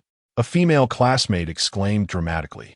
Chun-Li rolled her eyes, responding, "Do you think teachers have all the leisure time like you? After class, I have other responsibilities. However, given his looks, he certainly fits the role of a campus heartthrob. All right, everyone, please return to your seats and settle down for class." As all the students returned to their places, Chun-Li composed herself and began the lesson. Wen Huanyan remained his usual self, demonstrating proficiency in everything, making class rather dull from Chun-Li's perspective. To her, he appeared inattentive. "Wen Huanyan, what is the matter with you? Just because you are good-looking, do you think you can neglect your studies?" she thought, her admiration for him high, yet hoping he wasn't a mischievous student. "Teacher, I just find it boring," he replied. "You find class boring? Would hauling bricks or tightening screws be less dull?" Chun-Li retorted, clearly agitated. "Teacher, that's not what I meant. It's just that I already know all the material you are teaching." "How arrogant. You claim to know it all, do you? Then stand up and translate the second paragraph for me." "Certainly, teacher." When Huanyan rose and translated fluently, the classmates, accustomed to this display, looked at Chun-Li, eager to witness her astonished expression.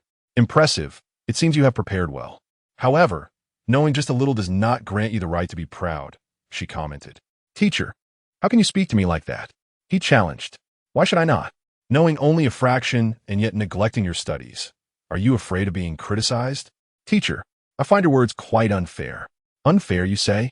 Then demonstrate your capabilities for me to see. A distinguished educator, since you have expressed such sentiments. Do not be surprised if I choose not to show you any deference. Feel free to pose any questions regarding the knowledge from my freshman English studies." "Very well. I am eager to witness your proficiency. Kindly translate the content from the 5th page for me." Wen Huanyan does not even glance at the textbook, but rather begins the translation directly. The knowledge reinforced by the system has been deeply ingrained in his memory. It could be said that he has the entire freshman textbook committed to memory. "Please elaborate." Chun-Li continues to pose questions. Wen Huanyan responds effortlessly, and each answer is accurate. As the assessments continue, beads of cold sweat begin to form on Chun-Li's forehead. Most astonishingly, Wen Huanyan has not referred to the book at any point. Surely, you cannot have memorized the entirety of the book and grasped its concepts so thoroughly? Chun-Li halts her questioning in a state of shock. "Well, to some extent," he replies. "After all, my greatest strengths lie in my exceptional memory and strong learning abilities." I remain skeptical. "For the final question, please come to the podium and solve it," she challenges. Chapter 60. Unrepentant Chun-Li sees the chalk. Her determination to pose a question beyond the textbook aimed at perplexing Wen Huanyan. Yet, before she could complete her query, Wen Huanyan interjected, "Teacher, I already know the question you intend to ask." With that, he took the chalk and began to respond. Chun-Li gazed at him in astonishment. her surprise only deepening with each passing moment. As when Huan Yin concluded his answer, she gasped, "All correct?" Fixating on him, she trembled with excitement. "Genius. Wen Huan Yin, you are undoubtedly a genius. Your talent in English is extraordinary and must not go to waste. Teacher, I'm not lacking in other subjects either. You excel in those as well?" "Fairly so. After all, the knowledge in the first year is quite simple." "Impressive, but you should exercise some modesty. Return to your seat. Just because you understand doesn't mean others do. You must not disrupt your classmates." "Understood, teacher." Ding. Congratulations to the host for inadvertently silencing the doubting English teacher. Chun-Li. Rating of the confrontation, level 3. Reward: 3 enhancement points and a cash prize of 150,000 yuan. Unexpectedly, Wen Huanyin found himself having unintentionally put the teacher in her place. Bored, he decided to lay down and take a nap, though Chun-Li felt quite displeased. She had no retort against Wen Huanyin's prowess and could only let him be. Soon the first class concluded. "Wen Huanyin, come with me," Chun-Li called out. "Certainly, teacher." "Dear, I'm going with the teacher for a moment," he announced. "Just go already. Why the need for a report?" "I heard you," and Ming Yao remarked, somewhat exasperated. Feeling shy, Wen Huanyin had boldly referred to her as his wife in front of the entire class. This rascal. How had she never noticed his audacity before? Wen Huanyin followed Chun-Li to the office of the academic dean. "Dean," she addressed, "I have confirmed my observations regarding the student in question. Please see if this is him." A boy stood nearby, his head bowed. "That's him," Chun-Li exclaimed, her excitement palpable. "His actions are egregious, Dean. I strongly urge for his expulsion." The boy trembled, panic evident in his demeanor. "Please, teacher, I beg you, grant me another chance. I realize my mistakes and will never repeat them," he pleaded, kneeling heavily before Chun-Li. "Humph, if you dare to lay a hand on a teacher. What do you think your fellow classmates have endured at your hands? A student like you cannot remain in this school." Seeing Chun-Li's unwavering stance, the boy, filled with rage, could contain himself no longer and shouted, "Chun-Li, you wretched woman. If I am expelled, you will be my first target." Chun-Li's expression darkened immediately. "Oh, still daring to threaten?" Wen Huanyin interjected, unable to hold his tongue. "I suggest we involve the police regarding your assault on me. I intend to pursue legal action." "Shut the hell up, Wen Huanyin. I did lay hands on you, but did I truly harm you?" The youth, desperate to assert himself, became increasingly brazen. Attempted assault is indeed a crime.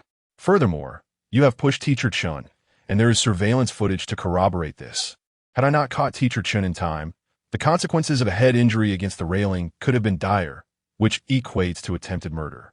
Upon finishing my statement, I turned to Chun-Li and said, "Teacher Chun, this student, after committing such a grave error, not only shows no remorse, but also exhibits a belligerent attitude, threatening us. I suggest we pursue legal action. Rest assured, I will cover all expenses." I then addressed Su Tianhua, the head of the teaching department, stating, "I must report this incident to the authorities. Such societal malignancies must be eradicated."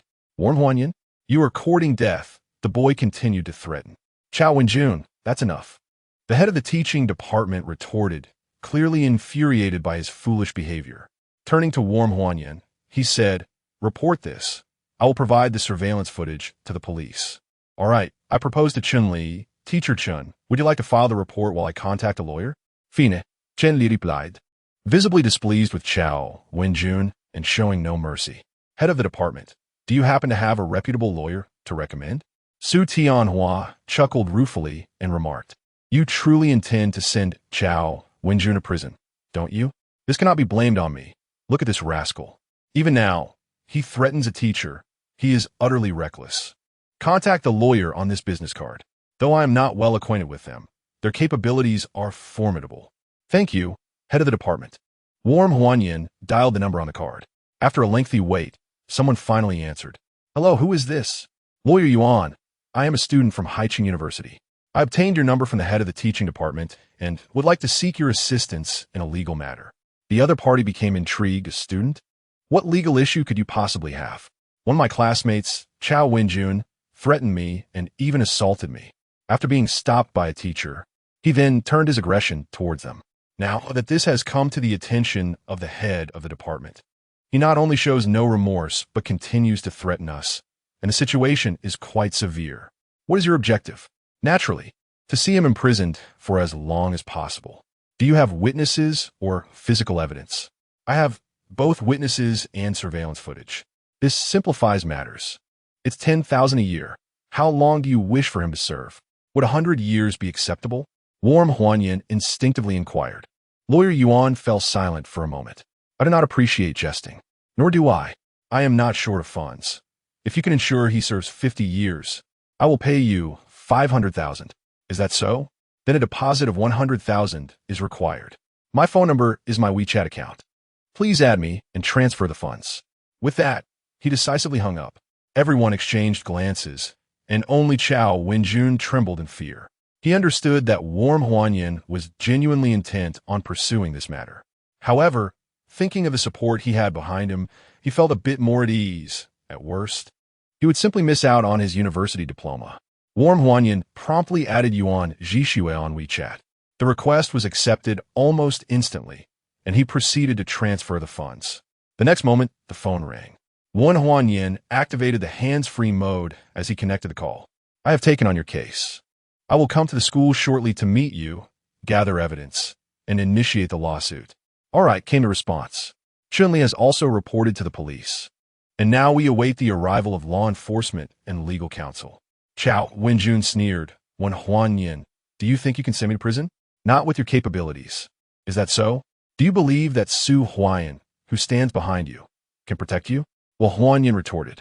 How do you know that it was Su Huayan who instigated me? Gao Wendun et Galim, only to realize she had let slip a crucial piece of information and quickly covered her mouth. When Huanyan scoffed, in this entire university, he is the only one with a grievance against me. But isn't he still lying in a hospital bed? How can he save you? No, he is the heir of the second wealthiest family in Haicheng. You cannot contend with him. Is that so? Then you may as well observe from your cell how I bring about his downfall. Chapter 61. The lawsuit. After approximately 20 minutes of waiting, law enforcement arrived promptly. Prioritizing the situation. Are you Teacher Chun? Inquired a female officer as she scanned the surroundings. Chunli glanced at the officer's badge and replied, Officer Deng. Kinli. You reported an altercation involving students, and even an assault on a teacher? Officer Deng confirmed. Indeed, it was this student, Chunli affirmed. Chao Wenjun quickly interjected. They are framing me. It was impossible to remain calm in the presence of the police. Officer Deng cast a glance at him and turned to Chunli, asking, the school has surveillance cameras, correct? Please show us the footage. Su Tianhua smiled as he produced a USB drive, saying, the surveillance video is contained within this device. Feel free to use a computer. The police proceeded to verify the footage. At that moment, Yuan Zhixue also arrived. Director Su, which one of you is Wen Huanyan? He asked. I am Wen Huanyan, came the reply. Please provide me with a detailed account of the situation. Shall we first review the surveillance? The police are currently verifying it, suggested Wen Huanyan. Of course. Have you already engaged a lawyer? Officer Deng inquired curiously. Yes, we intend to sue Chao Wenjun, was the response. Sue for what? I didn't even hit you. Imareli Busha Shenli. It hardly qualifies as assault. Your call to the police and hiring a lawyer will be futile. Chao Wenjun shouted arrogantly after glancing at his phone messages. However, no one paid him any mind. After reviewing the surveillance footage, Yuan Zhixue addressed Wen Huanyan, stating, Chao Wenjun indeed exhibited an attempt at assault. Furthermore, he aggressively shoved teacher Chunli, which is a particularly egregious act. From the video, it is evident that had you not caught teacher Chunli in time, her head would have collided with the railing. And such a force could have resulted in fatal consequences or left her in a vegetative state. Therefore, Chao Wenjun's actions constitute an attempted murder, a serious crime. Don't spout nonsense. I merely instinctively pushed her away. How does that amount to attempted murder? Chao Wenjun retorted furiously. You can argue that with the judge, replied Wen Huanyan. Take me to your classroom. I need to gather witnesses, preferably those who are willing to sign affidavits. Rest assured, my classmates will testify on my behalf, whether in person or through written statements, Wen Huanyan assured him. You seem to have quite the charm, with looks like yours. Don't the boys in your class envy you? Yuan Jishu adjusted. Being a benefactor requires maintaining good relationships, when Huanyan replied. While envy is natural, I pride myself on my character and camaraderie with my classmates. Given this, it seems that your 10,000 yuan may not be refunded. You might even need to add an additional 2,000. Is 12 years sufficient? After all, this is attempted murder. Shouldn't there be life imprisonment? That depends on how formidable the opposing counsel is. If they are lacking, a few extra years could certainly be added. Let us strive for a lengthier sentence.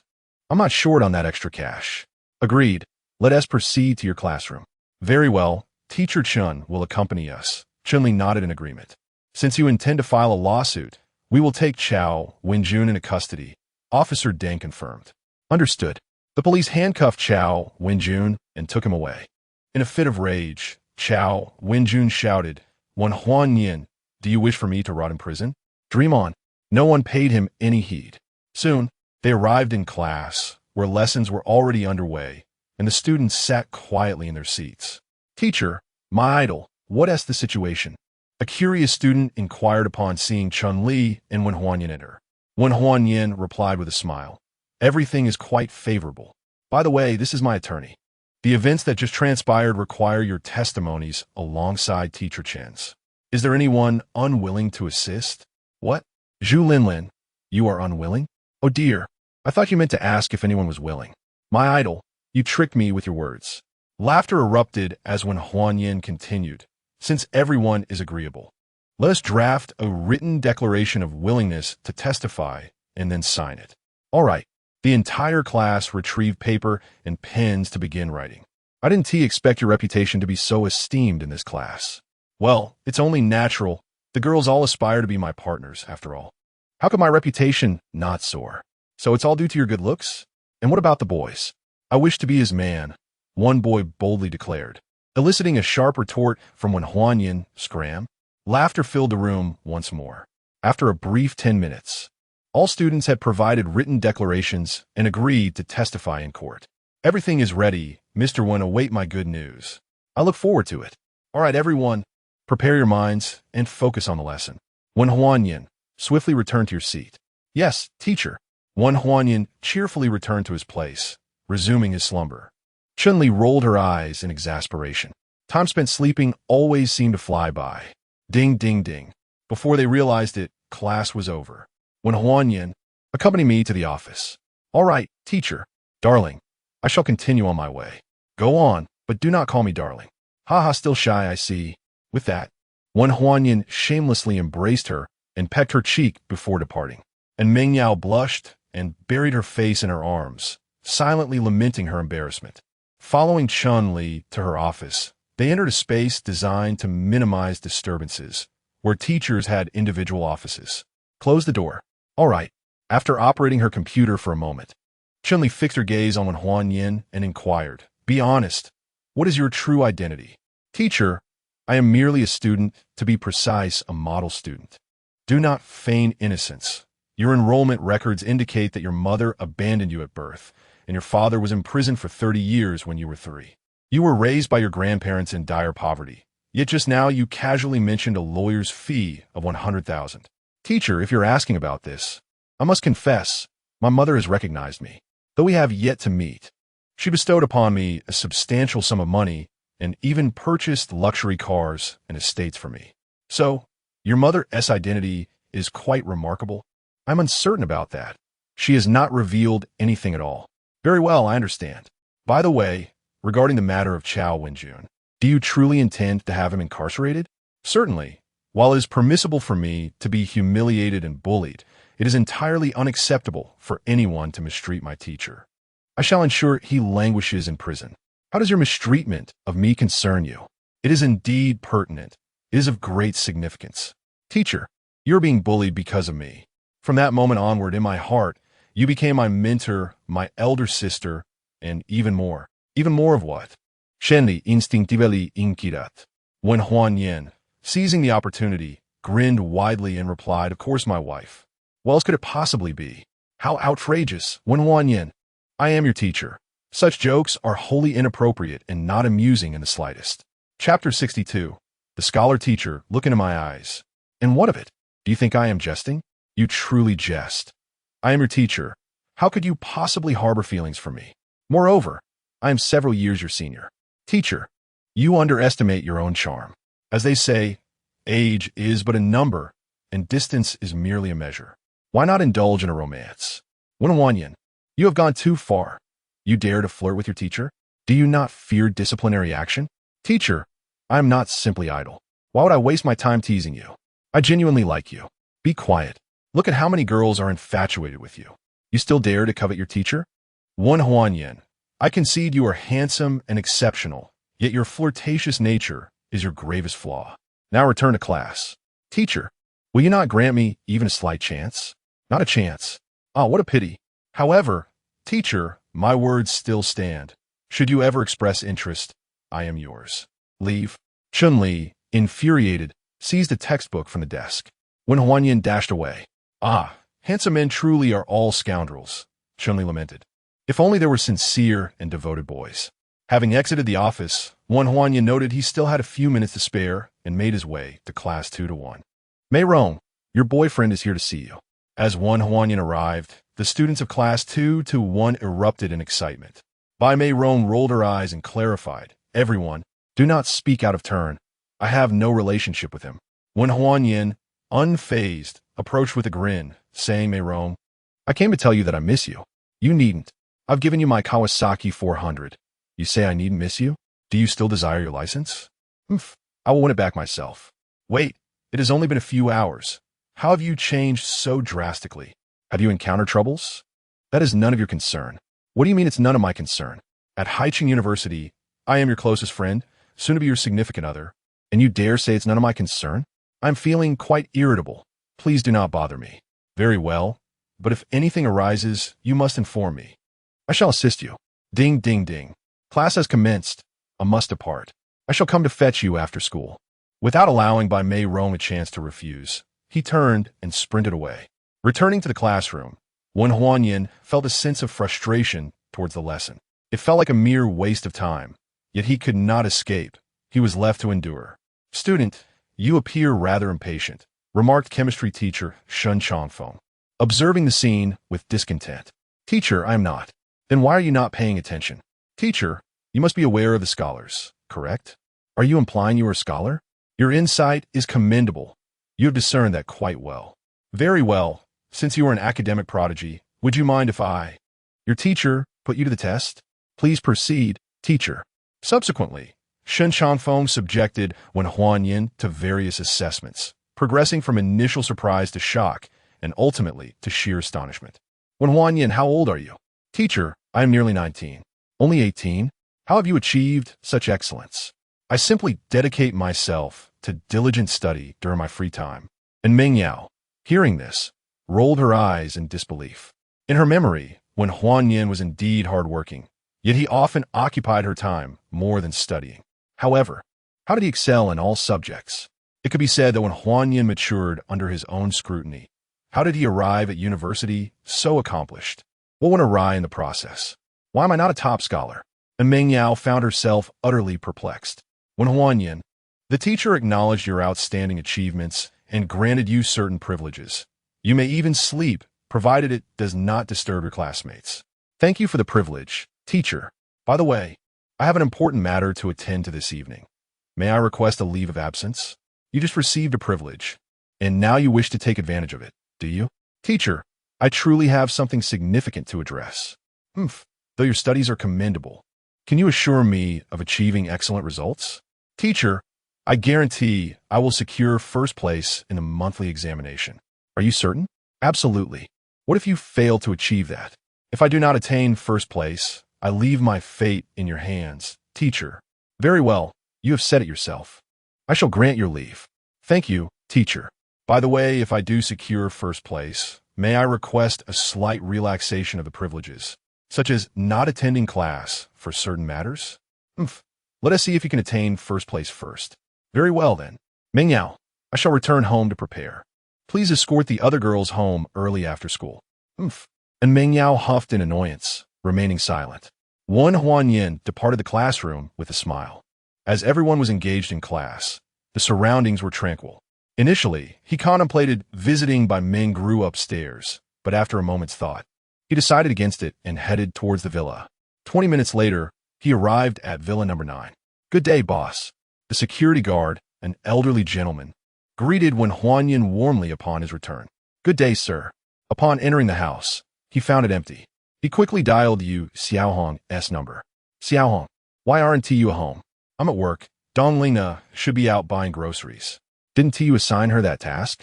Weren't you supposed to be off work?" "I work as a manager in the villa area. It's not far from home. It would be quite boring to idle around at home." "Aren't you supposed to be in class?" "I took a leave of absence.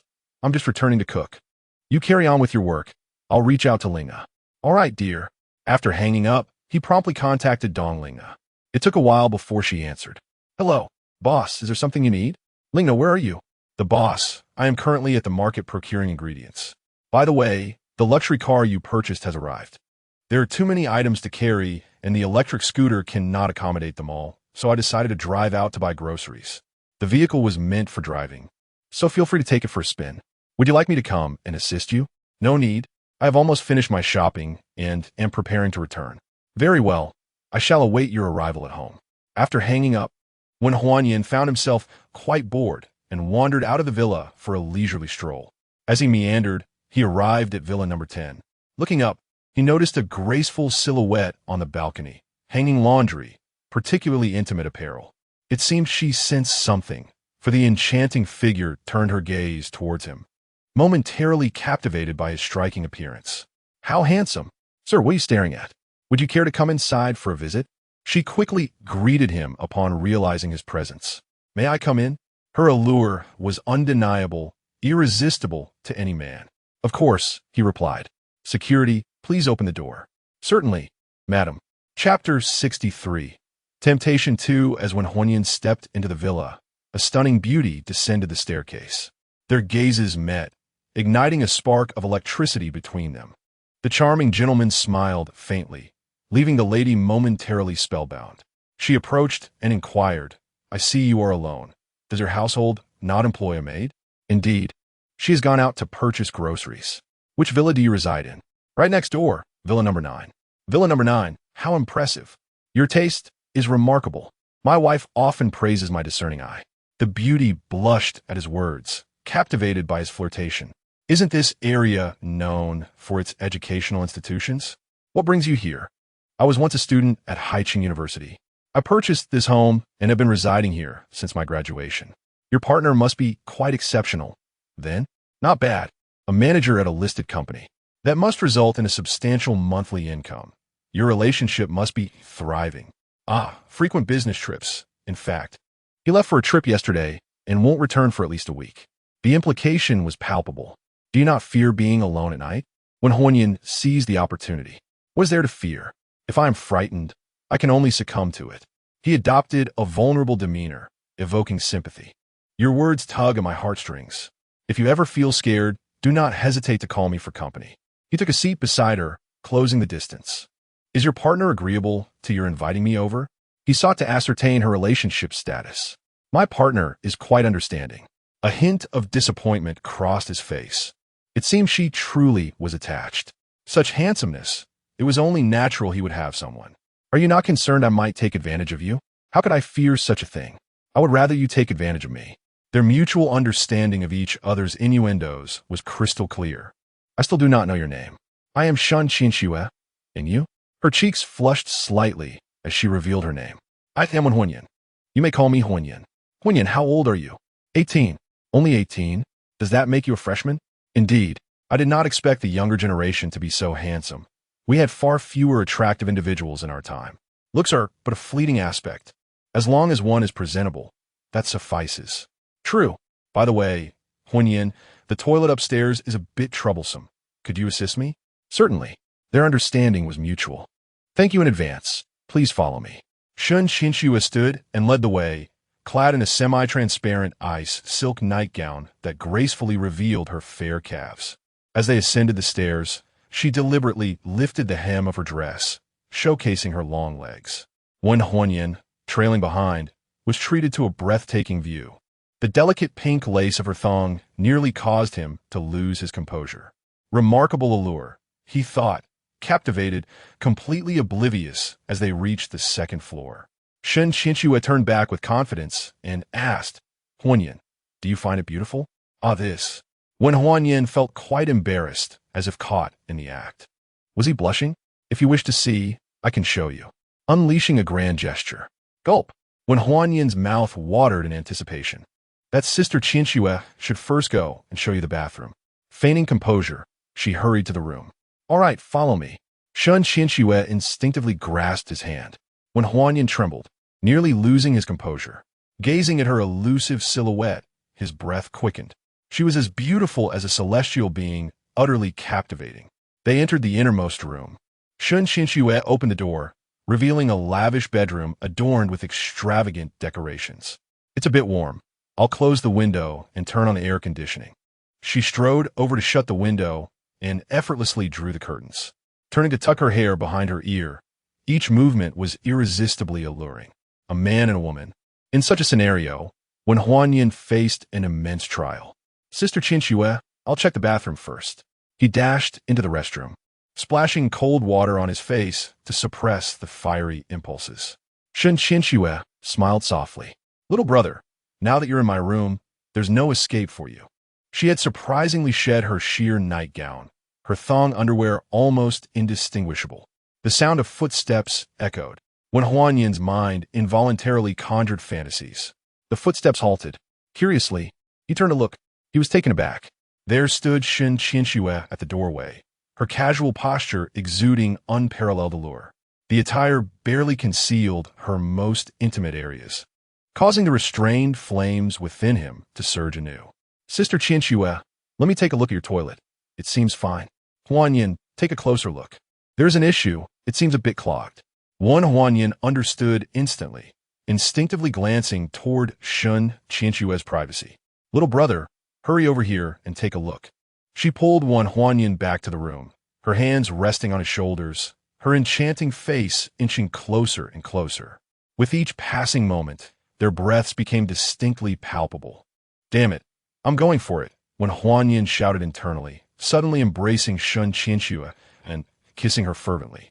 Shen Qianxue responded with an alluring smile, matching his fervor. Time passed. When Huanyan's phone rang several times, but he did not answer.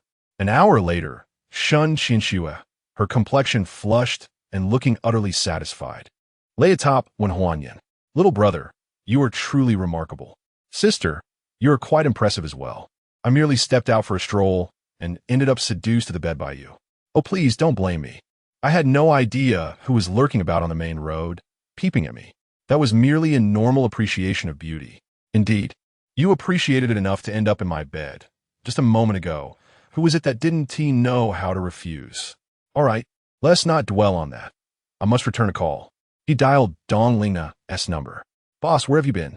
I've been trying to reach you. While wandering outside, I may not have heard due to poor signal, but I am preparing to return now. All right, boss. I will gather some ingredients that I can prepare. Very well.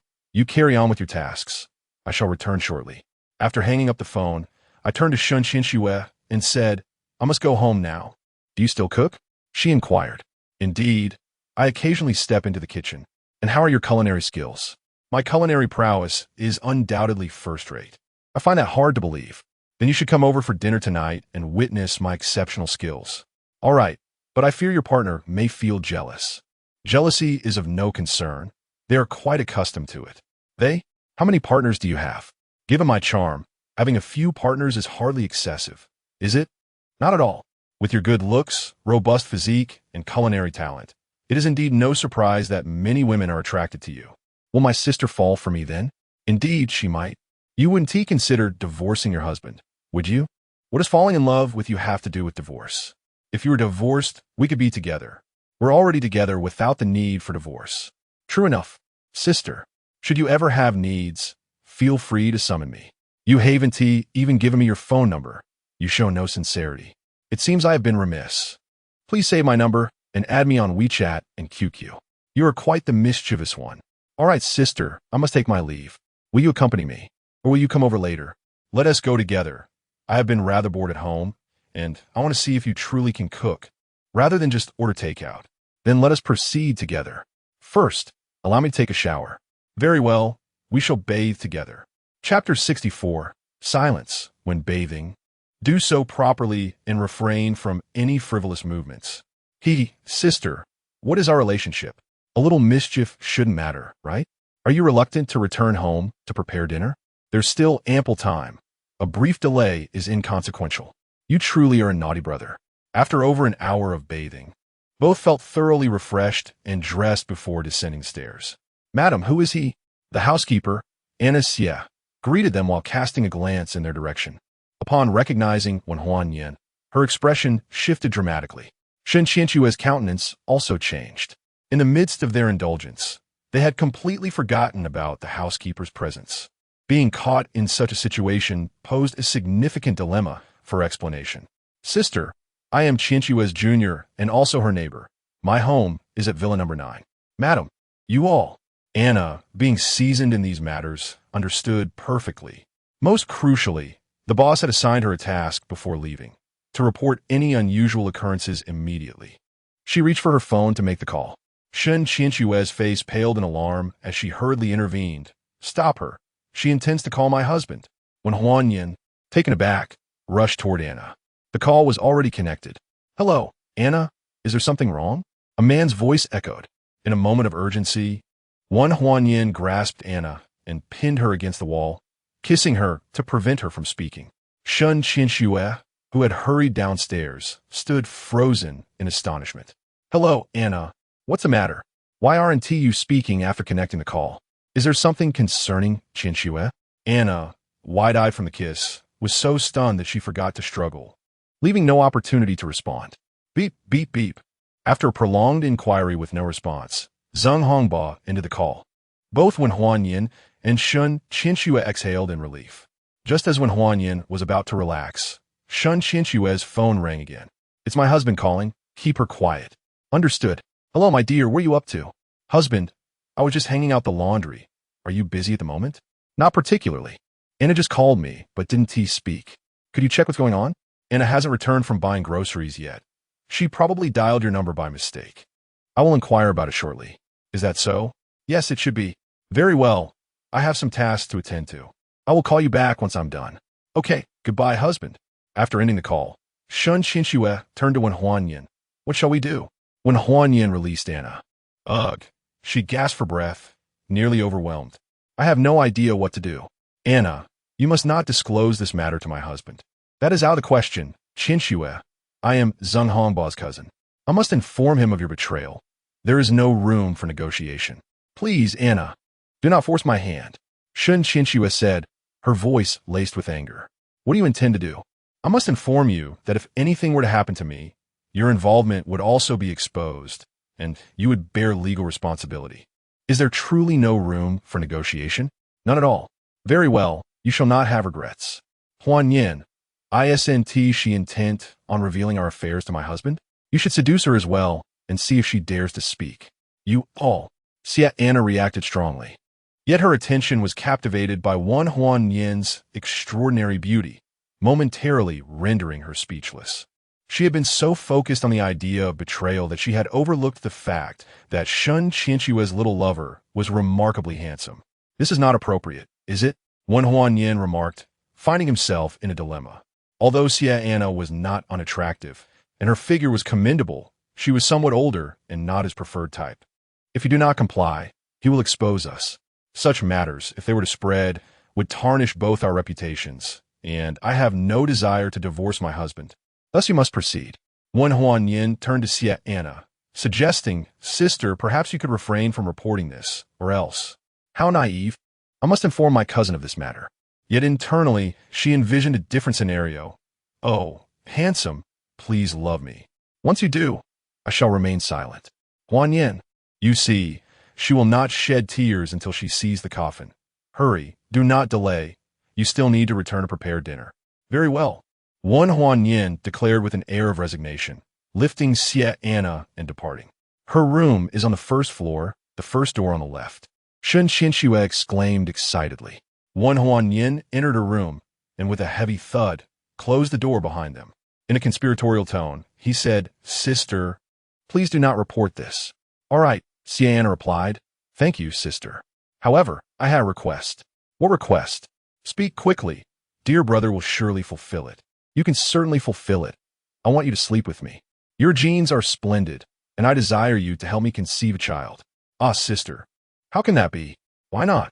I am not inclined toward marriage, and find it challenging to encounter someone who stirs my heart, and you are one such person.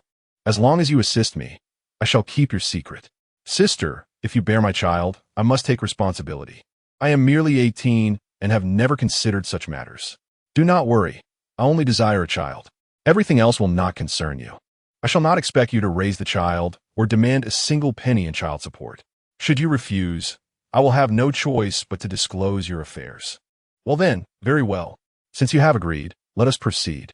At the doorway, Shun Chinchua listened with bated breath. Despite the excellent soundproofing of the house and the quality of the wooden door, pressing her ear against it in the calmness of the outside world allowed her to clearly hear the conversation within. Upon hearing Xie Anna's intent to conceive, Shun Chinchua's mouth fell agape in shock. Realizing that her affair with Wen Huanyin was now secure, she exhaled in relief. With the connection between Wen Huanyin and Xie Anna, her interactions with Wen Huanyin would now be much safer, creating a win-win situation. Over an hour later, Wen Huanyin and Xie Anna stepped out of the room. Xie Anna's complexion was flushed, as if she had shed several years. Your younger brother is quite remarkable. An hour and 10 minutes, Shen Chinchue remarked with a smile. However, her gaze scrutinized Xie Anna. Sister Anna, you wouldn't consider revealing our secret now, would you? If you wish for my silence, I have a modest request. Speak quickly, what is it? I desire to establish a romantic relationship with Wen Huanyin. Sister, did you not say it was merely a matter of borrowing his seed? That was indeed the case, but after spending time with you, I discovered a genuine joy that compelled me to reconsider. That is unacceptable. If you refuse, I will still divulge our secret. After all, I have no fear of embarrassment. How can you be so untrustworthy? What does a woman have to uphold in terms of trust? Chapter 65. Mastery, Sister Anna. You cannot treat people this way. How about this? We can be together, and I will not hinder your interactions with Shen Chinchue. I have made such a significant concession. If you still refuse, I will have no choice but to expose you. Shen Chinchue, fearful of her secrets being revealed, urged, Huanyin, just agree. Although Sister Anna is a bit older, she is quite pure, her physique is admirable, and she is beautiful. You won't be at a loss. It is not merely a matter of loss. I cannot justify this to my family. Oh, I see. You need not rush to explain. I can wait. You can gradually persuade them. If they cannot accept it and choose to leave you, then you will still belong to me. Huanyin, Sister Anna has already been so magnanimous. Do not hesitate. Moreover, Sister Anna will not impede our relationship, so you have nothing to lose. Indeed, with our connection, even if you seek out Shan Chinchua later, not even Zheng Hongba will suspect a thing. Very well then. That's the spirit. Darling, call me wife and let me hear it. Wife. Oh, my dear husband, you are wonderful. I adore you. With that, she embraced Wen Huanyin and planted a fervent kiss upon him. Ding-ling-ling, Xie Anna's phone rang again. She took it out to check. It was her cousin calling. Sister Anna, do not let anything slip. Rest assured I won't. The call connected. Hello, Sister Anna, what is going on? You called me earlier but said nothing. Did Shun Chinchue do something to wrong me? Of course not. Do you not trust each other after being together for so long? It is rather disheartening to see you doubt such a wonderful daughter-in-law. Oh, I do not wish to feel this way. It is simply because Chinchue is so exceptional that I cannot help but worry. Otherwise, I would not have asked you to keep an eye on her. What was that call about earlier? I encountered her while shopping for groceries. The market was chaotic and noisy, so I couldn't here. What else could it be? All right, I must start cooking now. All right then, you carry on. After hanging up, Xie Anna smugly declared, See, I told you it was nothing. Well, I must return to cooking. You both can come over. With that, she hurriedly left. Xie Anna quickly said, Shan Chinchua, I truly fancy Wen Huanyin. You must not entertain any thoughts about him. I can refrain from pursuing him, but if Wen Huanyin has his sights set on me, I cannot refuse. You are simply attracted to his strong physique. You're no different, though I am. I can take responsibility for him. You cannot? All right, Wen Huanyin is my discovery. Do not think you can monopolize him. Furthermore, He has several other interests. You cannot claim him exclusively. Several interests? Of course. Come, let us go see for yourself. I will take a shower first. Go ahead. I will wait for you. When Huan Yin hurried back home, "Boss, where have you been? Why have you only just returned?" Dong Lingna asked, her expression devoid of words. "I thought everything was ready by the time you came back. I went to Villa number 10 and spent some time at the neighbors. Have the ingredients been prepared? I shall take to the kitchen now. I've managed everything I could. The rest is up to you, boss." "All right. You take a moment to rest while I cook." "Sure. Boss, just call me if you need anything." When Huan Yin made his way to the kitchen, where the rewards of his culinary mastery awaited him. Upon entering, he was taken aback by the vastness of the kitchen, a hallmark of the villa's grandeur. The countertops were adorned with an array of ingredients, and in the sink lay 2 Boston lobsters, while another basin cradled 2 live Chinese sturgeons. An assortment of delicacies was present, a veritable feast for the senses. Suddenly, a thought struck him. "Lingna," he called out. "Yes, boss." "What is it?" Dong Lingna inquired, approaching him. "I just remembered that I hadn't given you any money for the groceries after asking you to buy them. How much should I transfer to you?" "Boss, I asked Xiao Hong for the money. She gave me 10,000 and I haven't spent it all yet. How can I let Xiao Hong cover the expenses? I will transfer the money to you, and you can return it to her." "Very well." Huan Yin nodded and proceeded with the transfer. WeChat transfer of 100,000 yuan received. Boss, why did you transfer such a large sum to me? We need to eat daily and cover utility expenses. Since you're managing these, I am sending you initially 10,000. If it proves insufficient, just ask me." "Thank you, boss. Also, regarding your and the security guard salaries, I will raise them by 1,000, which will also be deducted from this 10,000. If that is not enough, do not hesitate to ask me." "Thank you, boss. Now you may go and rest." "Boss, do you truly not need assistance?" "No, I can manage on my own." "All right, boss." Dong Lingna departed, and when Huan Yin began to prepare the ingredients, the vegetables had already been readied by Dong Lingna. Only the meat dishes remained. With his culinary expertise, he handled the preparation with grace and ease. As time passed, "Darling, is dinner ready?" Huang Jing's voice echoed through the air. "Almost. By the way, why are you both returning so late today? We went shopping at the mall and bought some clothes. Also, dear, we've run out of money." "I understand. I will transfer some to you during dinner." "Thank you, dear. We'll first put away the clothes and then come to help. No need for assistance. You both should take a moment to rest. But we want to see you cook." "Very well. You may come and learn. It'll be beneficial for you to prepare meals for me in the future. At home, your cooking is the best, so we want Teeny to cook ourselves. You're simply lazy." What a lively atmosphere. Shen Qianxue's voice chimed in. "And you are?" Dong Lingna asked. "We are neighbors. I reside in Villa number 10. "So, you're the neighbors that the boss mentioned. No wonder he took so long to return from your place." "Oh, who are they?" As Huang Jing and her companions descended the stairs, they observed Shun Qianxue and Xia Anna with expressions of curiosity, already surmising the situation within their minds, secretly cursing Wen Huanyin for his fickleness. "Are you the partners of Wen Huanyin? You are truly stunning," Xia Anna remarked with a smile. "You are quite beautiful as well. Could you also be my husband's partners?" Huang Jing responded. "Please do not misunderstand. I am married. Wen Huanyin merely visited my home, got acquainted with me, and insisted on cooking for us, declaring that it would be disrespectful not to accept his hospitality. Hence we came. Is that so?" "Darling, 2 beautiful neighbors have arrived. Did you invite them?" Huang Jing called out loudly. "Yes, I did invite them. Have they arrived?" "Dear, please make them feel welcome." Chapter 66. The Stomach Prison Sisters. "I implore you to speak honestly. What is your relationship with our husband?" Huang Jing inquired, gripping the hands of the 2 women seated beside her. The fervor of her inquiry rendered them quite uncomfortable. "Well, to be truthful, we don't share much of a relationship. Sisters, we are all on the same side here. You needn't worry. Our husband already has so many partners. Adding 2 more is hardly significant. It is far better for us to be candid to foster a harmonious atmosphere." Xia Anna hesitated, her gaze fixed on Huang Jing, trying to discern if she was fishing for information. Not detecting any suspicion, she boldly confessed, "Indeed, I am in a romantic relationship with Wen Huanyin." "I knew it. If there were no such connection, how could he possibly have invited you?" Shun Qianxue quickly interjected, "Sister, do not misunderstand. Anna and Wenhuanyan are indeed a couple, but I am not. Sister Qinxue, as a woman, you should be aware of a woman's intuition. My instincts tell me that you share an improper relationship with our husband as well. Shen Qinxue shuddered, cursed intuition. In a flustered explanation, she replied, Sister, I have a husband. You cannot speak carelessly. Ah, I see. No need to worry. We are all on the same side, and we want to speak of this elsewhere. What are you all discussing? Wen Huanyan emerged from the kitchen, having prepared the ingredients and left the food simmering. Congratulations, husband, on acquiring two stunning beauties, Huang Jing beamed.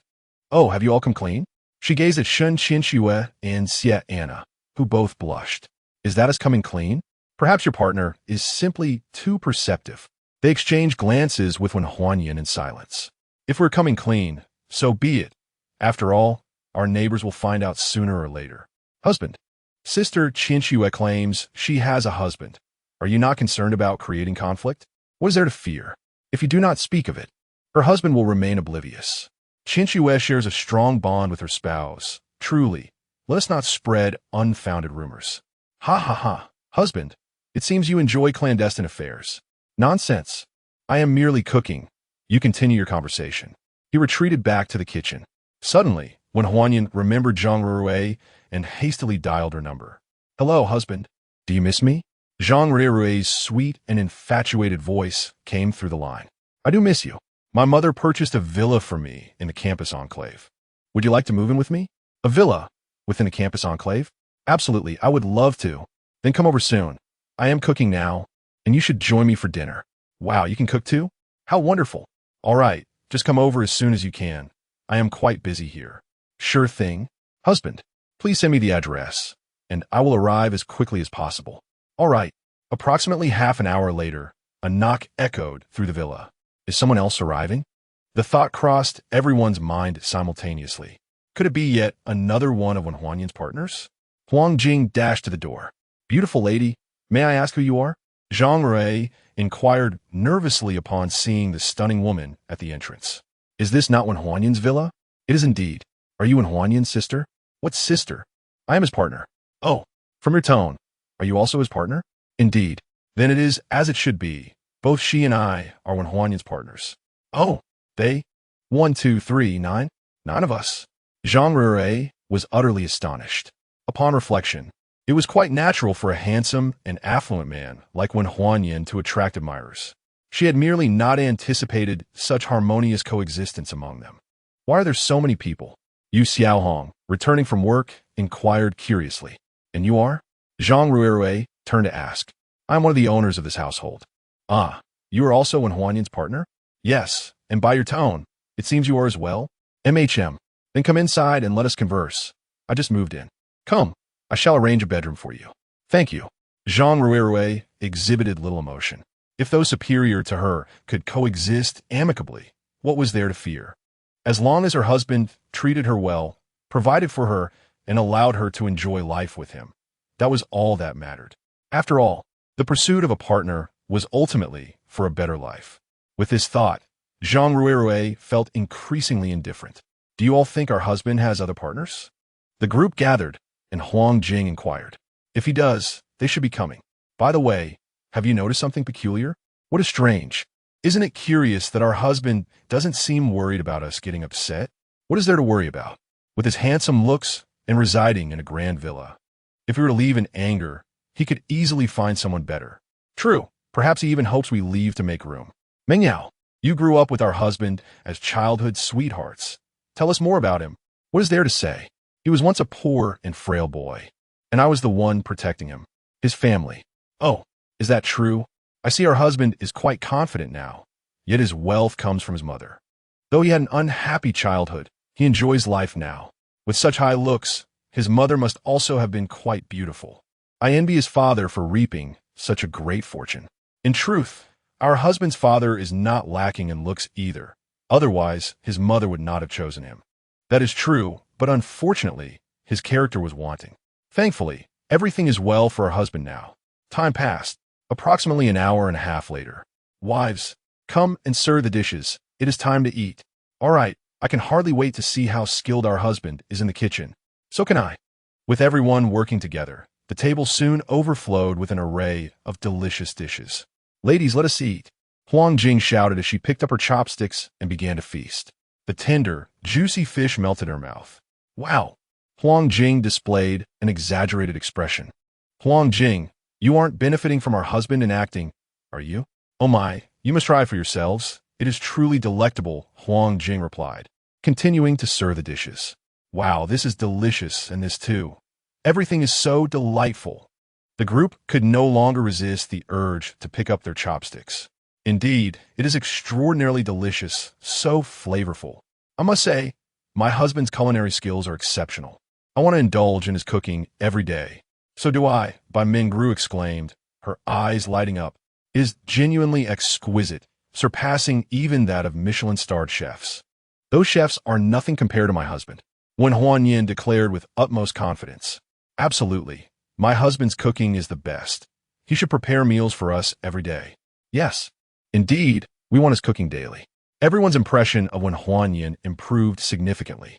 Overjoyed, Wen Huanyin realized that a single meal had won them all over, deepening their bond. A wonderful outcome. Is it not just cooking? From now on, every afternoon, Lingna will prepare the ingredients, and I shall cook upon returning home from school. We should also have lunch and breakfast in the morning. Breakfast is feasible, but lunch is too brief. Perhaps on weekends? Then let us feast on his culinary creations all day long during weekends, my sisters. Do you not agree? Yes, on weekends. We shall indulge in our husband's delightful meals all day.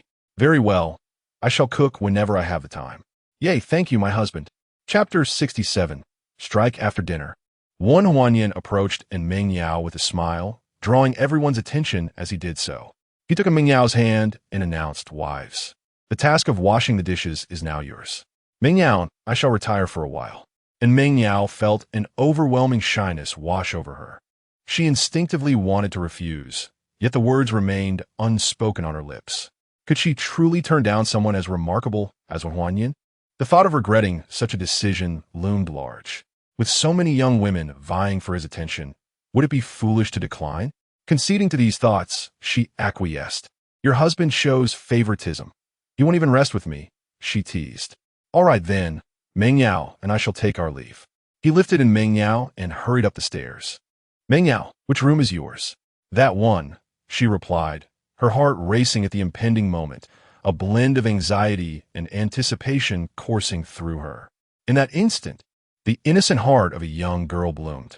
With a resounding thud, Wen Huanyin closed the door behind them, unable to contain his excitement any longer. He embraced Meng Yao and kissed her passionately. This girl, whom he had loved for 2 lifetimes, was finally his to cherish. All the regrets of their past life would be rectified in this one. And Meng Yao, initially shy, gradually surrendered to the moment, letting go of all inhibitions to indulge in the fervor with the one she adored. As garments fell away and the atmosphere reached a fever pitch, the bed rocked violently as they ultimately united. 50 minutes later, and Meng Yao lay blissfully curled in Wen Huanyin's embrace, gazing at his handsome face. With a hint of bittersweetness, she murmured, "Husband, you are so wonderful, but alas, I cannot have you all to myself. My dear, thank you for your understanding. No matter how many women I may have in the future, you will forever hold the most significant place in my heart, without exception." Despite Wen Huanyin's notorious flirtations, and Meng Yao felt deeply touched by his words. "Thank you, husband." Suddenly, an idea struck her. In a conspiratorial tone, Wen Huanyin proposed, "Wife, would you assist me in staging a little performance?" "What kind of performance?" she asked, curiosity piqued. "I intend to video call Su Huayan, so he can see us together." "No, that would be too embarrassing.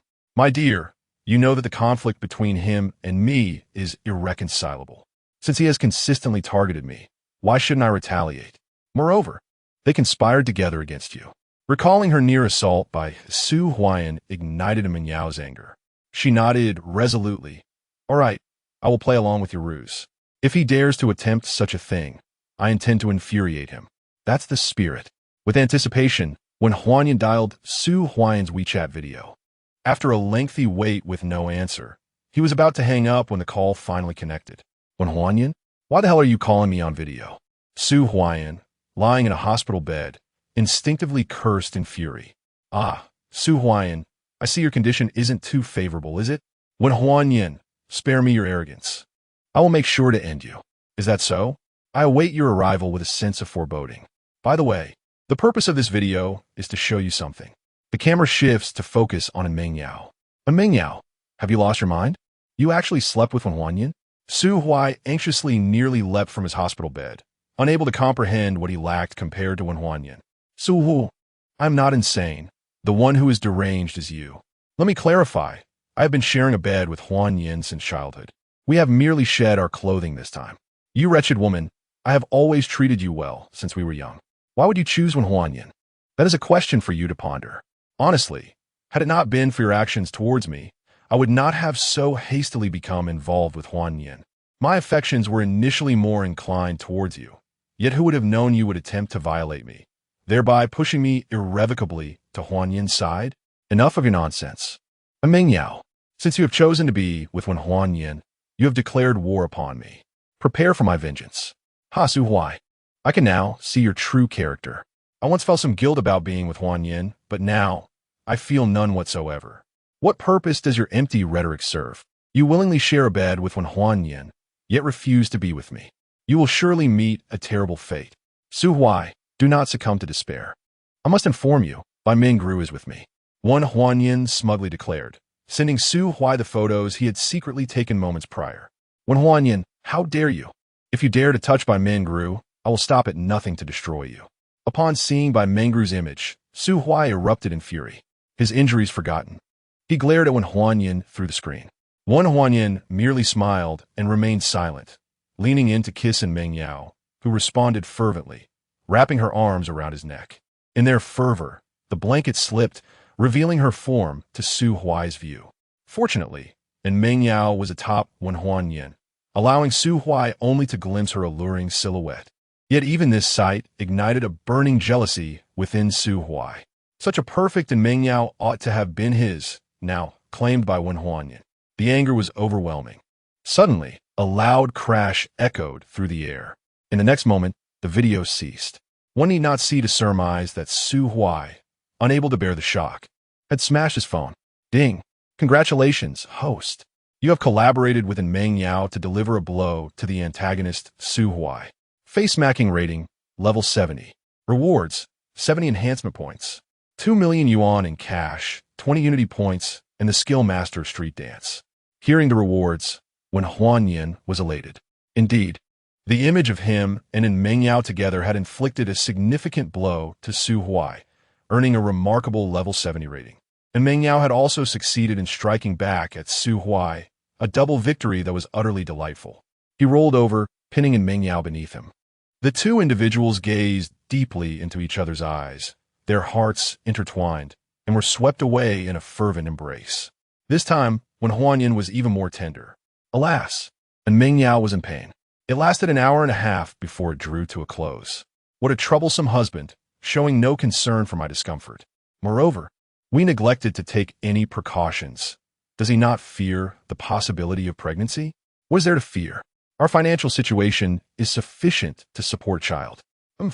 Dreaming of becoming a father at just 18? It's not that I yearn for it, but if that little one were to arrive, they would certainly be welcomed. You have a semblance of conscience, yet I am currently in a safe period and will not conceive. Then does that mean I could? Troublemaker husband. Do not torment me further. It is time for sleep, or I shall become upset. All right, let us sleep. Just as I was about to drift off, a forceful knocking resounded at the door, as if born of enmity. Chapter 68. Supervision, who could be so inconsiderate? Wen Huanyin murmured to himself, unbothered, and proceeded to open the door without donning any clothes. After all, the house was filled with his own women. What was there to fear? Opening the door, he inquired instinctively, Mingru, what do you want? Bai Mingru, who had initially appeared furious, turned away with a scream upon witnessing Wen Huanyin's nakedness. Infuriated, she exclaimed, You beast! Why are you not dressed? Everyone in this villa is my family. Why should I wear clothes? He retorted, But you, what brings you to knock on my door at this hour? This reminder incensed Bai Mingru further.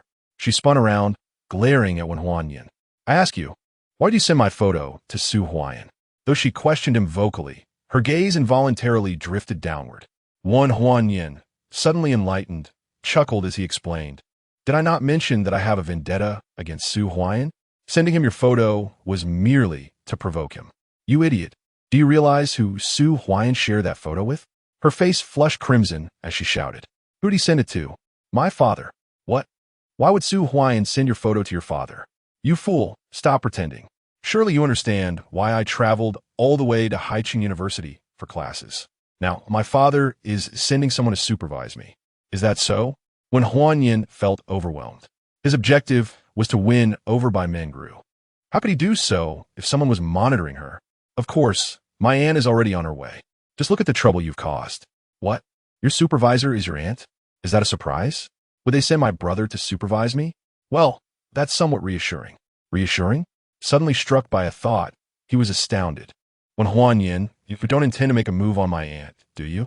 Don't say such things.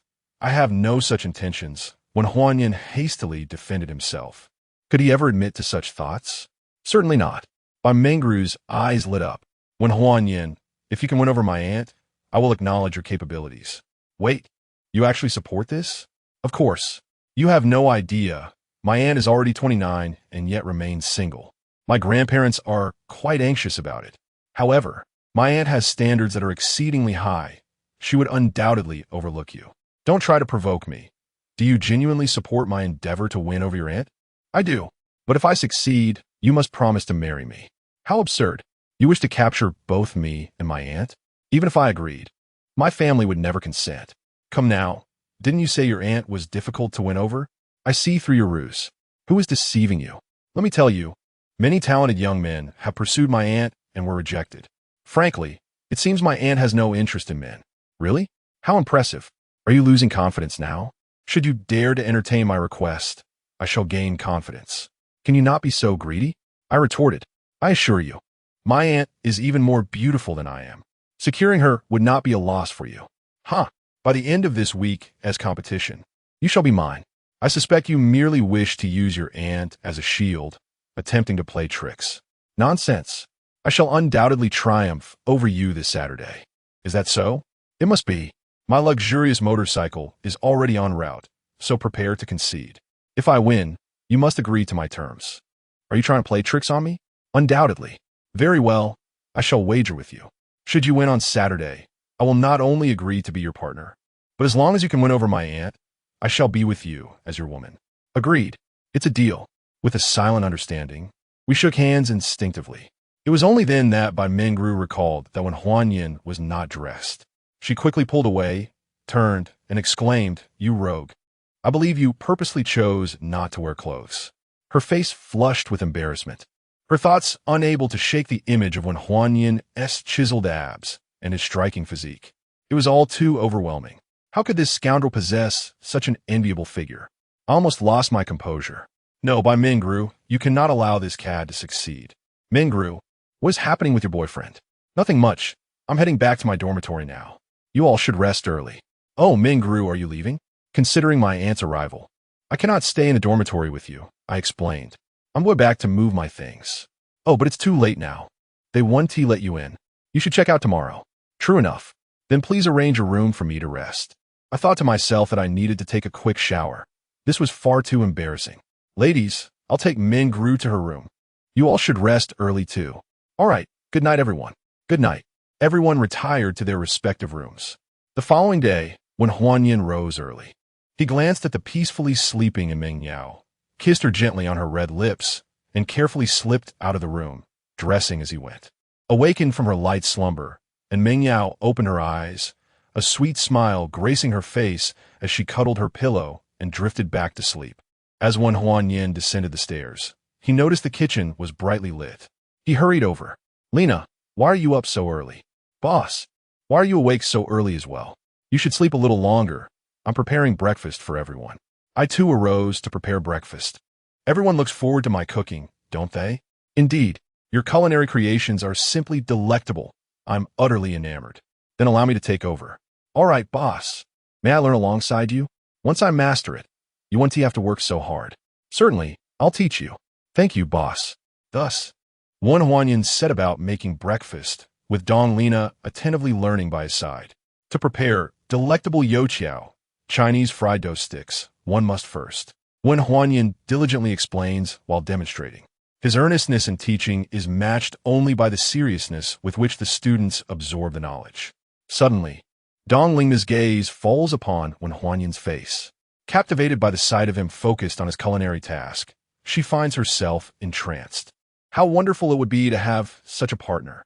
It is no wonder that despite knowing their boss's flirtatious nature, they are still drawn to him. He is simply irresistible. Noticing that Dong Lingna has been silent for a while, when Huanyan curiously tilts his head to look at her. Their eyes meet, and Dong Lingna, as if caught in a moment of revelation, instantly blushes, overwhelmed with shyness. Lingna, your face is quite flushed. Are you feeling unwell? He inquires. Oh, boss, I am fine. She stammers, wishing she could find a crevice to hide in, utterly embarrassed. Then allow me to continue. This century egg and lean pork congee should be prepared like this. Dong Lingna listens intently, yet the captivating image of Wen Huanyan, serious and handsome, lingers in her mind, a figure that stirs her heart. She finds herself irresistibly drawn to him, inching closer until their proximity becomes undeniable. Chapter 69. Shut down Lingna Yu. Before Wen Huanyan could finish a sentence, Dong Lingna threw caution to the wind, enveloping him in a fervent embrace, exclaiming, Boss, I adore you, truly, deeply. Immediately after, a wave of anxiety washed over her. She feared rejection, disdain, and, most poignantly, being cast aside. Regret surged within her. Perhaps she should have kept her feelings concealed. For being dismissed would mean losing the chance to even glimpse her beloved boss. Why was she so overtly emotional about her feelings? You don't find me repulsive? Are you foolish? If I found you unappealing, I would have dismissed you on the very first day. But I'm quite unattractive. I have mentioned before that I possess a means to remedy your birthmark, though not at this moment. Is that truly the case? Indeed it is. And even if I couldn't resolve it, I would never disdain you. Though I may be a bit of a flirt, I am by no means a cad. Being with me means you are mine. Then, boss, may I offer myself to you? Dong Lingna uttered those words, her head bowed in bashfulness, her hands nervously tugging at her clothing, overwhelmed with anxiety. Of course you may. When shall it be? Seeing your eagerness, let's make it tonight. Really? Absolutely. Thank you. Boss. Still calling me boss?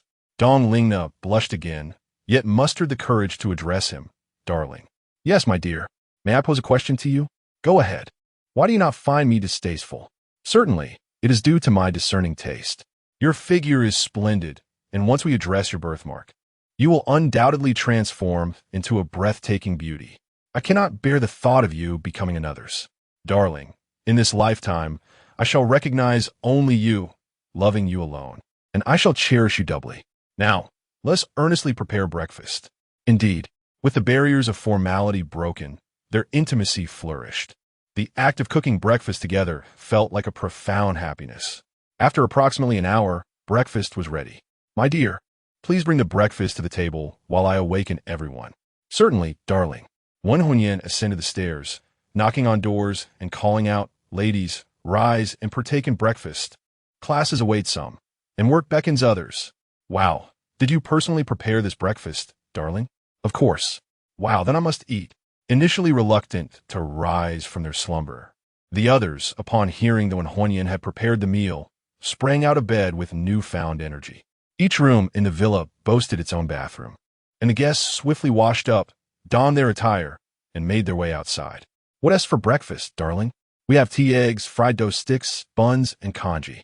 Wow, how delightful. What a blessing. Sisters, let us enjoy breakfast. As they gathered around the dining table, a sense of familiarity enveloped them, and they freely picked up their chopsticks to indulge. Even Yang Xiaoya and Ho Jiayao adapted comfortably, shedding their previous reservations. The gazes cast towards Wen Huanyan brimmed with tenderness. From an initial sense of gratitude, his feelings gradually evolved into affection. After dinner, Wen Huanyan arranged, Lingna and Dui, the task of washing the dishes is entrusted to you. We shall all head to our respective duties. Go ahead, dear. We can manage. Both of them replied in unison, displaying their obedience. At that moment, the front door was pushed open, and the security guard entered. Curious gazes fell upon him as he surveyed the numerous beautiful women. Seeing such a sight, the guard turned to Wen Huanyin, his eyes filled with envy. Such a life was beyond his wildest imagination. Is there something you need, sir? Well, Huanyin inquired. Dong Lingna added, I was just about to bring you breakfast. Boss and esteemed ladies, I am afraid I can no longer continue my duties as your guard due to some family issues, the guard explained. Ah, young, you just received a raise. Why would you want to leave? Dong Lingna asked, intrigued. Alas, my wife has fallen, and with my children preoccupied, there is no one to care for her. I must go tend to her, he lamented. Very well, sir. By the way, do you have WeChat? When Huanyin asked. I do not.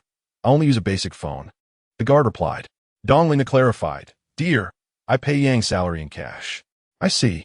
In that case, my dear, please settle Yang's wages and additionally grant him a bonus of 10,000. Understood, dear, she replied. Thank you, boss. Yang expressed his deep gratitude. Then we shall take our leave for school, when Huanyin announced. You all go ahead. By the way, dear, I need to hire a new security guard. Hiring a guard? Yes. My love, allow me to handle the hiring, he suggested, considering the need for capable personnel given the number of family members and the specific requirements pertaining to oneself. All right, dear, she agreed. We'll take our leave now. Farewell, dear. Goodbye, sisters. As they exited the villa, Huang Jing asked, Dear, shall we walk to school? There are too many of us, and one vehicle cannot accommodate everyone. We shall walk. After my competition with Mengru concludes on Saturday, we will purchase several cars. Those without a license should expedite their driving tests. Understood, dear. Xiaoya and I have already registered. That is splendid. Suddenly, Bai Mengru presented a phone to Wen Huanyin. Is this your aunt's call? He surmised without glancing at the screen. Indeed, she called numerous times last night, and I turned off my phone. It has only just been turned back on, and she is calling again. Ah, is Mengru's aunt coming? Everyone inquired with astonishment. Yes, she is. Wow, dear, you are impressive. Managing to win over your aunt from afar? I have the intention, but whether I possess the capability remains uncertain. Not yet won over? Then, dear best. Quiet now. I shall answer the call. Instantly, everyone hushed and gathered around when Huanyin, eager to eavesdrop on the conversation. Upon realizing the situation, when Huanyin connected the call and activated the speakerphone. Bai Mengru, have you become audacious? You didn't answer my calls all night and even dare to turn off your phone. An irate roar echoed through the line. Everyone instinctively glanced at Bai Mengru, who playfully stuck out her tongue and flashed a charming smile. The onlookers were astonished. The university's most beautiful sophomore possessed such a whimsical side. Any boy would surely be captivated. Auntie, Mengru was in such a deep slumber last night that she didn't hear the ringing. Who are you? Bai Yu, filled with indignation, demanded. Auntie, I am Mengru's boyfriend. When Huanyin, you spent the night together? She inquired, astonished. Indeed. You scoundrel. How dare you lay a hand on Mengru? Do you wish to meet your end? Also, if Mengru was asleep, how could you not hear the phone? Oh, Annie, I did hear it, but I was about to answer when my phone died. I was so content holding Mengru in my arms that I didn't want to move, so I didn't charge it. Chapter 70. Tremor, you wretched scoundrel, Wen Huanyin. I care not who you are. Should you dare to lay a finger on my beloved Mengru, I shall flay your skin and extract your tendons. Bai Yuhuan exclaimed in fury. Upon hearing Wen Huanyin's increasingly outrageous words, Bai Mengru reached out and pinched him fiercely at the waist. Ouch! Wen Huanyin shrieked in pain. Bai Yuhuan, already incensed, bellowed, Why are you screaming like a madman? Aunt, I was just bitten by a mosquito, he stammered. Silence. Who is your aunt? If you have the audacity, tell me your address. The Villa number 9 in the campus villa area. Very well. You possess considerable courage to divulge your residence. Just wait. I shall have Bai Mengru call me. Aunt, Mengru said you were too fierce and was too afraid to answer your call, so she asked me to take it instead. We have class now. Let's talk later tonight. Bye. He decisively hung up the phone. You scoundrel. How dare you speak to my aunt that way? Are you slandering me? Bai Mengru accused, fuming. Your aunt is fierce by nature. I have not slandered you. Even so, you shouldn't say it was I who told you. She will surely seek me out tonight for trouble. No, given her temperament, she may not even wait until tonight. She will probably come to the school shortly. Along with you. Is she in such a hurry? That is simply her nature. Oh, I look forward to meeting your aunt. Oomph. I hope you can maintain your bravado when you meet her. Let's wait and see. Alas, we must attend class and shall miss the splendid scene. We shall witness it tonight. Darling, are you planning to bring your aunt back to the villa? I shall not. Mangru resides with us, and she will accompany us as well. That is true. It seems there shall be quite a show. As they conversed, they arrived at the teaching building and each headed to their respective classrooms. Wen Huanyan, just wait. You will soon receive notification from the principal, Bai Mengru asserted confidently. Directly alarming the principal? Indeed, my family is, after all, the wealthiest in Sioux City. The principal of Haicheng University will certainly show my aunt respect. I almost forgot about this matter. What now? Are you frightened? Not particularly fearful, but I shall take it one step at a time. Let us return to the classroom. No need. The phone is ringing. She presented her phone to Wen Huanyan. A strange number? It must be the principal. Then answer it. Bai Mengru answered the call. Hello. Is this Bai Mengru, student Bai? A kind yet authoritative elderly voice resonated. Yes, who is this? I am Peng Yinhao, the principal of Haicheng University. Your aunt has come to my office, seeking you for a matter. Please come over. Understood. Bai Mengru shot a glance at Wen Huanyan before agreeing. By the way, is Wen Huanyan with you? Ask him to come along. He is not. I am currently in the classroom. Very well, I will call Wen Huanyan. The call ended. Bai Mengru smiled and said, as I mentioned, it has come to pass. With a wry smile, Wen Huanyan raised his phone, stating that the call had already come through. Go ahead and answer it. The call connected. Is this Wen Huanyan? The same voice, yet the tone and attitude were entirely different. This exemplified the distinction between the family of a billionaire and an ordinary student. Yes, this is I. May I ask who is calling? I am Peng Yinhao, the president of Haicheng University. You have some matters to attend to at school. Please come to my office promptly. Understood. Beep, beep, beep. The call was abruptly terminated. Ha ha ha. Do you see the disparity between you and me now? Bai Mengru laughed triumphantly. What of it? It does not affect my mood. Humph. Let us go face my proud aunt. Bai Mengru led the way. Meng Yao, you may return to the classroom. All right, dear. And Meng Yao obediently departed. Wen Huanyan then caught up with Bai Mengru. You seem to be in quite a good mood. Of course. I am eagerly anticipating your encounter with my aunt. Humph. With Bai Mengru's delightful anticipation, they arrived at the principal's office. The door stood ajar. Peering inside, a young woman donned in a white professional outfit, exuding an extraordinary aura and resembling a celestial being, sat gracefully on the sofa. An elderly man was respectfully pouring her tea, his countenance beaming with overt flattery. Aunt, I have missed you dearly. Bai Mengru dashed in, excitedly taking a seat beside Bai Yuhuan, linking her arm with hers in a display of utmost affection. Wen Huanyan watched in silence, bemused. This hardly resembled the demeanor of a cold goddess.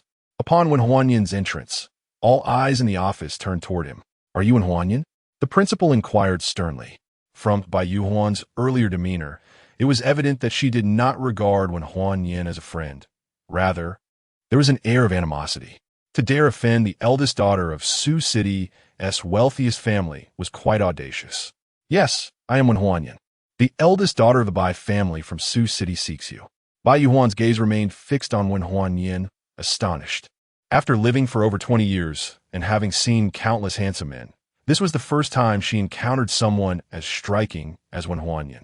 Casting a glance at Bai Mengru, she understood why the young girl was smitten, even abandoning her own mission in Haicheng. Aunt, is there something you require of me? Wen Huanyan approached, wearing a radiant smile. Bai Yuhuan's expression shifted dramatically as she retorted angrily. Who granted you the liberty to address me as aunt? The authoritative aura she exuded startled the principal. Truly, the eldest daughter of the Bai family in Sioux City possessed a formidable presence. Her gaze fell upon Wen Huanyan, expecting him to appear pale with fright. However, to her surprise, Wen Huanyan remained unfazed, his expression calm. Such a reaction astonished not only the principal, but also Bai Yuhuan. With a smile, Wen Huanyan replied, Aunt, Mengru and I are good friends. Since you are her aunt, it is not inappropriate for me to call you that. However, if you disapprove, I shall refrain from doing so. Bai Mengru, undeterred by the gravity of the situation, hastily inquired, So, what do you intend to call me, auntie? Bai Yuhuan, who was about to respond, paused and turned her gaze towards Wen Huanyan. If not auntie, then surely a more endearing term? A more affectionate term? How affectionate could it be? Bai Mengru felt a surge of excitement. For instance, what do you mean? She urged impatiently. Oh, must I articulate it? If you do not voice it, how shall we discern what you wish to call me? Very well, I shall speak. No need for preamble. Just say it.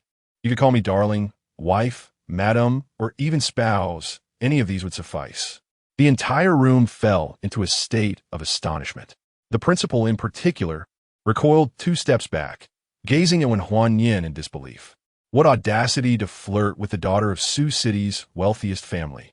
This was indeed the daughter of Sioux City's richest magnate. A single outburst could incite turmoil across Haicheng. Amid her shock, Bai Mengru's face lit up with excitement, her smile betraying her anticipation as she looked eagerly at Bai Yuhuan. Chapter 71. Movement. Bai Yuhuan gazed at Wen Huanyin, her eyes growing increasingly frigid, while her heart was in turmoil. This fellow was entirely different from what her investigations had revealed. Where was the timidness and cowardice? He was audacious beyond measure. More importantly, in the face of her commanding presence, he displayed neither inferiority nor fear.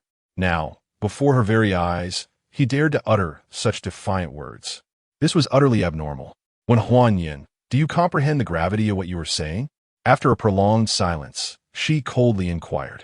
I say, Bai Yuhuan, if you are unwilling for me to call you aunt, then perhaps what for spouse would suffice.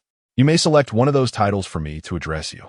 Wen Huanyin, do you presume that as a woman, I would refrain from taking action against you? Bai Yuhuan's voice became increasingly frosty, her aura growing heavier. Bai Mengru could hardly suppress her concern. Wen Huanyin, you must apologize to my aunt immediately.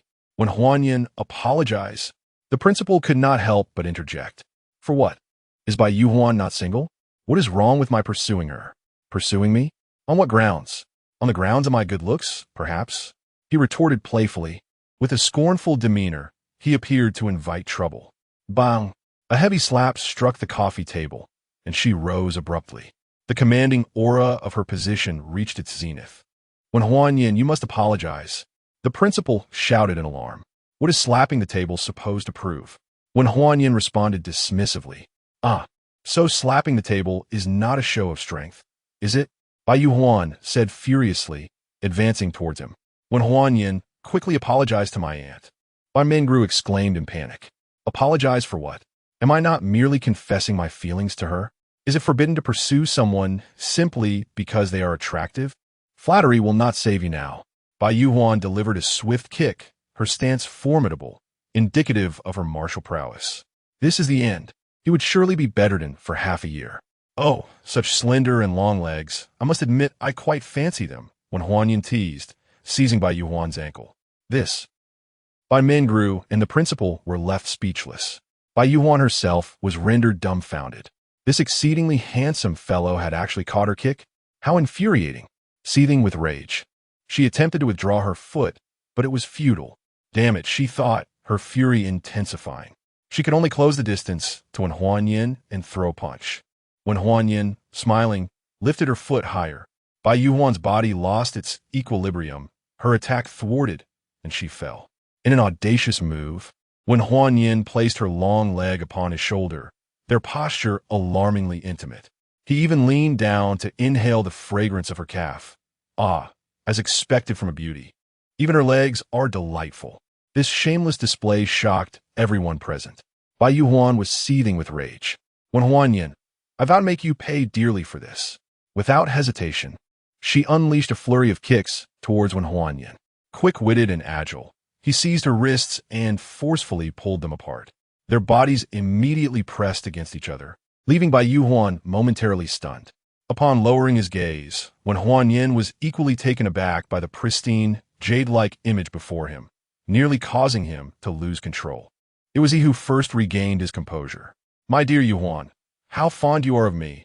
I, too, hold deep affection for you, he provocatively declared, and before she could react, he pressed his lips against hers. Bai Yuhuan trembled, her eyes wide with disbelief. She had never been so brazenly treated in her life. Her cherished first kiss, preserved for 29 years, was now gone. Wen Huanyin felt an exhilarating thrill and, in a moment of abandon, loosened his grip on Bai Yuhuan. embracing her passionately. This offered her the opportunity to retaliate. With both hands, she viciously pinched his waist. A sharp pain erupted, prompting Wen Huanyin to emit a cry akin to that of a wounded animal. Yet, to the observing by Mingru, the principal, the scene resembled nothing more than a playful couple engaged in flirtation. "It hurts, let go. You scoundrel. After bullying me and taking advantage, I shall not only pinch you, but I will also bite you to death." Bai Yuhuan exclaimed angrily, sinking her teeth into Wen Huanyin's shoulder. Initially aimed at his neck, he managed to evade the fatal blow, but the pain still brought tears to his eyes. "If you do not release me, I shall bite you back. Dare you? What do I have to fear? I kissed you, after all. I to fear mere bite?" Bai Yuhuan, unwilling to engage in a mutual biting contest, begrudgingly let go. "Wen Huanyin, I shall remember this. You will not escape my wrath." With that, she turned to leave. "Hey, where are you going?" Bai Yuhuan ignored him, prompting Wen Huanyin to hastily pursue her. Peng Yin watched in astonishment and asked Bai Mingru, "What exactly is Wen Huanyin's identity? Why is he so formidable?" "You are the principal. A quick inquiry will reveal all," Bai Mingru replied before rushing after them. "What joy! My aunt is about to find love." Bai Yuhuan had already entered a luxurious car that had arrived. Wen Huanyin acted swiftly, jumping into the passenger seat. It was a Maserati sports car with only 2 seats. "Hey, wait for me." Bai Mingru arrived just as the car sped away, causing her to stomp her feet in frustration. In the shadows, someone had been monitoring Wen Huanyin. Upon witnessing him leave the school in Bai Yuhuan's car, a look of delight crossed their face as they dialed a number. "Boss, Wen Huanyin has left the school." "Understood. Continue to track his movements. I will make other arrangements." Bai Yuhuan glanced at Wen Huanyin, her anger boiling over. "How dare you sit in my car?" With a furious roar, she slammed her foot down on the accelerator, vowing to make him regret it. They swiftly exited the city, racing towards the mountain roads. "Good heavens! Are you not going to slow down for that sharp turn?" As Wen Huanyin beheld the sudden sharp turn, he exclaimed in shock. "Huh, scared you to death, did I?" Bai Yuhuan showed no signs of slowing down. Instead, she pressed the accelerator to the floor. "You crave excitement, do you? Very well. I shall accompany you on this thrill. Grant me courage enhancement." Ding! Congratulations, host. 19 enhancement points have been consumed to bolster your courage by 19 points. Further enhancement is possible after completing the breakthrough task. Remaining enhancement points, 226. Wen Huanyin had only intended to test the waters. Yet he was astonished to discover that his courage could indeed be fortified, referred to as courage energy. His body felt unremarkable. However, as the sharp turn drew near, he found himself surprisingly unafraid. The enhancement had truly dispelled his fears. Virum! Bai Yuhuan executed a maximum effort drift. Tires screeched against the pavement, leaving a trail of tire marks as they successfully navigated the turn. How exhilarating! Wen Huanyin let out a wolf-like howl of excitement. "Damn it, this rascal is unfazed?" Bai Yuhuan mused, resolved to increase the intensity.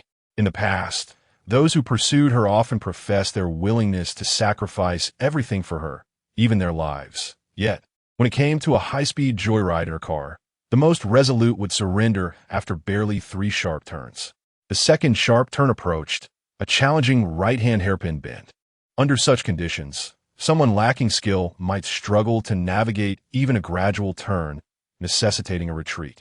One could only imagine the daunting challenge of executing a rapid right-hand turn here. Even an ordinary person seated in the passenger seat would be too terrified to scream, trembling in fear. Chapter 72, Abandonment. Oh, how exhilarating. Charge forth. Wen Huanyin, in a fit of frenzy, leapt from his seat, fully aware that even with the seat belt fastened, one could easily be flung about in such tumultuous circumstances. Madness. Bai Yuhuan, lacking confidence in making a sharp turn, cursed as she decelerated. "Hey, why have you stopped?" "My dear wife." "Shut your mouth. Who is your wife?" She retorted angrily. "If you keep babbling, I shall rip your tongue out." "Shall I take the wheel?" Wen Huanyin suggested, finding the thrill of driving a sports car enticing and wishing to give it a try. "All right then," Bai Yuhuan readily agreed, unbuckling her seatbelt, preparing to exit the vehicle. Without hesitation, Wen Huanyin opened the door and dashed out. Virum! In that moment, Bai Yuhuan pressed the accelerator and sped away. "Hey, You can't just go back on your word. Perverted fool, walk back on your own. Bai Yuhuan shouted in anger as she departed. Goodness, she truly is a fiery beauty. I find that appealing. Walking back is out of the question. He took out his phone and dialed by Mingru's number. It was during class hours, and it took a while for the call to connect. Hello, what is it? Didn't you go on a date with my aunt? Why are you calling me? Come pick me up at Xingling Road on your motorcycle. Ha ha ha. So you were abandoned by my aunt along the way. I told you she wouldn't be so easily won over. Quit laughing and hurry up. I'm in class. No time for that. Xingling Road is perfect for racing. Our competition is taking place there this Saturday. Fine. I'll check out the route after class. Bye for now. Beep, beep, beep. Damn it. I was initially going to call Dong Lingna. After some thought, he decided against it. He was no ordinary person, and this distance was trivial. He then called his instructor. Hello, Wen Huanyan. What's the matter?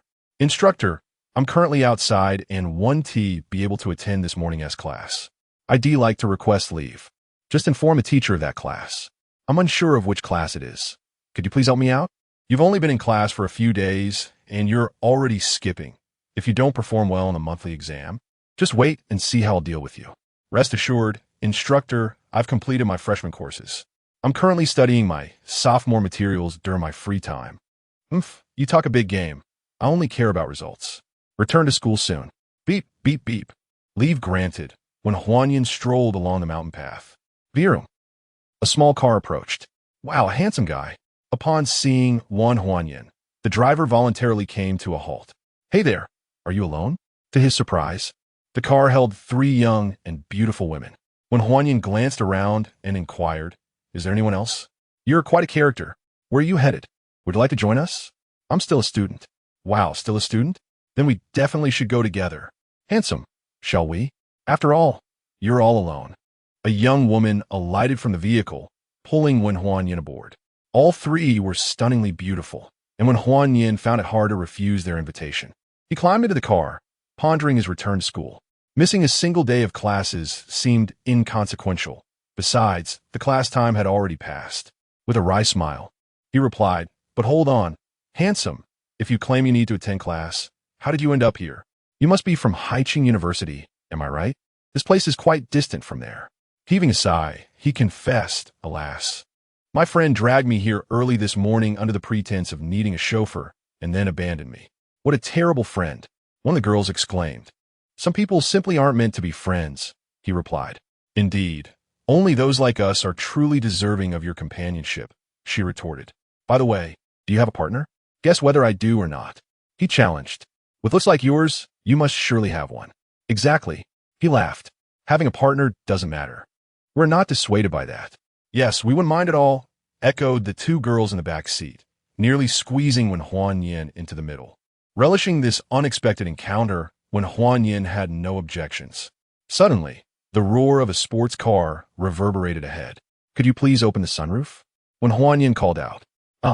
So you have a penchant for sports cars, the driving beauty remarked as she opened the sunroof. Wen Huanyan quickly leaned out, exclaiming, Bai Yuhuan, thank you.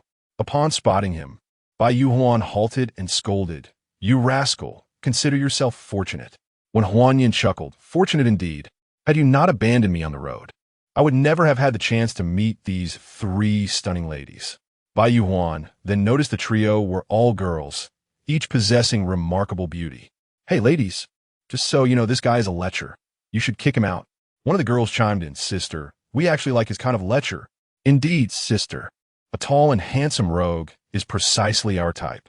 Bai Yuhuan's face turned pale with anger. He might assault you, she warned. Really? If that were the case, I would strip right here and wait for my brother to take advantage of me, one boldly declared. You little minx. Bai Yuhuan could hardly contain her fury. Yes, I admit it. I am a minx, and I would even bear his children, she said, wrapping her arms around Wen Huanyan. You. Bai Yuhuan was left speechless. Wen Huanyan, relishing her discomfort, returned to his seat, playfully embracing the girls on either side, and declared, Wife, thank you for granting me such fortune. I adore you. Huh? She is your wife? The 3 beauties in the car were taken aback. Indeed, the trio, not to be underestimated, grinned mischievously. Hey, sister. Thank you for gifting us such a handsome fellow. We shall cherish him dearly. Very well, if it pleases you. Then you may extract every ounce from him. Buzzing with frustration, I pressed the accelerator and sped away. Darling, take care. When Huan Yin called out once more, leaning out of the sunroof, Bai Yuhuan abruptly slammed on the brakes. It dawned on her that something was amiss. She had come to reprimand Wen Huan Yin, yet she found herself quite agitated, and paradoxically, he had gained the upper hand. This was unacceptable. She could not allow him to escape so easily. Resolving this, she turned around and gave chase. Handsome, your wife is hot on your heels, the driving beauty remarked. Quickly, don't let her catch up. This mountain road is steep. I can't accelerate quickly. Let me take the wheel. All right then. The beauty readily parked and leapt from the driver's seat, seemingly eager for someone to take over the driving. Wen Huanyin dashed toward the driver's seat, silently urging, System, enhance my driving skills. Ding. Congratulations, host. 50 enhancement points have been consumed to successfully master driving skills. Remaining enhancement points, 176. System, why is it so expensive? Ding. Driving skills are categorized into 5 levels: beginner, intermediate, advanced, peak, and god of driving. Each level enhancement requires 10 enhancement points, totaling 50 points. Chapter 73. Skill. When Huanyin suddenly came to a realization. The reward of mastering a skill equated to a grant of 50 enhancement points. Hurry, handsome, your wife is catching up, urged the beauty in the back seat anxiously. Glancing back, when Huanyin confirmed that she was indeed gaining on them, he quickly dashed to the driver's seat and shouted, Ladies, fasten your seatbelts. The steep mountain road prompted the girls in the back to comply without hesitation. With everything prepared, just as Bai Yuhuan's car was about to overtake them and position itself ahead, when Huanyin pressed the accelerator. Though the beauty's vehicle was not a sports car, being a BMW 7 Series, it boasted considerable power. In an instant, they surpassed Bai Yuhuan's slowing Maserati. When Huanyin glanced in the rearview mirror and mockingly extended his middle finger in a gesture of disdain. Damn it! Bai Yuhuan cursed furiously and stomped on the gas in pursuit. Despite the uphill straight, the performance of a sports car was superior, and she was quickly closing the gap. Come on, handsome, they're about to catch us. The beauties in the car exclaimed, filled with thrilling excitement. One Huanyin sighed. The accelerator is already to the floor. The female driver replied, While my BMW 7 Series is impressive, it still pales in comparison to a professional sports car like the Maserati. No worries, a curve lies ahead. We'll create some distance. Hold on tight, he declared. Crazy.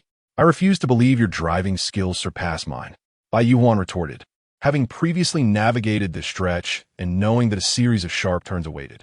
As the tight turns approached, their speed remained unyielding. Ah, exhilarating. The 3 beauties, bold and undeterred, screamed in exhilaration, perhaps masking their inner fear with such fervor. The tires screeched, smoke billowing as they drifted around the corner. While the turn was sharp, it was not a hairpin, making the maneuver manageable. Bai Yuhuan's driving was commendable, executing her own drift. She was on the verge of overtaking Wen Huanyin. However, he had no choice. The performance gap of their vehicles was evident. As anticipated, Bai Yuhuan surged ahead, mimicking Wen Huanyin's previous gesture of provocation with a middle finger. Unwilling to concede, Wen Huanyin spotted an extremely sharp turn ahead. Bai Yuhuan had to decelerate, yet he pressed the accelerator fully, seizing the opportunity to close the distance. Wow, this is thrilling. The beauties felt as if their seat belts might snap under the pressure, yet they continued to scream in a frenzy, perhaps to conceal their fear. The extreme turn was executed flawlessly. Holy smokes, Bai Yuhuan exclaimed, astonished as she witnessed Wen Huanyin's swift and successful maneuver. Initially believing he was boasting, she now realized he possessed genuine skill. The third turn was even more intense, a sharp left turn followed by a perilous right turn, with a cliff looming dangerously close to their right. This situation instinctively compelled the driver to decelerate, and the speed diminished to a crawl. The hum of the engine signaled a pivotal moment. Wen Huanyin surpassed Bai Yuhuan. Are you seeking death, you lunatic? Bai Yuhuan exclaimed in shock. She believed that no matter how skilled Wen Huanyin was, he could not possibly navigate this turn without catastrophic consequences. The young woman in the car finally screamed in terror, while the timid passengers shut their eyes tightly. The tires screeched, sparking against the asphalt. Fortunately, the BMW 7 Series, being a luxury vehicle worth millions, boasted quality tires. Had it been a $10,000 car, the tires might have exploded. A demonstration of extreme driving skills ensued. The vehicle barely avoided crashing into the rocky wall. Amidst the peril, the daring turn was executed flawlessly. After successfully navigating the curve, Bai Yuhuan accelerated in pursuit. Her heart racing with shock and exhilaration, overwhelmed by the sheer audacity of the maneuver. Simultaneously, she was astounded by Wen Huanyan's exceptional driving prowess. Such skill. This fellow undoubtedly possessed divine driving abilities. As an aficionado of sports cars, Bai Yuhuan found herself less enamored with Wen Huanyan's bravado. However, thinking of his striking good looks and his bold embrace and kiss, she couldn't help but blush. Handsome, skilled behind the wheel, he was truly her ideal type. Yet, that scoundrel was undoubtedly a flirt. Unable to suppress her irritation, she cursed under her breath before accelerating to catch up. The road ahead still held many sharp turns. Wen Huanyan tackled each bend at full throttle. The three beautiful women in the car began to comprehend his driving technique, gradually overcoming their fear, and with each extreme turn, they squealed in excitement, exhilarated to the core. Their gazes toward Wen Huanyan were filled with longing, as if they wished to offer themselves to him. The allure of extreme performance in any realm could ignite passion, especially among those who were already inclined towards such traits. The three women in the car felt this fervor, as did Bai Yuhuan. Imagining herself as a co-pilot alongside such a partner on the racetrack, commanding a luxury car while dominating other wealthy rivals, was an electrifying thought. As the goddess in the passenger seat, she would undoubtedly be the center of attention, the queen of the scene. When, handsome, I adore you. The beauty in the passenger seat, disregarding the peril, could no longer contain her affection and passionately kissed Wen Huanyan. In this precarious scenario, Wen Huanyan could only see out of one eye, and even that view was limited. He wanted to express the danger, but the beauty was lost to her desire. Unwilling to relent, he had to rely on his instincts and extraordinary driving skills to navigate the extreme turns. Lu Yuanyao, have you lost your mind? The two women in the back exclaimed in alarm. It was only then that Lu Yuanyao realized the severity of the sharp turn and hastily released her grip on Wen Huanyan. Fortunately, Wen Huanyan's unparalleled driving abilities allowed him to execute the turn with success despite the circumstances. The two women in the back sighed in profound relief. Lu Yuanyao, you were utterly reckless just now. Hee, I simply adore Wen Huanyan. I couldn't help myself. We adore him as well, but none of us are as mad as you. That being said, Wen Huanyan is someone I acquired first. As my close friend, you wouldn't dare to compete with me. Would you? What do you mean you got him first? His wife is still in pursuit. Indeed, let each person rely on their own merits. All right. Let us each prove our worth. Hearing three beautiful women vying for his attention right in front of him, Wen Huanyan relished the moment. Being handsome and capable certainly has its advantages. There's no need to pursue the ladies, as they readily come knocking. The only consideration left is whether to accept their advances. Beep, beep, beep. At that moment, the car's alarm blared incessantly. Wen Huanyan glanced over, forcing a smile, as the tire pressure was excessively high. He had no choice but to decelerate. Otherwise, a rapid tire blowout on such a road would be utterly fatal. Lu Yuanyao chuckled wryly and remarked, with your extreme speed and sharp turns, the wear on the tires is quite evident. You'll need to replace them when we return. Ha. Are you saying my driving skills are impressive? Well, yes, but they're better suited for sports cars. True. It would be best to drive a sports car in the future. Oh, why have you stopped racing? Bai Yuhuan caught up and, with a level gaze, inquired teasingly at Wen Huanyan. Chapter 74. Wealth wait for me. How could I possibly abandon my wife? Bai Yuhuan exclaimed, surprisingly not in anger but with a blush, scolding softly. How shameless. Who is your wife? After taking a large detour, they arrived at the summit plaza. The car alarm continued blaring, so they had no choice but to pause for a rest. Bai Yuhuan parked beside them and stepped out of the vehicle. The three beautiful women all gazed at Bai Yuhuan and Wen Huanyan. What are you staring at? Do you truly wish to steal my man?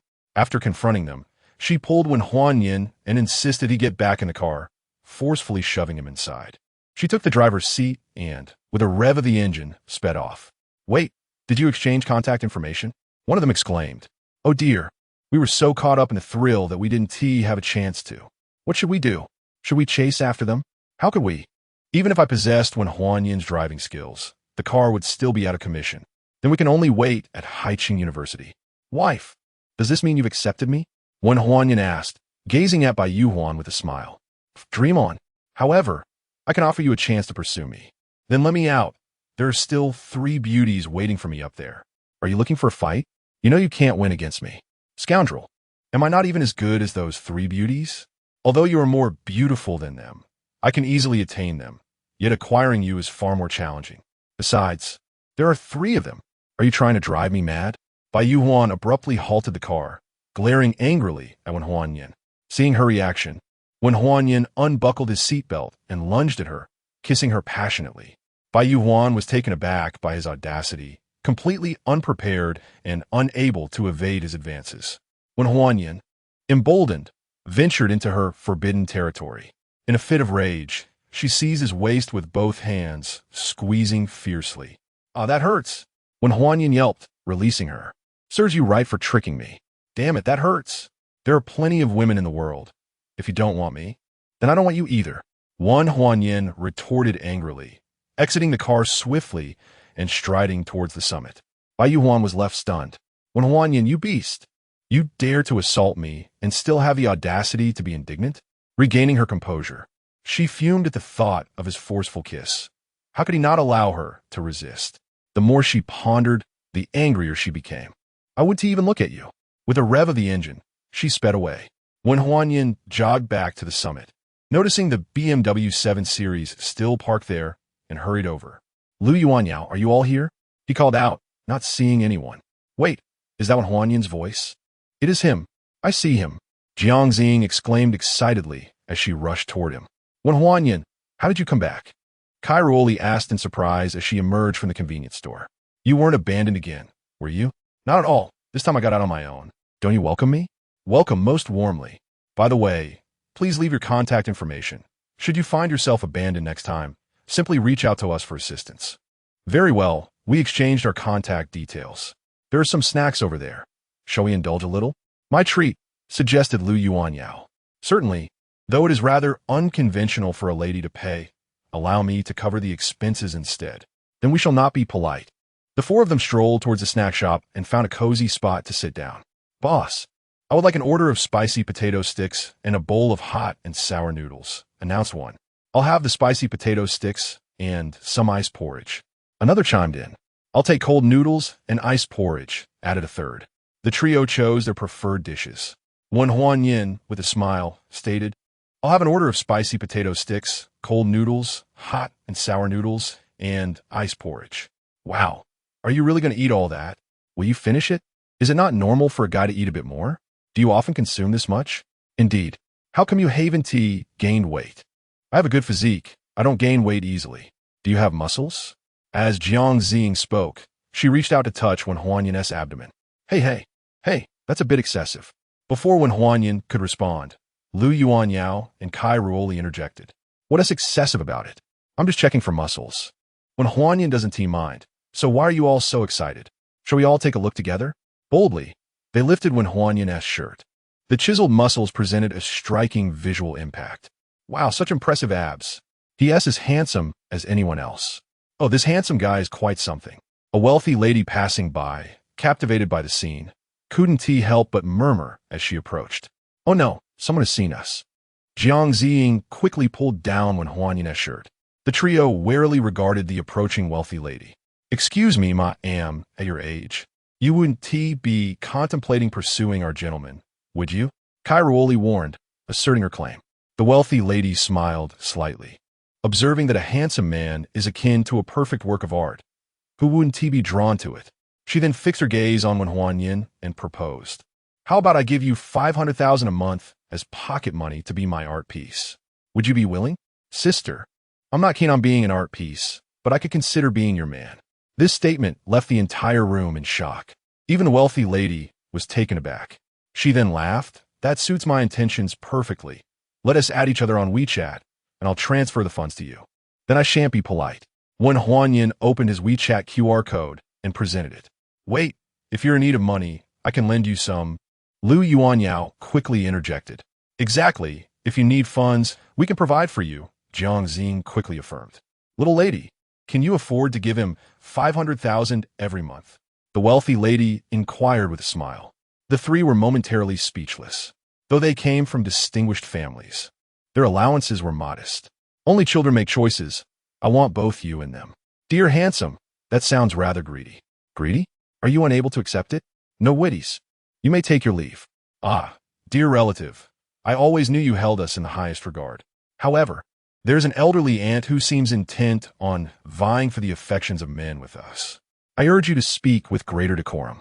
After a stern admonition from the affluent lady, she cast a meaningful glance at Wen Huan Yin, remarking, Young man, in your youthful ignorance, you fail to recognize the value of a wealthy woman, mistaking a girl for a treasure. Such folly will surely lead to regret. I do not perceive any faults in you. Rather, it is your inability to embrace the idea of camaraderie that troubles me. Are you referring to camaraderie? What do you envision? Surely, you do not mean to imply shared intimacy? Consider this. I am rather apprehensive myself. To engage in playful banter is indeed delightful, exceedingly so. Thus spoke the affluent lady, gesturing for her bodyguard to remain at a distance as she approached Wen Huan Yin and seated herself beside him, handing him a business card. She introduced herself. I am Yulina, 32 years of age and unmarried. 32 and still single, you say? I am Wen Huan Yin, 18 years old and a student. At 32 and unmarried, one is merely on a quest for the right partner. Would you not agree? Indeed, I too find your perspective agreeable. How about joining me for dinner at my sister's house this evening? Chapter 75. Is it just the two of us? If there are too many people, I shall not attend. Little brother, your demeanor is quite endearing to me. Just the two of us, a candlelit dinner. Ha ha. Sister, I might take that seriously. If you do not, I shall be quite upset. I eagerly anticipate the evening. Brother Huayan, would it not be delightful if my three sisters accompanied you? Lu Yuanyao suddenly interjected. Indeed, Brother Huayan, we are three in number, Jing Zi Wying chimed in. Although Kai Rule did not voice her opinion, her alluring gaze remained fixed upon Wen Huayan. In response, Yulina smiled and remarked, Brother, the choice is yours. Only children make choices. I desire both the affluent lady and the young maiden. I shall bring all three to you. Brother, you are rather greedy. Sister, if I were to ignore the opportunity presented to me, it would cast doubt upon my abilities. Yet, your blatant demeanor saddens me. What shall we do then? Perhaps I should return to school tonight. Brother, still a student? Indeed, do I not appear to be one? With such a fine physique. I had presumed you were a top-notch fitness instructor. Surely, no fitness trainer could compare me, right? Indeed, at least none are as youthful as you. Dingling, when Huayan's phone rang. Expecting it to be in Meng Yao, he was surprised to find it was by Meng Gru. I shall take this call, he said before answering. Hello. Wen Huayan, where are you? In Xingling Mountain. You rascal, my aunt has already returned to the villa. What are you doing in Xingling Mountain? Fortune smiled upon me. I encountered a romantic interest, so I delayed my return. You scoundrel, are you not pursuing my aunt? Are you truly being intimate with other women in her presence? Is that not permissible? What do you mean by that? What do you take my aunt for? Aren't you in class? Did you call merely to interrogate me? Of course. My aunt granted me a leave. I am currently at the villa. Oh, then you all rest well at the villa. I might not return tonight. What do you mean by that? Nothing much. So, do you still pursue my aunt? Indeed, I do. Then why act this way? I am pursuing her, not fawning. When affluent ladies and beauties offer their affection, as a man, I simply cannot refuse. When Huayan Bai Mengru was left speechless with anger. All right, I am busy here. If there is nothing of great importance, I shall hang up. When Huayan beep beep beep, unable to finish her words. When Huayan had already ended the call. Brother, I quite admire your character. Your unabashed flirtation makes you the first man I have encountered, Yulina remarked with a smile. Lu Yuanyao and her companions wore expressions of disbelief. Huan Yin, are you not afraid that the other party might actually get angry? Why should I be afraid? If someone is meant to leave, they will eventually go. If they're meant to stay, they won't leave regardless. Love is not something that can be obtained through mere flattery. As long as I am exceptional enough, love will come to me naturally, won't it? Brother, you are absolutely right. What is meant to come will come, and what is meant to go will go. Let us go. Sister will take you to enjoy life. Then let us all go together. Together it is. The three of them stood up simultaneously. Can a car still be driven? Lu Yuanyao inquired of Wen Huanyan. I'll check it out first. Wen Huanyan walked over, circled the vehicle, and then inspected the condition inside. It can drive normally without issue, but the tires are quite worn. They definitely need to be replaced. As long as we can get down the mountain now, that's all that matters. Will you ride in our car? Of course, sister. You should ride in this car too. Brother, are you asking me to forsake my luxury car for this old clunker? The main thing is that we can all be together. As the saying goes, if people are in harmony, even a bicycle can be a source of joy. If people are at odds, even a luxury car feels like sitting on pins and needles. No wonder you're in college. You have a talent for twisted logic. Then I shall squeeze in with you all. I'll drive. Huanyan, you mustn't speed this time, Lu Yuanyao reminded him. Don't worry, even if I wanted to speed, I need a sports car. You like sport cars? Brother, let's head to the luxury car dealership. Sister will gift you one. Sister, are you serious? I can be quite greedy. Greedy? I'm merely curious about the extent of your greed. Let's go. We're off to the luxury car dealership now. And I shan't hold back. When Huanyan joyfully drove away. Although money was not a concern at the moment, the thrill of getting a luxury car for free was exhilarating. Huanyan, what year are you in school? Yulina asked, want to know more about Wen Huanyan. Sister, I'm a freshman. A freshman? That means you're only 18? At most 19? Yes, I'm almost 19. Brother, how have you trained to achieve such a remarkable physique? I've been diligent in my training since childhood, which has allowed me to maintain my figure. No wonder. You have no idea. I have met countless people, and it's my first time seeing someone with a physique as impressive as yours. Sister, didn't you say you were single? How can you have met so many people? Being single doesn't mean I can't appreciate men. I'm a VIP member at the gym. Sister, does that mean you've been with many men? Smack. Yulina playfully slapped Wen Huanyan. Brother, what nonsense are you talking? Although I prefer strong men, I am not a woman who lacks self-respect. I wouldn't casually engage with men. Sister, I was wrong. Please go easy next time. That really hurt. Oomph. It doesn't hurt. Will you remember this lesson? Consider whether you will dare to speak so recklessly next time. Women of striking beauty certainly possess an unexpectedly fierce demeanor. Ah, is there another woman who treats you harshly? It seems her status is quite remarkable. Indeed, she hails from the family of the wealthiest in Sioux City, the daughter of a prominent magnate. Would you not agree that is something noteworthy? Are you referring to Bai Yuan? Yulina exclaimed in surprise. Sister, do you know her? I do not, but I have heard of her. She is a genuine powerhouse. It is said that the achievements of the Sioux family owe half their success to her efforts. Is that truly the case? Is she really that formidable? When Huanyan expressed skepticism, it is indeed true. Her exceptional strength has attracted countless young elites seeking her hand. There is even a rumor that marrying Bai Yuan is akin to uplifting half the world. What a legendary woman. If only we could have the chance to meet her. Kairoli could not help but sigh. When Huanyan replied with a wry smile, You have already met her. Chapter 76. Had you met her? When did you meet her? The three of them wore puzzled expressions. Kairoli suddenly exclaimed, The beauty driving the Maserati must be Bai Yuan, right? What? She is Bai Yuan? All three were utterly astonished. When Huanyan nodded, Indeed, that is her. Oh my heavens. You actually had a quarrel with the heiress of Sioux City's wealthiest family? Is that not permissible? I admire your boldness. Lu Yuanyao gave a thumbs up. Let us not dwell on this. Let us descend the mountain and visit the affluent lady. Yulina added with a wry smile, In front of Bai Yuan, I hardly consider myself a wealthy woman. From now on, we are all family. Why overthink it? All of us. A family? Are you implying that you intend to marry all of us, including Bai Yuan? Jiang Ziying asked in utter shock. Yes, is there an issue with that? You're truly not an ordinary flirt.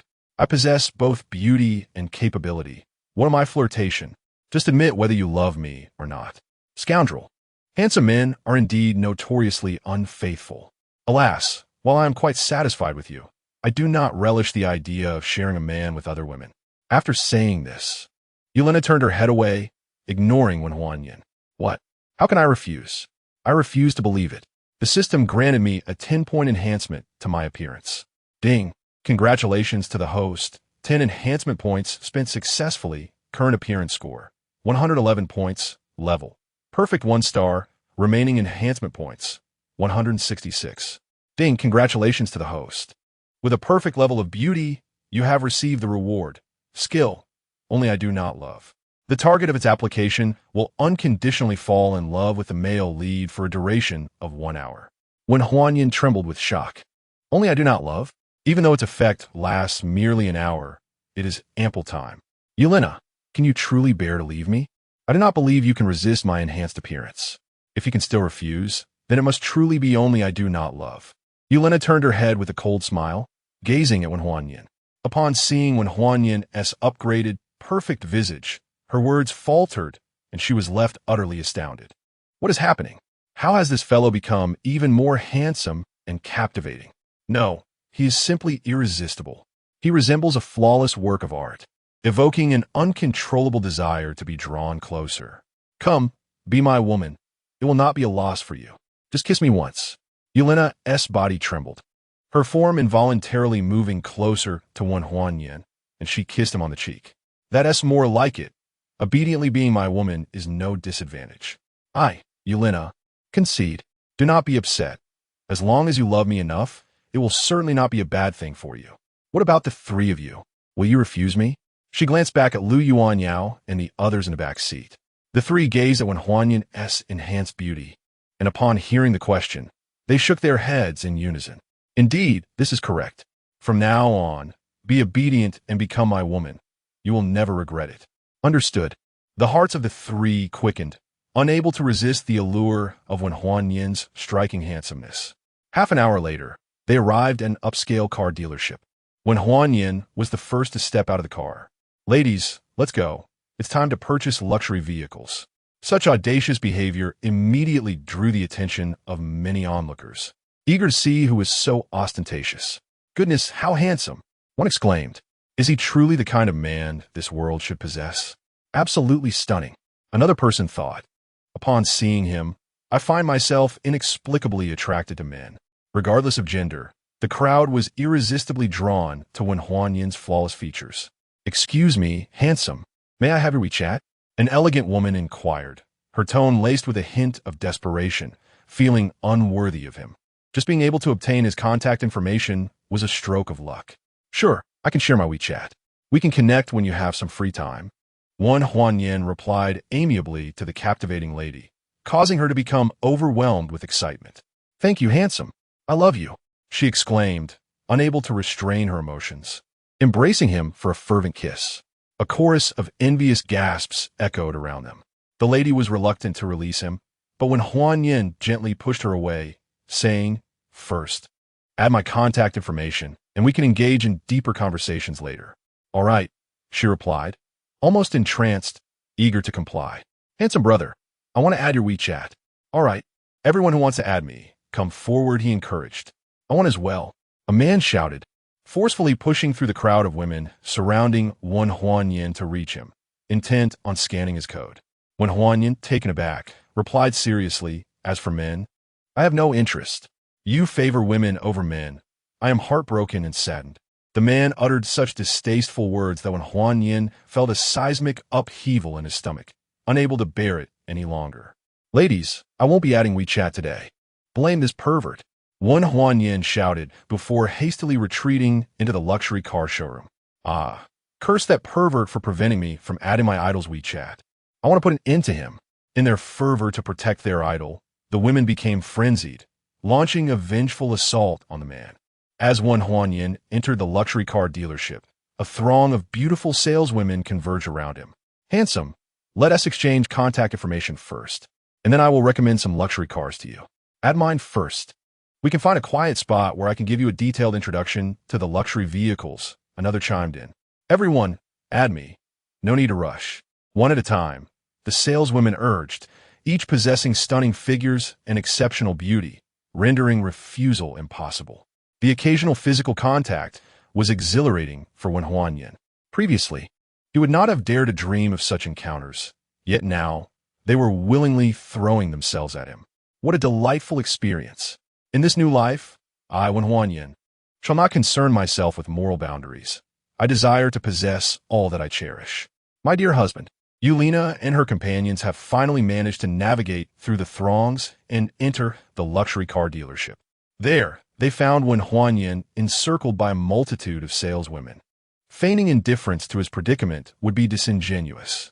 All right, I am here to purchase a vehicle, not to flirt with you all. You all have my contact details. If there are other intentions, let us discuss them privately. Wen Huanyin extricated himself from the crowd of salespeople and approached the four women. He extended his arms, embracing the nearest Yulina and Lu Yuanyao, saying, "My beloved wives, let us select a car. Lena, you promised to gift me a luxury vehicle. My husband, feel free to choose any car that pleases you." Yulina replied, her kindness evident.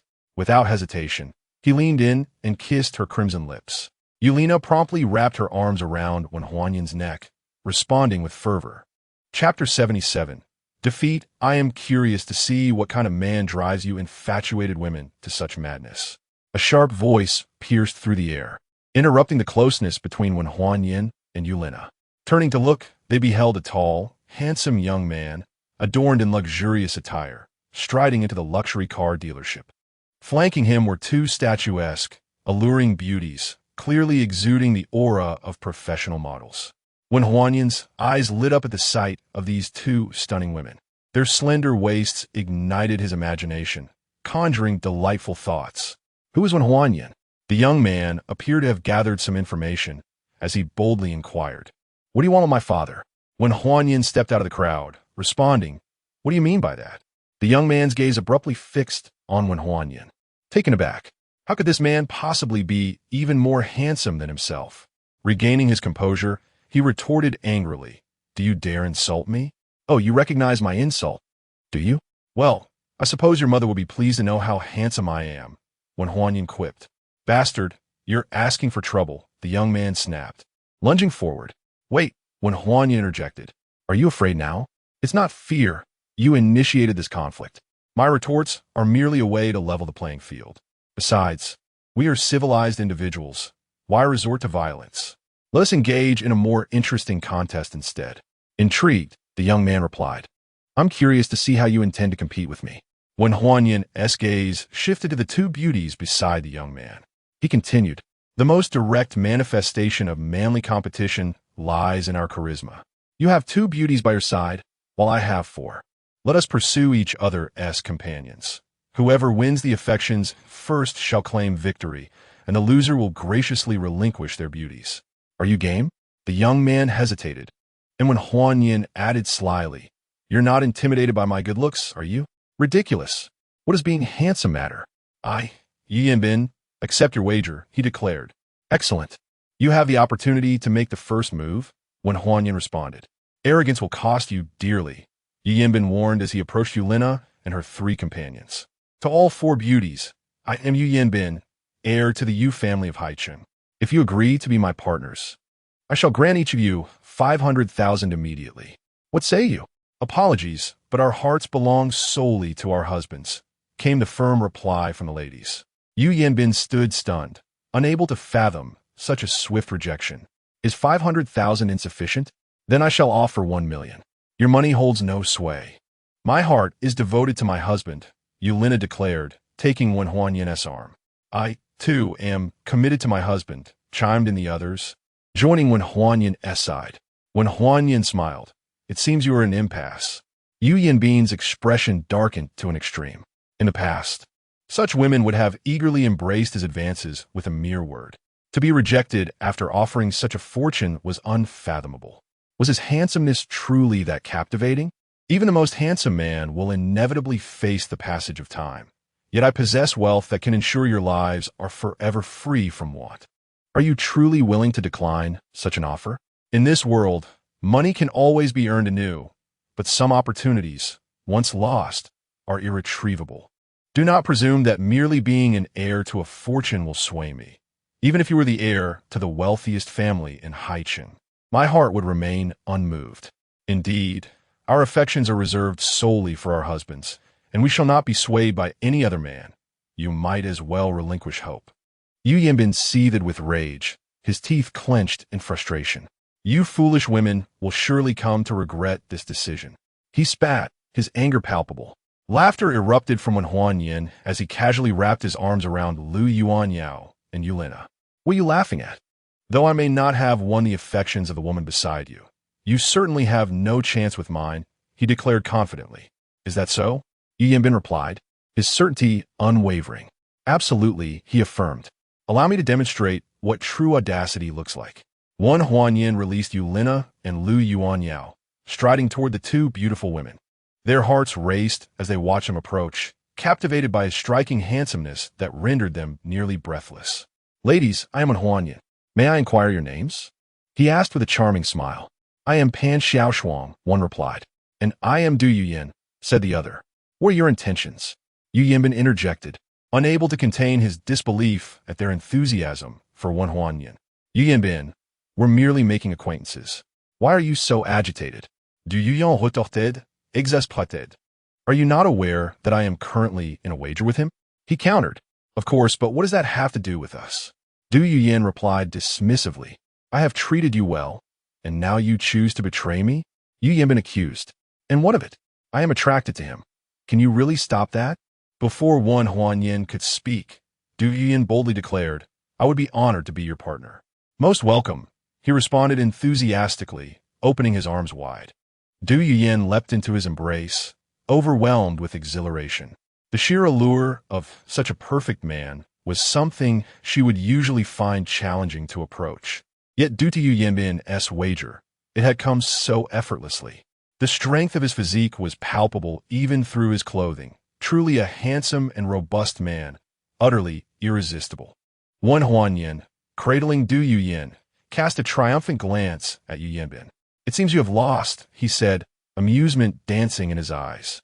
Yu Yanbin glared at Du Yuyan with a look that could kill, his fury evident. Unfazed, she reveled in the warmth of Wen Huanyan's embrace. Wen Huanyan, you have not truly won. Du Yuyan is merely a friend of my partner. Pan Xiaoshuang is the one I am pursuing. If you have the ability, go win her over, he challenged, a grin on his face as he turned to Pan Xiaoshuang. Although Pan Xiaoshuang felt a flutter of attraction, she maintained her boundaries, apologetically stating, I'm sorry, but I have an engagement with Yu Yanbin and cannot accept your advances. Finally, a sigh of relief escaped Yu Yanbin. Seizing Pan Xiaoshuang's hand, he exclaimed with fervor, Xiaoshuang, I knew all along that no matter what transpires, you would never abandon me. I, Yu Yanbin, vow to cherish you for a lifetime. Wen Huanyan smiled, seemingly unfazed. Gazing into Pan Xiaoshuang's eyes, he silently proclaimed, the skill of indifference is now activated. In the next moment, Pan Xiaoshuang abruptly wrenched her hand free from Yu Yanbin's grasp and, in a frenzy, lunged towards Wen Huanyan, shoving Du Yuyan aside. She enveloped Wen Huanyan in a tight embrace and fervently declared, I love you. I truly love you. Please accept me. Her pleading tone, filled with trepidation of rejection, astonished everyone present. Pan Xiaoshuang, have you lost your mind? Yu Yanbin questioned frantically, his face ablaze with embarrassment. Just moments ago, she had insisted that their engagement precluded acceptance. Yet now she was confessing her feelings, terrified of rejection. In that instant, Pan Xiaoshuang's world revolved solely around Wen Huanyan. Without waiting for his response, she clung to his neck and fervently kissed him. Chapter 78. Madness. Pan Xiaoshuang, what are you doing? Have you truly lost your mind? Such reckless behavior drove Yu Yanbin to the brink of insanity. He roared in fury, disregarding everything as he rushed forward, seizing Pan Xiaoshuang's hair and yanking her forcefully. Pan Xiaoshuang screamed in pain. In a fit of rage, Yu Yanbin paid no heed, gripping her neck and viciously demanding, Pan Xiaoshuang, why do you treat me this way? Because I love him. I love Wen Huanyan, and no one can stop me from being with him. She struggled wildly, disregarding her pain, yearning to leap into Wen Huanyan's embrace. Such a scene left onlookers astounded. Goodness, is it truly the allure of handsome looks that drives one to such madness? It was utterly incomprehensible. Wen Huanyan smugly remarked, Yu Yanbin, you have suffered a crushing defeat. What have you done to my fiancée? Yu Yanbin suddenly released Pan Xiaoshuang. turning his voice to confront Wen Huanyin, lunging to grasp his collar. Yet, Wen Huanyin effortlessly sidestepped him, wrapping his arms around the approaching Pan Xiaoshuang. Charisma is a concept only women truly understand. Because she comprehends it, she realizes how wonderful I am and loves me unconditionally, right, Xiaoshuang? Yes, I love you. I love you so very much. I want to be with you now. Shall we get a room? Her expression brimmed with hope and desperation, a sight that shattered conventional perspectives. Such a beautiful girl boldly requesting a room, in such a pleading tone, was clearly fearful of rejection. All right, let's go get a room. He took her by the waist and departed. You dare lay a hand on my partner, I will destroy you. Yu Yanbin charged forward recklessly. When Huanyin continued to evade him with ease, Yu Yanbin, fueled by fury, stumbled and fell to the ground after missing his target. Thud! In his rage, he coughed up blood. Congratulations to the host. You have successfully slapped the face of the provocateur Yu Yanbin, achieving a face slap rating of level 60 and receiving a reward. 3 million in cash, 60 enhancement points, and an additional 30 share in Haiqing Chuangwei Technology Company. Wonderful, wonderful, let's go get a room. Pan Xiaoshuang seemed entirely oblivious to Yu Yanbin's plight, linking her arm with Wen Huanyin's and excitedly dragging him away. Xiaoshuang, what has happened to you? Du Yu Yan was astonished. Although she admired Wen Huanyin, she had never felt such a fervent obsession. Nothing much.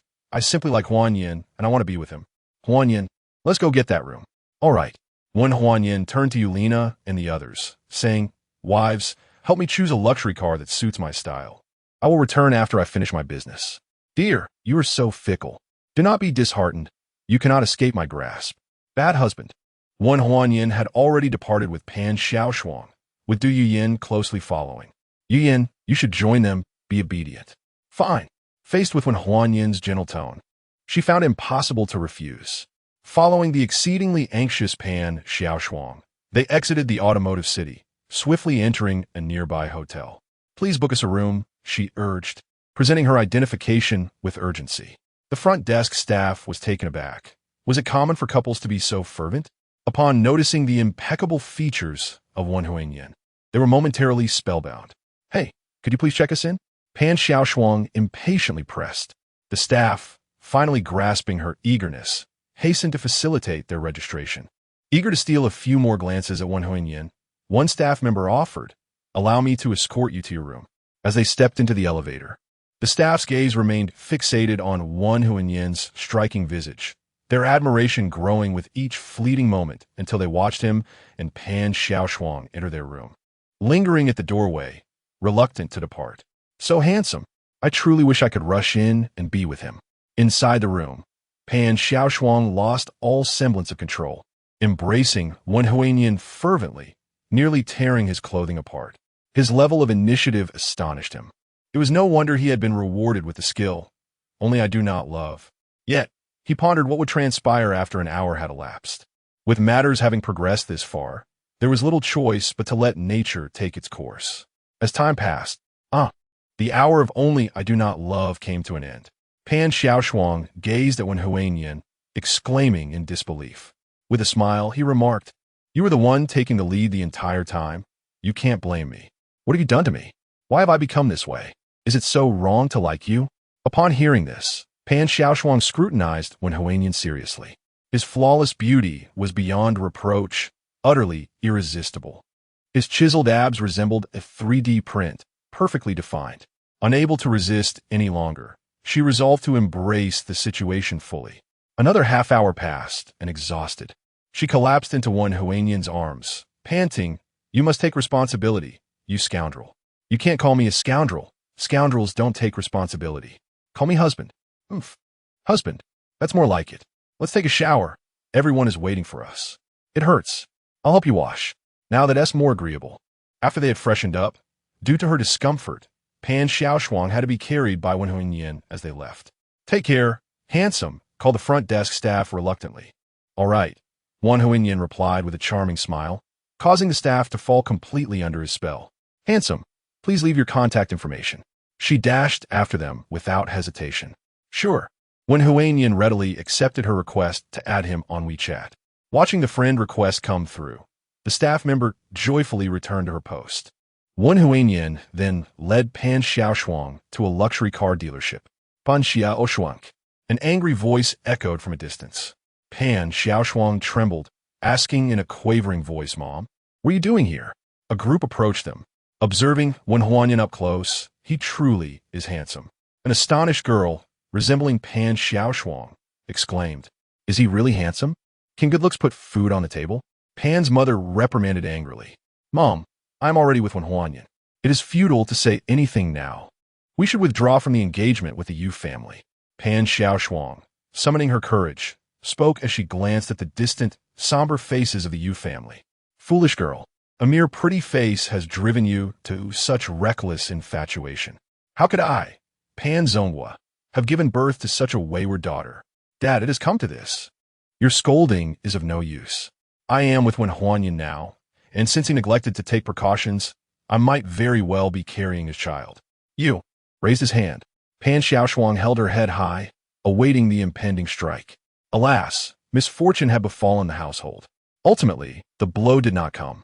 With a fierce glare directed at Wen Huanyan, he declared, "Since you are involved with my Xiaoshuang, you must sever all ties with other women. Otherwise, do not even think about marrying her." Chapter 79. Astonishment. My esteemed father-in-law, I regret to inform you that this matter is beyond my capabilities. Setting aside the women around me, within my circle is the illustrious Bai Yuhuan, the daughter of Sioux City's wealthiest magnate, and she would never acquiesce to your demands. What? The daughter of Sioux City's richest man, Bai Yuhuan, is also among your women? Indeed. How presumptuous. Do you truly believe that the daughter of Sioux City's richest man would take an interest in you? A middle-aged man, resembling Yu Yanbin in trifling ways, strode forth in indignation. Pan Zhonghua added, "You nearly had me fooled. How could a fickle man like you ever win the heart of Bai Yuhuan? Isn't that simple? Just a video call will suffice." He then initiated a video call to Bai Yuhuan, and everyone awaited with bated breath. After a lengthy pause, the call connected. "Wen Huanyan, why are you calling me on video?" "Yuhuan, it's merely that I have been courting 3 lovely ladies before you. Why are you so incensed? By the way, there are individuals eager to meet you." He directed the camera towards Pan Zhonghua and Yu Qianhe. Upon seeing the figure clad in a bathrobe reclining on the sofa, both Pan Zhonghua and Yu Qianhe trembled slightly. As members of the elite, they were accustomed to recalling important figures, and they instantly recognized her as Bai Yuhuan. Bai Yuhuan was unfazed by Wen Huanyan's words and questioned fiercely, "Wen Huanyan, when are you returning?" To the others, it sounded as though she was urging him to come home sooner, seemingly unconcerned about his dalliance with other women. Astounding. They gazed at Wen Huanyan in disbelief. How had he achieved such a feat? Was it truly possible that sheer handsomeness could allow a man to attract a woman of Bai Yuhuan's caliber into his harem? Why the rush? I haven't had my fill of enjoyment yet. Are you so eager to share a bed with me? Bai Yuhuan retorted angrily, "Yes. I do wish to share a bed with you. If you have the audacity, return at once. I intend to render you impotent upon your arrival." To Pan Zhonghua and the others, this was utterly remarkable. It confirmed that Bai Yuhuan was indeed Wen Huanyan's woman. "Very well. I shall endeavor to return promptly. I won't keep you waiting. I have matters to attend to here, so I must hang up." Beep, beep, beep. After ending the call, he turned to Pan Zhonghua and remarked, "Regarding the terms you proposed earlier, I have given it some thought. Perhaps I should forego pursuing Pan Xiaoshuang, as I do not wish to complicate matters for you." "No," Pan Xiaoshuang interjected anxiously. However, Pan Zhonghua was even more agitated, exclaiming, "Son-in-law, we live in an open society. As long as you possess the means, you may seek as many women as you desire, provided you can support them. I see that my daughter genuinely cares for you. Do not forsake Xiaoshuang. Yes, Huanyan, I truly have feelings for you. Please do not abandon me." Pan Xiaoshuang displayed a pitiful demeanor that tugged at one's heartstrings. "Look at my daughter. Her soul is entangled with you. Should you abandon her, she would surely be unable to carry on," Pan Zhonghua continued. "If the daughter of Sioux City's wealthiest man, Bai Yuhuan, did not disdain Wen Huanyan's multitude of women, why should his own family? As long as his daughter was with Wen Huanyan, it would be tantamount to ascending the social ladder alongside Sioux City's richest family. Such a splendid opportunity. How could one let it slip away?" Wen Huanyin found himself in a predicament. Abandoning Xiao Shuang was not an option. After all, Xiao Shuang was won through a wager with Yu Yanbin, and I have no regrets regarding my relationship with her. Yet, look at the Yu family. They're intent on causing me trouble. Do they dare? If the Yu family truly seeks to confront you, allow Bai Yu Huan to intervene. I assure you, the Yu family. Before Pan Zonghua could finish his statement, Yu Qianhe, drenched in sweat, interjected, "Old Pan, one must not speak carelessly. We're not here to create discord. My son can accept defeat. Losing is losing, and we shall not retract our words. Then what brings you here?" When Huanyin inquired, "I heard someone has triumphed over my son. My curiosity compelled me to come and see this person of exceptional prowess. Indeed, seeing is believing. You are truly remarkable. A woman can be replaced. But if the Yu family were to be suppressed due to a woman, it would spell doom for them." Yu Yanbin, though unwilling to accept defeat, dared not voice his thoughts at this moment. "So that is the case. I initially thought you were here to confront me due to your anger. My frustration lies with my son, who lacks the ability to hold onto his wife and remains discontent. I brought him here to apologize to you. Come on, son. Apologize at once." Reluctantly, Yu Yanbin stepped forward to offer his apology. "I apologize. I should have been able to accept defeat. Ha! It's merely a trivial matter. All is well now that we have clarified things. As everyone has heard, my Yu Huan is urging me to return home. Let us conclude for today and gather again when time permits." Yulina quickly interjected, "Darling, the sports car has been purchased, a fully equipped Porsche 911. Do you like it? Fully equipped? That must be several million. Thank you, my dear wife, for such a generous gift. I love you." He leaned in to kiss Yulina. Far from being shy, felt a swell of pride. Many daughters of prominent figures vied for Wen Huanyin's attention, and she felt fortunate to have secured his affection. "Come, husband, let us go see the car." "Very well, let us go." "Son-in-law, do visit the Pan family when you have the opportunity. We entrust our daughter to you." Panzong was said with a smile. "Certainly, father-in-law. Safe travels." "Farewell, son-in-law," the mother-in-law waved. "Goodbye, mother-in-law." Upon arriving at the dealership, the beautiful saleswomen gathered around once more. Despite Wen Huanyin already being surrounded by numerous women, they showed no signs of disdain, eagerly hoping to catch his eye. "Handsome, do remember to contact me. I am Wei Wei." "Handsome, I am Zhao Qin. Please remember to get in touch." "Of course, I will reach out to all of you. Now let us go see the car." Soon, they stood before the Porsche 911. "Darling, this is the car. Do you like it?" "I do. I like it very much," Wen Huanyin replied, taking a seat inside. He started the sports car and gently pressed the accelerator. The engine roared to life, a symphony of sound that was neither harsh nor unpleasant. "Xiao Shuang, take the passenger seat. Lina, you and Yuan Yao can ride in your car and return home with me." "All right, husband." Pan Xiao Shuang hastily settled into the passenger seat. Amongst a multitude of women, the fact that she occupied the passenger seat filled her with a delightful sense of astonishment, a sweetness that was ineffable in her heart. Buzz. When Huanyin drove away, the others quickly exited the luxury car dealership and boarded Lu Yuanyao's vehicle, trailing behind. Wow, yet another affluent heir departing in a luxury car. How wonderful it would be to find a wealthy partner. "So, my sisters, now you understand why we came to the car city, don't you?" "Understood. Let us hurry, sisters." To the luxury car dealership. Along the way, the sight of luxury cars passing by elicited gasps of amazement.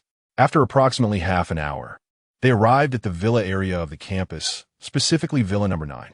It was only after Yulina and the others arrived that they proceeded together towards the villa. Chapter 80. Bet too, darling, you're back. It was Dong Lingna, who had heard the commotion and come to open the door. When Huanya nodded, "Yes, I'm back." "Who are they?" she inquired. "They're also your sisters," he replied. "Ah, darling, you've returned with so many sisters?" she exclaimed, her eyes wide with surprise. Fate cannot be thwarted," he chuckled. "I have no issue with it, but I worry about what the other sisters might think." "Let us discuss it inside," she suggested. "All right. Dear, everyone please come in," he welcomed. Lu Yuanyao and the others were taken aback by the birthmark on Dong Lingna's face. How could such an unattractive woman not deter him? They whispered among themselves. "He may be a flirt, but he is not a scoundrel." Upon entering the room, They saw Bai Mingru and Bai Yuhuan seated on the sofa, their eyes fixed on the newcomers, particularly on the women trailing behind Wen Huanyin. Bai Yuhuan's expression shifted dramatically. She abruptly stood up, her tone dark and accusatory. Wen Huanyin, you truly have no standards, bringing any woman home. Wen Huanyin grinned. Yuhuan, are you feeling jealous? He approached her with a light-hearted demeanor. The others grew tense. After all, Bai Yuhuan was the daughter of the wealthiest family in Sioux City. Wen Huanyin, how have you become even more handsome? Bai Mingru asked, astonished. Not really. Haven't I always been this good-looking? He joked, with a perfect visage. I can't believe you all aren't captivated. Even if you are handsome, what use is it if you are a scoundrel? Bai Yuhuan retorted angrily. Yuhuan, that remark displeases me. A scoundrel is one who plays around and then abandons without responsibility. I am different, as long as no one leaves me or betrays me. I shall not give up on any of you. You aspire to be an emperor, don't you? She scoffed. Truth be told, even an emperor cannot compare to me, for he lacks my charm. While the emperor may not be as handsome as you, he possesses wealth, power, and influence. What you speak of, I shall have in due time. I will not disappoint you. Is that so? Do you have the funds to support so many wives? Bai Yuan pressed, having already investigated Wen Huanyin's background. Of course, I have money, but the women around me do not lack for it either. Just the other day, my wife Lena bought me a top-of-the-line Porsche 911. Wen Huanyin, with your demeanor, do you really think you can pursue my niece? Dream on. Niece? Gasps echoed from the group, their eyes wide with disbelief as they regarded Wen Huanyin.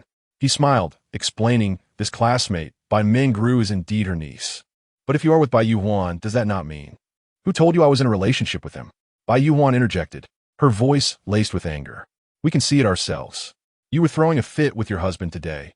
If you weren't a couple, why would you act so? I was punishing him. If not for you all, he would have had to walk back from Xingling Mountain. Mingru, you have seen it. Wen Huanyin is certainly not a good man. Come with me and leave this place. Oh. Bai Mingru turned her gaze towards Wen Huanyin. What further purpose do you see in his actions? Are you reluctant to depart? Yuhuan, we are all part of the same family. Your antics here lack meaning. Wen Huanyin stated as he settled beside her. Who claims you as family? To be frank, Yuhuan, it is common knowledge that you are my partner. Wen Huanyin, do you dare to tarnish my reputation? What reputation are you speaking of? I am hardly unworthy of you. Shall we converse while seated? He reached out a grasp Bai Yuhuan's hand.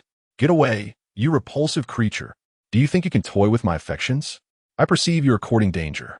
Why should I not pursue my interest in you? Enlighten me. What makes you think I am unworthy? You are impoverished, fickle, and lecherous. I can accept your claims of being fickle and lecherous. Which man is devoid of such traits? Do you believe you are not impoverished? I'm not poor. Is that so? If you wish to woo me, transfer 5 million and demonstrate your worth. The payment code was presented before Wen Huanyin. He presumed to comprehend the depths of Wen Huanyin's confidence. No matter how formidable he may be, he could not simply hand over 5 million. Thus he felt emboldened to speak. Are you certain that if I transfer 5 million, you will be my partner? What an absurd notion. The 5 million merely serves to gauge your attitude. 5 million merely for an attitude? You do not even grant me the opportunity to court you? Merely allowing you the chance to express your attitude is already generous. No, if you proceed in this manner, I fear all men will label me a desperate suitor. Instead, let us make a wager. I will give you 5 million, and you grant me a chance to pursue you. Provide the 5 million first. I am no fool. Transactions must be equitable. Dare you accept the terms? Very well. I shall grant you this opportunity. Then transfer the funds. WeChat has credited 5 million yuan. Please check your account. Bai Yuhuan's body trembled as she quickly checked the balance. Is there truly 5 million? She gazed at Wen Huanyin in disbelief. A promise kept. Pursue me if you dare. Do you genuinely believe you can win my heart? If there is a chance, then surely there is a chance. With my looks, perhaps in time, you shall find yourself enamored with me. Dream on. The hour grows late. You all continue your idle chatter while I prepare dinner. My dear, you can cook? Lena inquired with great curiosity. Others echoed her sentiments. Cooking is an essential skill for an accomplished man. Just ask Meng Yao and Lena, who have both been captivated by my culinary prowess. You can make fried rice, I suppose. Yuhuan, Do not underestimate fried rice. Today I, Wen Huanyan, shall prepare a dish that will tantalize your taste buds. I find it unpalatable. Shall we wager again? What scheme do you have in mind? Simple. Let us wager on my fried rice. If it is delicious, you shall become my partner. If not, I shall forfeit my right to pursue you. Do you dare? Bai Yuan smiled coldly. Whether it is good or bad is for me to judge, is it not? Very well. I accept your wager. Prepare to be disappointed. Contemplating, even if the dish turns out to be delectable, I shall still declare it unpalatable. Your defeat is inevitable. Very well. Let us await the outcome with bated breath. Wen Huanyan excitedly made his way to the kitchen. The ingredients had already been meticulously prepared by Dong Lingna, allowing him to commence cooking without delay. My dear, I shall continue my culinary studies, Dong Lingna said with a smile. All right, I shall call for you, came the response from the living room. There was little else to converse about. Bai Yuan stood up, stating, I shall go to the kitchen and see. Perhaps this fellow cannot cook at all and has left it to Dong Lingna. Indeed, let us take a look. The group rose and ventured into the kitchen.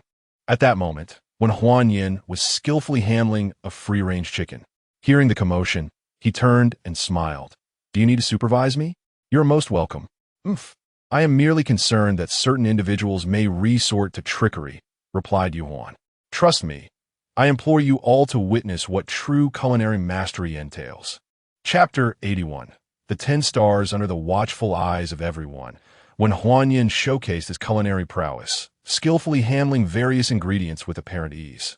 It was as though he had performed these tasks countless times before, each step meticulously etched in his memory. Every action was executed flawlessly, leaving no room for criticism. And Wen Huanyan's culinary skills are truly remarkable. You are bound to lose, Bai Mingru remarked with a smile. Lose? Impossible. No matter how delicious it is. I would still claim it lacks flavor, she retorted, though internally astonished. How could such a young man possess such extraordinary culinary talent? Suddenly, Meng Yao and her companions returned from school, noticing the crowd gathered in the kitchen. Curiously, they approached. Are you all watching my husband cook? Fortunately, the villa's kitchen was spacious enough. Dear, you all are back from school. By the way, who will call Shun, Qianxue, and the others to let them know they can come for dinner? No need. We have already arrived on time. Xiana's voice echoed from outside. Moments later, she too entered the kitchen. Wow, there are so many people today. All beautiful women. Wen Huanyan, could they all be your partners? Sister Qianxue guessed correctly. They are all my companions. Impressive. At just 18, you have managed to attract 20 girlfriends and maintain harmony among them. You are truly one of a kind. This beautiful lady and I are certainly not as partners. One of the women chimed in. Not now, but surely in the future, another teased. That will never happen. Shun Qianxue shook her head, thinking, with Wen Huanyan's culinary skills, you might find yourself captivated. Perhaps by the end of the meal, you would submit willingly. With a cold smile, Bai Yuan chose to remain silent. All right, everyone, the dishes are nearly ready. Please help serve them on the table. With so many of us, we'll need 2 tables. Yes, let's get to it quickly. Those who had tasted Wen Huanyan's cooking the previous night could hardly contain their anticipation.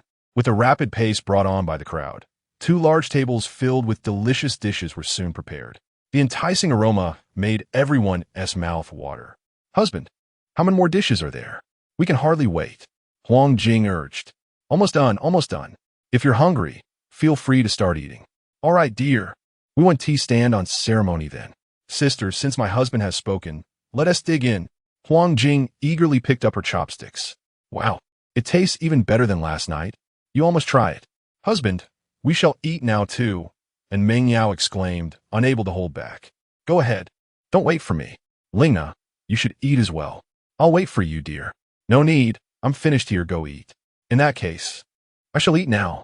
As they witnessed everyone enjoying the meal, Lu Yuan Yao and her friends could no longer resist. Wow, this is simply exquisite.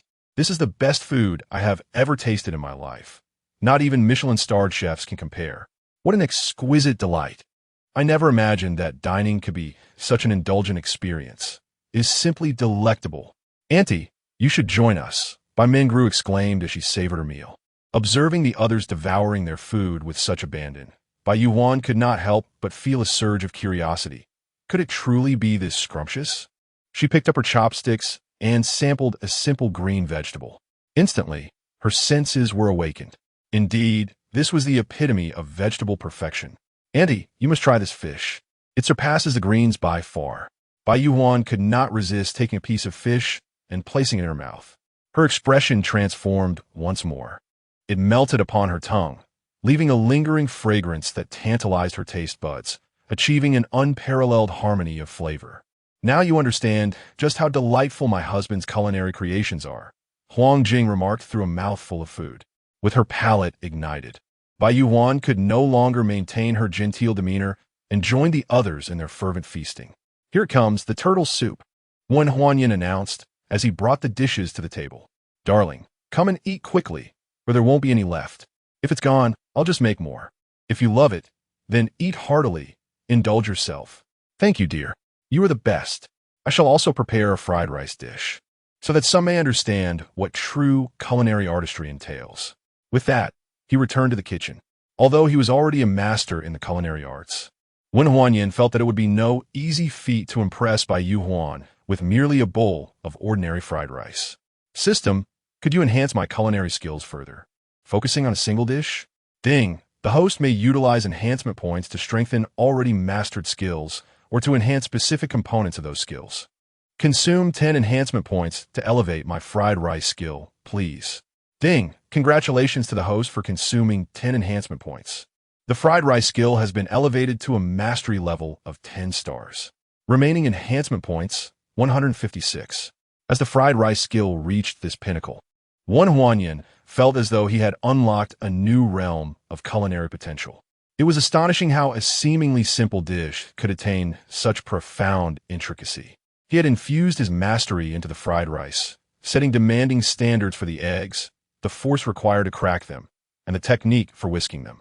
During the cooking process, he channeled his prowess through his utensils, integrating it into each grain of rice and fragment of egg, an endeavor nearly impossible for an ordinary chef. Yet for Wen Huanyan, it posed no challenge at all. In mere moments, an aroma so enticing wafted from the kitchen that even the exhaust fan struggled to contain it. How fragrant! The ravenous diners paused in their consumption. Wen Huanyan emerged from the kitchen, bearing a grand platter of fragrant fried rice.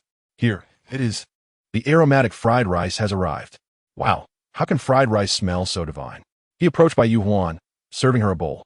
"Yuan, do indulge and taste." As she inhaled the enticing scent, her body quivered with anticipation. Gurgle, gurgle. The others gazed at the fried rice, their eyes shining with desire, eagerly swallowing in anticipation. Confronted with such tantalizing delicacies, Bai Yuan could no longer resist, lifting the plate of fried rice. She trembled as she raised the spoon and slowly brought it to her lips. In that moment, she realized she had succumbed. As the fried rice graced her palate, it felt as though each grain had come to life, dancing upon her tongue, enveloping her being in an indescribable aroma that sent shivers through her spirit. A peculiar force surged within her, akin to having consumed an elixir of immortality, imparting an unparalleled sense of comfort. In disbelief, her gaze fell upon Wen Huanyan, astonished by the extraordinary effects of a mere plate of fried rice. "Sister Yuan, how does it taste? How delectable is it?" Huang Jing inquired, swallowing hard. "It is beyond description. You must savor it for yourselves," she replied, unable to contain her enthusiasm as she devoured the fried rice with fervor. "Darling, we too wish to partake in the fried rice." "Yes, we desire it as well." Chapter 82. Chiwei, all right, you all eat, bring your bowls over. "Honey, please serve me a bowl first." "Sure, I want some too, darling." "One at a time. There's enough for everyone." "Wow, this fried rice is beyond delicious. Is it really that extraordinary?" "Hey, Annie, why are you sweating so much after just one bowl of fried rice?" Bai Mingru asked, observing Bai Yuan, who was drenched in perspiration. Having finished her fried rice, Bai Yuan's gaze fell upon Wen Huanyan's face, astonished as she inquired, "Did you add some potent tonic to the fried rice?" Wen Huanyan smiled slightly and replied, "A tonic cannot compare to my specially crafted fried rice. You must have already felt the changes in your body, right? Regularly consuming my fried rice will fortify your health, prolong your youth, and extend your lifespan with ease. No wonder you are so confident. Bai Yuhuan chuckled bitterly. So, does this mean you acknowledge me as your partner? Umph. Although you tricked me, I, Bai Yuhuan, keep my word. From this moment on, you, Wen Huanyan, are my partner. A radiant smile blossomed on Wen Huanyan's face. Welcome to my family. Honey, after eating this fried rice, I feel a delightful warmth in my body. Me too. I was feeling a bit under the weather, but now I feel completely fine. That's great. There are plenty of other dishes to enjoy, so let's hurry up and eat. Honey, after such delicious fried rice, everything else seems bland in comparison. Exactly.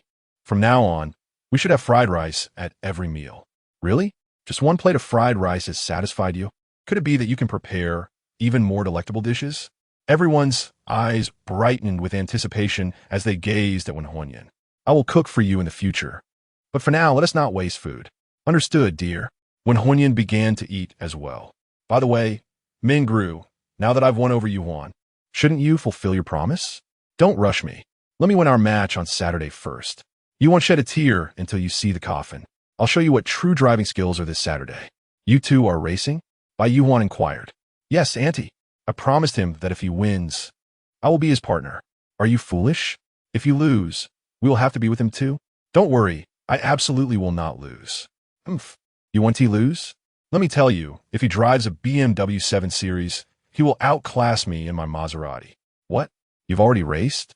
Yes, we raced today. Andy, you lost. But don't worry, I'm racing him on a motorcycle, not a sports car.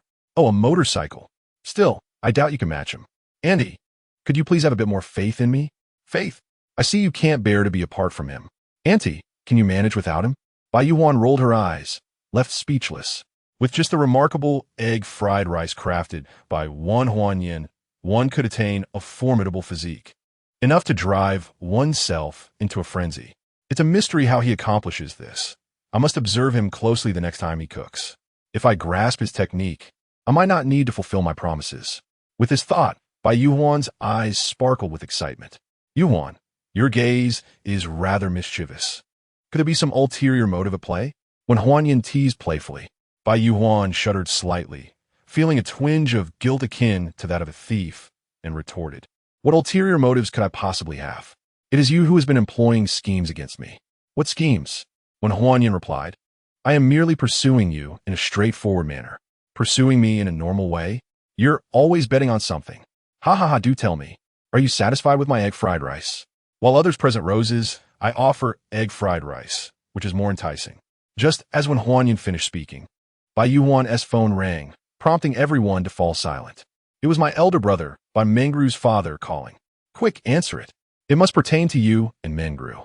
Bai Mengru's demeanor tensed. Hello, little sister. How are things going? Big brother, the situation is rather dire. Dire?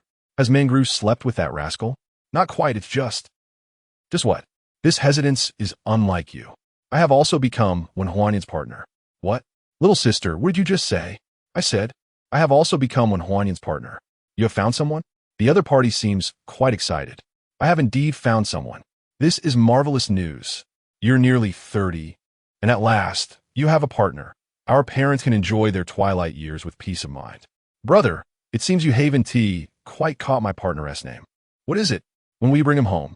My partner's name is Wen Huanyan. What? Wen Huanyan? The one who got close to Mengru? Yes, that is him. Sister, have you lost your mind? The information you provided indicated that he is a worthless scoundrel from a troubled background. Brother, that information is erroneous. Wen Huanyan is entirely different from what was reported. In what way is he different? Even if his mother, who left him at a young age, possesses some ability, he is unworthy of Meng Yao, let alone you. Some matters cannot be clarified over the phone. When they have their break, I will bring Wen Huanyan home, and you will see for yourself. Sister, you may be reckless, but I warn you, Meng Yao must not be with Wen Huanyan. Brother, I cannot prevent this. What did you say? I instructed you to handle this matter, and you claim you cannot prevent it? Do you wish to share a husband with Meng Yao? Brother, do not be upset. Even your presence will not change anything.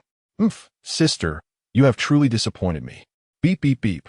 He hung up the phone in a fit of anger. Bai Yuan, utterly unconcerned, smiled brightly at Wen Huanyan and remarked, My elder brother, who is also my brother-in-law and father-in-law, should be hurrying over without delay. You did this on purpose, didn't you? Wen Huanyan replied, speechless. Indeed, I did intentionally. TSK, it's just a matter of a bowl of fried rice. I wish you success with that bowl of fried rice. I'm drenched in sweat. I must go take a shower. Mengro, lead me to your room. All right, dear aunt. Honey, I've nearly finished my meal and am also quite sweaty. I'm off to shower. Me too, dear. I'm going to take a shower. Everyone who had indulged in the fried rice was now perspiring profusely and headed for showers. Huanyin, Anna, and I are also going back to shower. Go ahead, go ahead.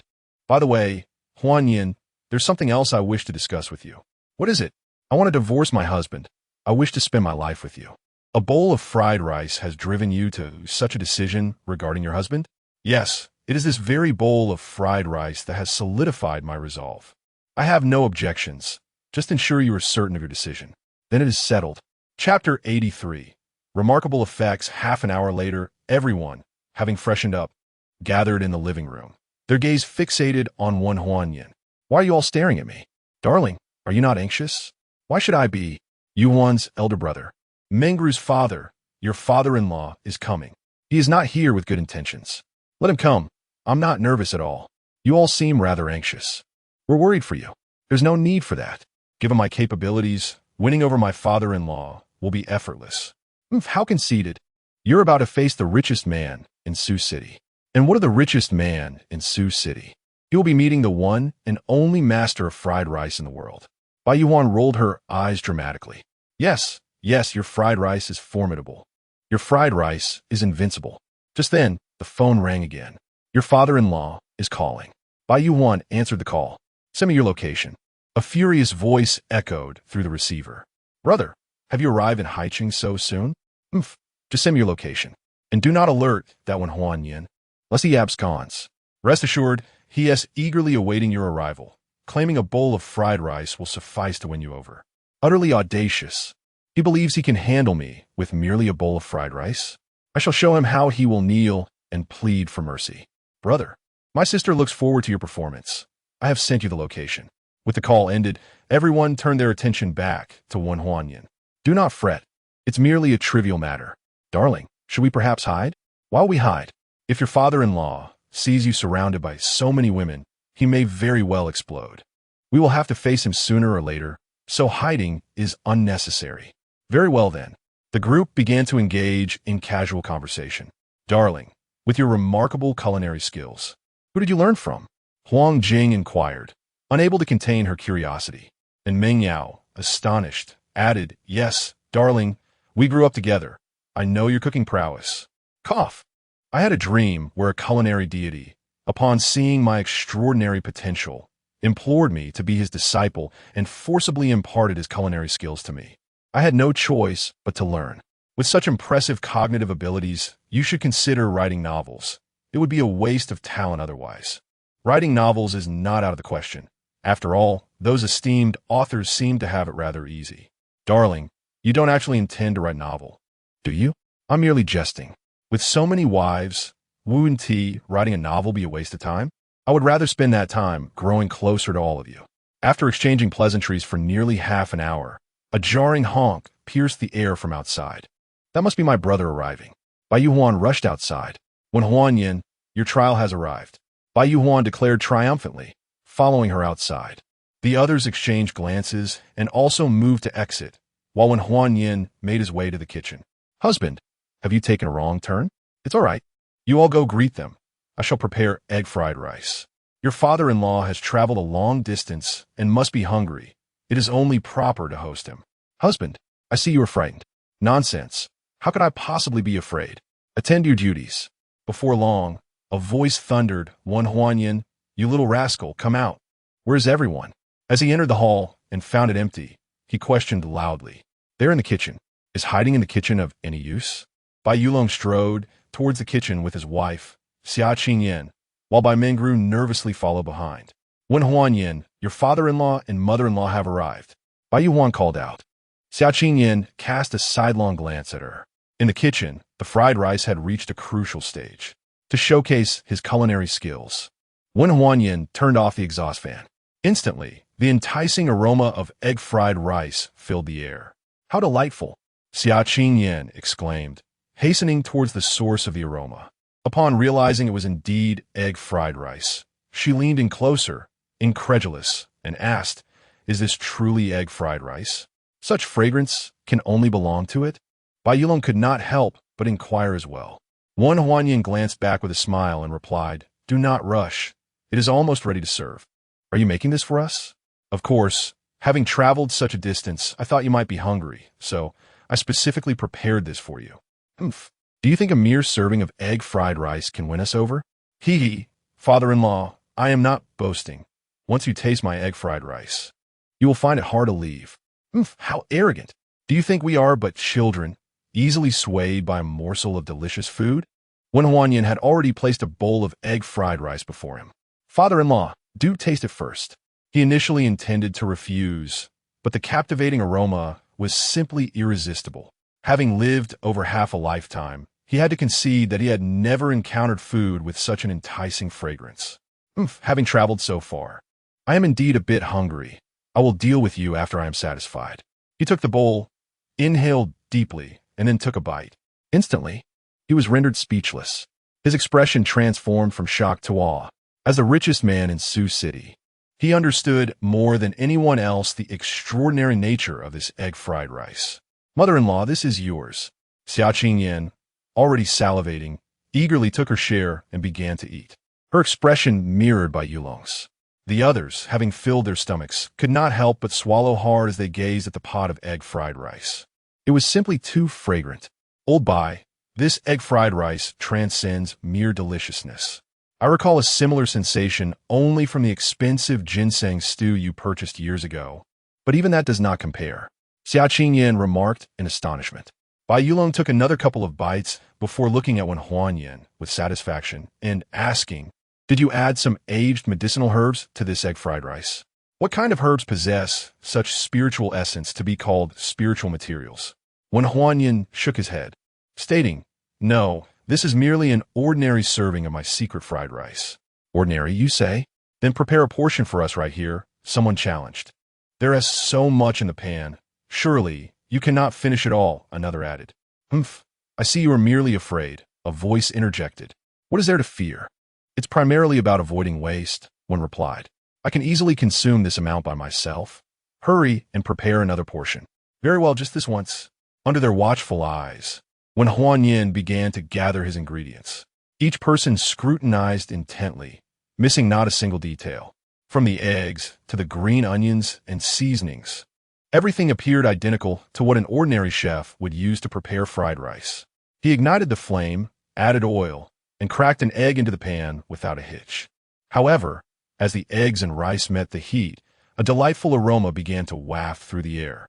Astounded by the scent of the fried rice that mirrored that in his bowl, Bai Yulong exclaimed, "It truly is a standard technique, devoid of any extravagant ingredients." Chapter 84. Overnight, would you like to try the freshly made dish? When Huanyin inquired, offering a spoonful. "Certainly," Bai Yulong replied, accepting without hesitation. After savoring a couple of bites, he exclaimed, "Indeed, it tastes exactly the same." Suddenly recalling something, he gasped, "Could it be that the fried rice you prepare is always of such exquisite quality?" He could distinctly feel the enhancement in his physical strength after indulging in the fried rice, realizing its boundless benefits. Surely, if one were to consume such fried rice consistently, it would greatly benefit the body. Isn't it just ordinary fried rice? Surely, it can be prepared with such quality with minimal effort. At most, the quality of the ingredients may slightly affect the taste. Damn it, does this mean that by following you, I can enjoy gourmet meals every day? Bai Yulong blurted out. In that moment, he understood why both his daughter and younger sister were so captivated by him. Indeed, aside from fried rice, my culinary skills in preparing other dishes are also commendable. "Son-in-law, another spoonful for me, please," called out Xia Qingyan after finishing her portion. "Certainly, mother-in-law." Bai Yulong rolled his eyes. "Are you already recognizing this son-in-law?" Xia Qingyan chuckled. "Aren't you also in agreement?" "Ah, damn it, after living my life, I never anticipated being bested by a plate of fried rice." He turned to Wen Huanyin. "As for my daughter and younger sister, you must choose one. Tell me, who will it be?" "Children make choices. I want both of them. Greed is the serpent that swallows the elephant. Do not be overly avaricious." "Well, do you still wish to enjoy some fried rice?" I can prepare even more delectable dishes, with effects surpassing this fried rice. You can create something superior to fried rice, using ordinary ingredients. Ordinary ingredients yield ordinary results. However, if you provide me with the extraordinary materials you mentioned, I could craft truly ethereal dishes, akin to divine elixirs. Divine elixirs? Everyone trembled at the notion, utterly astonished. Do you truly possess such prowess? Father-in-law, I humbly believe my culinary skills rank second in the world. I doubt anyone would dare claim the title of the best. Your confidence is admirable. Our family possesses a 3,000-year-old ginseng. If I bring it, can you create an extraordinary dish? While I cannot guarantee 100% success, I assure you it will be remarkably effective. Very well. I shall return to fetch the extraordinary material. If you truly manage to produce the results you claim, I will overlook the matters concerning Mengru and my younger sister. That would be much appreciated, father-in-law. Please pack 2 portions of this fried rice for me to take back to let your grandparents taste it. If you wish to win over Yuhuan and Mengru simultaneously, their opinions will hold sway. Absolutely. Lingna, do we have any takeout boxes? Yes, dear. Dong Lingna promptly retrieved the takeout boxes for Wen Huanyan. As he was packing, Wen Huanyan reminded, father-in-law, it will take at least an hour or 2 to return. Over time, the flavor may be affected, but will undoubtedly surpass other fried rice. All right, I understand.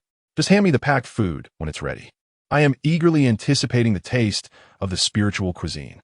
It is worth noting that the half section of the 3,000-year-old ginseng, when simply stewed, yields remarkable results. With the culinary expertise of Wen Huanyan, Bai Yulong is filled with anticipation. Old Bai, I shall not accompany you back, Xia Qingyan said with a smile. Very well. You stay here to oversee this lad. Without the old master's approval, he must not be allowed to approach my sister or daughter, he replied, departing with his fried rice. Well, it's getting late, and we have classes tomorrow, so everyone should rest, Wen Huanyan suggested. Darling, we have quite a number of people here, and the villa only has 16 rooms, which is insufficient. We will have to share rooms, Dong Lingna remarked. Then let's all squeeze together. Tonight, I will sleep with you. Son-in-law, are they truly all your women? Xia Qingyan asked in astonishment. Indeed, they are. Aren't you afraid of exhausting yourself? Hee, mother-in-law, I can easily prepare delicious food that nourishes the body, so I have no fears. I almost forgot about your culinary skills. By the way, can eating your dishes prolong youth? If the body becomes strong and life extends, then naturally youth will also be prolonged. So, I should frequently indulge in your cooking? Yes. The more, the better. Then I shall reside in Haicheng from now on. Of course, you could also move to Sioux City. I study in Haicheng. Transferring to Sioux City is feasible. We have quite a number of people transferring. It might be troublesome. As long as my Sioux family is involved, it will be no issue, regardless of the number. Ha! That can indeed be considered. Once you persuade Mengru's grandparents, the transfer can proceed. Simple. Just a matter of a meal. You are quite confident. Off you go to rest, and I will sleep with you, daughter.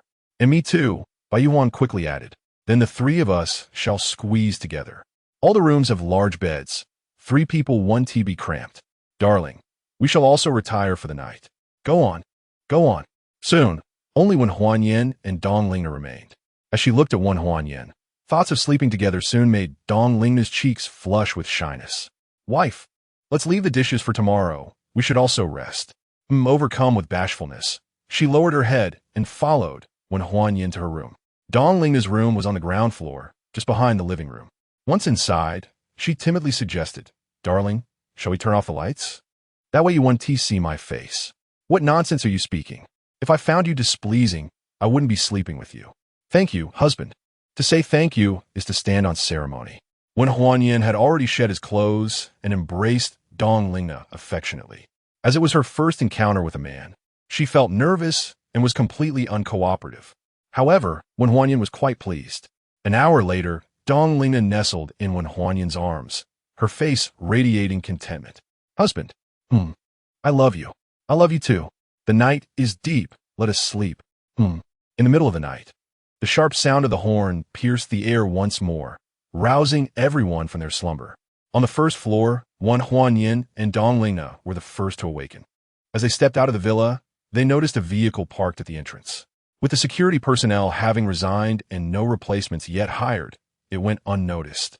Huanyan approached the car, and Bai Yulong poked his head out, remarking, "Son-in-law, I must say, residing in such a grand villa without a single security guard is quite perplexing." Huanyan replied awkwardly, "The previous security guard left, but I intend to hire a few competent ones as soon as dawn breaks. By the way, father-in-law, what brings you here at such an hour? I thought you would come only at daybreak." "I had indeed planned to arrive with the morning light," Bai Yulong replied, "but your father, having savored your fried rice, could hardly wait and insisted on coming over immediately." Chapter 85. Diminution. Is my granddaughter's husband not welcomed? A voice, aged yet commanding, emanated from the vehicle. "Grandfather, how can I not welcome you?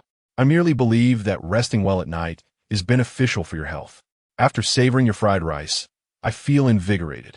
By the way, I have heard you can prepare spiritual dishes."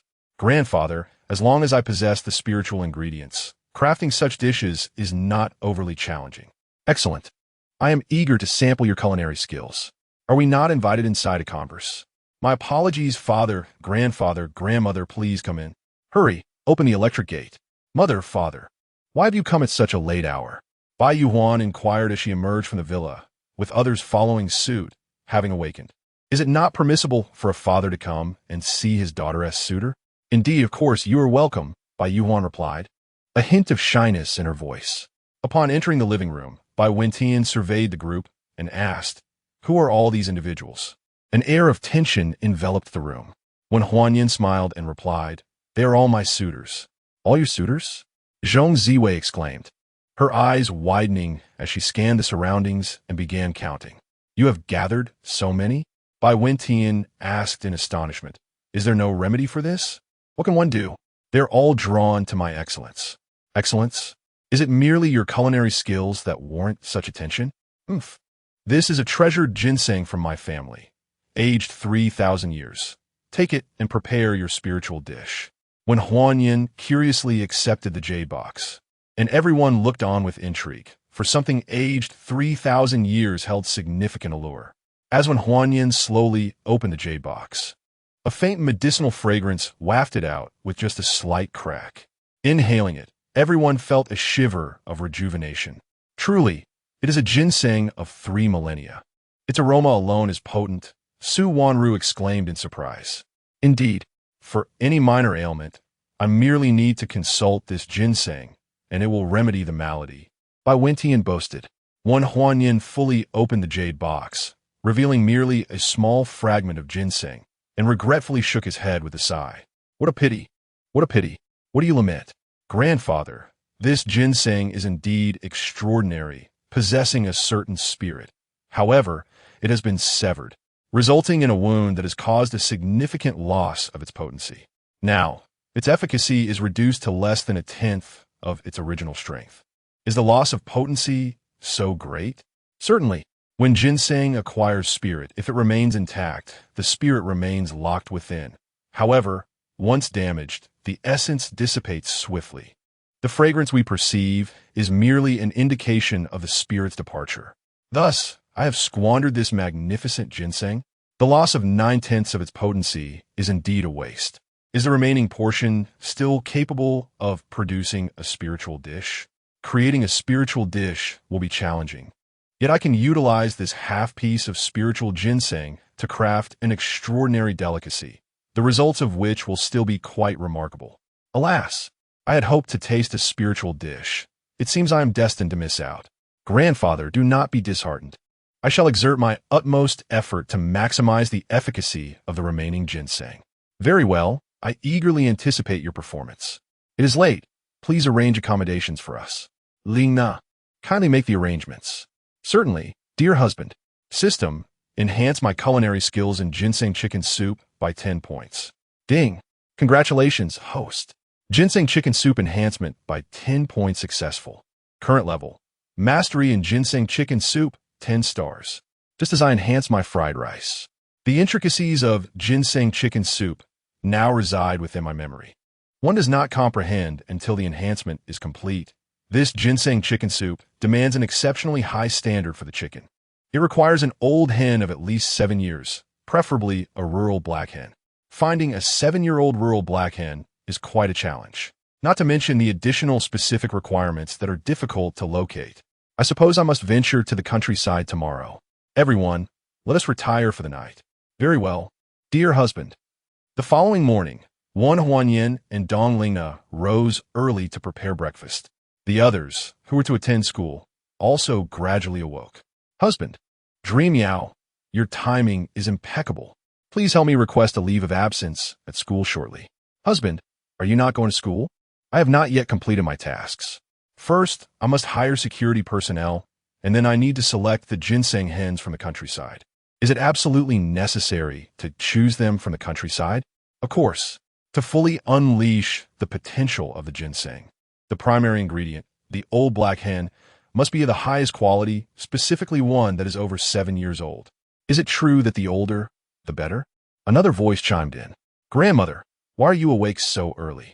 At my age, sleep eludes me, so I rise. You still have not answered my question. Yes, grandmother. The older the black hen, the better. Then I shall send someone to search for one. Grandmother, it would be futile. Most people do not recognize the age of hens, and there are additional details to consider. Thus, I must personally venture to seek one. Very well, I shall not impose upon you. You may rest in the living room while I finish preparing breakfast. All right. Soon, everyone was awake and breakfast was ready. With many present, 2 tables were set. Let's eat. When Huanyan exclaimed, the breakfast prepared by my husband is delectable. Everyone, please indulge. Huang Jing remarked, already enjoying her meal. Then, let us have a taste. Zhong Ziwei said, joining in. It truly is delicious. Though it may not surpass fried rice, it is indeed a rare delicacy, transforming a simple bowl of plain congee into something extraordinary. Indeed, my husband's culinary skills are unparalleled. The consensus on Wan Huanyan's breakfast was overwhelmingly positive. Son-in-law, I hear you are seeking a black hen of at least 7 years? Bai Wentian inquired. Yes, grandfather. To fully harness the effectiveness of a ginseng, a hen of at least 7 years is essential. I wish to enlist someone to assist you in your search. However, as Ziwei mentioned, there are numerous specific requirements, and thus we may be of little help. It's quite all right, grandfather. I shall undertake the search myself. In our hometown, there are many aged hens. I imagine the rural areas of Haicheng are similarly abundant, so it should not prove difficult to find them. Very well. We shall await your return at the villa. There is no need for concern, grandfather and grandmother, as well as mom and dad. You may indulge in some leisure time, for the scenery in Haicheng is quite delightful. Indeed, we shall make our own arrangements. After you have dined, you can set off in search of the hens. I can hardly contain my eagerness. All right, grandfather. I have finished my meal. You may take your time, as I am ready to depart. My dear, I shall accompany you. Zhang Rui quickly interjected, having just consumed the youqiao in her hand. Very well then, my dear Rui, please accompany me on this venture. Chapter 86, The Battle, my dear. The mountain roads are rugged. You should take the Mercedes. Dong Lingna offered the car keys to Wan Huanyan. No need, my wife. I shall purchase an off-road vehicle more suitable for the terrain. Rui, let us depart. All right, my husband. Everyone watched as the couple left. Outside, Wan Huanyan climbed into the Porsche 911. Darling, weren't you going to buy an off-road vehicle? Indeed, shortly I will acquire a vehicle for the countryside. And what of me? First, accompany me to the security company. Our villa lacks security, and we shall also hire a few skilled bodyguards.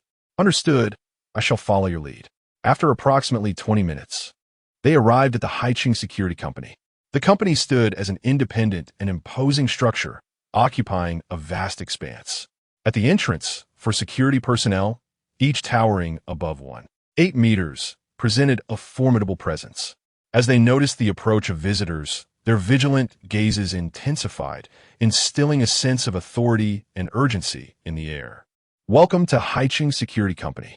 Upon entering the lobby, they were greeted warmly.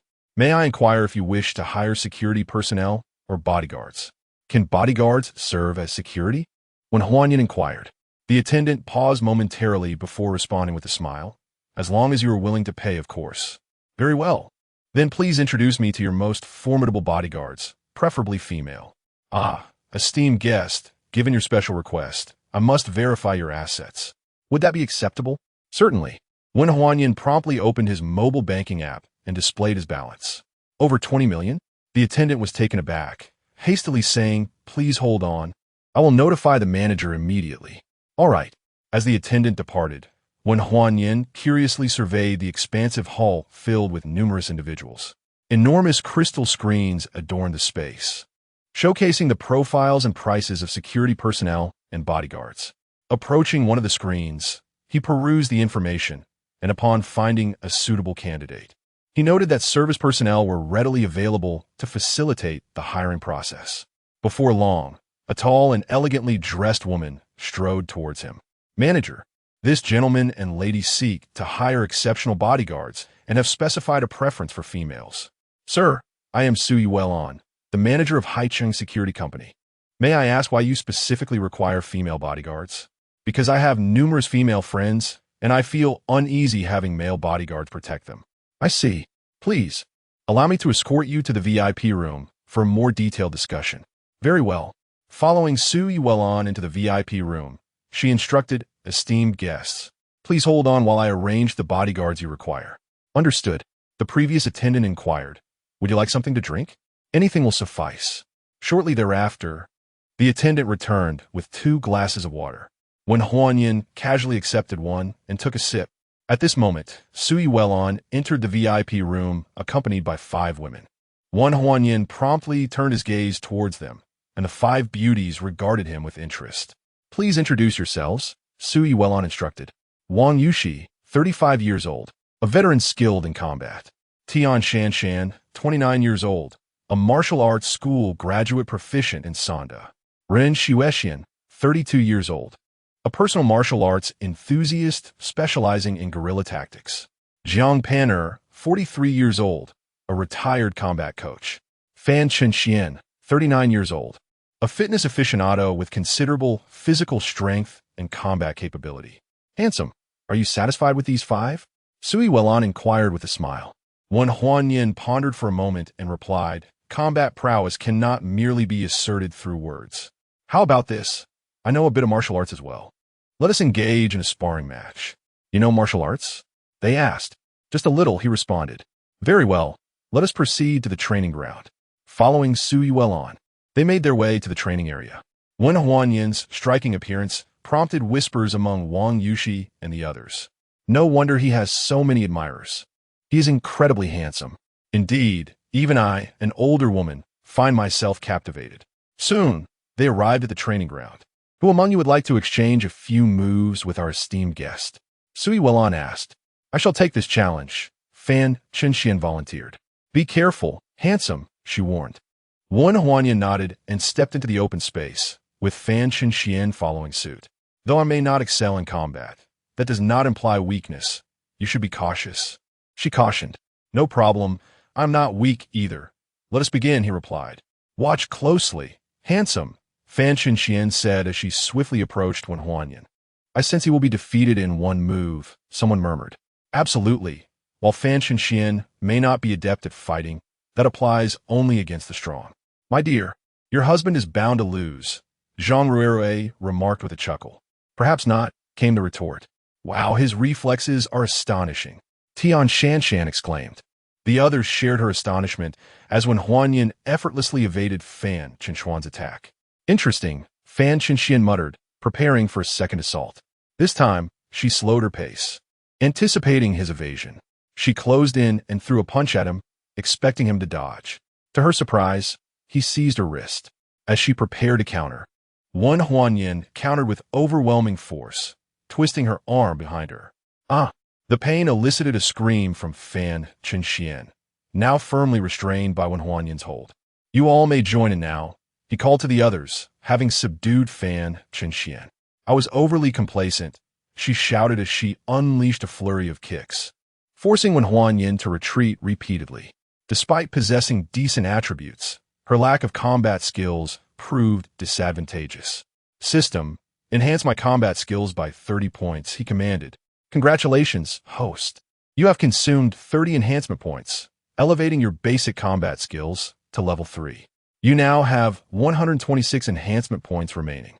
As the basic combat techniques were fortified, Wen Huanyan perceived that Fan Qinshuan's seemingly impenetrable series of kicks was riddled with flaws. With swift reflexes, he discerned the weaknesses in Fan Qinshuan's strikes and seized her ankle with a rapid movement, forcefully pulling and tossing her. Not only was her attack foiled, but she also found herself in a precarious situation. Fortunately, Wen Huanyan withdrew just in time, allowing her to escape the peril awkwardly. How about it? Will you continue? I concede, Fan Qinshian replied, her voice laced with bitterness as she turned to leave. Where are you going? I have lost. Will you still employ me? I merely tested your combat capabilities. Overall, you performed adequately. You are hired. My monthly salary is 30,000. Are you certain?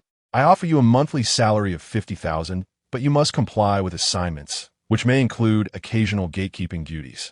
You said 50,000 a month? I did. Very well, I accept this position. Wen Huanyan nodded and turned to the remaining 4 individuals. You may come at me together. Chapter 87. Rest assured, I shall defeat you. As the strongest among the 4, Wang Yushi could not tolerate the provocation and immediately launched an assault. Her fierce attack was truly astonishing.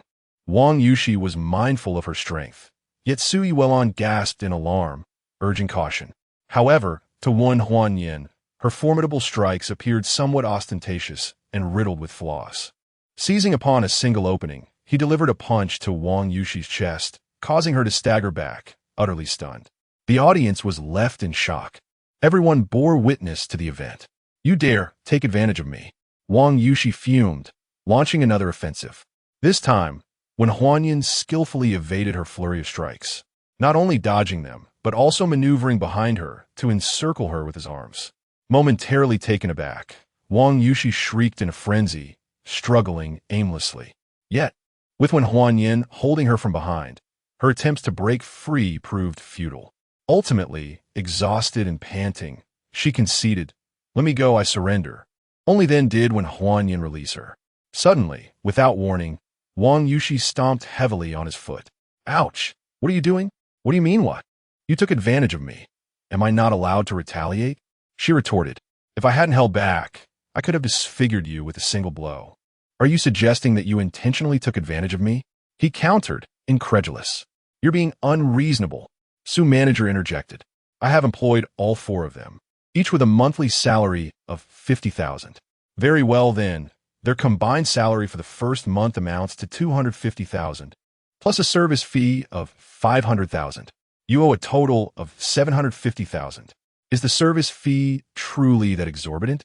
They're exceptional bodyguards, commanding a service fee of 100,000 each, with a fixed monthly fee of 10,000 per person. So, I am to remit an additional 50,000 to you each month? Precisely. All right then, let us proceed with the payment. Sui Welon presented the payment code. WeChat transfer, 1 million. 1 million? I am prepaying for 6 months of service. That works. Rue, here are the car keys. Once the paperwork is complete, take them back to the villa. I shall take my leave. Understood, darling. Wen Huanyan departed promptly. Hello, handsome. Iam Li CV. May I have your contact information? A striking beauty seemed to have deliberately awaited outside the security company and rushed over upon seeing Wen Huanyan. I am amenable to sharing my contact, however. What? Speak, and I shall oblige. If you drive me to the car city, then I will give you my contact information. Agreed. My car is over there. Let's head out. The prospect of sharing a ride with Wen Huanyan filled Li Siwei with delight as they proceeded to the car city. 20 minutes later. Handsome, we have arrived at the car city. You promised me. Before she could finish, Wen Huanyan had already handed her his WeChat QR code. Li Siwei, brimming with excitement, quickly scanned it to add him. After confirming the deal, Wen Huanyan was overwhelmed with excitement as he entered the car city. Hello, what is your name? Wen Huanyan. Wen Huanyan? What a splendid name.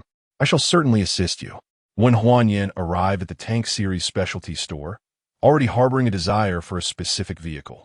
He had long envisioned purchasing one upon acquiring wealth. Welcome, handsome. Which model would you like to see? The saleswoman was exceptionally enthusiastic in the presence of such a striking gentleman. I would like a fully fueled tank, 500. Sir, you are in luck. We have a tank, 500 available right now. Please follow me to view it. No need. Just expedite the purchasing process for me. I have urgent matters to attend to. He handed his identification to the saleswoman. Such a straightforward customer was a rarity for her, leaving her momentarily stunned. Is everything all right? Oh, I'm fine. I'm just pleasantly surprised. Please proceed with the payment here. The saleswoman swiftly handled the necessary paperwork, while Huan Yin promptly paid the sum of 500,000. Here is my business card. Should you need assistance with future purchases, feel free to contact me directly. I can even deliver to your doorstep. How convenient, Huan Yin replied as he pocketed the card. During this exchange, it was uncertain whether it was intentional, but their hands brushed against each other. The cold touch prompted Huan Yin to glance at her again, while the saleswoman's cheeks flushed and she shyly lowered her gaze. This moment only intensified Huan Yin's intrigue. Would you care to rest in the VIP lounge for a moment? The implication was clear, and Huan Yin understood immediately. He glanced at the time, 9:10 a.m., and hesitated. Come on, let us head to the VIP lounge, the saleswoman insisted, pulling him along. Given the unexpected opportunity, Huan Yin was reluctant to refuse as he was ushered into the VIP lounge. Jean Tao's heart raced as she excitedly locked the door behind them and turned to face Huan Yin. Brother Huan Yin, you've worked hard. Allow me to give you a massage. You can massage? Indeed, my skills are quite proficient. Then I shall give it a try. Huan Yin reclined on the plush sofa, watching Jean Tao as she blushed and, summoning her courage, sat on his lap. She began to massage his thighs, her hands gradually moving closer to forbidden territory. As she crossed that threshold, Huan Yin could no longer restrain himself and impulsively embraced Jean Tao. Overjoyed, she reciprocated tightly, both yearning to meld into one. Breaths became heavier as they began shedding their clothing, which soon littered the floor. The two became entwined in each other's warmth. An hour and 10 minutes later, Jean Tao lay contentedly atop Huan Yin. Brother Huan Yin, from now on, Tao Tao belongs to you. Please do not take her for granted. I shall not. You truly are enchanting. Does Brother Huan Yin not fancy enchanting beings? I am quite fond of you, my little sprite. However, I must attend to some pressing matters and take my leave. Huan Yin, may I accompany you? Let us part for now. I shall reach out once I have settled. Huan Yin, you wouldn't abandon me, would you? Your expression is so sorrowful. It tugs on my heartstrings. Am I truly that kind of person? Surely you are not. Then it is settled. Be good and obedient as I must depart. Understood, Huan Yin. I shall see you off. Together, we donned our garments and exited the VIP lounge.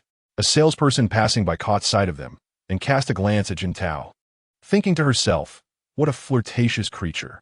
Upon reaching tank 500, Huan Yin, be mindful. There isn't too much fuel left. Remember to refuel. Very well, my dear. I must take my leave now. Huan Yin, grant me a kiss before I go. All right, just one kiss. After sharing a brief kiss, I headed to the nearby gas station to fill up the tank, then activated the navigation to direct me to the nearest Linquan village. Chapter 88. The rugged path to Manling Spring Village. The road leading to Manling Spring Village is both treacherous and steep. The lower segment is relatively smooth, surrounded by trees, while the upper portion is entirely a precipice, no wider than 4 meters, with its narrowest point measuring a mere 3 meters, an absolute nightmare for any oncoming traffic. As fate would have it, at the narrowest section, an agricultural vehicle approached, honking incessantly. The driver, with an air of defiance, seemed adamant that he would not yield. In such scenarios, neither party is inclined to back down. The driver of the agricultural vehicle, growing increasingly frustrated, blared the horn once more and shouted, "Hurry up and reverse. I'm in a rush." However, Huan Yin had no intention of retreating. Casting a glance at the nearly vertical cliff, a bold idea took root in his mind. He exited the vehicle, inciting the wrath of the agricultural driver, who cursed vehemently, "You little rascal, are you trying to outlast me?" Undeterred, Huan Yin picked up a stone and placed it at the edge of the cliff before returning to his vehicle. With a rev of the engine, he surged towards the stone, the tires colliding with it and causing the car to leap into the air. Demonstrating remarkable driving skills, he maneuvered the vehicle so that the right tires clung to the cliff, tilting the car at a precarious 70 degrees, nearly resting on its left side. This spectacle left the agricultural driver utterly astounded. "Hurry up and drive past," Huan Yin urged, honking his horn. The driver, finally snapping back to reality, gave a thumbs up and acknowledged, "Young man, you're impressive." Ding. Congratulations, host. You have humiliated the agricultural driver and achieved a level 3 face slapping, earning 3 enhancement points and a cash reward of 150,000 yuan. Once the agricultural vehicle departed, when Huanyan skillfully maneuvered his car back onto the road and sped away. Soon, he navigated the winding mountain path and reached the summit. The view from the top was expansive, with solitary houses dotting the landscape, some luxurious brick and tile homes, others dilapidated mud and stone structures, and even some aged wooden houses. One Huanyan drove towards the nearest residence, arriving directly at the embankment. Just then, an auntie returned with a basket of pigweed on her back. Seeing a vehicle approach her embankment, she looked on in confusion. As a handsome stranger stepped out of the car, her expression shifted to one of anger. "Who are you? What are you doing at our embankment? Are you going to pay for any damage you cause?" With a smile, when Huanyan was taken aback by her fierce reaction and quickly explained, "Auntie, please don't be angry. I'm here to inquire if you happen to have any 7 or 8-year-old native chickens, preferably black-bone chickens." "You're here to buy native chickens?" "Indeed. I am looking for older ones. I have native geese that are 7 or 8 years old. Would you like those?" Successfully diverting the topic, the auntie no longer seemed concerned about when Huanyan's arrival at the embankment. "The native geese are worth a glance. If they have truly been raised for 7 or 8 years, I would contemplate acquiring them. I envision preparing a hearty stew for everyone with the free-range chickens and ducks I've raised over the years. Follow me, then." The aunt set down her basket and led the way towards the back of the house. When Huanyan hurriedly followed behind her, upon reaching the left side, they passed by a latrine where an unpleasant odor wafted through the air, accompanied by the sight of filth on the ground. The aunt glanced back and remarked, "It's rather filthy. Shall I fetch the goose for you?" "There's no need, auntie. I'll take a look myself. I come from the countryside and am not afraid of dirt." "You're from the countryside?" "Yes. You certainly don't look like someone from the countryside. You resemble those big bosses." As they arrived at the back, they found a pen made of bamboo, containing chickens, ducks, and geese.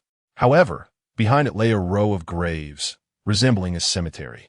"That's the goose. It's the only one I have left, and I've been feeding it for about 8 years. After observing the goose, when Huanyan stated, "This goose must be nearly 7 years old. It appears to be just over 6. It definitely has to be 7. How could I not know the age of the goslings I purchased?" The aunt explained, visibly excited, "Auntie, I am a professional. This goose is indeed a bit less than 7 years. Are you trying to avoid buying it?" The aunt suddenly grew angry, revealing a rather irritable temperament. "Auntie, please don't be upset. Your goose is quite healthy. Tell me, how much do you want for it? I'll buy it. This is a 7 or 8-year-old native goose.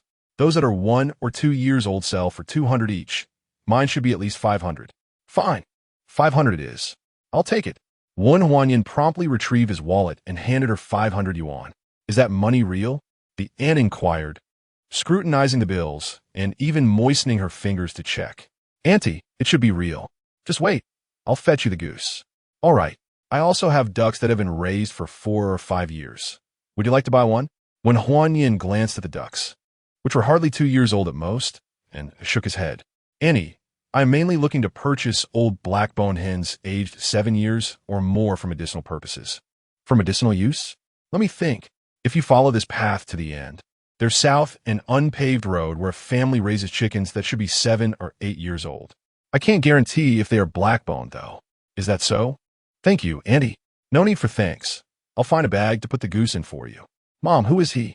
A simply dressed girl, carrying a bundle of firewood, curiously asked one Huanyan. "He is a buyer of old geese." "A buyer of old geese? How much?" The girl glanced at the old goose. 500. "Did he pay?" "He did. Here, that's the money. Take a look. Let us head to the embankment first." The girl took the money and set down her firewood at the embankment. After a brief glance at Wen Huanyan, she then examined the money. "It's real." The aunt placed the goose into a bag and handed it to Wen Huanyan, saying, "Here is your goose and the old hen you requested. You should find it as I instructed. Do you still want the old hen?" "Yes, a black-bone hen aged over 7 years." "Such specific requirements? What do you need it for?" "As a medicinal ingredient. To save a life. Once we finish our meal, I shall guide you." Is it really necessary to eat first? It is already 11:30. If you aren't hungry, I certainly am. In our rural area, we make do with simple fare, so please do not turn your nose up at it. I wouldn't dream of it. Then I shall prepare our meal. After we eat, I will take you. It will be difficult to find your way alone. Thank you very much. I will start cooking now. If you feel uncomfortable, you may help me by tending the fire. That is agreeable. I will set the old goose aside for now and load it onto the cart when we leave. All right, Aunt. Chapter 89. Marriage, can you start a fire? The young girl inquired. Who do you look down upon? Huan Yin retorted as he approached the firewood stove and commenced to kindle a flame. In no time, the fire was ablaze. You truly know how to start a fire? She remarked. I, too, hail from the countryside. My home has a firewood stove. How could I not know how to start a fire? By the way, I am Huan Yin. And you? Meichiro. You are quite handsome and dressed so well. One would hardly guess you are from the countryside. What's the big deal? When mingling in society, one must maintain a semblance of dignity. The same will apply when you enter the workforce. I have not pursued education and lack qualifications, making it difficult to secure a good job. Moreover, my mother is unwell and relies on me. What about your father? I have been without a father since childhood. The old grave behind our house belongs to him. Oh, I am sorry. I didn't know. It's all right. My mother and I have managed quite well without him. Your family appears to be in decent condition. My father was a coal miner. After a gas accident, the compensation he received allowed us to build this house. Ah, I see. How old are you? Why, do you pity me and wish to sympathize? It's merely curiosity. I am nearly 18. I have just turned 19. Then we are of similar age. Indeed. Have you not pursued education? I am studying. I hail from and am attending university in Haicheng. A university student? How enviable. What is there to envy? You are living just fine without an education. Education is undoubtedly beneficial. It paves the way for a brighter future. Education is but one path. It is not the sole route. With diligence, one can carve out a remarkable life in any field. Truly, you are a scholar. Your words hold great wisdom. Now that the fire is ready, I shall prepare a meal for you to taste the rustic dish of potato stew. Wonderful. I eagerly anticipate your culinary skills. I possess no exceptional skills. As long as it is cooked, it is sufficient. You are simply being modest. You have a way with words. In my household, we lack many seasonings. How delicious could it possibly be? Daughter, prepare this as a side dish. These wild herbs complement potato stew beautifully. Did you really allow him to start the fire? Can he? Mom, he can. He claims to be from the countryside. Can't you tell? If he were from the countryside, then we must be from the deepest mountains. Step aside. I will take care of the fire. Auntie, I can manage. What can you manage? You clearly look like a city dweller. Just wait for the meal. She pulled Huan Yin aside with little regard. With no choice. Huan Yin stepped back. Seeing this, Meichiro awkwardly explained, Please don't be upset. My mother has this peculiar temperament, but she means no harm. I understand. I will make a trip to the restroom. Just go through the back door. All right. When Huan Yin departed, Fong Siliu expressed her discontent. Daughter, why did you invite him over for dinner? Is it because you find him attractive and are developing feelings? Mom, what are you saying? I am quite self-aware. He would never look my way. It was merely the time for a meal, inviting someone to share a simple home-cooked dish. You would do well not to harbor any affections for him. He is not someone you ought to concern yourself with. Mother, I am aware. I do not possess the thoughts you attribute to me. That is good. A brief silence ensued. Hello, is Fong Siyu home? It's Wang Jinghong. Why are you here again? Fong Siyu replied impatiently. Meichiro retorted angrily. What else could she be doing? Surely, she is here to introduce me to that old man again. Mother, please send her away. Send away whom? An older woman entered the room, followed closely by a man with sparse hair, resembling a balding figure, appearing to be in his 40s. Upon seeing this man, it became clear what Wang Jinghong's intentions were. Oh dear, you haven't eaten yet? How fortunate. We haven't either. Let us dine and converse. Wang Jinghong, my home does not welcome you. Please leave. Fong Siyu stated bluntly. Wang Jinghong laughed. It's merely a meal. If you don't wish to eat, so be it. This time, I have brought you a wonderful son-in-law.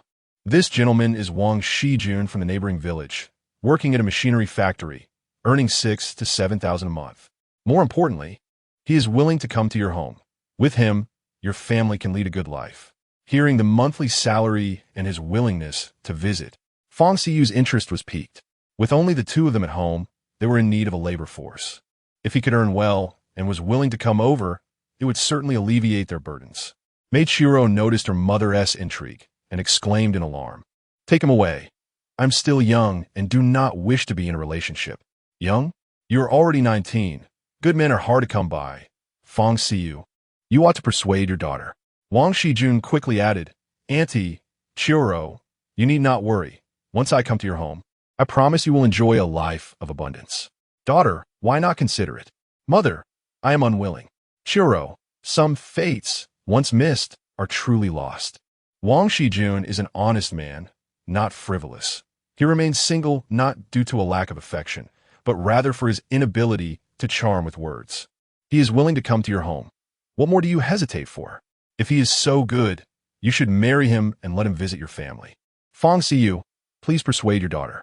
"Oh, visitors have arrived?" When Huanyin entered the room and inquired, "Who is he?"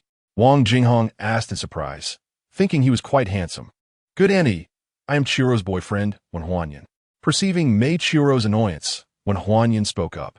"Ah." Meiichiro gazed at when Huanyin, rendered speechless by shock. Fong Siyu was equally astonished. She had never envisioned that when Huanyin would take an interest in her daughter. "Handsome sir, are you jesting?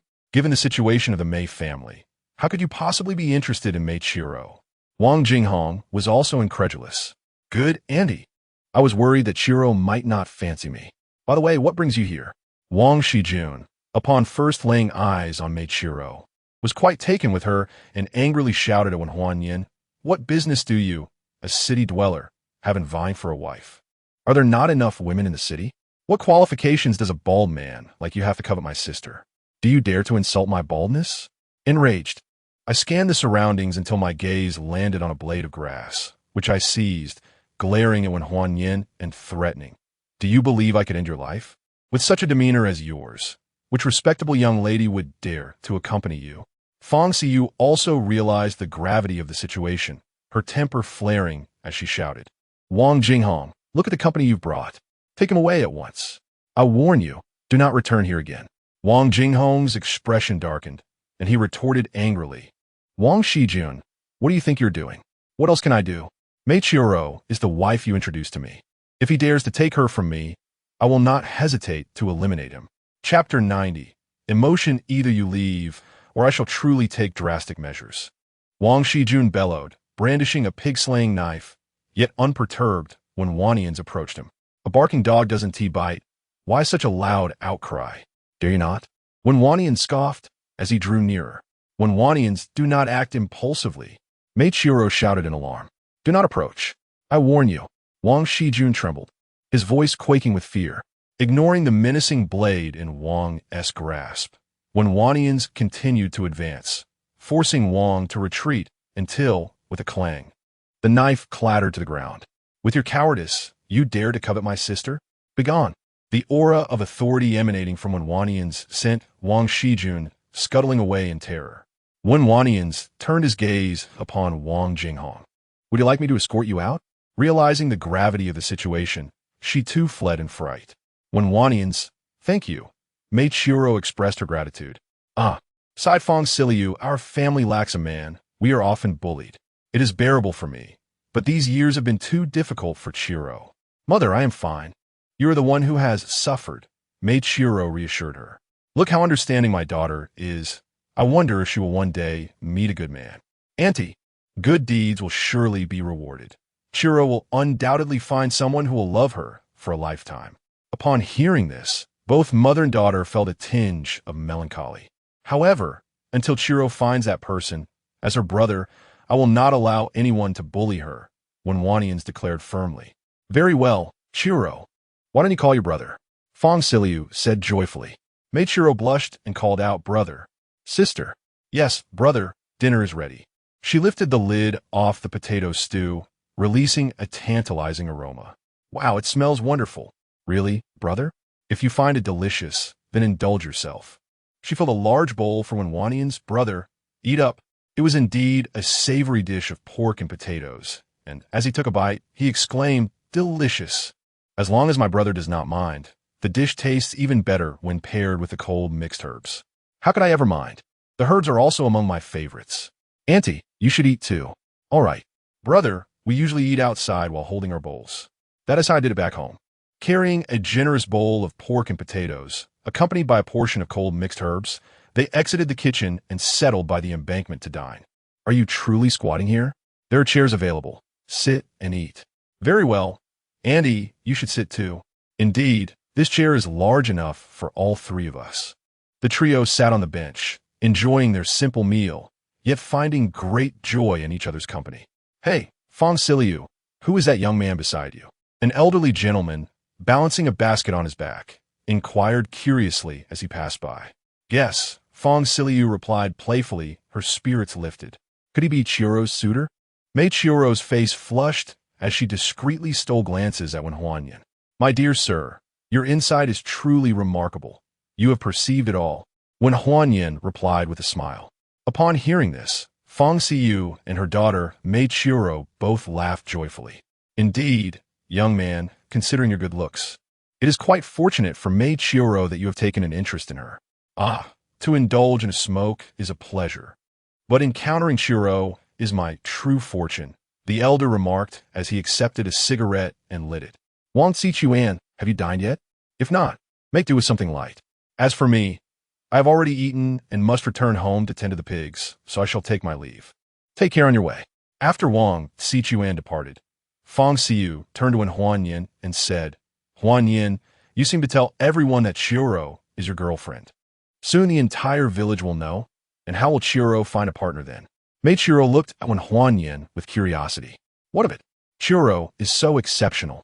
She will undoubtedly attract a partner of equal caliber. I say this to prevent anyone in the village from mistreating her or your family. At this, the mother and daughter felt a renewed sense of regret. By the way, Huanyan, do you have a girlfriend? Indeed. Ah, so my assumptions were misplaced. They both expressed their disappointment. Mei Chiuro felt a pang of sadness and walked towards the house. Alas, Fong Siyu sighed. Wen Huanyan, feeling somewhat embarrassed, said, Annie, I will go check inside. What are you looking at? You already have a girlfriend. From now on, do not go around claiming to be Chiuro's partner. Annie, I was mistaken. Alas, Fong Siyu sighed again as she headed towards the kitchen, with Wen Huanyan following her. Brother, come over for another bowl. Mei Chiuro called out with a radiant smile. I am full. You're already full after just one bowl? You must be teasing. You haven't eaten as much as I have. I do not eat much. I must maintain my figure. Maintaining one's figure is not achieved through dieting, but through exercise. Just look at my daughter. Despite her hard work and eating well, she retains her lovely figure. Mom, I will go take a shower and then accompany my brother to Old Zhang's to see if he has any old hens. Go on. Brother, wait for me. All right. Wen Huanyan stepped out of the kitchen, curious and wandering about. Compared to his own home, Mei Chiuro's house was much better. In the bathing area, Mei Chiuro finished her cleansing routine, adorned herself, and put on a new outfit she usually reserved. Upon returning to the kitchen, Fong Siyu saw her, and, with a heavy heart, said, Daughter, it is of no use to dress so beautifully. He already has a girlfriend and does not see you that way. Mom, I regard him merely as an elder brother. He dresses so nicely. I cannot tarnish his image. Sai, go on, finish your tasks early. We still have farm work to do at home. Understood, Mom. I will go call my brother. She dashed out of the kitchen. But upon not finding him on the embankment, she hurriedly searched around, calling out loudly, Brother, Huanyan, brother, behind the house. The voice of Wen Huanyan resonated. Mei Chiuro hurried to the back of the house, and, upon seeing Wen Huanyan, exclaimed with excitement, Brother, what brings you here? This place is filled with graves and holds little of interest. Which one is your father's resting place? Although uncertain as to why, Wen Huanyan inquired, she pointed to one of the mounds of earth, and said, That one is my father's grave. He met with misfortune when I was merely 3 years old, and it was my mother who single-handedly raised me. Fearing for my well-being and the possibility of being mistreated, she turned down many suitors presented by matchmakers. My mother is indeed a remarkable woman. Your mother is truly admirable, he replied, and you are quite filial. As he spoke, he glanced at Mei Chiuro, his eyes brightening. Chiuro, you are truly beautiful. Mei Chiuro felt a surge of joy within, yet modestly retorted, I merely wash my hair and change my clothes. I am hardly as lovely as your girlfriend. Chapter 91. Misunderstanding. They are beautiful, and you are beautiful as well. They? Indeed, I have numerous girlfriends. Brother, you must be joking. I'm not jesting. I truly have many girlfriends. Until I see them with my own eyes, I cannot believe it. Well, if the opportunity arises, I shall introduce you to your sisters-in-law. That sounds great. I happen to be going to the market tomorrow. If you descend the mountain tonight, I can accompany you. Boldly speaking, she thought to herself, Meichiro, happiness must be seized. Do not let it slip away. Certainly, once you finish your tasks, join me in descending the mountain. Annie can come along too. Mother will not go. She must tend to the pigs and chickens, for they cannot be left unattended. Is it truly a problem to delay for one evening? At worst, I can escort you back tomorrow. We shall ask Mother then. Very well. Now, let us attend to the important matters. Yes. They returned to the embankment together. Fong Siliu had finished washing the dishes and was resting at the embankment. Where have you two been? She inquired hastily upon seeing them return. Brother went to see father. What is there to see in a pile of dirt? Quickly go to old Zhang's house. Otherwise, they will ascend the slope, and you will miss them. Understood. By the way, mother, I will go to the city with my brother tonight and return tomorrow. He asked if you would like to join us. He will bring us back. What do you need to go to the city for? Are the pigs and chickens at home to be neglected? Mother, they can be kept indoors. I will return tomorrow. Besides, your birthday is approaching, and I intend to buy you a new outfit. I have enough money. Besides, I already have clothes. Mother, it has been years since you bought new clothes. Do treat yourself to a new set. We shall discuss this upon your return. Hurry along now, or old Zhang's family will truly leave for the slope. Understood. Brother, let us go. All right, let us get in the car. Brother, let us walk. It is not far. Not far? It will take over half an hour to walk. Driving is much more convenient, Fong Siliu exclaimed. Mother, the road is so rough. It pains me to think of damaging the car, and fuel prices are exorbitant. Sister, get in the car. It is an off-road vehicle, so it can handle rough terrain. As for money, brother still has some. Very well then. Meichiro opened the back door of the car. Sister, sit in the front. It is just the two of us. Why sit in the back? Is that acceptable? What is there to question? Hurry up. Then I shall sit in the front. She happily took her seat in front. Wan Huanyan started the car and drove along the main road into the mountains. Meichiro occasionally glanced at Wan Huanyan, admiring his handsome face more with each look. Chiro, which way should we take at the fork ahead? Wan Huanyan halted the car and inquired. Meichiro, lost in her thoughts, did not hear him. Sister. Wan Huanyan raised his voice. Ah, brother, what is it? I asked which way we should take at the fork ahead. Oh, we should take the right side, she responded, her face flushed. Soon, they passed by a large courtyard. A multitude of individuals engaged in conversation upon the embankment. As a vehicle approached, their curiosity piqued. They scrutinized it intently. Whose relative could this be? This automobile appears rather luxurious, does it not? It is uncertain. The occupants remain unseen, yet this vehicle must surely be worth several $100,000. Meichiro rolled down the window and called out, Aunt Tan, Uncle Liao, Sister Zhou. Have you all had your meals? Ah, is that not Meichiro? How is she in that car? Chiro, who is the driver? Uncle Liao. That is my brother driving. Brother? Could he be her significant other? It must be a romantic relationship. Otherwise, why would he take her out and about? No wonder she repeatedly declined the matchmaker Wang's introductions. She has evidently found herself a wealthy partner. I noticed he is quite handsome as well. They must have met online. But isn't online dating fraught with risks? I heard from Sister Lu in the city that some have been swindled out of hundreds of thousands, with some even losing their kidneys to unscrupulous individuals. That refers to the northern regions of Myanmar.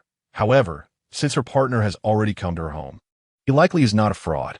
Brother, ahead the road is no longer paved, but rather in disrepair. Shall we stop by the roadside and walk the rest of the way? It's not far. Not to worry. This is an off-road vehicle, designed for rough terrain. Just watch and see. Very well. I am not well versed in vehicles.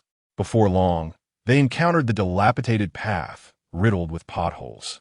Some areas boasted significant protruding stones while others were depressions, truly in a poor state. Fortunately, the off-road capabilities of the tank 500 proved exceptional, effortlessly navigating the rugged mountain route. Bah, bah, bah. Not long after, the sounds of a flock of sheep could be heard. Woof, woof, woof. The barks of shepherd dog soon followed. Uncle Joe, are you herding sheep again? Mike Hugh greeted an elderly man. When Huan Yin slowed the vehicle, it is the Chiro from the Mei family. Where are you heading? Uncle, we're going to Old Zhang's house. What business do you have at Old Zhang's? My brother's going to see if there are any old hens available. Old hens, you say? Old Zhang has plenty. Your significant other is quite handsome. Do be sure to invite me to the wedding feast. Uncle Joe, he is my brother. Brother indeed. My wife still calls me brother to this very day. Brother, let us proceed. Do not pay any heed to Uncle Joe's nonsense. Not at all. Seeing that when Huan Yin remained unperturbed, Meichiro felt a sense of secret delight. They advanced a few more minutes. Brother, the wooden frame you see ahead is Old Zhang's place. Although the road is poor, it has been repaired to reach Old Zhang's doorstep. The wooden structure was aged, the timber showing signs of decay, with gaps evident throughout, leaning precariously with the wind, raising concerns about its stability. Upon hearing the roar of the automobile, an elderly woman curiously emerged from the house. Observing the vehicle parked at her door, she instinctively inquired, "Who are you?" Meichiro joyfully alighted from the car and exclaimed, "Grandmother, it is me. Do you not recognize me? The Mei family girl? How is it that you have descended from the vehicle?" Her surprise was palpable. When Huan Yin also stepped down from the vehicle, he thought to himself, "This young man is truly handsome. Were it not for his short hair and prominent Adam's apple, one might even mistake him for a young lady." "Grandmother, this is my brother, Wen Huan Yin. He has come to inquire if you have any aged black-bone hens, around 7 or 8 years old." "So, he is your partner?" "We do have old hens, even some that are 10 years old, though I cannot confirm if they are black-boned." Upon hearing her grandmother's misunderstanding, Meichiro chose not to clarify and discreetly admired Wen Huan Yin. "Grandmother, may I accompany you to see the chickens you raise?" "Of course, they're just behind the house. Free-ranging. Follow me." "All right, I shall follow you." As Meichiro observed that when Huan Yin showed no signs of anger, her excitement grew. Watching his silhouette, her eyes brimmed with affection. "Old woman, who are they?" an elderly man asked while weeding in the vegetable garden behind the house. "It's the Mei family girl and her partner, looking for black-bone hens that are 7 or 8 years old. Do we have any?" Chapter 92. The do you still seek a black-bone hen that is 7 or 8 years old? "It seems there is one," the old man pondered before responding. "Indeed, there is one. Allow me to take you to see it." "Very well, follow me." They followed the old man into the mountains. Not far ahead, they arrived at a small stone forest. "Climb up from here," he instructed. "All right, Grandpa." Upon reaching the top of the stones, they gazed down, and within the crevices of the stone forest, numerous indigenous chickens roamed. The stone forest served as a natural barrier for raising chickens. The old man had fashioned bamboo fences to block the main pathways, preventing the birds from escaping. It was neither too large nor too small, yet ample enough to accommodate dozens of chickens. "Over here, the black-bone hen is right here," the old man's voice echoed from short distance. "Brother, let's hurry over," the girl urged. "Okay." The two hurried towards him. They found a hen nestled within a haystack, seemingly laying eggs.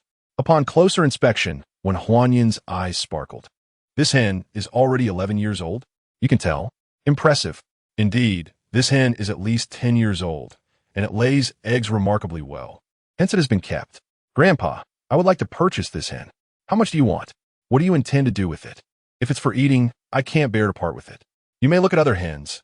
I still have some that are 7 or 8 years old." "To be honest, Grandpa, I need the hen as a medicinal ingredient. The older, the better." "Ah, for medicinal purposes to save a life, this is commendable. Here's what I propose. I will give you this hen without charge if you assist me with a small task." "What task, Grandpa?" "Down at the foot of the mountain, there is a massive wasp nest. My wife has been stung twice already. If you can find a way to deal with that nest, the hen is yours." Upon hearing this condition, Meichiro's expression changed dramatically. "Brother, that wasp nest is enormous. It's about 1 meter long and half a meter wide in diameter. It's very dangerous." After explaining, she turned angrily to the old man. "Grandpa Zhang, sending my brother to deal with such a large wasp nest is tantamount to sending him to his doom. Is it really that severe?" I see him as young, and perhaps he has the means to handle it. Why not call the authorities? When Huan Yin inquired curiously, Mai Qiru replied, We've already reported it, but the nest is situated on an ancient tree. Using fire to eliminate it could easily ignite a fire.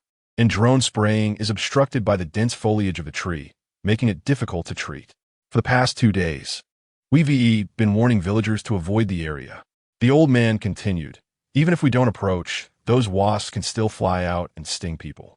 Many in the village, including my wife, have been harmed. In that case, I shall first assess the situation. If I can deal with it, I will do so. Brother, don't go. It's truly too dangerous. Those wasps are quite large, not your average kind. Don't worry, I'm merely going to take a look. If I can manage it, I will. If not, I'll return. Then I will accompany you. Sister, you needn't go. If danger arises, I can flee a bit faster on my own. Brother, I grew up in the countryside. I can run faster than you in the mountains. Meichiro was quite obstinate. When Huan Yin gazed at her directly, brushing aside her hair, Sister, be obedient. Your brother will not encounter danger. This scene quickened Meichiro's heartbeat, pushing her anxiety to its peak. All right, I will heed my brother's words. That's the spirit. Old man, then I shall ascend to take a look. Take this with you. What is it? This is an external antidote sent from above. If you are stung by the wasp, applying some will ensure your safety. Understood. The ancient tree can be seen from here. It's easy to find. Good. Huan Yin dashed swiftly towards the ancient tree at the foot of the mountain, quickly vanishing from sight. Grandfather Zhang, how can you send my brother to undertake such a perilous task? If something happens, I will hold you accountable. He is no fool. If he lacked confidence, he would certainly refrain from provoking it. Huan Yin quickened his pace, soon entering the dense forest.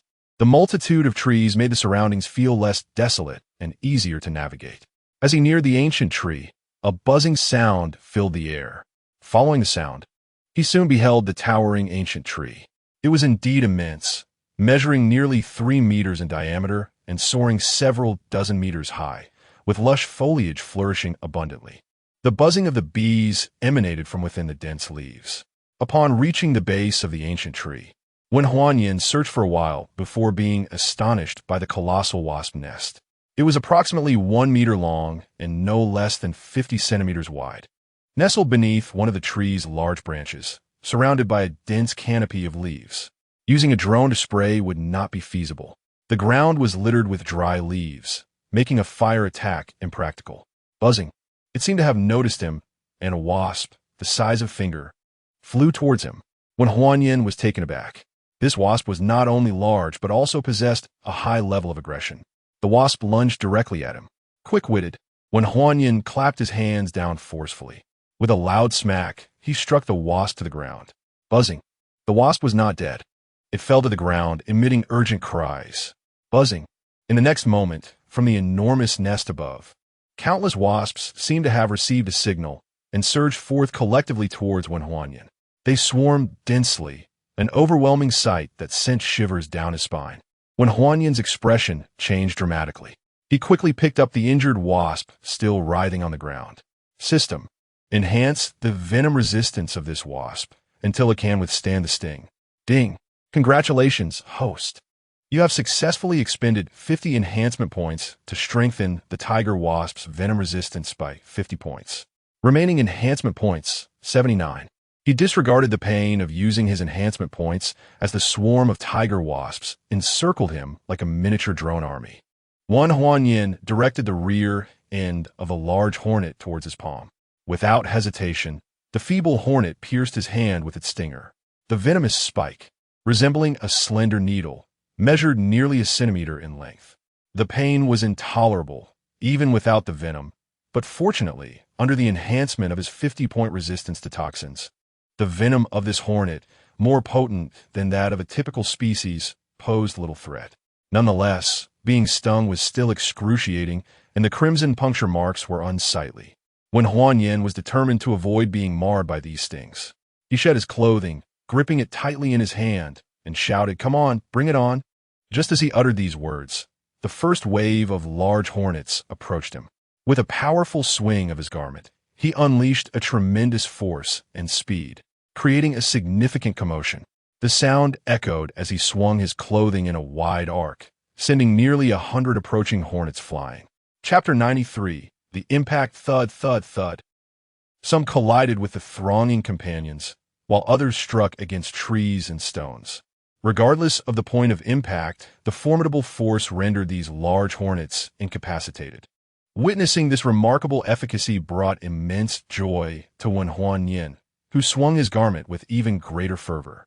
His erratic motions, imbued with sufficient speed and strength, deterred most of the hornets from approaching him. Even if a few managed to breach his defenses and sting him, the consequences were negligible. Come on, come on. What the hornets? I stand here for you to attack, Huan Yin declared, growing bolder with each passing moment. A relentless wave of hornets surged forth. Yet even the most persistent would eventually exhaust themselves.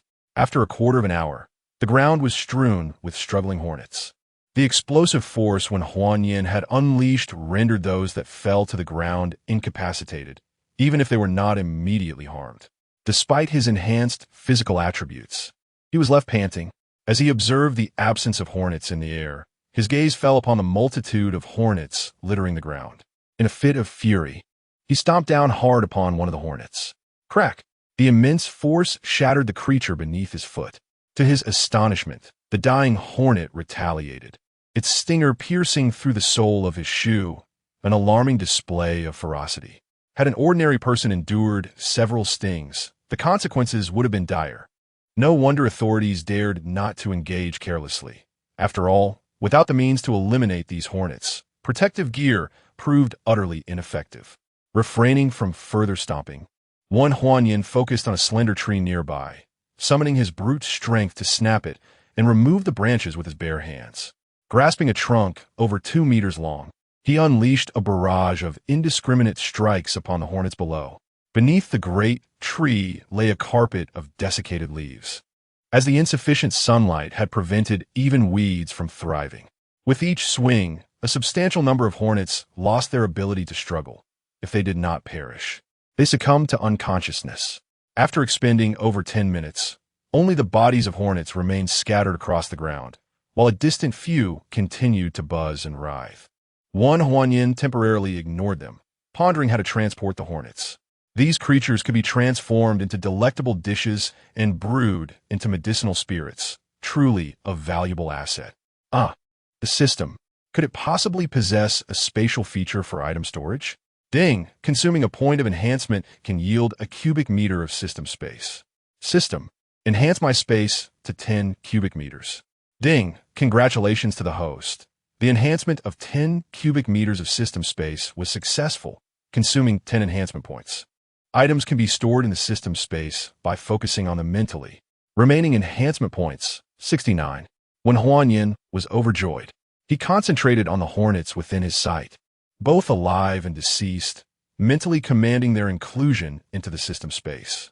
Instantly, a portion of the hornets vanished into thin air. He distinctly felt those hornets being drawn into the ethereal confines of the system space. However, he soon realized that the living hornets could not be captured. It became abundantly clear that living beings could not be contained within the system space. Huan Yin swiftly wielded a wooden stick to deliver the final blow. Only after which did he store the creature in the system space. Fortunately, while the system space could not accommodate living beings, its capabilities were still remarkably robust, preserving items without deterioration and allowing for quantity tracking. A total of 3,120 hornets had been obtained. With such a staggering number, it was no wonder the hornet's nest measured over 1 meter in length and half a meter in diameter. His gaze fell upon the nest affixed to the tree trunk. He focused his thoughts and attempted to store it in the system space, but met with failure. Left with no alternative, Huan Yin began to ascend the ancient tree. The bark was adorned with numerous creases, providing excellent grip for climbing. Soon, he reached the branch housing the nest, situated over 30 meters high. Looking upward, he noted there was still a height of over 20 meters to conquer. Peering down, he beheld the colossal nest. Huan Yin snapped off a branch and thrust it downward into the nest. Thud! To his surprise, the nest proved quite resilient. Lacking sufficient force, he failed to penetrate it. He exerted more strength. With a pop, he finally breached the top of the nest. A few more strikes later, the immense nest could no longer withstand the pressure and plummeted to the ground with a resounding thud, shattering into several large segments. Returning to the earth, when Huan Yin discovered a multitude of larvae inside. The larvae were relatively small, measuring about 1 centimeter in size, with the largest not exceeding 2 centimeters. In stark contrast to the adult hornets, the size disparity was astonishing. He soon identified the queen bee, which was quite large, approximately the size of an adult's palm. Buzzing, as if sensing peril, the queen made a hasty retreat. Huan Yin quickly seized the wooden stick from the ground and hurled it fiercely at the queen. Thud! The strike was swift and accurate, resulting in her immediate demise.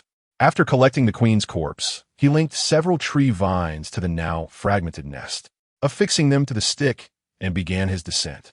Unfortunately, the hornet larvae were still living beings and could not be stored in the system space. Why hasn't he returned yet? Is something wrong? Mei Chiro fretted anxiously. Why not give him a call? Yang Xiaoli suggested, equally concerned. I haven't saved my brother's number. Did you just meet? You don't even have his number? Yes, we just met today. In that case, why don't you, old man, change into some warm clothes and head up the mountain to check? Very well, I shall go and see. Nearly an hour had passed, and Zhang Qinzong shared in the worry. I will go as well. May girl, you shouldn't go. What if something happens to you? What would your mother do? And if something happens to Grandpa Zhang, what will you do? Mei Chiro retorted immediately. I'm an old lady. What is there to fear? Enough of the bickering. Look down the mountain path. Is someone coming down? Yang Xiaoli and Mei Chiro quickly turned to look. Mei Chiro's face lit up with joy. It was her brother, and he was carrying. Was it a hornet's nest? Indeed, it was a hornet's nest. Goodness, he brought it back. Could it be that he drove away those enormous hornets? How on earth did he manage that? Who knows? We can only wait until he descends to ask him. The trio was filled with astonishment. Brother, Mei Chiro could hardly contain herself as she dashed up the mountain. Soon, breathless, she joined Huan Yin. Brother, are you carrying that wasp nest? Indeed. What about the large wasps? How did you manage them? There were no large wasps when I arrived. The nest was so high that it took me quite some time to bring it down. Huan Yin, wishing to conceal his strength, fabricated a tale. Is that so? Did the large wasps simply flee? That seems plausible. In any case, when I arrived, I spent a considerable time probing without encountering any large wasps. Brother, you are truly fortunate. Allow me to carry it. No need. I'm a grown man, and I cannot let you, a young lady, bear the burden. This wasp nest likely weighed around 200 pounds, and Mei Chiro might not be able to lift it. Brother, I'm a rural girl. I'm not like the city girls. I possess strength. Even if you are strong, you are still a girl. With me around, you shall not endure hardship. Mei Chiro was deeply touched. Aside from her mother, Huan Yin was the kindest person in the world to her. Unable to restrain herself, she planted a kiss on Huan Yin's cheek and exclaimed, Brother, it is truly wonderful to have you. Chapter 94. Why not try, brother? Have you ever considered spending your life by my side? Ah, is that truly possible? Mei Chiro could hardly believe it, although she had long awaited this moment. Its arrival felt surreal. To her, Huan Yin seemed so unattainable. She had thought that being with him would be a daunting challenge, yet he showed no disdain for her. Of course, it is possible, but I am just a rural girl, uneducated, from a single-parent family, and rather simple-minded. You silly girl. If I were to look down on you, I would not have declared to so many that I am your partner. Yet, brother, I cannot fathom what it is about me that appeals to you. I admire your diligence and filial piety. I cannot bear to see such a kind-hearted girl endure a life of hardship, so I wish to bring you happiness. Brother, be honest with me. Do you feel pity for me? Not at all. A girl as wonderful as you is indeed rare, and I intend to cherish you. But you mentioned having a partner? Yes, I do have partners, and many at that. I hope you will not judge me harshly. Many? Isn't it customary to have one partner? Do you prefer monogamy? Not necessarily. I am simply curious. What matters most is that you treat me well. Then it is settled. Do I not treat you well? We have only just met, and I am still uncertain. Then let us spend more time together. Indeed. Suddenly, a voice filled with astonishment interrupted them. Grandfather, it is a beehive. That old hen is mine. When Huan Yin exclaimed with a smile. Those hornets are fierce. How did you manage to deal with them? Yang Xiaoli asked in shock. Grandmother, when I approached, I tested the area for quite a while and discovered there were no adult hornets, so I brought the hive back. The ancient tree was simply too tall, which delayed me considerably. Will this hive attract trouble? Indeed, it is a hornet's nest. What if they come looking for it? Do not worry, grandfather and grandmother. I will take the hive away, and even if the hornets come, they will not find it. Taking it away is good. I will go catch that old hen for you.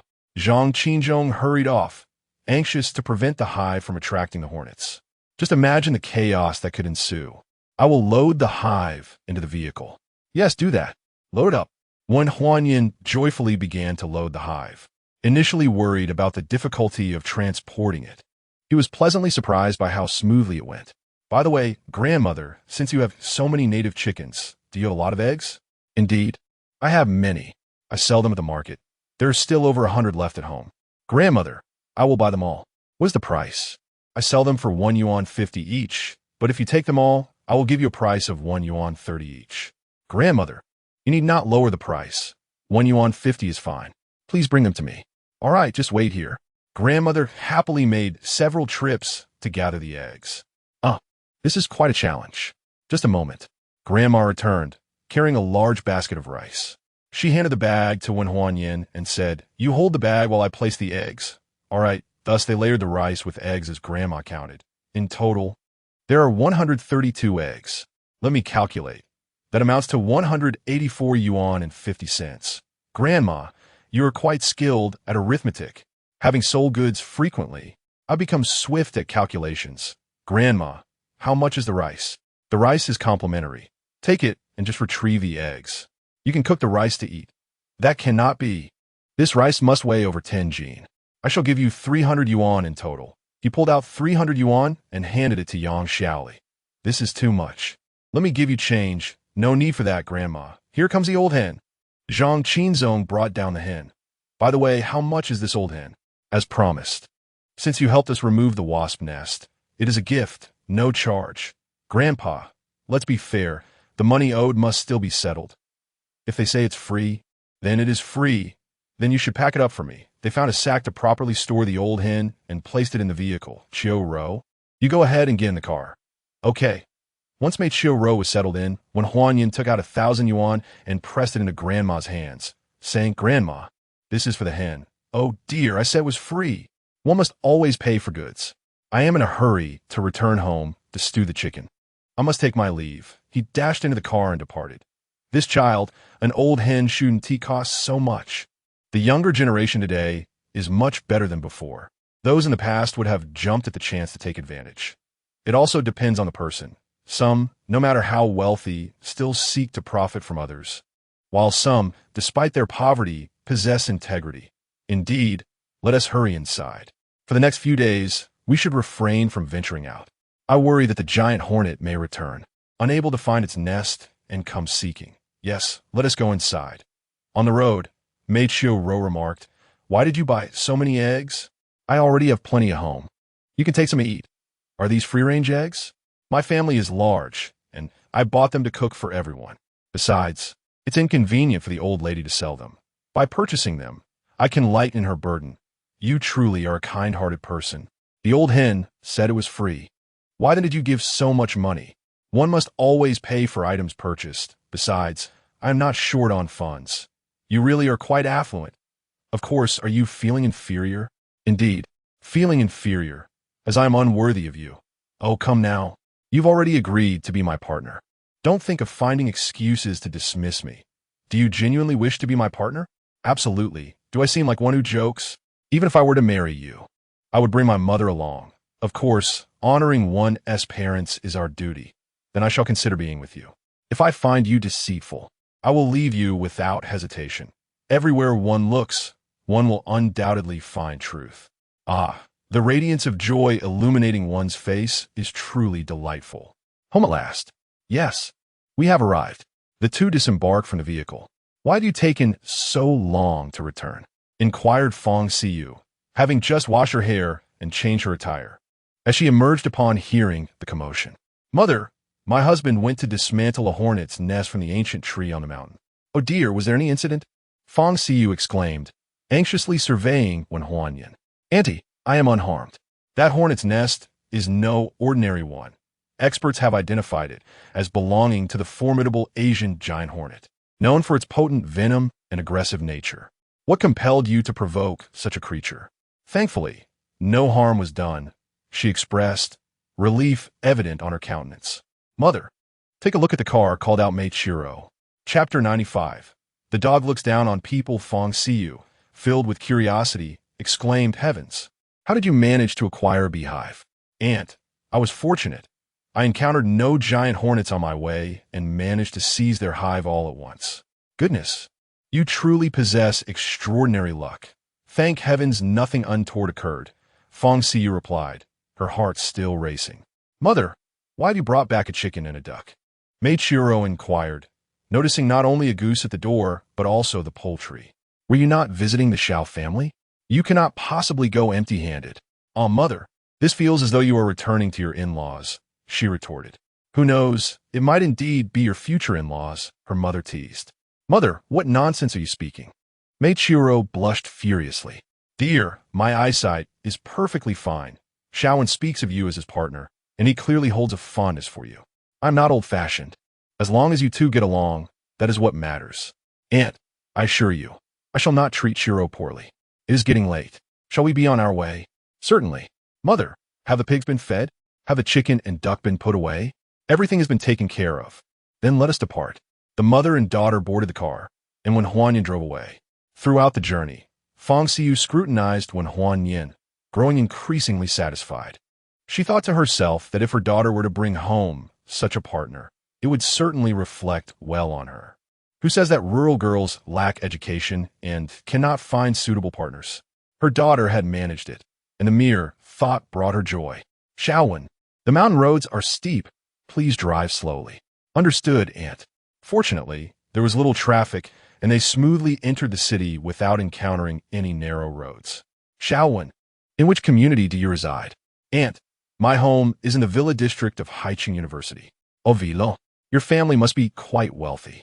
Aunt, do not be surprised. It is merely a dwelling. Meichiro, knowing more, exclaimed, I have heard that homes in educational districts are quite expensive. Villas in such areas must be even pricier, no? I'm not certain. The villa was purchased for me by my mother. Aunt, she is truly good to you. It is all right. I have been away from home since a young age. My father is in prison, and I was raised by my grandparents. Ah, what a tragic background you have. Not particularly tragic. Aside from the absence of parental love, my childhood was quite joyful. My grandparents treated me well. Now that I am in university, my mother provides for me, buying me a car and a house. I'm quite content. It seems your mother left to earn money in the past, and perhaps now feels guilt, hence her attempts to make amends. I suspect that is the case. Wait, that direction does not lead to Haicheng University. It appears to be toward the shopping mall, Meichiro suddenly remarked, realizing the misdirection. Isn't this about fostering your relationship? It is a rare occasion for Aunt to join. I thought to buy you a few outfits and shoes as a token of my affection. Shaowen, I already have clothes at home. There's no need to purchase more. Even if we had wealth, we should not squander it unnecessarily. Aunt, spending money on you and Shiro is not frivolous. Consider this. When a son-in-law goes out, if he fails to buy a set of clothes for his mother-in-law, he would be ridiculed upon returning to the village. Child, you truly possess a way with words. Fong Siyu beamed with joy. A dutiful son-in-law guarantees a caring treatment for his daughter. Meichiro found no further remarks to make. Upon arriving at the shopping mall, they parked the car. The three disembarked and entered the grand establishment. This is quite a large mall, and the prices here are exorbitant. Meichiro expressed her concerns. It should be fine. It won't be excessively expensive. Let's check out Hailan Home over there, Fong Siyu suggested. Perhaps we should reconsider. I know Hailan Home is rather pricey. Meichiro declined. Upon hearing the word expensive, Fong Siyu quickly added, Shaowen, let us find a modest store to purchase just one piece of clothing. Ah, but 361 degrees is also quite costly. Let us explore the outdoor market instead. Meichiro suggested after a moment of shock. Oh dear, if I buy you clothes that are too shabby, the neighbors back in the village will label us as stingy. It would be quite embarrassing for you as well. After all, 1's reputation is paramount. Wouldn't you agree? With that, she pulled the mother and daughter in a high-lawn home. Welcome, the sales staff greeted them with enthusiasm. Although the mother and daughter were dressed plainly, when Huan Yin exuded opulence and charisma. His handsome visage made him the most radiant star wherever he went. Sir, what style are you interested in purchasing? I wish to buy something for my wife and mother. The term wife made Mei Chiro blush, yet her heart swelled with happiness. The word mother, however, filled Fong Siyu with immense pride, causing her to unconsciously straighten her posture. System, enhance my clothing coordination skills by 10 points. Ding, congratulations to the host. 10 enhancement points consumed. Clothing design and coordination skill successfully enhanced by 10 points. Current level, Master of Clothing Design and Coordination. Where did this beggar come from? Can't afford a shop, yet blocks the way? It's utterly revolting. Sales staff, why aren't you escorting them out? They're ruining my shopping experience. A middle-aged woman, dressed like an affluent socialite, entered and disdainfully regarded Fong Siyu and her sister. Chiro, with unrestrained contempt. The mother and daughter instantly felt diminished. We're terribly sorry. We didn't mean to obstruct the way. Chiro humbly apologized. Revolting. If apologies were effective, we wouldn't need the police, would we? Who do you think you are? You seem quite repulsive yourself, when Huan Yin retorted angrily, positioning himself protectively in front of the two women. The affluent woman, taken aback by when Huan Yin's striking appearance, suddenly softened. Rather than being angered, she smiled and said, Handsome. Seeking someone like this? You might as well be with me. Do you consider yourself sophisticated and extraordinary? Give me 5 minutes, and I will show you just how worthless you truly are. Mother, wife, come with me. He led them to the women's clothing section. Mother, this inner layer, this outer coat, these trousers, these socks, and these shoes, hurry and try them on. Shaolin, perhaps we should reconsider. This tag indicates that such a flimsy inner layer costs over 500, Fong Siyu lamented. Mother, did you not see that elderly woman still watching us? Do we truly want to be looked down upon by her? Fong Siyu glanced back, resolutely deciding, very well, I shall change. Wife, this inner garment, this outer coat, these trousers, these shoes, and this pair of socks. Although Mei Chiro felt a twinge of regret. She cast a glance at the affluent woman and resolved to bolster when Huan Yin's dignity, nodding before heading off to change her clothes. Salesperson, could you come over here? Certainly. Handsome, how may I assist you? Please help me retrieve the garments. Of course. One Huan Yin began to select clothing, methodically picking one set after another. Wrap this set together. Understood. This set separately, please. Certainly. It was not until he had selected 3 sets that he paused. At that moment, Fong Siyu emerged, having changed in her new attire. Shaolin, what do you think? Chapter 96, Gray and Dismal Wow. The nearby sales staff and other patrons were utterly astounded. Mom, it's quite nice. I'll tidy up my hairstyle later for an even better look. Brother, what do you think of my outfit? Mei Chiro emerged, eagerly inquiring. It looks splendid, truly splendid. We shall get our hairstyles done shortly. By the way, where is that elderly lady? All eyes turned simultaneously towards the affluent woman. Her expression darkened, face filled with disdain, and she abruptly turned to leave. Annie, do refrain from looking down on others and never presume yourself to be superior. Ding. Congratulations, host. You have dealt a blow to the arrogant and condescending noblewoman Lucy Chin, achieving an 8th-level face-slapping feat. You have earned 8 enhancement points and a reward of 400,000 yuan. I'll go change my clothes. Fong Siyu hurried towards the fitting room, deliberately glancing at the price tag. To her astonishment, the entire ensemble cost over 4,000. It felt uncomfortable against her skin. Mom, I'm all set. Why should I change back? Salesperson, please assist in cutting the tags and bring these outfits for checkout. Certainly. The salesperson was elated, recognizing the potential of a significant customer. Wife, you should join me at the checkout. Dear, I will fetch the clothes from the fitting room. Mei Chiro was deeply touched, and, hearing one Huan Yin continually refer to her as his wife, instinctively responded with husband. I'll get it. You and Mom can wait for the checkout. One Huan Yin stated as he made his way to the fitting room, retrieving their garments and returning to the counter. Shaolin, how can we buy so many clothes? This is excessive. Fong Siyu exclaimed anxiously upon seeing Wen Huanyan. Mom, I bought 4 sets for you and my wife to ensure convenience for changing. This is too much. I cannot wear so many. Mom, to be candid, I intend to bring you and my wife to the city to live, so ample clothing must be purchased. I'm not accustomed to living there. Mom, you'll adapt after some time. Besides, Chiro cannot bear to leave you alone in the hometown. I have chickens, ducks, and pigs to tend back home. Those can be dealt with. We have enough family members. You stubborn child. Unable to argue further, Fong Siyu relented, though her heart brimmed with gratitude. At that moment, the transaction was completed. Sir, you have purchased 4 outfits, totaling 28,600 yuan. What? Over 20,000? Son-in-law, we should return it. Fong Siyu's face turned pale with shock. They earned scarcely that much in a year from farm labor. Auntie, the tags have already been removed. Returns are not possible. Oh, this. Mom, 20,000 is truly not excessive. Do not worry. You have worked tirelessly to raise Chiro, and this is your son-in-law's way of showing gratitude. Auntie, please accept your son-in-law's goodwill. It is quite enviable to have such a handsome and dutiful son-in-law. The salesperson also encouraged. Mag Kiru was equally astonished. Taking a deep breath to suppress her surprise, she suggested, Mom, this is all my husband's intention. Let us embrace it. Well, all right then. Handsome, may I inquire whether you prefer cash or a QR code? A QR code, please. Kindly scan here. The company account received 28,600 yuan. Wen Huanyan, carrying several outfits, said, Mom, wife, please wait for me here while I place these clothes in the car.